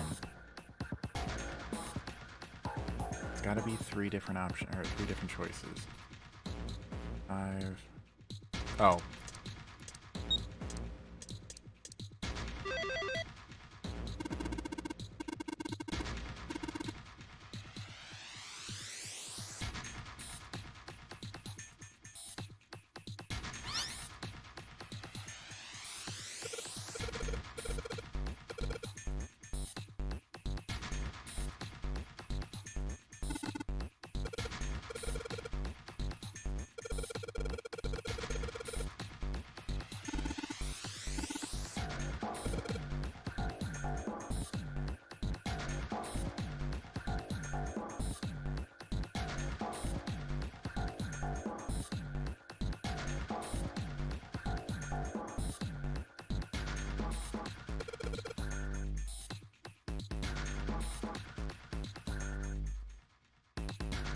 Oh, it's got the sheets there. Okay, good. What are we trying to enter?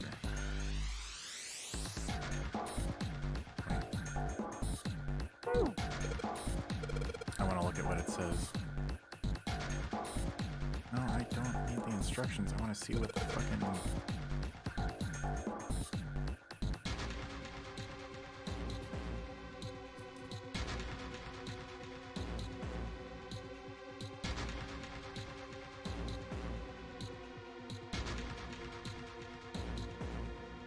Son of a bitch. Oh, it's ice. Okay.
Oh, Jesus.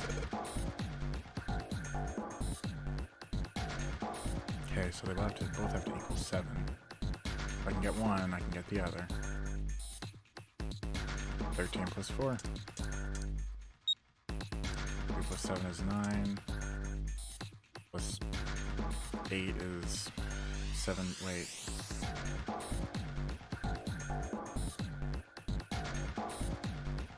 With 17, the root would not be 7. 9 plus 6. Oh, I did it wrong.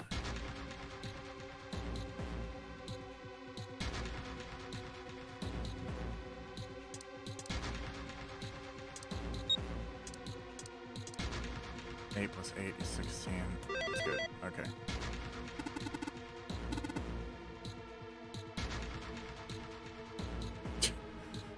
The blind man saying, I can see light at the end of the tunnel. Are you fucking kidding me?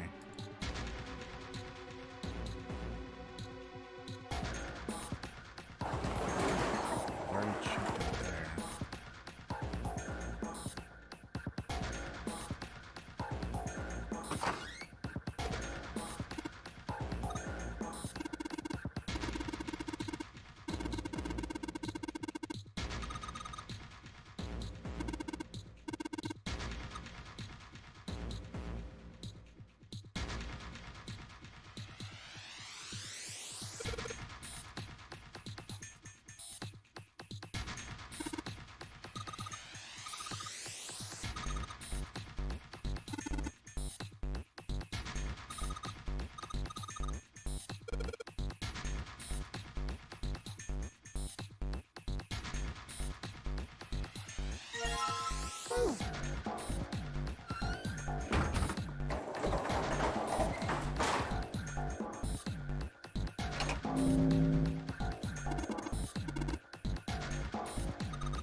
Okay.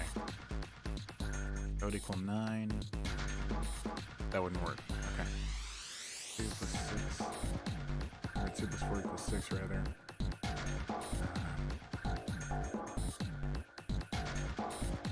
Shit, okay. 15.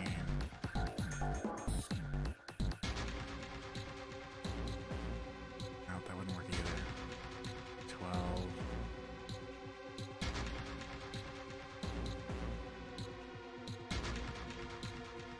It's gotta be 3 for each of them at this point.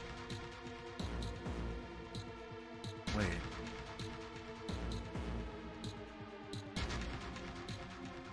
No, it's impossible. it's actually impossible if we were to follow the rules.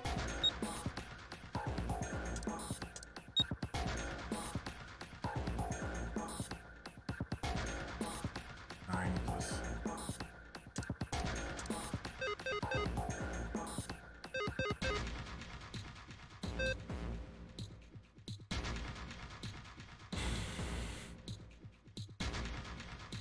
It has to be a combination that can only go through the number 9 door, and then the rest have to stay. I think that's what it's saying.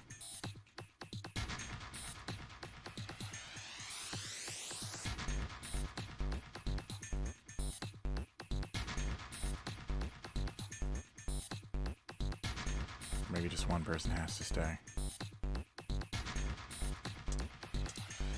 I'm just guessing. 6, 13, 13 plus 8. That would not work, never mind. I was thinking maybe, 5 being Junpei, that would have to get left behind.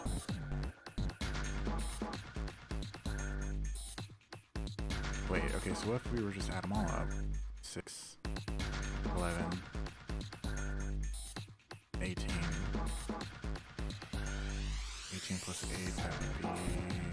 but that would change it from root of 9 to a root of 8.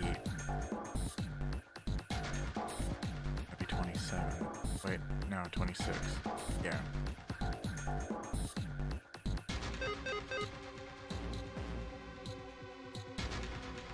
Okay, so yeah, it is everything... Wait, no, reset. Oh, wait, so 8. Right? Hang on. I got it just a minute ago. It's 2 plus 4 equals 6 plus 11 plus 7.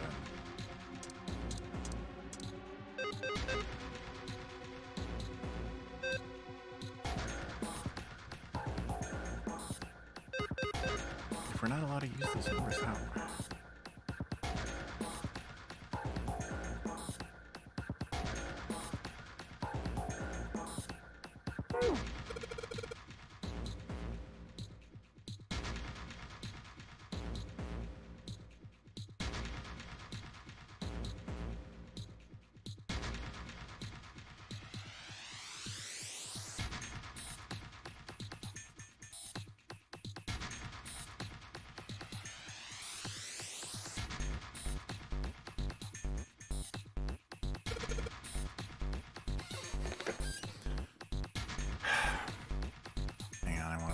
Calculator out of the way.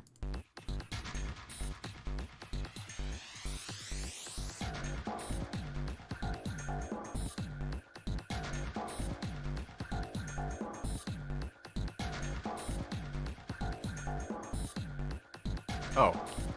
Okay. I even said it aloud and I fucking spaced it.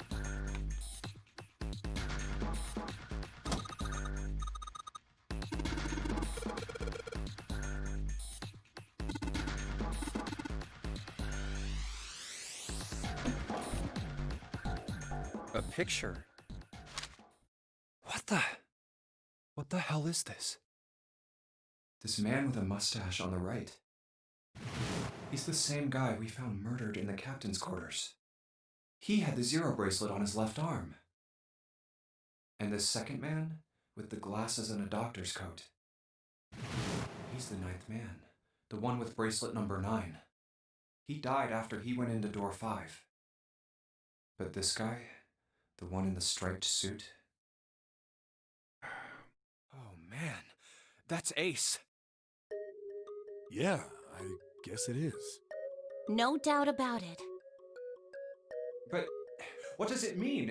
What is Ace doing in this picture? Not only Ace, the 9th man and Cap too. And they look happy. And that was like they knew each other well. Snake's fake double. And he knew that, oh man. Oh man. Why? How? Yeah, that's Mr. X. How in the world are these 4 men connected? You say Ace is in that picture? Yeah, it doesn't look like it was taken recently, though. Ace, the 9th man, and Cap all look about 10 years younger. Ah, so the 9th man and the man you found murdered in the captain's quarters are also in the picture? Yeah, Is there anyone else? Or are there only 3 people in the picture? No, there's one more guy. He's got kinda long hair, he looks smart, but a little cold. He's the only one I don't recognize. What's the date of the photograph? It doesn't have one. Did you look on the back? The back? Yes, no the shit. reverse. Huh. Praying for the success of the Nonary project. With Nijisaki, Kubota, and Musashido. Huh. Then the 4 men in this picture were the organizers of the Nonary game 9 years ago. That means Ace, the 9th man, and Cap were all responsible for making it happen. But I feel like I should be more shocked about this. It's almost as if that's just how things were always supposed to be. Why? Why am I not surprised? Ace was the one in charge of the Nonary project. Why? Why am I so calm? It's like I already knew. Ah, of course. I understand now. Ace was the CEO of Cradle Pharmaceuticals. He was the one who invented the game 9 years ago. He was Gentaro Hongo. Ace is Hongo? I had my suspicions from the beginning. Their voices were similar. Too similar to be a coincidence. I could never forget his voice. It was the voice of the devil. I couldn't be sure, though. After all, I had no way to check. I certainly couldn't ask him. Even if I had known, however, I would never have told you. Zero made it quite clear what would have happened if I did. Oh my gosh, I had no idea. Huh? I didn't know that Ace was Hongo. Oh, yes. I suppose you wouldn't have. 9 years ago, you were in Building Q in Nevada, but Hongo was in the Gigantic with us. I know. That's why I didn't know what Hongo looked like. But why? Why didn't you tell me? I mean, I'm your sister, right? You could have told me. I'm sorry. I apologize for keeping this from you. But if I'd told you, Clover, you would have told everyone else. And if you did, then I would have been forced to tell them about what happened 9 years ago. I had to prevent that. Hey, Junpei. You think I could borrow that picture for a sec? Sure. Hongo, Kubota, Nijisaki, Musashido. He's gonna have a huge revelation. Kubota. Hongo Kubota. Hey, Seven, do you... Shut it! Just be quiet. I'm this close to remembering. This close. Hongo Kubota, Cradle Pharmaceuticals. Shit. What? What's wrong? Holy shit, this is nuts. What's nuts? I remember... What's nuts? Remember what? That made me laugh. Everything. Everything? Yeah, I remember all of it. My memory's back. I remember what happened before I got snatched. What? Let me tell you what happened. Like Snake said, Ace is Hongo from the right. The other 3 are Musashido, Nijisaki, and Kubota. Musashido was the man with the cash. Nijisaki was Hongo's right-hand man, and Kubota developed the actual technical details of the experiments. How do you know all this? Come on, man, I told you, I finally got my memory back. No, that's not what I mean. I'm trying to ask you why you knew all this stuff in the first place, before you forgot it. You really want to know? Of course. Me too. This is gonna take a while. Hell, it'll probably take maybe 3 days to tell you everything. Well, we don't have 3 days. Just give us the short version, all right? Short version, huh? All right, fine. Give it a shot. No promises. I'm a detective. It's a little awkward to say this about myself, but you could probably consider me a lone wolf type.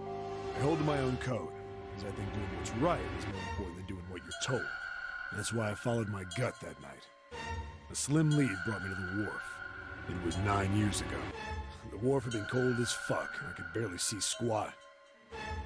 I was investigating a mess of kidnappings, all of them children. It all had one thing in common. A history of visits to one particular hospital. A hospital under the management of Cradle Pharmaceuticals. And my investigation had turned up evidence that Cradle had been involved in the kidnappings. After a little sweet talking, I managed to finally get a real lead from someone inside Cradle. My source told me this. Tonight, a ship is set to take the children to a large passenger liner docked offshore. So I headed to the wharf. In the shadows, I searched the harbor until I found the ship he was talking about. There was a bunch of movement near it. Men in black suits, many of them carrying large bags. The bags. There was something about the way they moved as they were carried. No doubt about it. There were human beings in those bags. I moved before I realized it. I came out of hiding with my gun already in my hand. Don't move. I felt metal touch the back of my head. Drop the gun. I could kill you right now. It'd be easy to get away with it, too. Just tie an anchor to your feet, and no one would find you for a week. Not what you want. The fish here would love a meal. I kept digging the cold metal thing into my skull. There was nothing I could do. I did what he said and laid my gun on the ground. Then suddenly, there was a sharp pain in my neck. A needle. A drug. That was my last thought. My face hit cold concrete. I was out like a light after that. I woke up on a hard floor. Damn it. Shit, my head hurts. I did a quick once-over of the room. Where am I? A small, shabby bed. A toilet with no privacy. I'd seen it countless times as a cop.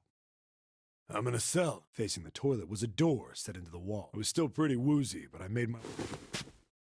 I pushed and pulled on it, but... It won't open. Not like I expected much else. Would be dumb enough to put me in a cell and leave it unlocked. Threw myself against the door a few times, but it wouldn't budge. I knew it. I gave up and made my way... I sat there for a very, very long time. Then, the voice was far away, but I could. It was pretty high.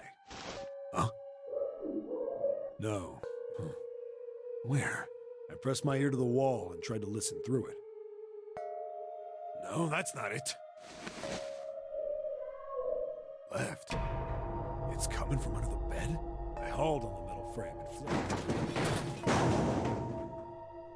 And there it was. The bed had hidden an air vent. I dropped flat on the floor, but I knew it in my gut. Hold on. But then with my inside...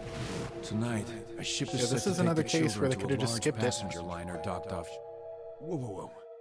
Am I on that ship? It didn't matter. I checked out the metal group. I stuck my finger, and then... I don't think I can... Yep.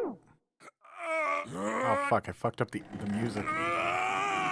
Unless that's I finally got the damn... Sweat was dripping down my... The first bit or so was tight.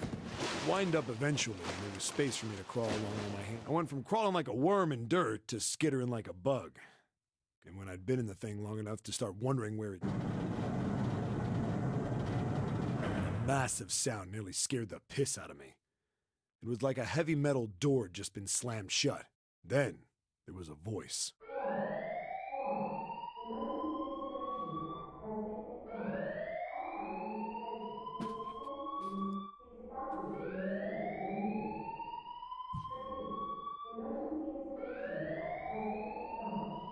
What? I wasn't sure what it meant, but anything with incinerator is bad news. Then, almost as if that was a cue, I heard a mess of young-sounding voices. A bunch of them were straight up screaming in terror. And all the sounds together made a howl that made the hair on my neck stand straight up. Damn it! What the hell is going on here? I scrambled through the duct as fast as I could. I made a giant racket, but I didn't care at that. I soon found a metal door on the left side of the duct. The kids were screaming on the other side. I found it. I yanked the handle and threw the door open. I almost ripped the metal off its hinges. What the hell is this place? I couldn't believe what I saw. The room had a dome up top. There had to be about 9 walls, all the same size. And the ceiling was an upside-down funnel, almost like a chimney. I looked down. There they were. The kids I'd been searching for.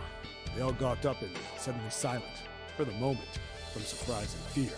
Scared of the room or me, I couldn't tell. Probably both, actually. Not like I can blame him running into a mug like this when they're already scared shitless. I snorted at my own dig at myself and turned to the kids. Don't worry, kids, I'm not your enemy. I'm one of the good guys. All of them stood there, frozen. Well, except one. He was a boy, slightly older than the others, in a private school uniform. Who the hell are you? He stepped forward and glared at me suspiciously. I'm a detective. I'm here to rescue you. It looked like he relaxed some the second I got the words out. How are you gonna help us? Where's the exit? There isn't one. The doors we came in through won't open, and the door over there... He kinda cut himself off. I think he was considering something before he changed his mind. Anyway, there's no point. We can't all get out of here. If we don't get out of here, we're gonna be burned to death. Burned to death? Can't you hear it? That voice said the incinerator's gonna start up soon. So...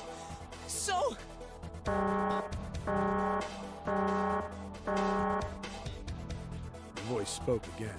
Incineration will begin in 15 minutes. They only had 15 minutes. I looked back down at the kids. Looks like a good 20 or 30 feet to the floor. No way I could pull them up.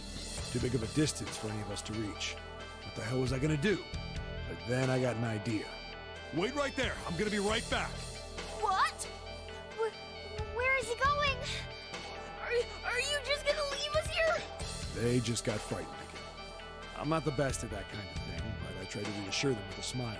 Don't worry, all right? I'll be back, I promise. So just stay calm and wait right there. Got it? I didn't wait to hear them respond. There wasn't time. I had to hurry. Well, as fast as a guy could on his hands and knees. Didn't take me long to get back to my cell. Still no way out of there, but I had a plan. I needed something from the room. When I got it, I dove back into the hole and took off towards the incinerator. Then... Sorry to keep you waiting, guys. I tipped out the doorway and dropped down the rope I brought with me. Back in the cell, I'd torn the bed sheets into strips and tied them together to make a rope. It was sloppy, but it got the job done. All right, just tie that around yourself, okay? I'll pull you up one at a time. Right. Huh. Wait a sec. Something was off. There were more of you before. Where'd the rest of you go? The boy in the uniform answered. I let them go on ahead. We opened the number 9 door and they left. What? You're telling me you opened that door? That's what I said. Then what the hell are you doing here? We couldn't go with them. Why not? Look, the only people who can go through the numbered door... He was in the middle of explaining when... Incineration will begin in 5 minutes. The wall shook a bit and the voice bouncing around. Look, that can wait, all right? Just get us out of here! Right! I grabbed onto the rope. The first one I pulled up was a girl with a ponytail. Next was a girl with a red necktie. A boy in a jacket came after. He said he'd climb up on his own. The boy in the uniform was the last up. Like the other kid, he climbed up the rope himself. He looked pretty scrawny, but I guess he was stronger than he looked. He moved fast, but when he was almost to me, we heard some knocking. Everyone looked at the door. It had a thick, square window set into it. On the other side, an angry face was staring in. God damn it! What's going on here? Why is the room empty? Where the hell are those fucking kids?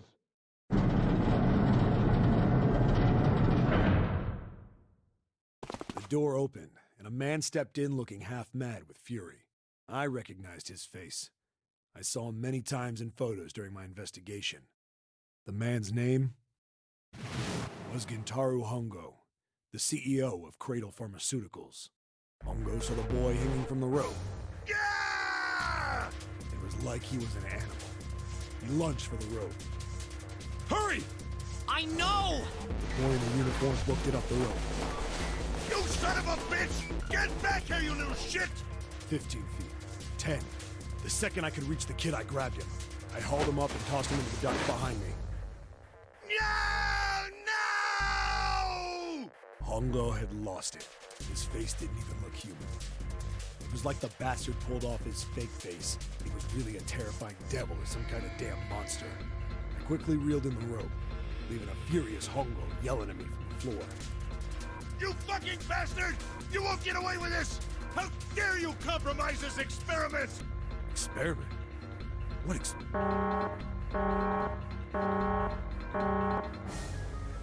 Incineration will begin in 1 minute.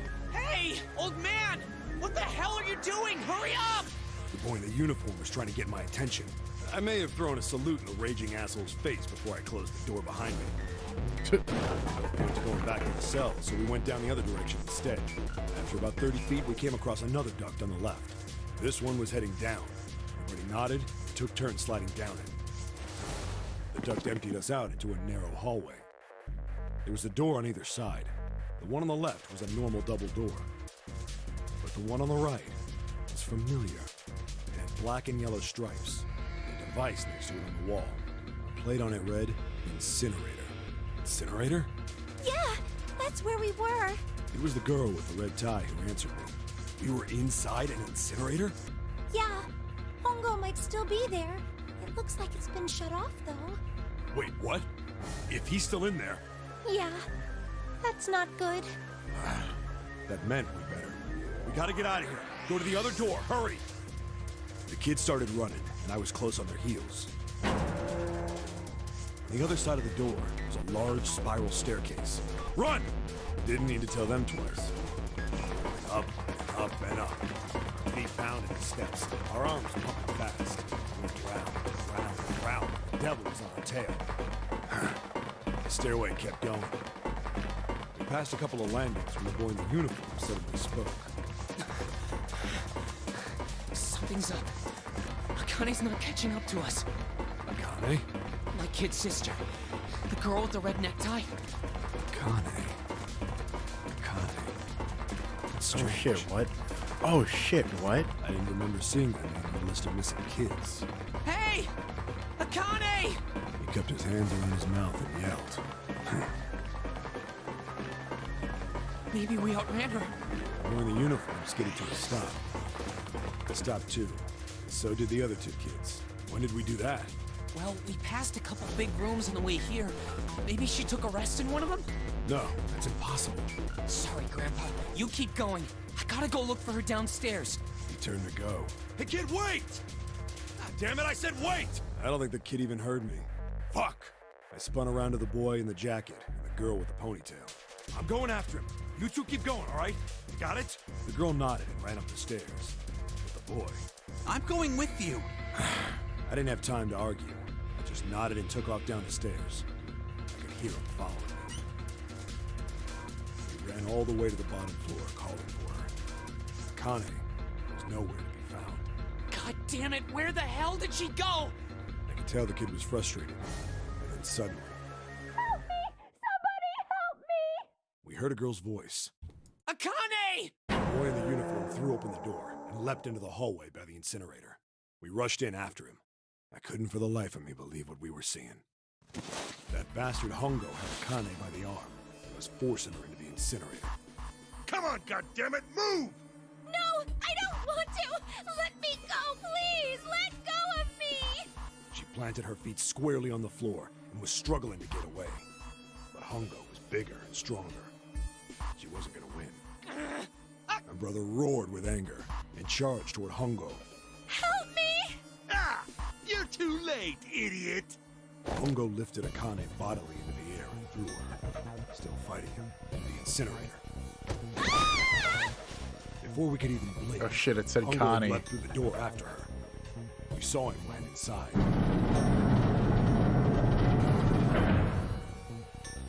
Then, the door slammed shut. We ran to the door. We did everything we could think of to get the thing open. But Fuck! It's no use! The goddamn thing won't move an inch! he started slamming his fists against the door. He was close to shattering his knuckles with how hard he pounded on it. Akane! Akane! Are you okay? You came back! Her voice was muffled, but all of us could hear the sheer terror in it. What should I do? I think I'm trapped in here! Where's Hongo? He went out the other door! What? Warning. Warning. Emergency incineration command has been acknowledged. Automatic incineration will take place in 18 minutes. Please evacuate the incinerator immediately. Repeat. Emergency incineration command has been acknowledged. Are you fucking kidding me? It's the same damn thing! Are you there? Yeah, we're here. Just hang on, all right? We're gonna figure out a way to save you. His words would have seemed like a sick joke to her if she'd been able to see how white and bloodless his face was right then.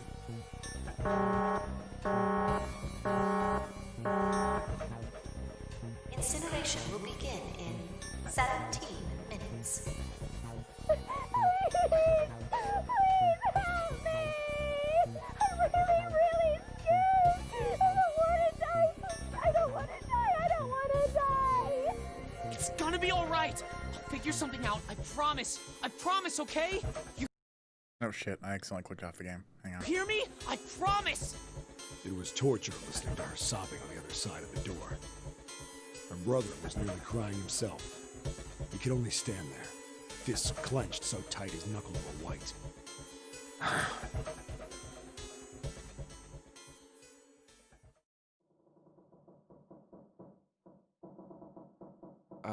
What happened then? Come on, man. Put yourself in my shoes. It doesn't end good. You think I want to remember that? Then... Yeah. Shit. If I'd known it was gonna be like this, I almost wish I hadn't remembered. Hey, are you sure? Huh? Look, I don't want to ask this either, but there's something I don't get. So if you could just tell me, did that girl, Akane, really... Yeah, I'm sure. There wasn't anything we could do. After a while, the countdown ended, and we heard something... burning. The fire stopped, but we still didn't move. Me and the jacket kid were frozen. The boy in the uniform collapsed as if he couldn't hold himself up anymore. A few minutes passed. The door opened.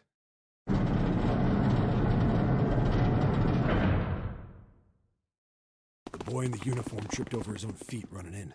We followed, too numb to speak. The air in the incinerator was hot. Every breath made my lungs feel like they were on fire. It was like standing on hot asphalt. The air was wavering, and in the middle of the room, there it lay. The kid's legs were shaking so bad, I don't know how he managed to walk. I couldn't see his face, but his body somehow looked empty. Finally, he reached it. He fell to his knees as his legs gave out on him. And then...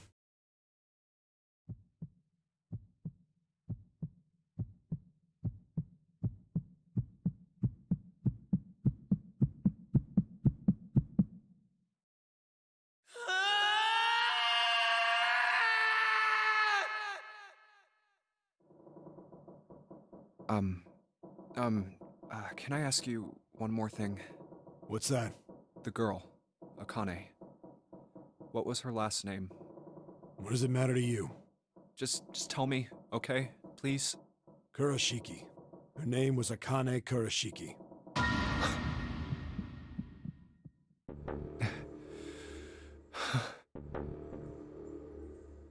You were there that day, weren't you?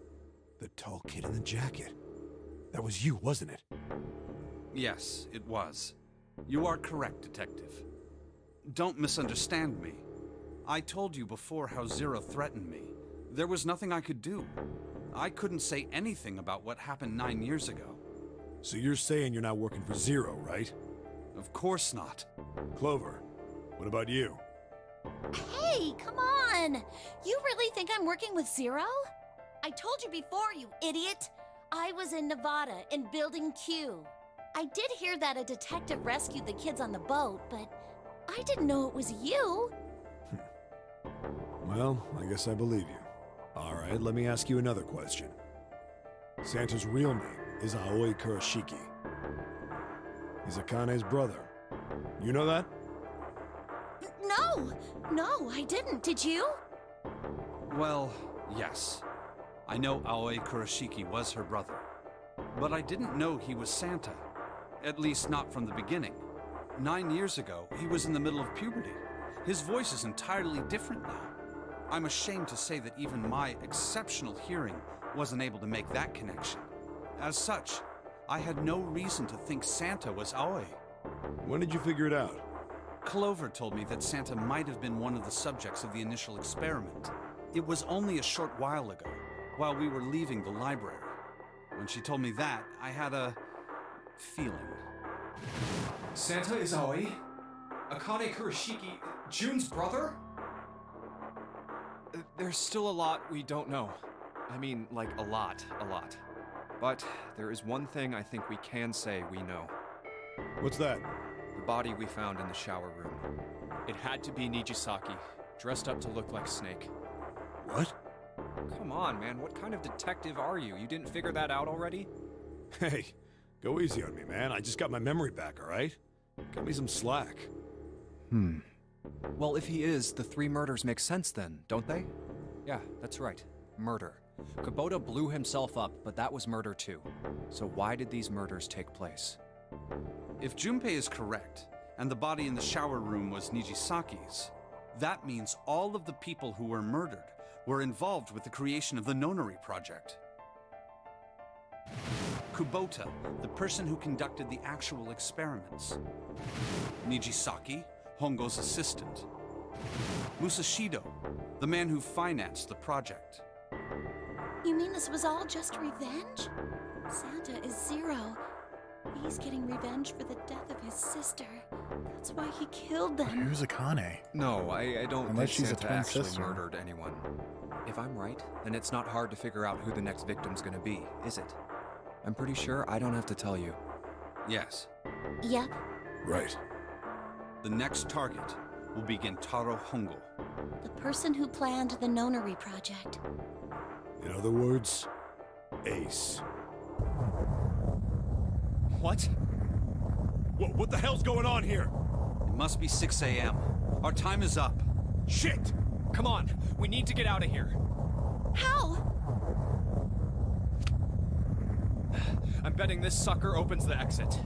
Come on, let's go.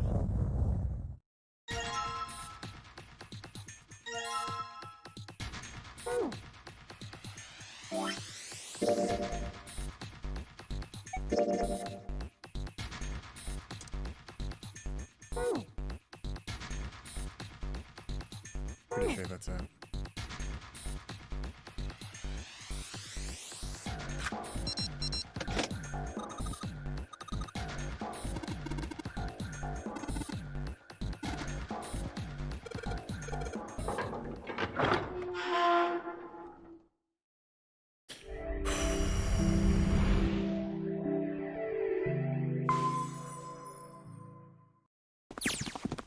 Huh. I think the shaking stopped. It would seem so, but we are yet to be out of danger. You're right. Let's hurry. This exit needs the Uranus card, too. Hey, Junpei. Yeah, I know. All right, it's open. Let's go. Okay, Neptune Key, let's see if you work. Yes! Oh, I think it unlocked. It says incinerator. So this is the incinerator. This is the first time I've seen it from this side, but yeah, I think so. Then there ought to be a lever near the door. Yeah, right here. Pull that and the door should open. Got it.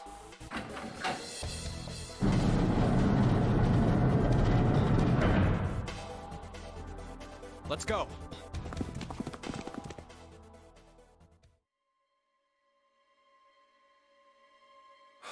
What the hell is going on? What's wrong?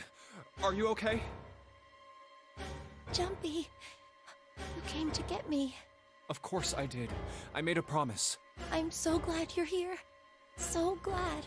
Hey, what happened to you? I'm fine. I just fainted. I wasn't feeling very good. I'm feeling a lot better now, though. Are you sure? Yes. I just need to rest a little longer. I'm sure I'll be fine. You shouldn't worry about me. Santa. Hey, where is it? Where's the gun? You hide it somewhere? I don't have it. I got sucker punched and they took the gun. What? Who took it? What? Isn't that obvious? I took the gun. Ace. Just what the hell do you think you're doing, Ace? Or maybe I ought to say Gentaro Hongo, CEO of Cradle Pharmaceuticals? You have me at a disadvantage, and I don't like that. You know me, but I don't know you. Do you have any idea how much I've suffered? Can you even begin to understand my pain? The pain of prosopagnosia, right? Another irritating insect. And how do you know that? Good question. No matter. If you don't want to answer, it makes no difference to me. This is a waste of time anyway. It's time for me to go. First is 1. Give me your hand. 8. And with this, 9. The 9th man. Kubota's bracelet. I believe I've won this game. I've had quite a time playing with you. I must thank Zero, I suppose. Wait, what? Ace doesn't know who Zero is. What the hell are you planning, Santa? At any rate, this game ends now. I will escape, and the rest of you will have a slightly less pleasant ending. I suggest you enjoy your final moments. Goodbye. Wait! What? Why isn't it opening? One more time. Now open!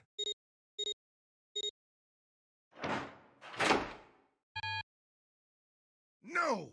What is this? Why? That digital route should be 9! It has to be 9! Then why? Why isn't it opening? Now! Nice. No! Oh. Oh, that was close. Too close. Thank you, Seven. Don't mention it. Just one punch ain't enough for this piece of shit. After what he did 9 years ago, I ought to rip him to pieces. But if a suspect can't talk, they ain't much good. Once he's locked up in a cell, we're gonna have a little chat. 9 years ago? Then you must be... Yeah, you finally figured it out, dumbass.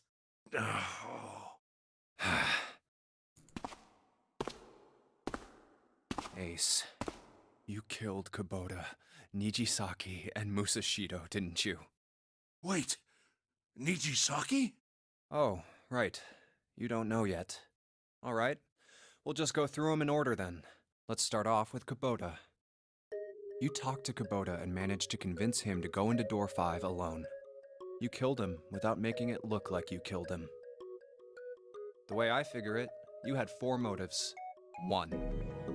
In the Nonary game, the number 9 is dangerous. Whoever had adding to me, you wanted 2. You want so that, in fact, 3. Even if he knew you needed to 4. But last, you convinced him to break the rules so you. That was why you. Next was Nijisaki. While everyone was off looking for the missing part, you ran into Nijisaki. However, chiefly, that was why. No, why? I'll get to that. Anyway, Snake was one of the kids in your experiment 9 years ago. You remembered him because he was the blind kid, but his presence made you think. Snake was one of my subjects 9 years ago. He probably hates me. But if that's true, why isn't he saying anything? Is he keeping quiet because he can't see? Or perhaps he's working with Zero to get revenge on me. Whatever the reason, anyone who knows my past is a threat. Before he tries anything, I need to get rid of him. That was when you did the murder. You just verified your own number and then grabbed Nijisaki's arm and forced it over the. Then, when the door opened, 9 seconds later, and then 81, and poured. Do you mean to say? Sorry to disappoint you, but I'm as good as new. Thank you for killing the wrong man, but I can't say I like knowing that you wanted me dead. Although, to be honest, even if you hadn't tried to kill me, I would still hate you very much. Well, I wouldn't blame you. Last but not least, let's talk about Musashido's death. When Clover and I were investigating the chart room, you came over to talk to me. Do you remember what you said? Oh, a pocket watch. Might I take a look at it? I handed it to you, and you left the room. You had been in charge of the Nonary project. Of course you would have known the solution to every puzzle, which would mean that you also knew how to get out of the wheelhouse. All you had to do was place the watch in the indentation on the door to unlock it. With the door open, you could enter the captain's quarters. Musashido was there.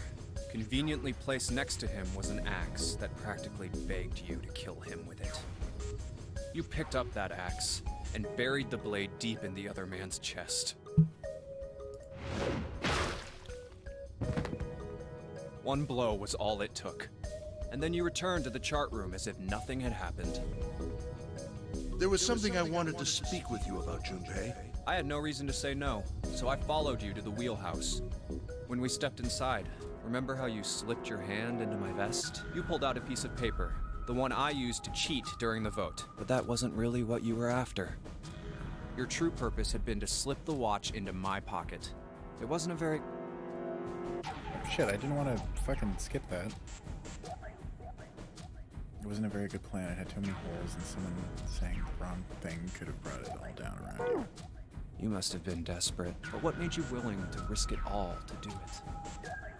Ace, Musashido's murder is the only one I don't understand. You obviously did it, but why? Because of this. What's with the paper? Just read it. Let's see. Number 1, there are 2 ways you might survive this ordeal. The first is to win the Nonary game. The second is for you to confess your sins of 9 years past. I have prepared a camera in the captain's quarters. The images captured by that camera will be streamed through a satellite and distributed across the world. Simply look into the camera and repent.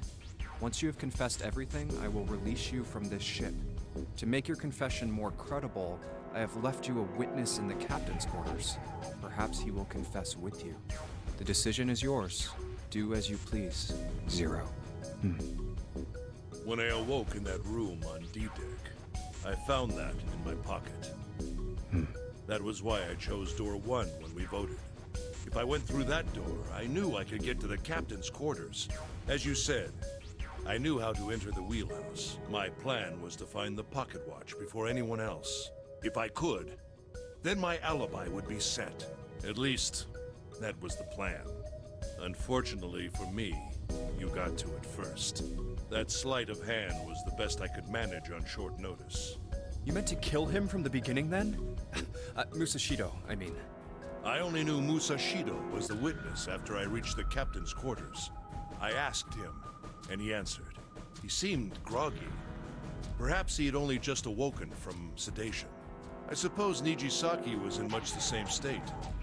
He seemed confused and disoriented when I encountered him. But yes, you are correct. I intended to kill him from the beginning, even though I didn't know who he was. I proceeded to the captain's quarters in order to remove this so-called witness. Ace, you figured it out, haven't you? You were being manipulated. Yes, so it would seem. I was little more than a puppet, in many ways. Everywhere I went, everything was already prepared. The Reds in the large hospital room were dismantled. Nijisaki was dressed like Snake. There was an axe in the captain's quarters. Musashido was delirious from the anesthetic, so he couldn't fight back.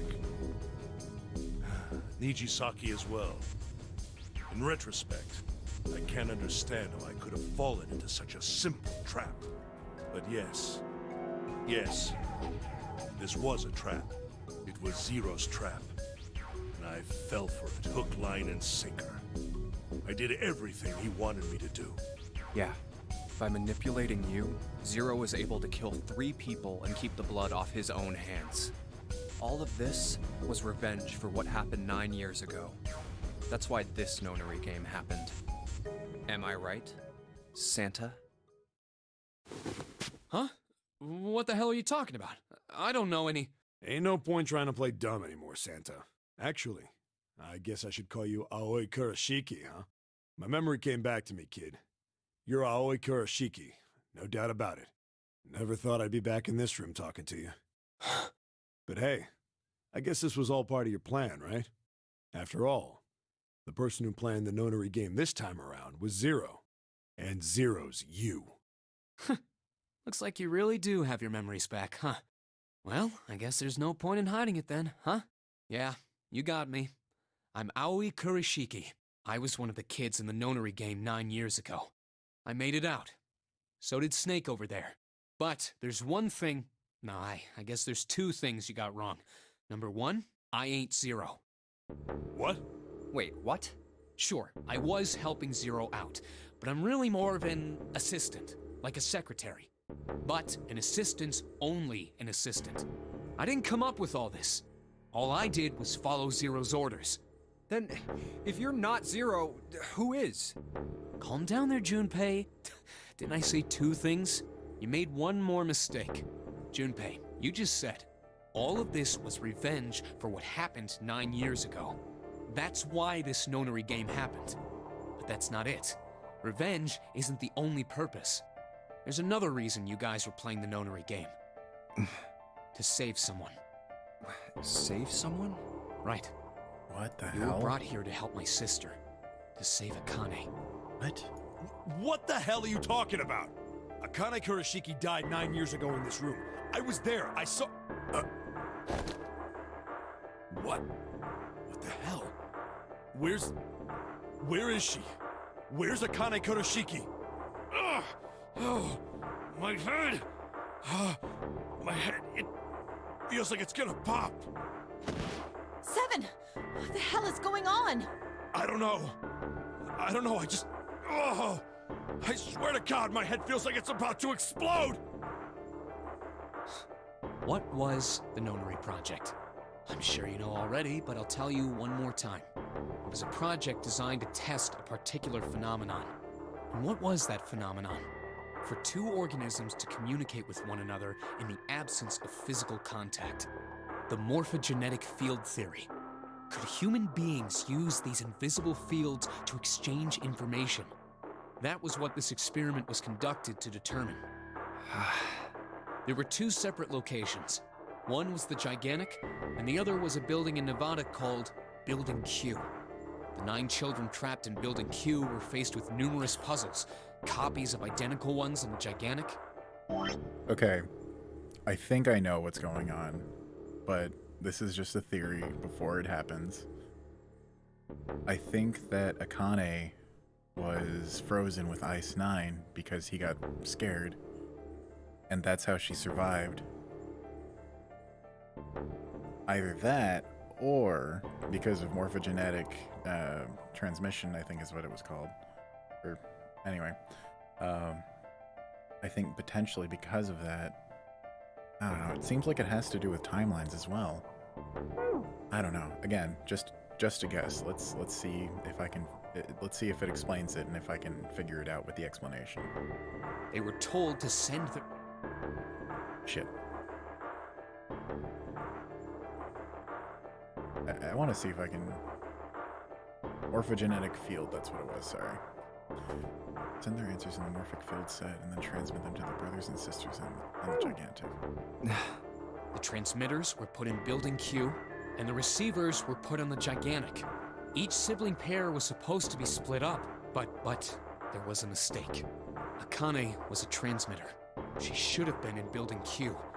However, for some reason, she was placed on the Gigantic with the receivers, like me. Perhaps she was mistaken for someone who was supposed to be in Group A. Whatever the case, Akane ended up on the Gigantic. I think I've told you enough. You get it, don't you? I'm pretty sure you know where this is going, Junpei. Where what is going? Don't play dumb. You know things you shouldn't. Things you couldn't. How did you know Ace had prosopagnosia? How did you know why Ace wanted to kill Kubota and how Nijisaki was killed? Were you surprised when you found out Ace was Hongo? And what about the coffin Snake was trapped in? How the hell did you open it? Well, that's...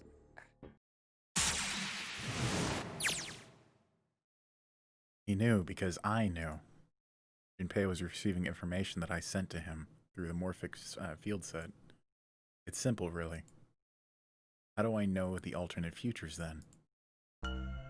Imagine a river that splits in two, like an upside-down Y.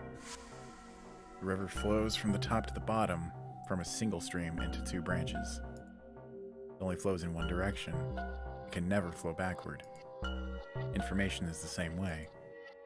It moves from the past to the future, but never flows backward. That's why people at the river's source in the past will never know about those downstream in the future. But the people downstream will never know about one another either. Information only flows along the path of the river. But I am different. I can manipulate the morphic field set to pluck knowledge from the future. I know what happens on either fork of the river, even though the people on either fork know nothing about one another. Now, who am I? I am I, the 9th letter of the alphabet. But I am also 0. No, that's not true.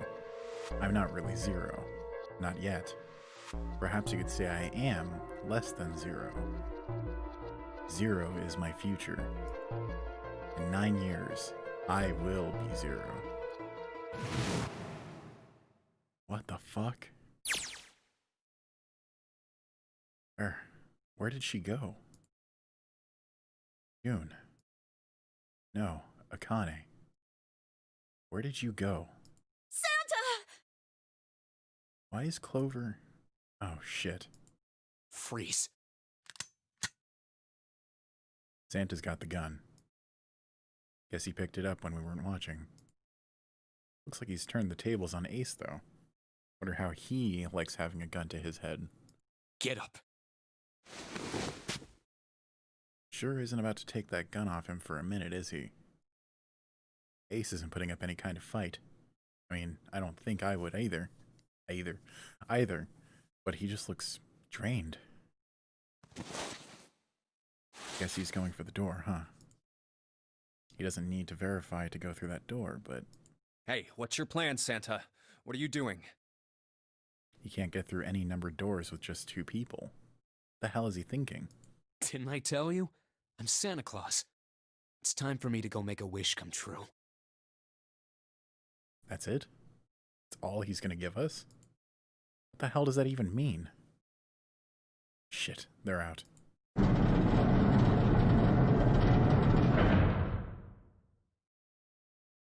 And now the gate's shut. Looks like the rest of us are stuck in here. They're all looking at me. At least Seven's headache is gone. He seems to be alright. Well, I guess there's no harm in trying. Let's see if the door still opens. Damn. Well, it looks like this door isn't opening anytime soon. Oh, you mean we're trapped? So it would seem. What the hell is Santa trying to do? Oh my gosh. Oh my gosh, what? Have you considered where we are? There can really only be one thing Santa would do now.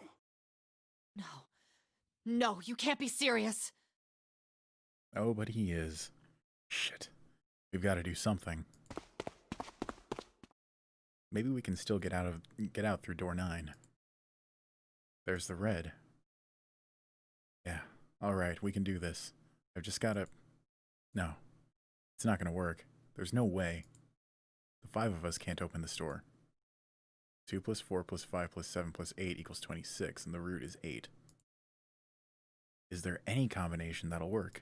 Junpei, can I borrow your pen and notebook? Sure, why not? I don't think I'm gonna need them. Ever again. Well, she certainly looks purposeful. Looks like she's writing equations, a lot of them. Huh? Aw, man. She doesn't look very happy. What? Hey, no need to be ripping pages out like that. Jeez. What the hell are you doing, Clover? Give me that! Alright, at least 7 got it away from her. Maybe now I can get a look at what she's writing. Let's see.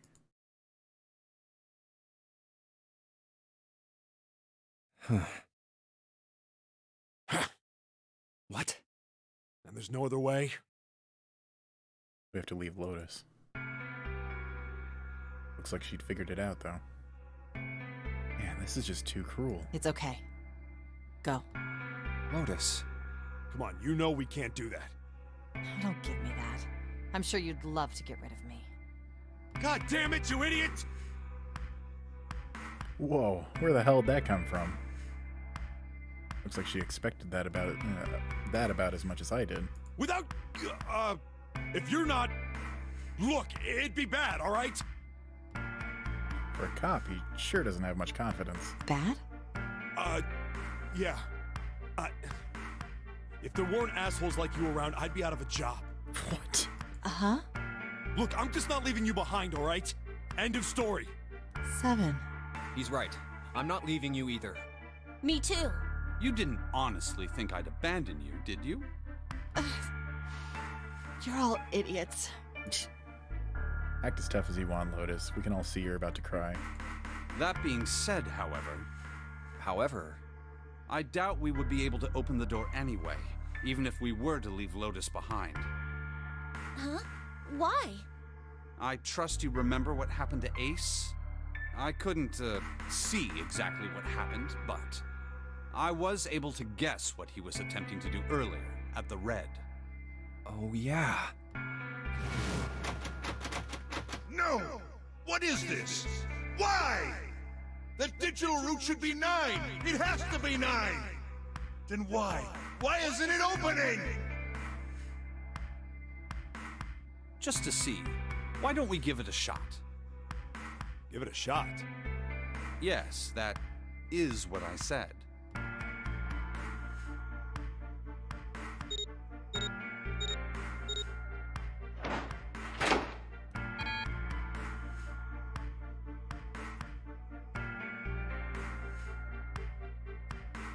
You were right. It ain't opening. But it did open 9 years ago. The digital route was 9 then, I'm sure of it. You think maybe they changed the settings? Perhaps. Shit. If we can't go through the door, we can't get out. The walls are too high. There's no way in hell we could get to that hole 7 popped out of 9 years ago. All we can do is stand here and stare at this door with a 9 on it. I guess this is it. This is the end.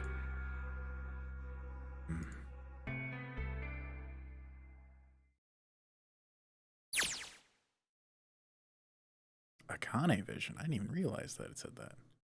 I was watching. I had watched everything that was reflected in his eyes. I was listening. Every sound that vibrated in his eardrums, I heard. Smell, taste, touch. Felt everything he felt. I knew. I knew everything about him. What he was thinking, what he was feeling, what he was sensing. All of his feelings and worries and fears became mine. My mind, my consciousness, was inside of him. Through the morphic field set, we were resonant, and we were as one. I was him, and at the same time, I was an observer. It started with a tremendous noise like a clap of thunder. That was approximately 9 hours ago. A bomb had gone off on the ship we were on. That was when my resonance with him began.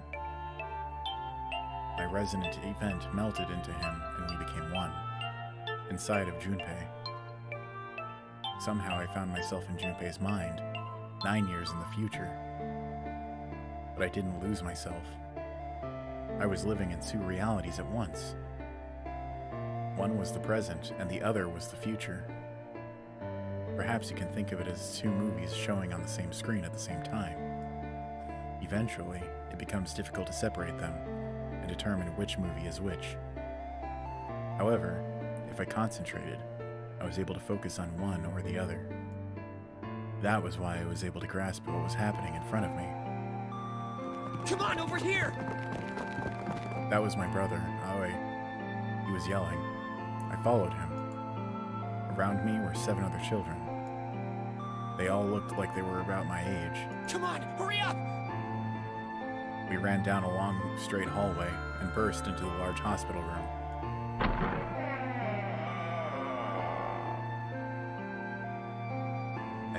Everyone was arguing. 2 of the boys got in a fist fight. A girl watching them began to cry. want to go home, she cried. I want to go home. Another girl slapped the crying girl and glared down at her. It has been 2 hours since the Nonary game began. We were starting to fall apart. But just when all the hope seemed lost, Light started talking. He was blind. 9 years later, we would call him Snake. Hello, everyone? Could you come over here for a moment? He was older than most of us, and his voice had authority and dignity. The fights died down, and we gathered around him. I have a little sister. She is very important to me. Right now, she is over in Building Q, and is desperately trying to send information over to me. Her name is Clover, and today is her 9th birthday. As he spoke, he pulled something from his pocket. In his hand were 9 four-leaf clovers. I was going to give these to her as a birthday present. I was outside picking them when I was abducted. I'm sure I've already told you, but I am blind. For a man who can't see, collecting 9 of a very specific plant is, well, it is difficult. But my sister means a great deal to me, and I hope that these would show her how much I cared for her. Since it's her 9th birthday, I thought 9 four-leaf clovers would be appropriate. Every one of you has a brother or a sister in Building Q with Clover. For their sake, we have to survive. We have to get off this ship. Do you understand? If we're going to do that, there are 3 things you have to remember. We need trust and love, and we have to have faith in one another. If we can take all 3 of those to heart, then I promise that good luck will come our way. Did you know that the leaves on the 4-leaf clover mean faith, trust, love, and luck? Those words are leaf words. So if you believe what I've told you, and you understand, then I want you each to have one of these. They're a promise between friends. He gave a clover to each of us. I took one. Eventually, he was left with only a single 4-leaf clover. He had one last thing to say. Now don't ever forget, so long as you have that, we will always be connected. Do you understand? When he finished, the tension of only a few minutes before was gone. We were calm. After that, we ran around the ship for a while longer and opened several of the numbered doors until we finally found a door with the number 9 on it. In fact, there were 2 doors with 9 on them, and we found them in the chapel. We split into 2 groups and walked through the doors.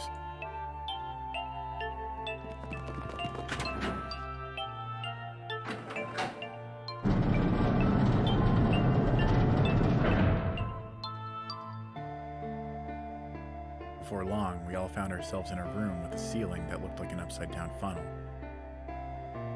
For some reason, this room had another number 9, but this time, it was the only one. But if there was only one door, that meant only 5 people could escape. What are we gonna do? There aren't any other doors! We began to panic. Then, as if things had not gotten bad enough already,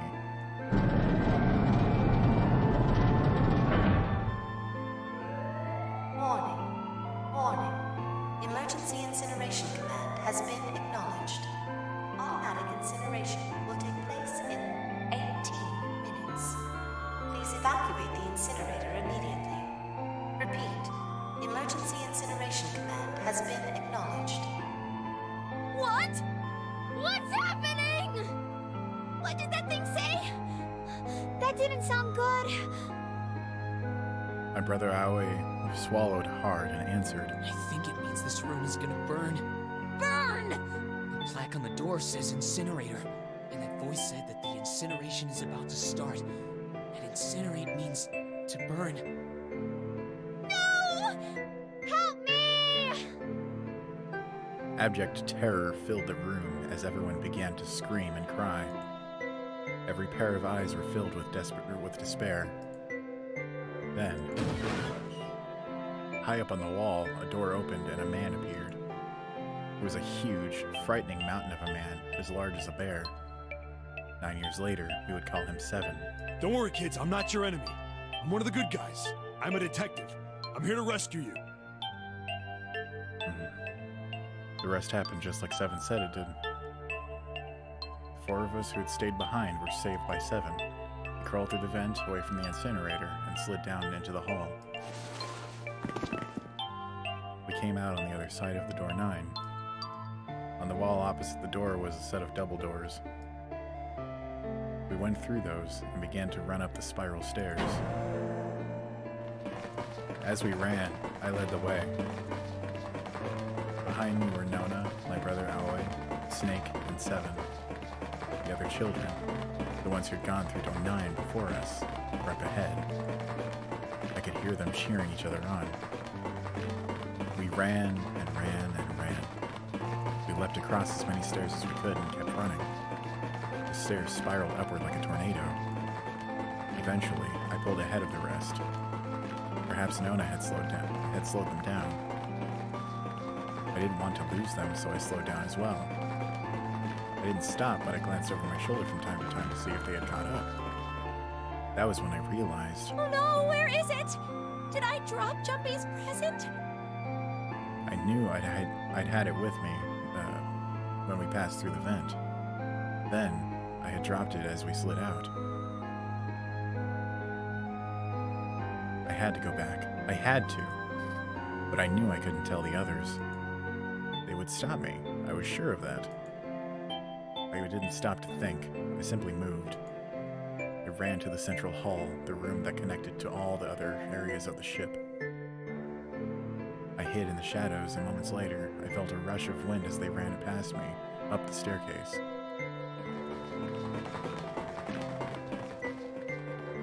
I waited until they were out of sight, and then I ran. I moved as quietly as I could, down and down and down. Finally, I reached the bottom deck. I ran into the hallway and looked around frantically. There it is! It was just where I thought it would be, sitting under the opening of the vent. I ran over and snatched it from the floor, but as I ran back toward the stairs and freedom,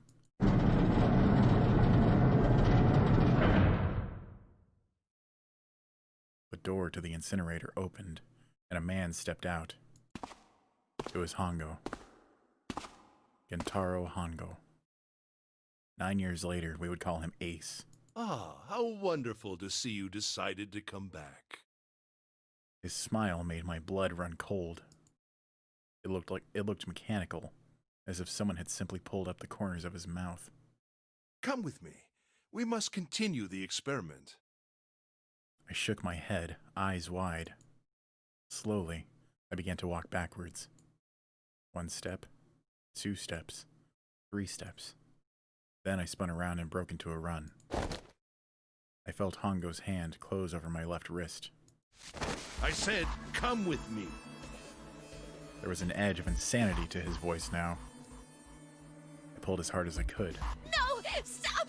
Let go of me! Let go! I shook my body and flailed my arms, trying desperately to get Hongo to let go of me. But I was still only a child. I was no match for a man like Hongo. Stop struggling, goddammit! Do as I tell you! He heaved on my arm, trying to pull me into the incinerator. I screamed. Help me! Somebody help me! Then, suddenly, Akane! the door to the stairs flew open, and my brother Aoi burst out of it. Behind him came 7 and Snake. Akane! He cried my name again as he leapt toward Hongo. You came back! I cried out. But then... Ha! You're too late, idiot! Hongo threw his full weight against my arm, pulling us both into the incinerator. Ah! The force of it threw me to the floor. I scrambled to my feet and looked toward the open number 9 door. Hongo stood between it and me, but behind him I could see my brother, his fists clenched. But those fists never reached Hongo.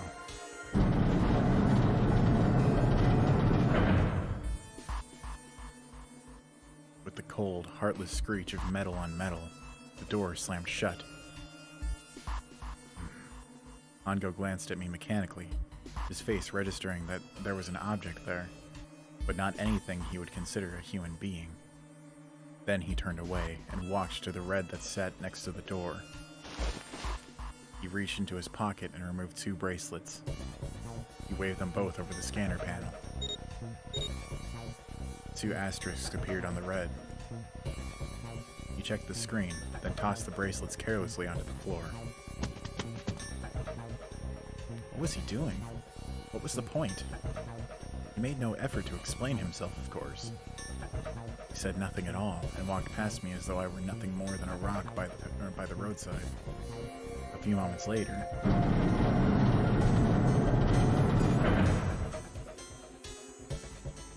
the other 2 doors slid shut as well.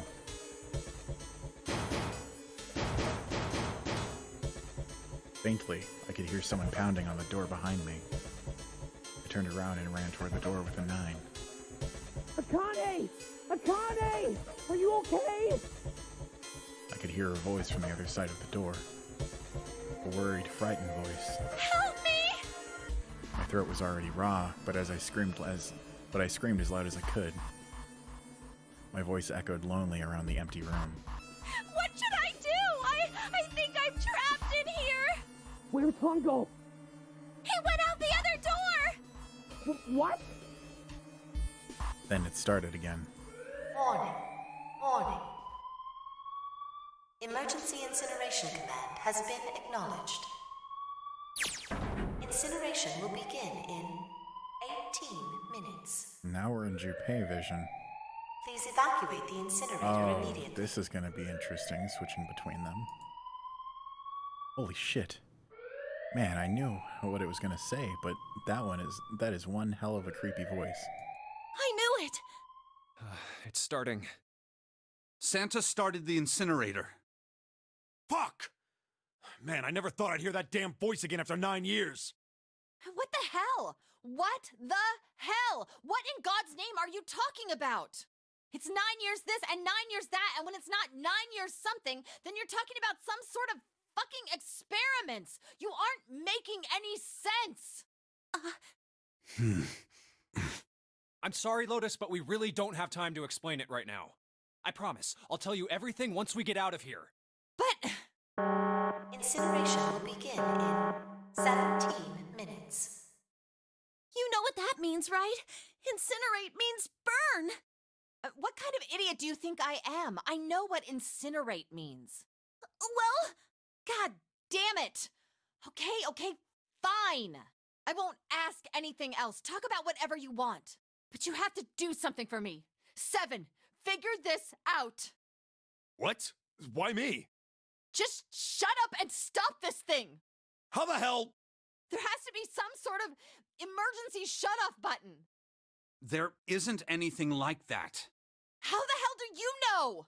Because I looked for it 9 years ago.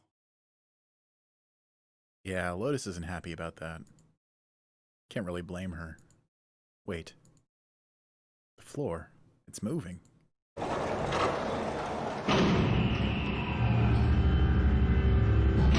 What the fuck? What else can I say about it, but... What the hell is that? What is that? What else could I say? The floor opened up and a machine rose out of it. It looked like a computer.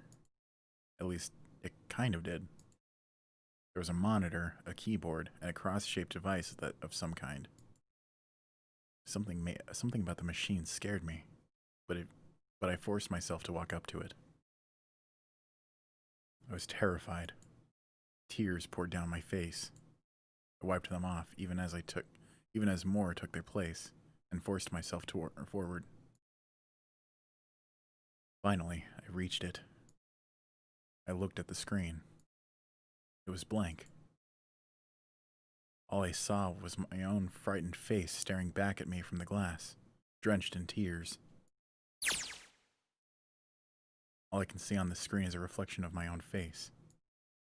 I'm looking kind of freaked out.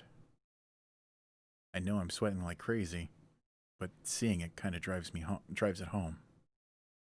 Okay, Junpei, just calm down, alright? Everything's gonna be okay. Man, I wish that thing would just shut up. Incineration will begin in 15 minutes.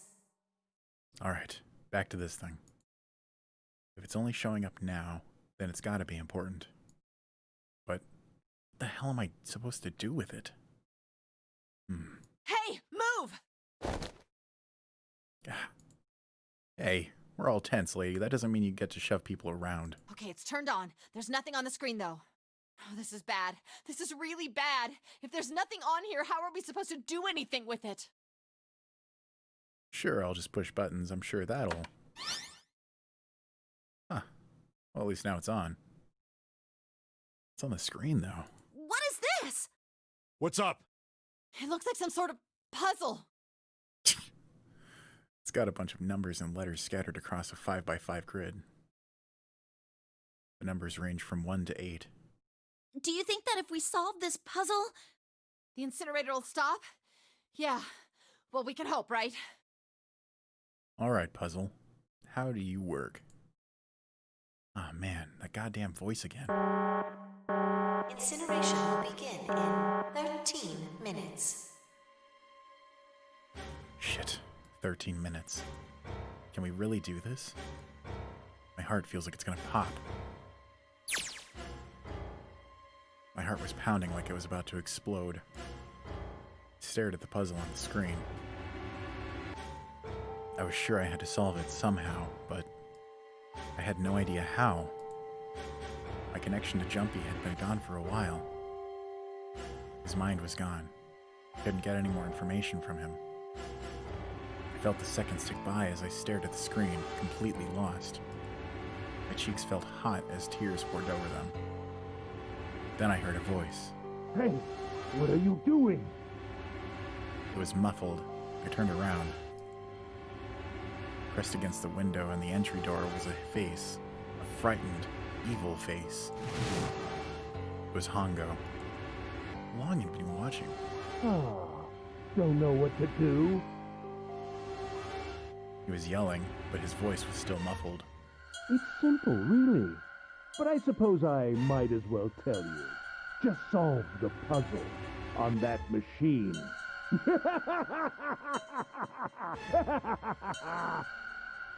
His laughter was muffled by the door, but it still tore at my heart like the claws of a vicious monster.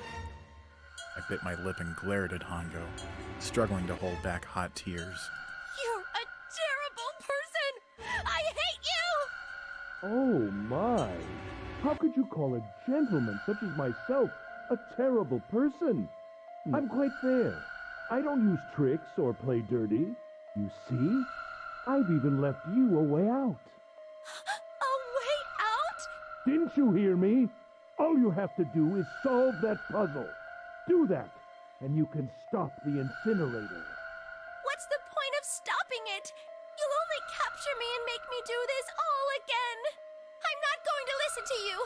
If you're just going to throw me back in here, I might as well just die now. My goodness, haven't you listened to anything I've said? I told you, I'm a fair man. Huh? If you solve the puzzle, the verification function of the red will in turn activate. If this experiment is to deliver valid results, there must be a chance of success. If you succeed, you will escape. The verification function of the red? Then I remembered. Before Hongo left the room, he had scanned 2 bracelets into the red. Ah, so you do remember. Right now there are 2 numbers in the red. The first is 1, and the second is 3. Say, Akane, what's your number? I looked down at my left hand. The face on my bracelet showed a 5. 1, 3, 5 is 9. I ran to the door with a 9 on it. I grabbed the red and put my hand against the scanner panel. You really aren't one for listening, are you? I heard Hongo's muffled voice from across the room. I've already told you, didn't I? Once you solve the puzzle, the verification function of the red will activate. In other words, if you haven't solved the puzzle, you can't enter your number. What kind of fool are you? Why are you doing this? You could never understand.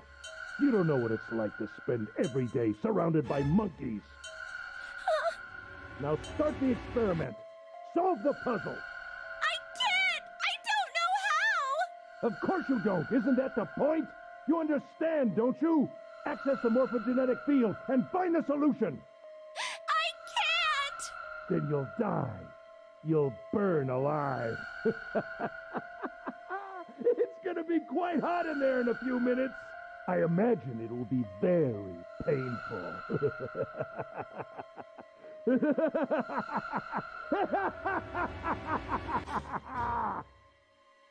This horrible laugh echoed across the room, and even after his face disappeared from the window, I could hear it. Incineration will begin in 10 minutes. Yeah, I kind of figured you'd probably have 10 minutes to solve this. Well, shit. I'm gonna go ahead and, save.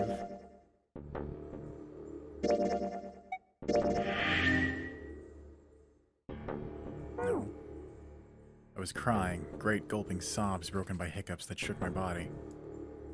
I was terrified. I could feel my fear pressing down on me like a tremendous weight. Somehow, I forced my shaking legs to carry me back to the device. I stared at the monitor. I can't!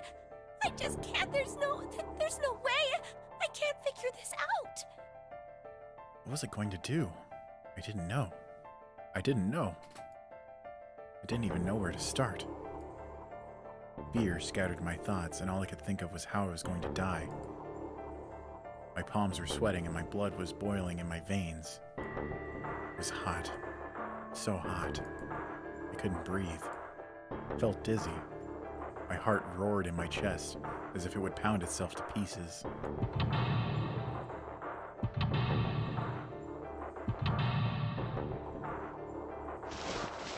I reached into my pocket.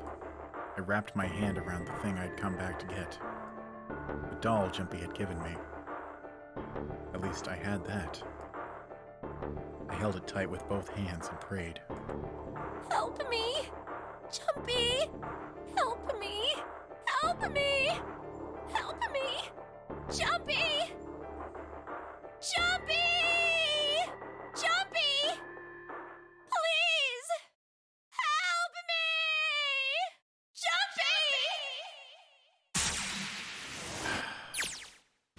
Jumpy! Akane? A connection that fucking breaches time and space.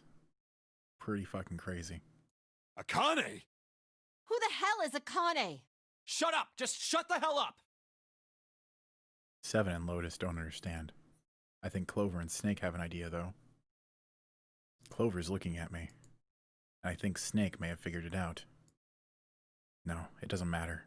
They're in my way. Where'd she go? Maybe over here. Akane! Akane! Can you hear me? Akane! Say something!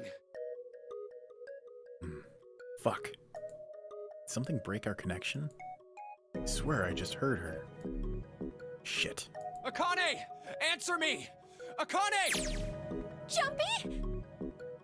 I spun around. I heard a voice. His voice. I looked around. He wasn't in the room, of course. But I'd heard it so clearly. Like he was right there. Jumpy! I screamed as loud as I could. Akane! Jumpy! That's her. She's there. That means... Akane! Akane! That was weird that it just said Yes, Akane. I am! How did you know? I couldn't believe that he knew that. Now I understand what Santa meant. Right. There's only one way to help her. You were brought here to help my sister. To save Akane. I think I get it now. Incineration will begin in 7 minutes. Jumpy, we don't have time! As quickly as I could, I told him that I had to solve the puzzle in order to stop the incinerator. Got it! And I do. I get everything now. At least, I finally understand what all of this means. I know why the Nonary game was held today. I know why we were kidnapped and brought here. It was all for this moment. All of this was planned out to lead to this one moment. Oh my god. This is insane. I can't believe it. There's only one possible answer. June is. Zero is. Kane Kurashiki. She recreated the history of the future that she had a glimpse of 9 years ago. She tried to save herself that way 9 years ago. No, she's trying to save herself right now. That means there's only one thing for me to do. Even if this is all some sort of insane plan, I will save her. I will save Akane Kurashiki. There's no fucking way I could have guessed this. I must save her, no matter what.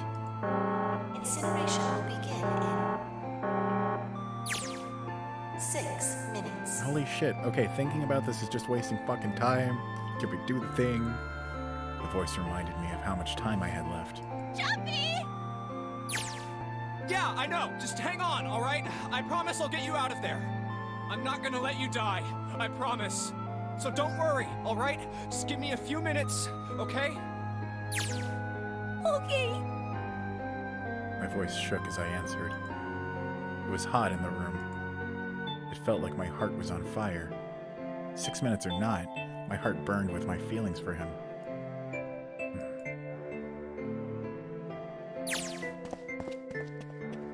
Alright, time to get to work, Junpei. Is Snake talking to them about something? Whatever, it doesn't matter. Get out of my way. Hey, what are you... Just trust me, okay? Sorry, Lotus. I didn't mean to snap, but there's a lot more at stake here than your pride. I'll apologize later, alright? Now, let's have a look at this thing. We've got numbers all over this grid. I think the panels are out of order. I just need to switch these out. Staring at this isn't going to accomplish anything. I'll just have to try it. Just think of what I did all those times before. I'm gonna do this on my own, with my own mind. I'm gonna solve this problem.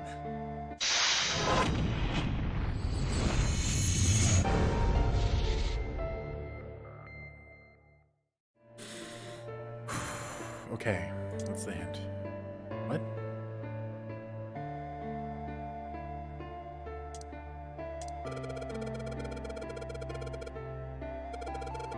They're all single digits. I get the feeling the numbers changed when I switched out the yellow squares. The square at the bottom. Why does it stay blank when I press hint?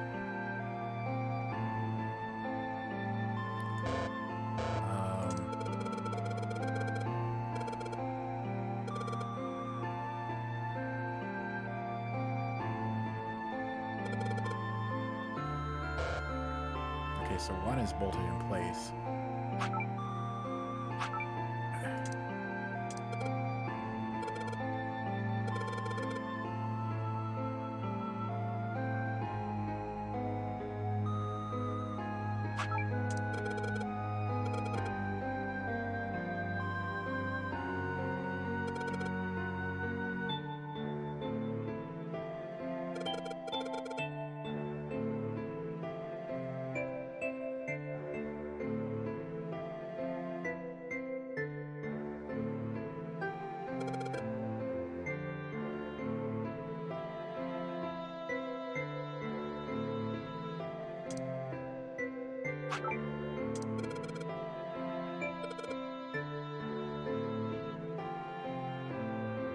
So most of the answers should be 2 digits.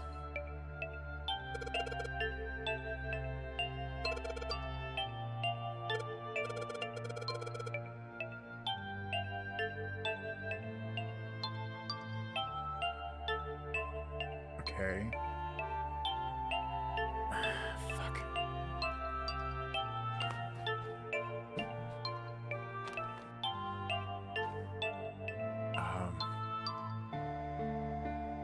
I'm fucking intensely lost right now.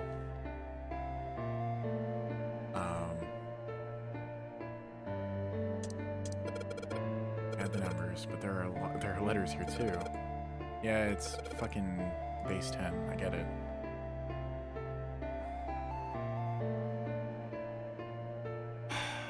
Fuck. I'm lost, dude. I'm totally lost.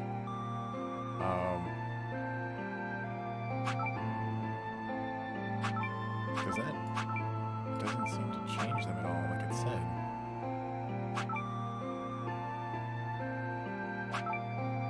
Oh. Okay. Does it all have to be 9? It all has to be 9. Oh my god. Okay, I get it now. Fuck. I'm pulling up base 10 on my phone really quick. Actually, I'll just do it on here. Base 10 system.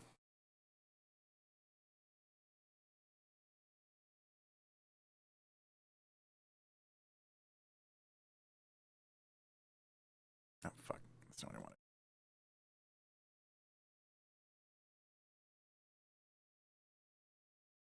I just want list.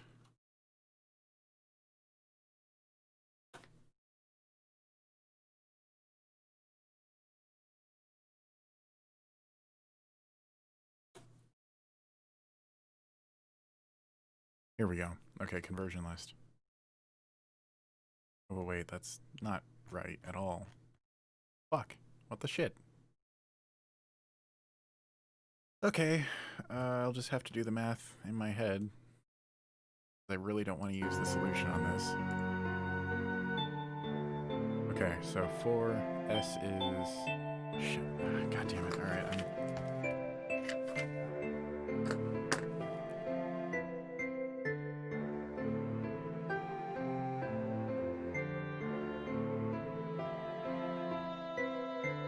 Oh, so actually this shouldn't be too hard at all, because then I can just... Okay, so this needs to be... Let's try 5. 8 and 8. Q. I don't have a Q.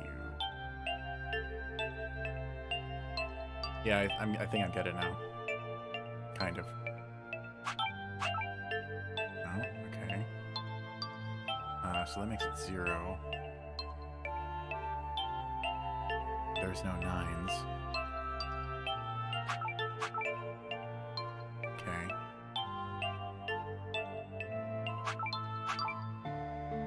Nope, that's not it.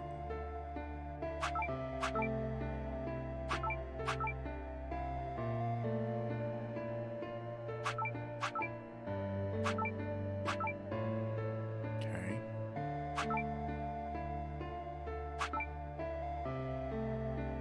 Isn't that it?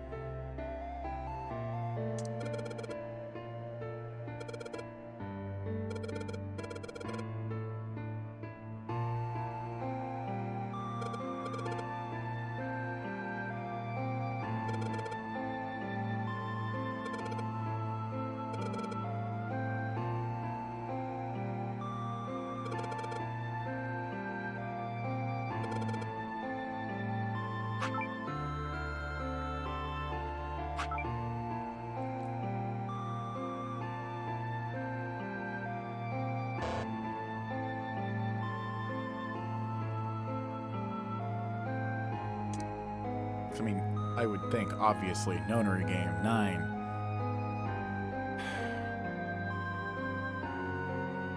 Okay, so what would be equivalent to 9? Was it...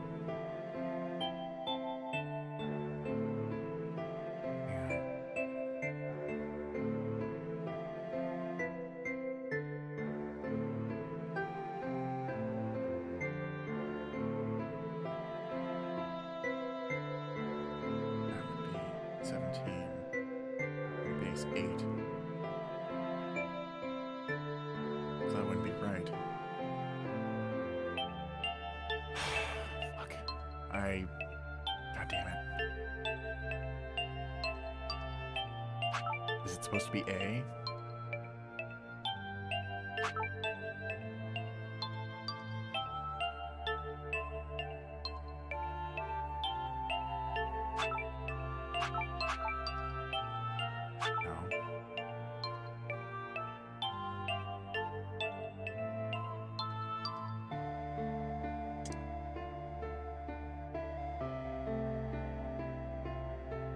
close look at the bottom row. You're switching out on the main grid.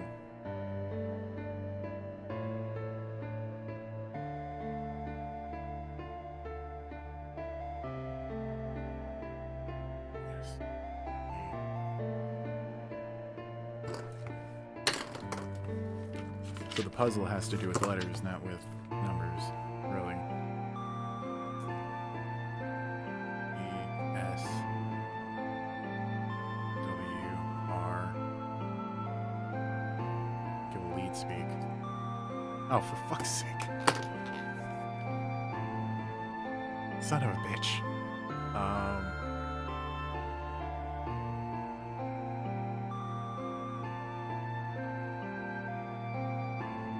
Shit, what would it be?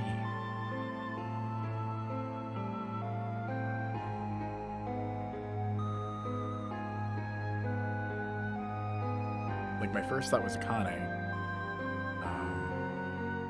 Junpei? No.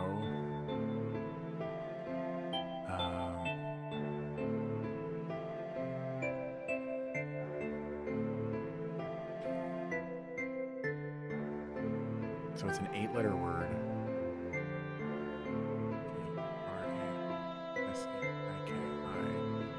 That'd be 9 letters. Then there's nothing that would be K.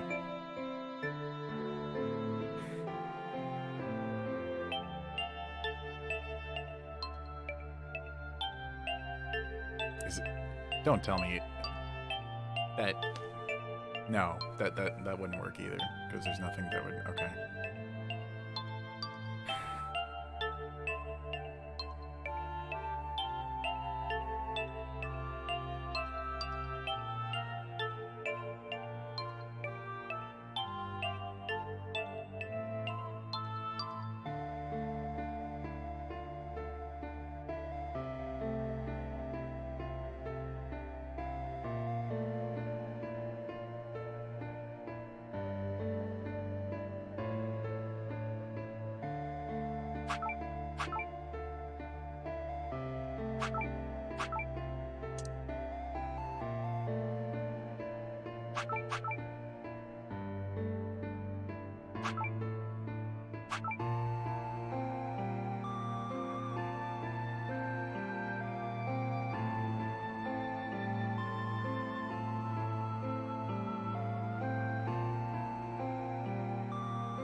Powers.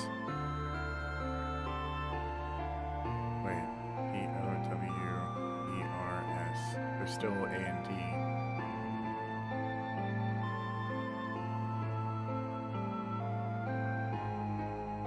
That, and obviously this doesn't add up. What do I... Oh, wait.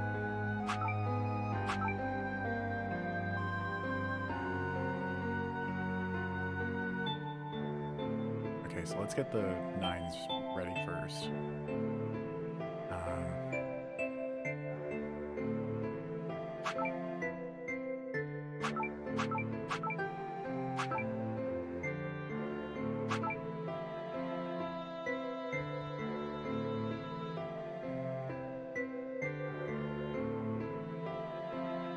Okay, I just need to...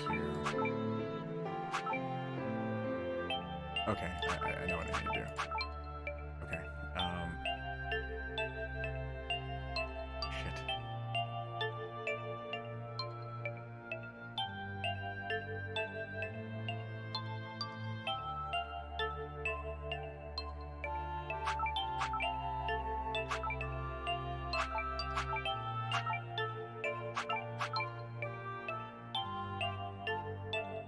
That needs to be 5 higher, so that needs to be basically 0.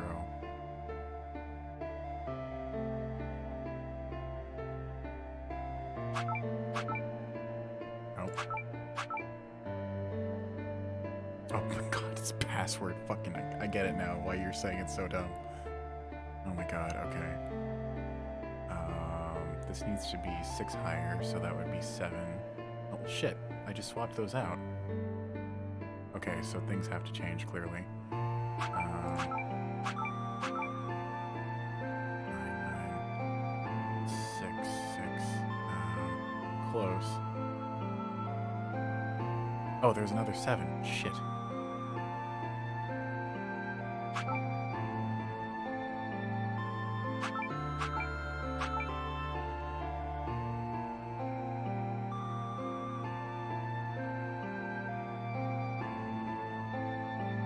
Could be 6 less.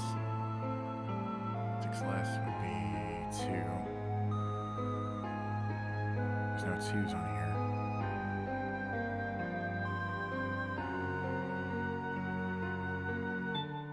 Alright. We'll do 3 instead. That's... okay, whatever.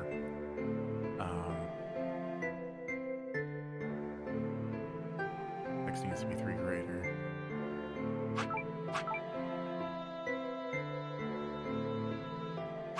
Wait. Or it could be 7. Well, that would be 9. Okay, we're still the same either way.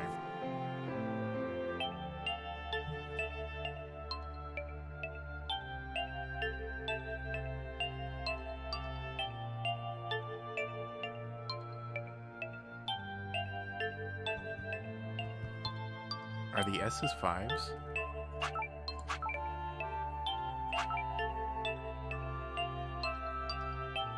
Oh wait, put that back.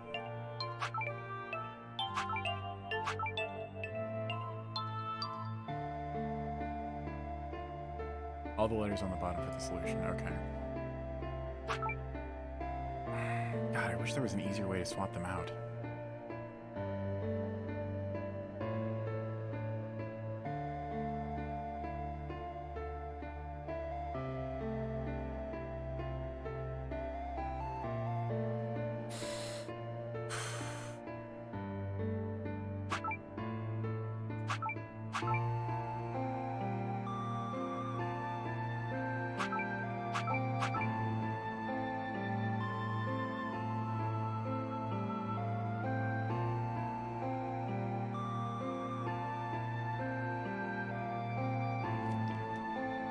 Yeah, no, I get you. Okay.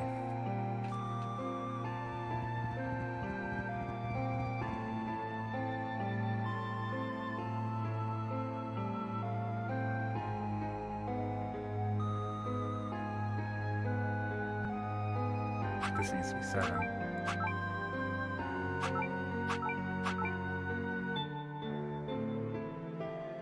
This needs to be 8. Wait.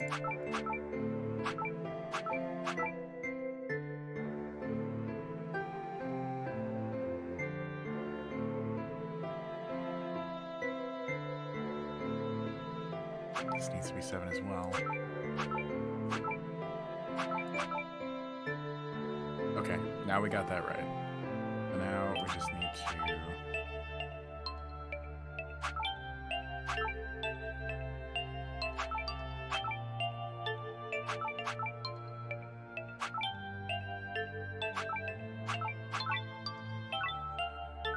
Oh my god. I know it's dumb that the password is password, but I kinda love it. Oh god, I was almost tempted to try and...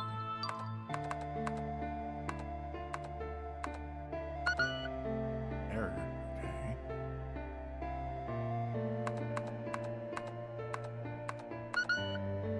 Wait, can I actually...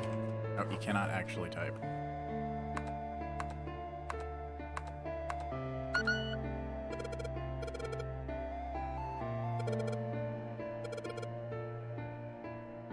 There's no hint.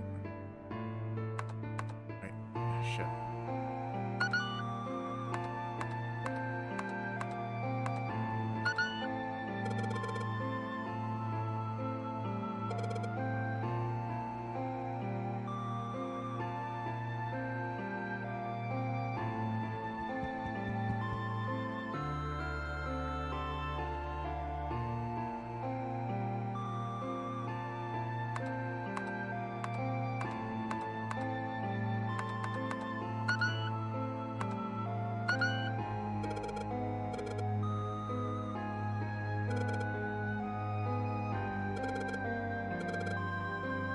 Oh my god, password 9, really?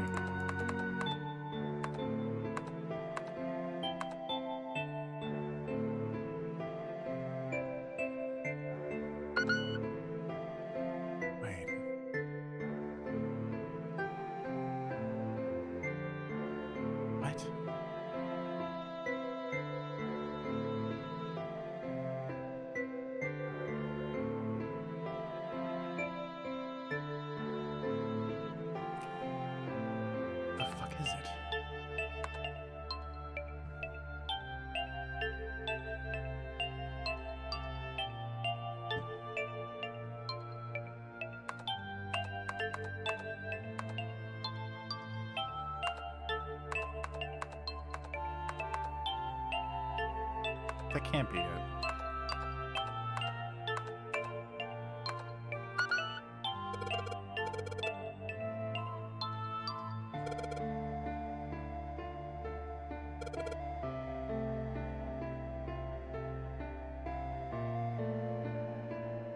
It's literally just 9. Oh my god. Okay, that is annoying. Yes, that's it. Akane, did you get it? Yes, I did! I solved it! I mean, really, you solved it for me, but I copied everything you did! Now I just have to press enter! Then what the hell are you waiting for? Push it! Okay, I will! I hit the enter key. Emergency shutdown command has been confirmed. Incineration system has been disabled.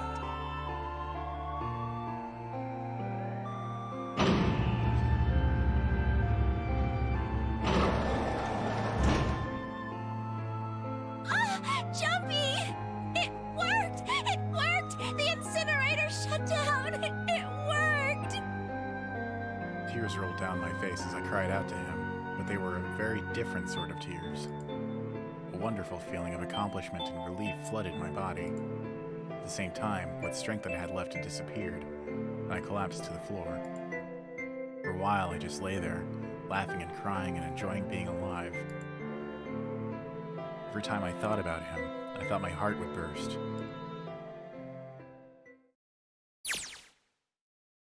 Whew. I can't quite believe I did that, but I am so glad. I feel like my heart's on fire.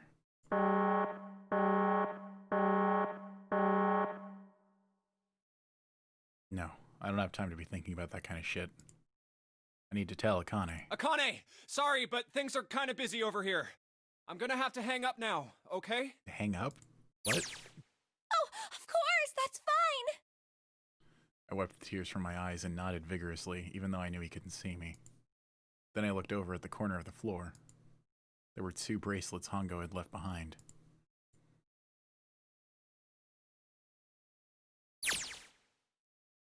Now.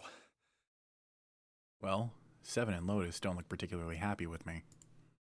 Not a very nice look to give someone who just saved your lives, guys. Junpei, are you... Okay? Shut it. Right. Okay, so maybe they have a reason to be pissed off. So what if I haven't pressed the enter key yet? Alright, nothing holding me back now. Here goes. Wait. Incineration will begin in 90 seconds. What? It doesn't sound like it's stopping. What the shit? Why isn't it stopping?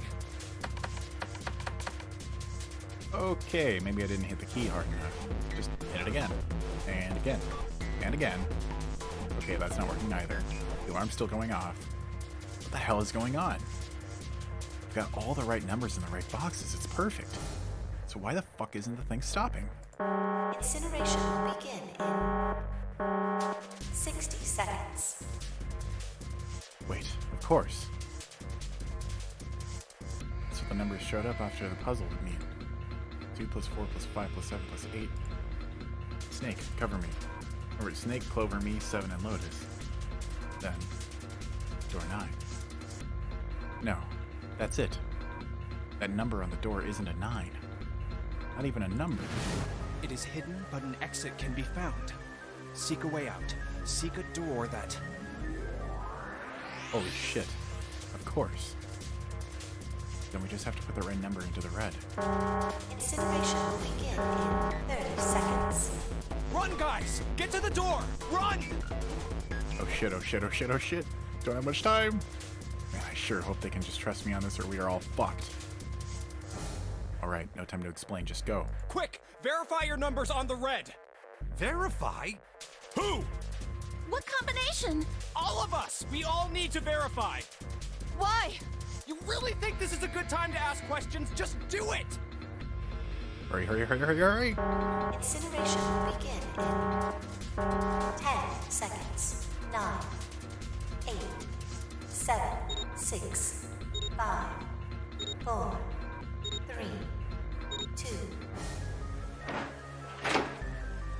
Central gate has been opened. Incineration system has been disabled.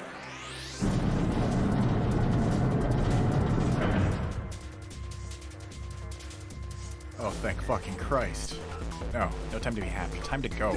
Hurry! We've only got 9 seconds before the door closes. Go, go, go! Come on, guys, move it. Okay, they're all through. Move it, Junpei. Just in time.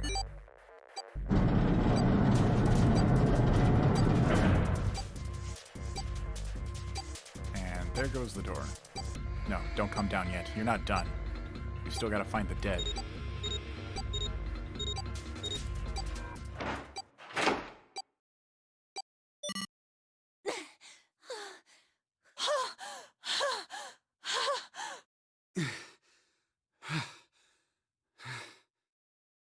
Shit. Looks like we made it, huh?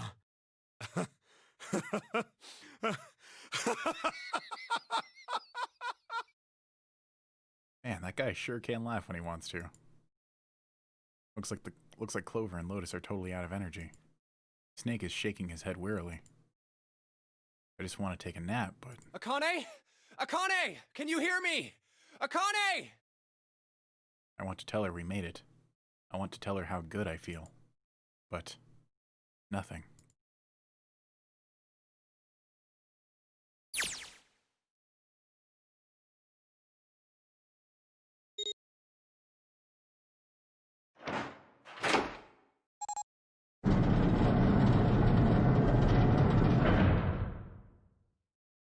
The door opened.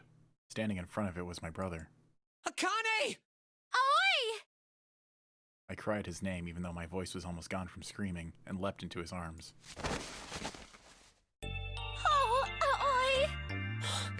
Akane! I buried my face in his chest and cried again. I cried and cried and cried. Steady thump of his heart in my ear made me feel like I was home. Its beat was almost like a lullaby. I wrapped my arms around him as far as they would go and held him as high as I could. Just to be there felt like a miracle. I hadn't felt the warmth of another human body in what seemed like an eternity. I just wanted to stay there in his arms forever. But I couldn't. The moment I'd passed through the door, my bracelets had begun the countdown to death. I looked away from him and looked around. The door had already closed. I spotted the dead only a short distance away. It took me only a moment to get to and scan all the bracelets. I left the ones Hongo had dropped on the scanner panel. That was it. I took a deep breath and looked around again. The huge detective who recalls 7 and 9 years and Snake, the blind boy, were looking at me. They seemed to have been utterly stunned by my sudden appearance. Their eyes were wide and their mouths hung open. Alright, let's get out of here. If we don't book it, we might run into Hongo again. Aoi was right. It was time we got moving. The mention of Hongo seemed to jar 7 and Snake out of their surprise, and they nodded. We took off running up the spiraling stairs to freedom.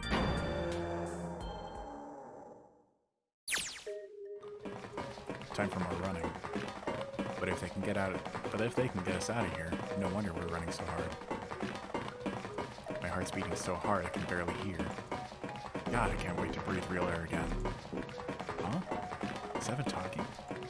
Hey, Junpei, can I ask you something? What's up? That door, the one with the 9 on it. Why'd it open?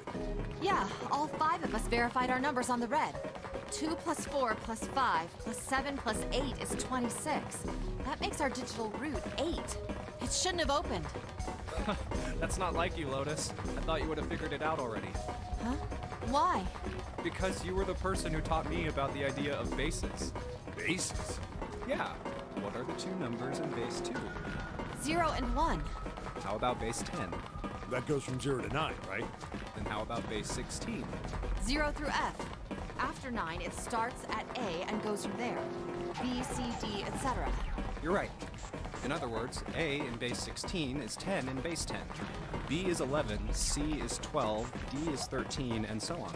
So, what about it? You don't get it? What if we keep going with that pattern? What if you go way past base 16 all the way to base 27? Base 27? Yeah. Well, the numerical digits are the same. So, I guess you'd add alphabetical digits. E is 14, F is 15, G is 16. H is 17, I is 18, J is 19.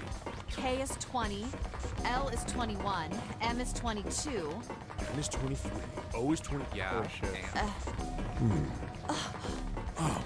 I was saying holy shit because that was getting a little bit ridiculous to listen Q. 26. And what does that mean? Wasn't a 9 on the door. It was a Q. A fucking lowercase q! Yeah, that's pretty much it. I guess to put it another way, you could say that it was a 9 in base 10, but a Q in base 27.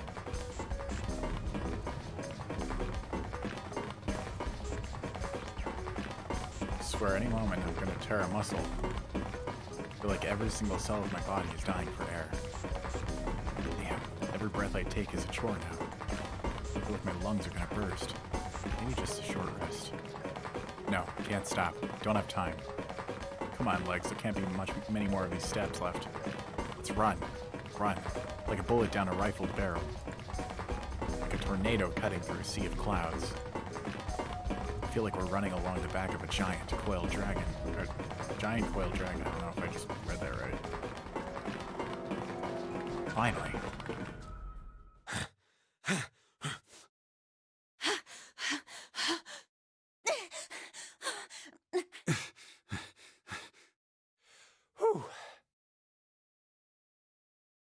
Jesus, I can barely breathe.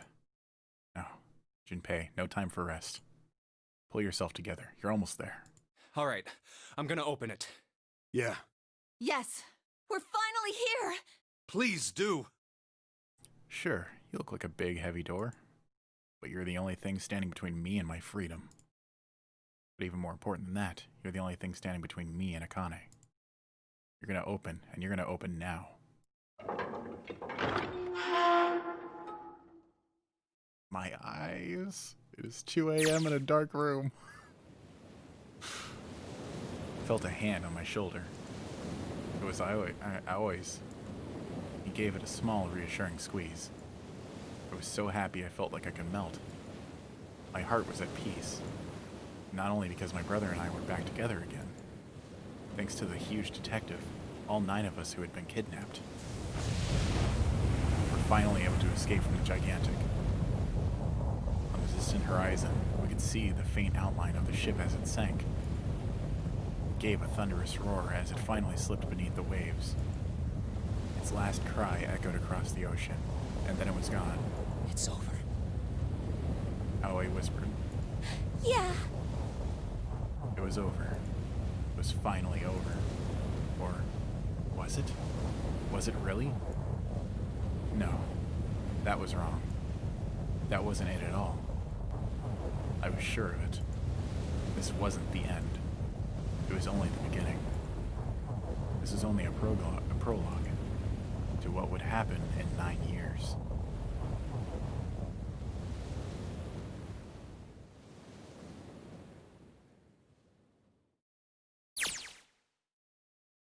Yes, finally, air.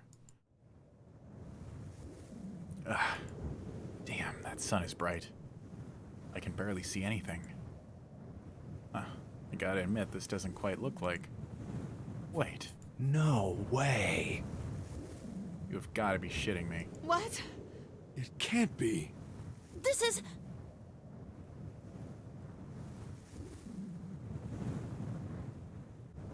It only makes sense. If the ship sank, then it couldn't have been the actual ship. This is the building in the Nevada desert. the mock experiment building. Oh my god. This whole time we were in Building Q. Sure enough, that's a desert out there, with mountains all around it. Hello there, sun. Boy, am I ever glad to see you. I don't think I've ever been so happy to see a sunrise. Huh? Did I just hear something fall? Right. are bracelets. I guess I never really got a good look at the underside of these. Let's see what's inside you. Just a little electronic chip, like an ATM card. That's it. There's nothing else. Nothing that even looks like a detonator. There was never a detonator to begin with. Figures. Akane. Jumpy!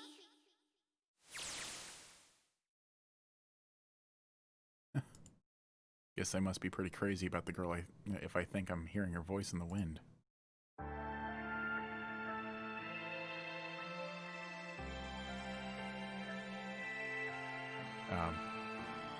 Okay.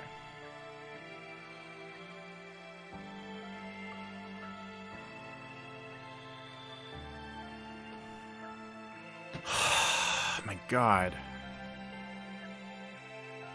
This fucking game. It was really fucking good. But really fucking insane. Like I said, some serious fucking Kojima level shit.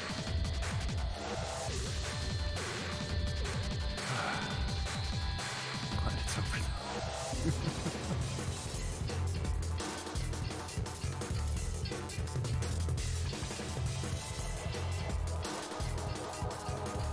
I mean, essentially it's a time paradox. So, if she wasn't saved in the past, then she would have died in the future.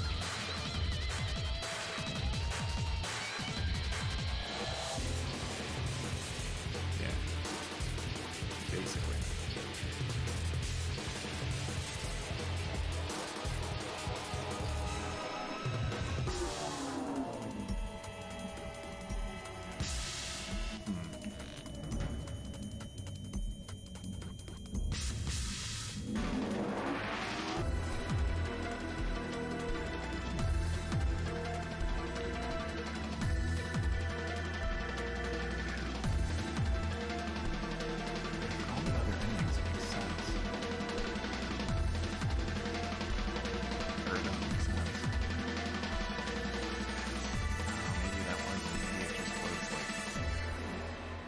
Misremembered.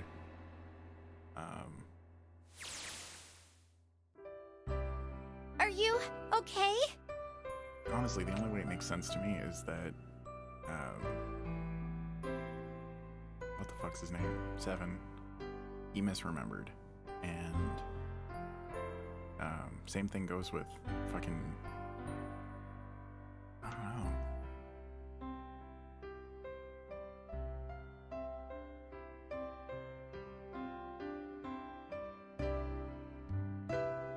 All I can really say is time paradox. It's a little bit of a difficult one to explain. Oh, come on. This is nothing. Really? Yeah. You don't look okay. It was just before the end of elementary school. Jumpy and I were sitting next to each other on a small hill, looking down at the town as the sun slowly set. How does it look then? He was half serious and half joking. Thought about it for a minute first. Well, let's see. It looks like you kissed a toad and got warts, but then they just kept growing and growing and growing. What does that even mean? Junpei grinned and... Oh, ow, ow, ow, ow. See? I told you you're not okay. You're too reckless. You can't beat 5 8th graders, Jumpy. That's crazy. Yeah, but I couldn't just stand there. I mean, don't you think so? I had to do something.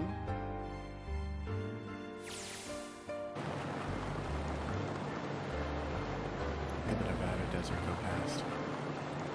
For an SUV, this thing has a pretty smooth ride.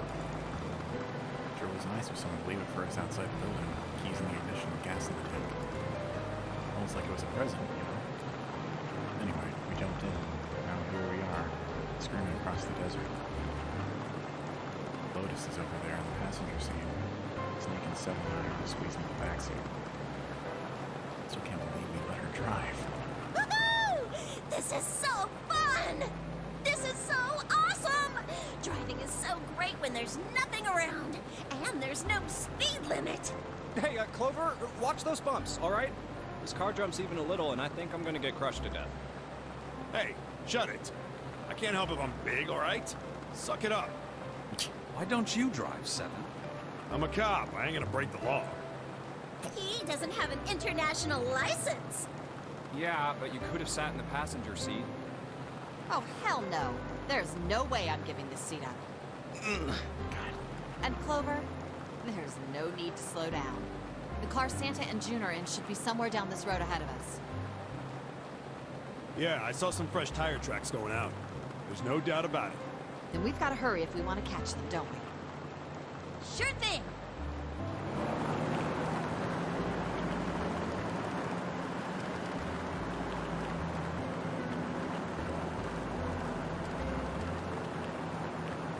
Yeah, that's the only thing that makes sense.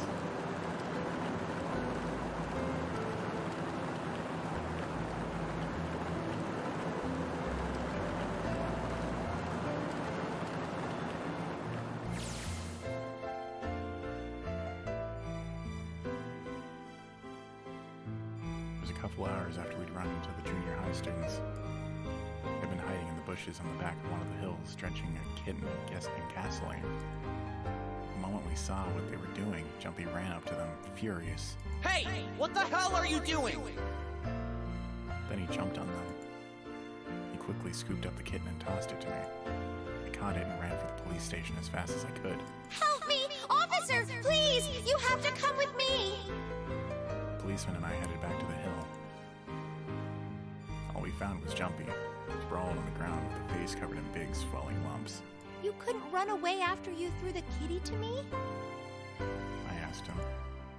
He stuck his tongue out through the hole in his mouth where a tooth had fallen out. Yeah, I guess I coulda. Then why didn't you? I didn't want to. I wanted to beat him up. Beat him up real good. Because of what they were doing to the kitty.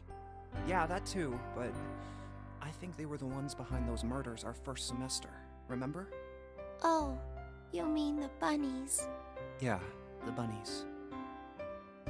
He plucked some grass from the ground and tossed it into the wind. They asked me what elementary school I was from, so I told them. And then they said they'd do the same thing to you that they did to the rabbits. I couldn't forgive them for that, so I...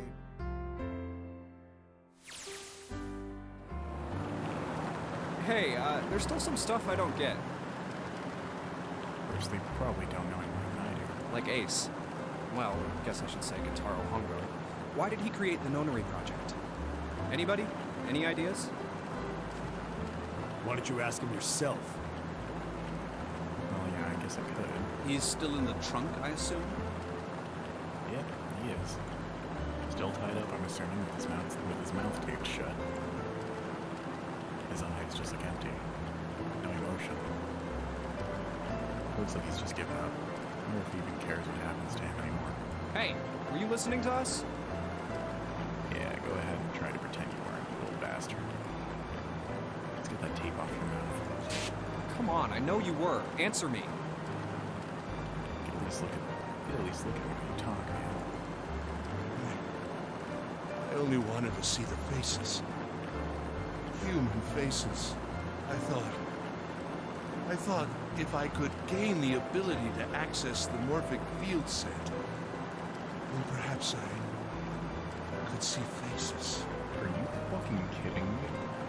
By peering into people's minds, Are you you fucking could kidding understand me? how they were processing the expressions of others. That's it?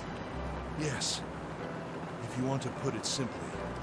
But if you are looking for a more philosophical answer, I can supply that as well. You see, the human collective consciousness... I think that's enough out of you, pal.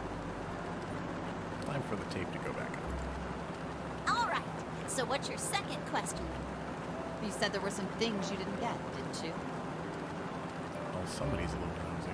Well, my next question doesn't really have anything to do with you two. This is for you, Seven. It's about the whole Alice thing. What's the deal with that? Well, see, 9 years ago, after I escaped from the Gigantic, I kept going after Hongo on my own. I'd catch up when I finally slipped up. During the course of my investigations, I learned a lot more about the Gigantic. I also found out about Bourdain and Alice. You're not really answering my question. Was there actually a girl who wouldn't melt at room temperature? It's like Hongo has something to say. Alright, fine, I'll let you talk, but you gotta behave. What? Alice doesn't exist. 9 years ago, I found Alice's coffin behind the library on the bottom deck. There was nothing in it but the root of a peculiar plant. My research determined that it was a member of the genus Madrigorum, of the family Solanaceae. I was able to extract a particular alkaloid from it. I used that extract to create Submarine. Its creation was a tremendous boon to my firm, and we grew rapidly. Shit, this is gonna go on forever. Tape's going back on, Hongo. The rest of my questions will wait out. Now, I'll just enjoy it.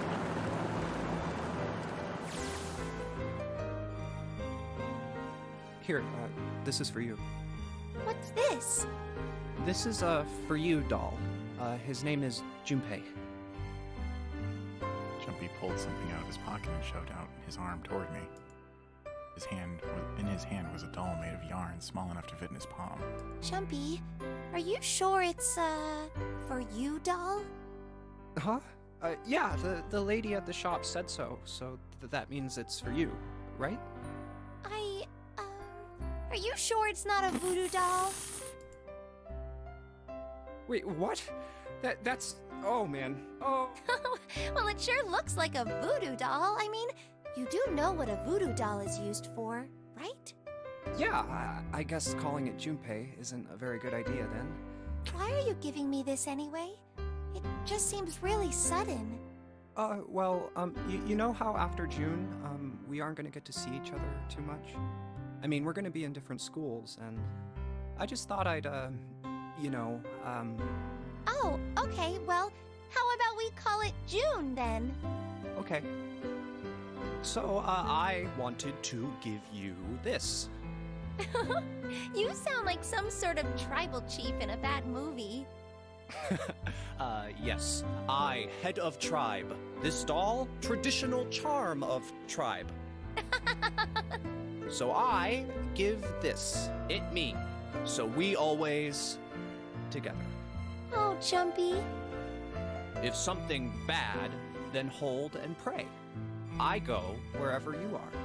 So here, take. I reached my hand out and picked up the doll gently. Thank you. Thank you so much, Jumpy. Before I knew it, I was crying. Tears streamed down my face and fell onto June's tiny yarn body. Oh, Jumpy. I'll never forget you. I promise. Jumpy looked straight into my eyes and said just 5 words. I'll never forget you either. The sky was a beautiful crimson red as it melted down toward the horizon. The last golden rays of sunlight stretched out across the city and painted themselves across the hills. We sat, bathed in the warm light of evening. Just the two of us, leaning gently against one another, shoulder to shoulder.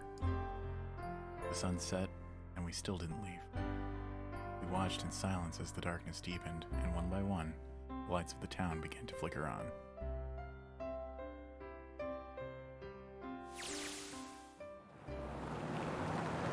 There's still one thing I don't get.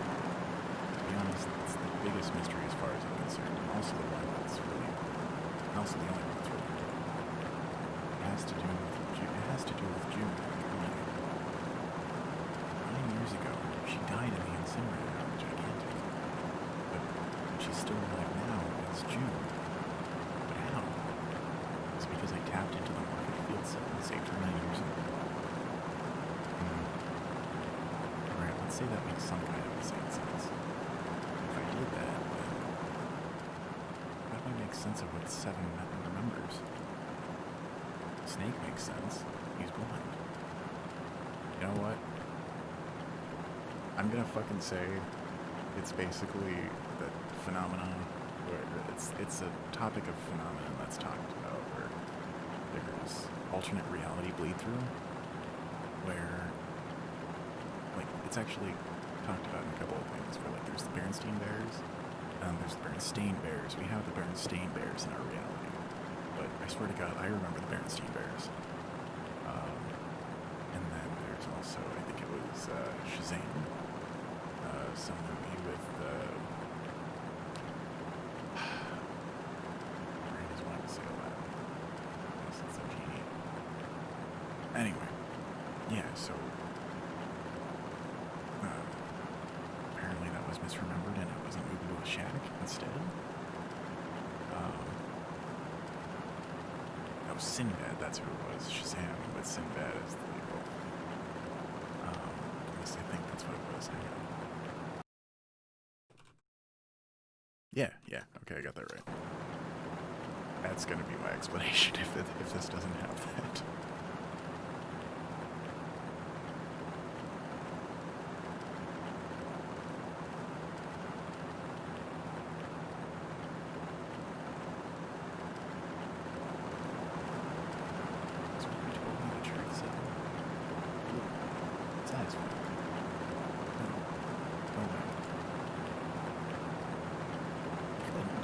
Hey, look! Over there! There's somebody next to the road. What?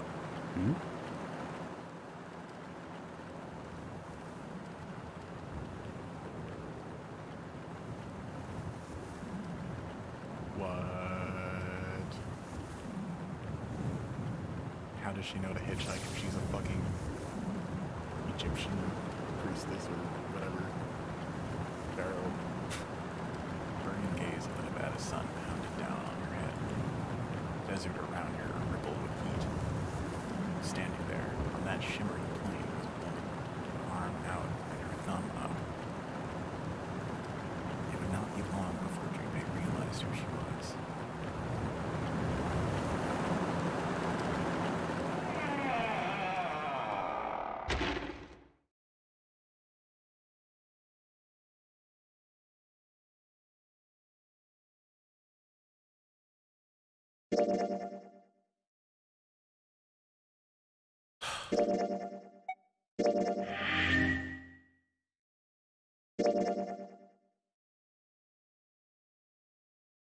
Holy shit. And then there's that. That's the only thing I haven't gotten.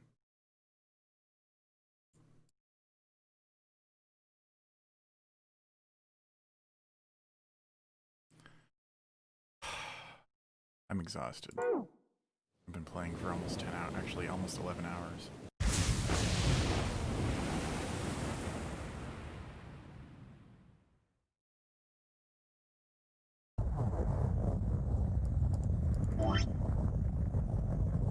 So yeah, I'm gonna go ahead and close this. We're gonna go ahead and stop. And I'm gonna go ahead and start getting ready for bed.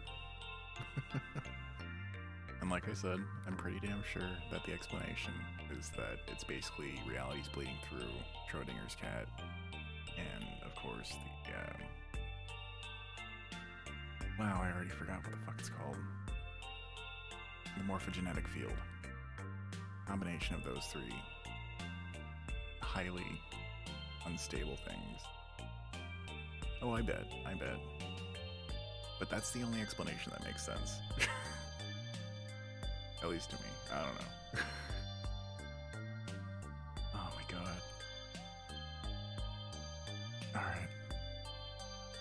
I guess we'll continue with the next game on Thursday. So thank you for joining me, Missing Links. There's no one else here, otherwise I would thank everyone. I guess thank you to Adam when you finally get to the end of this. Thank you to everyone else who decides to watch.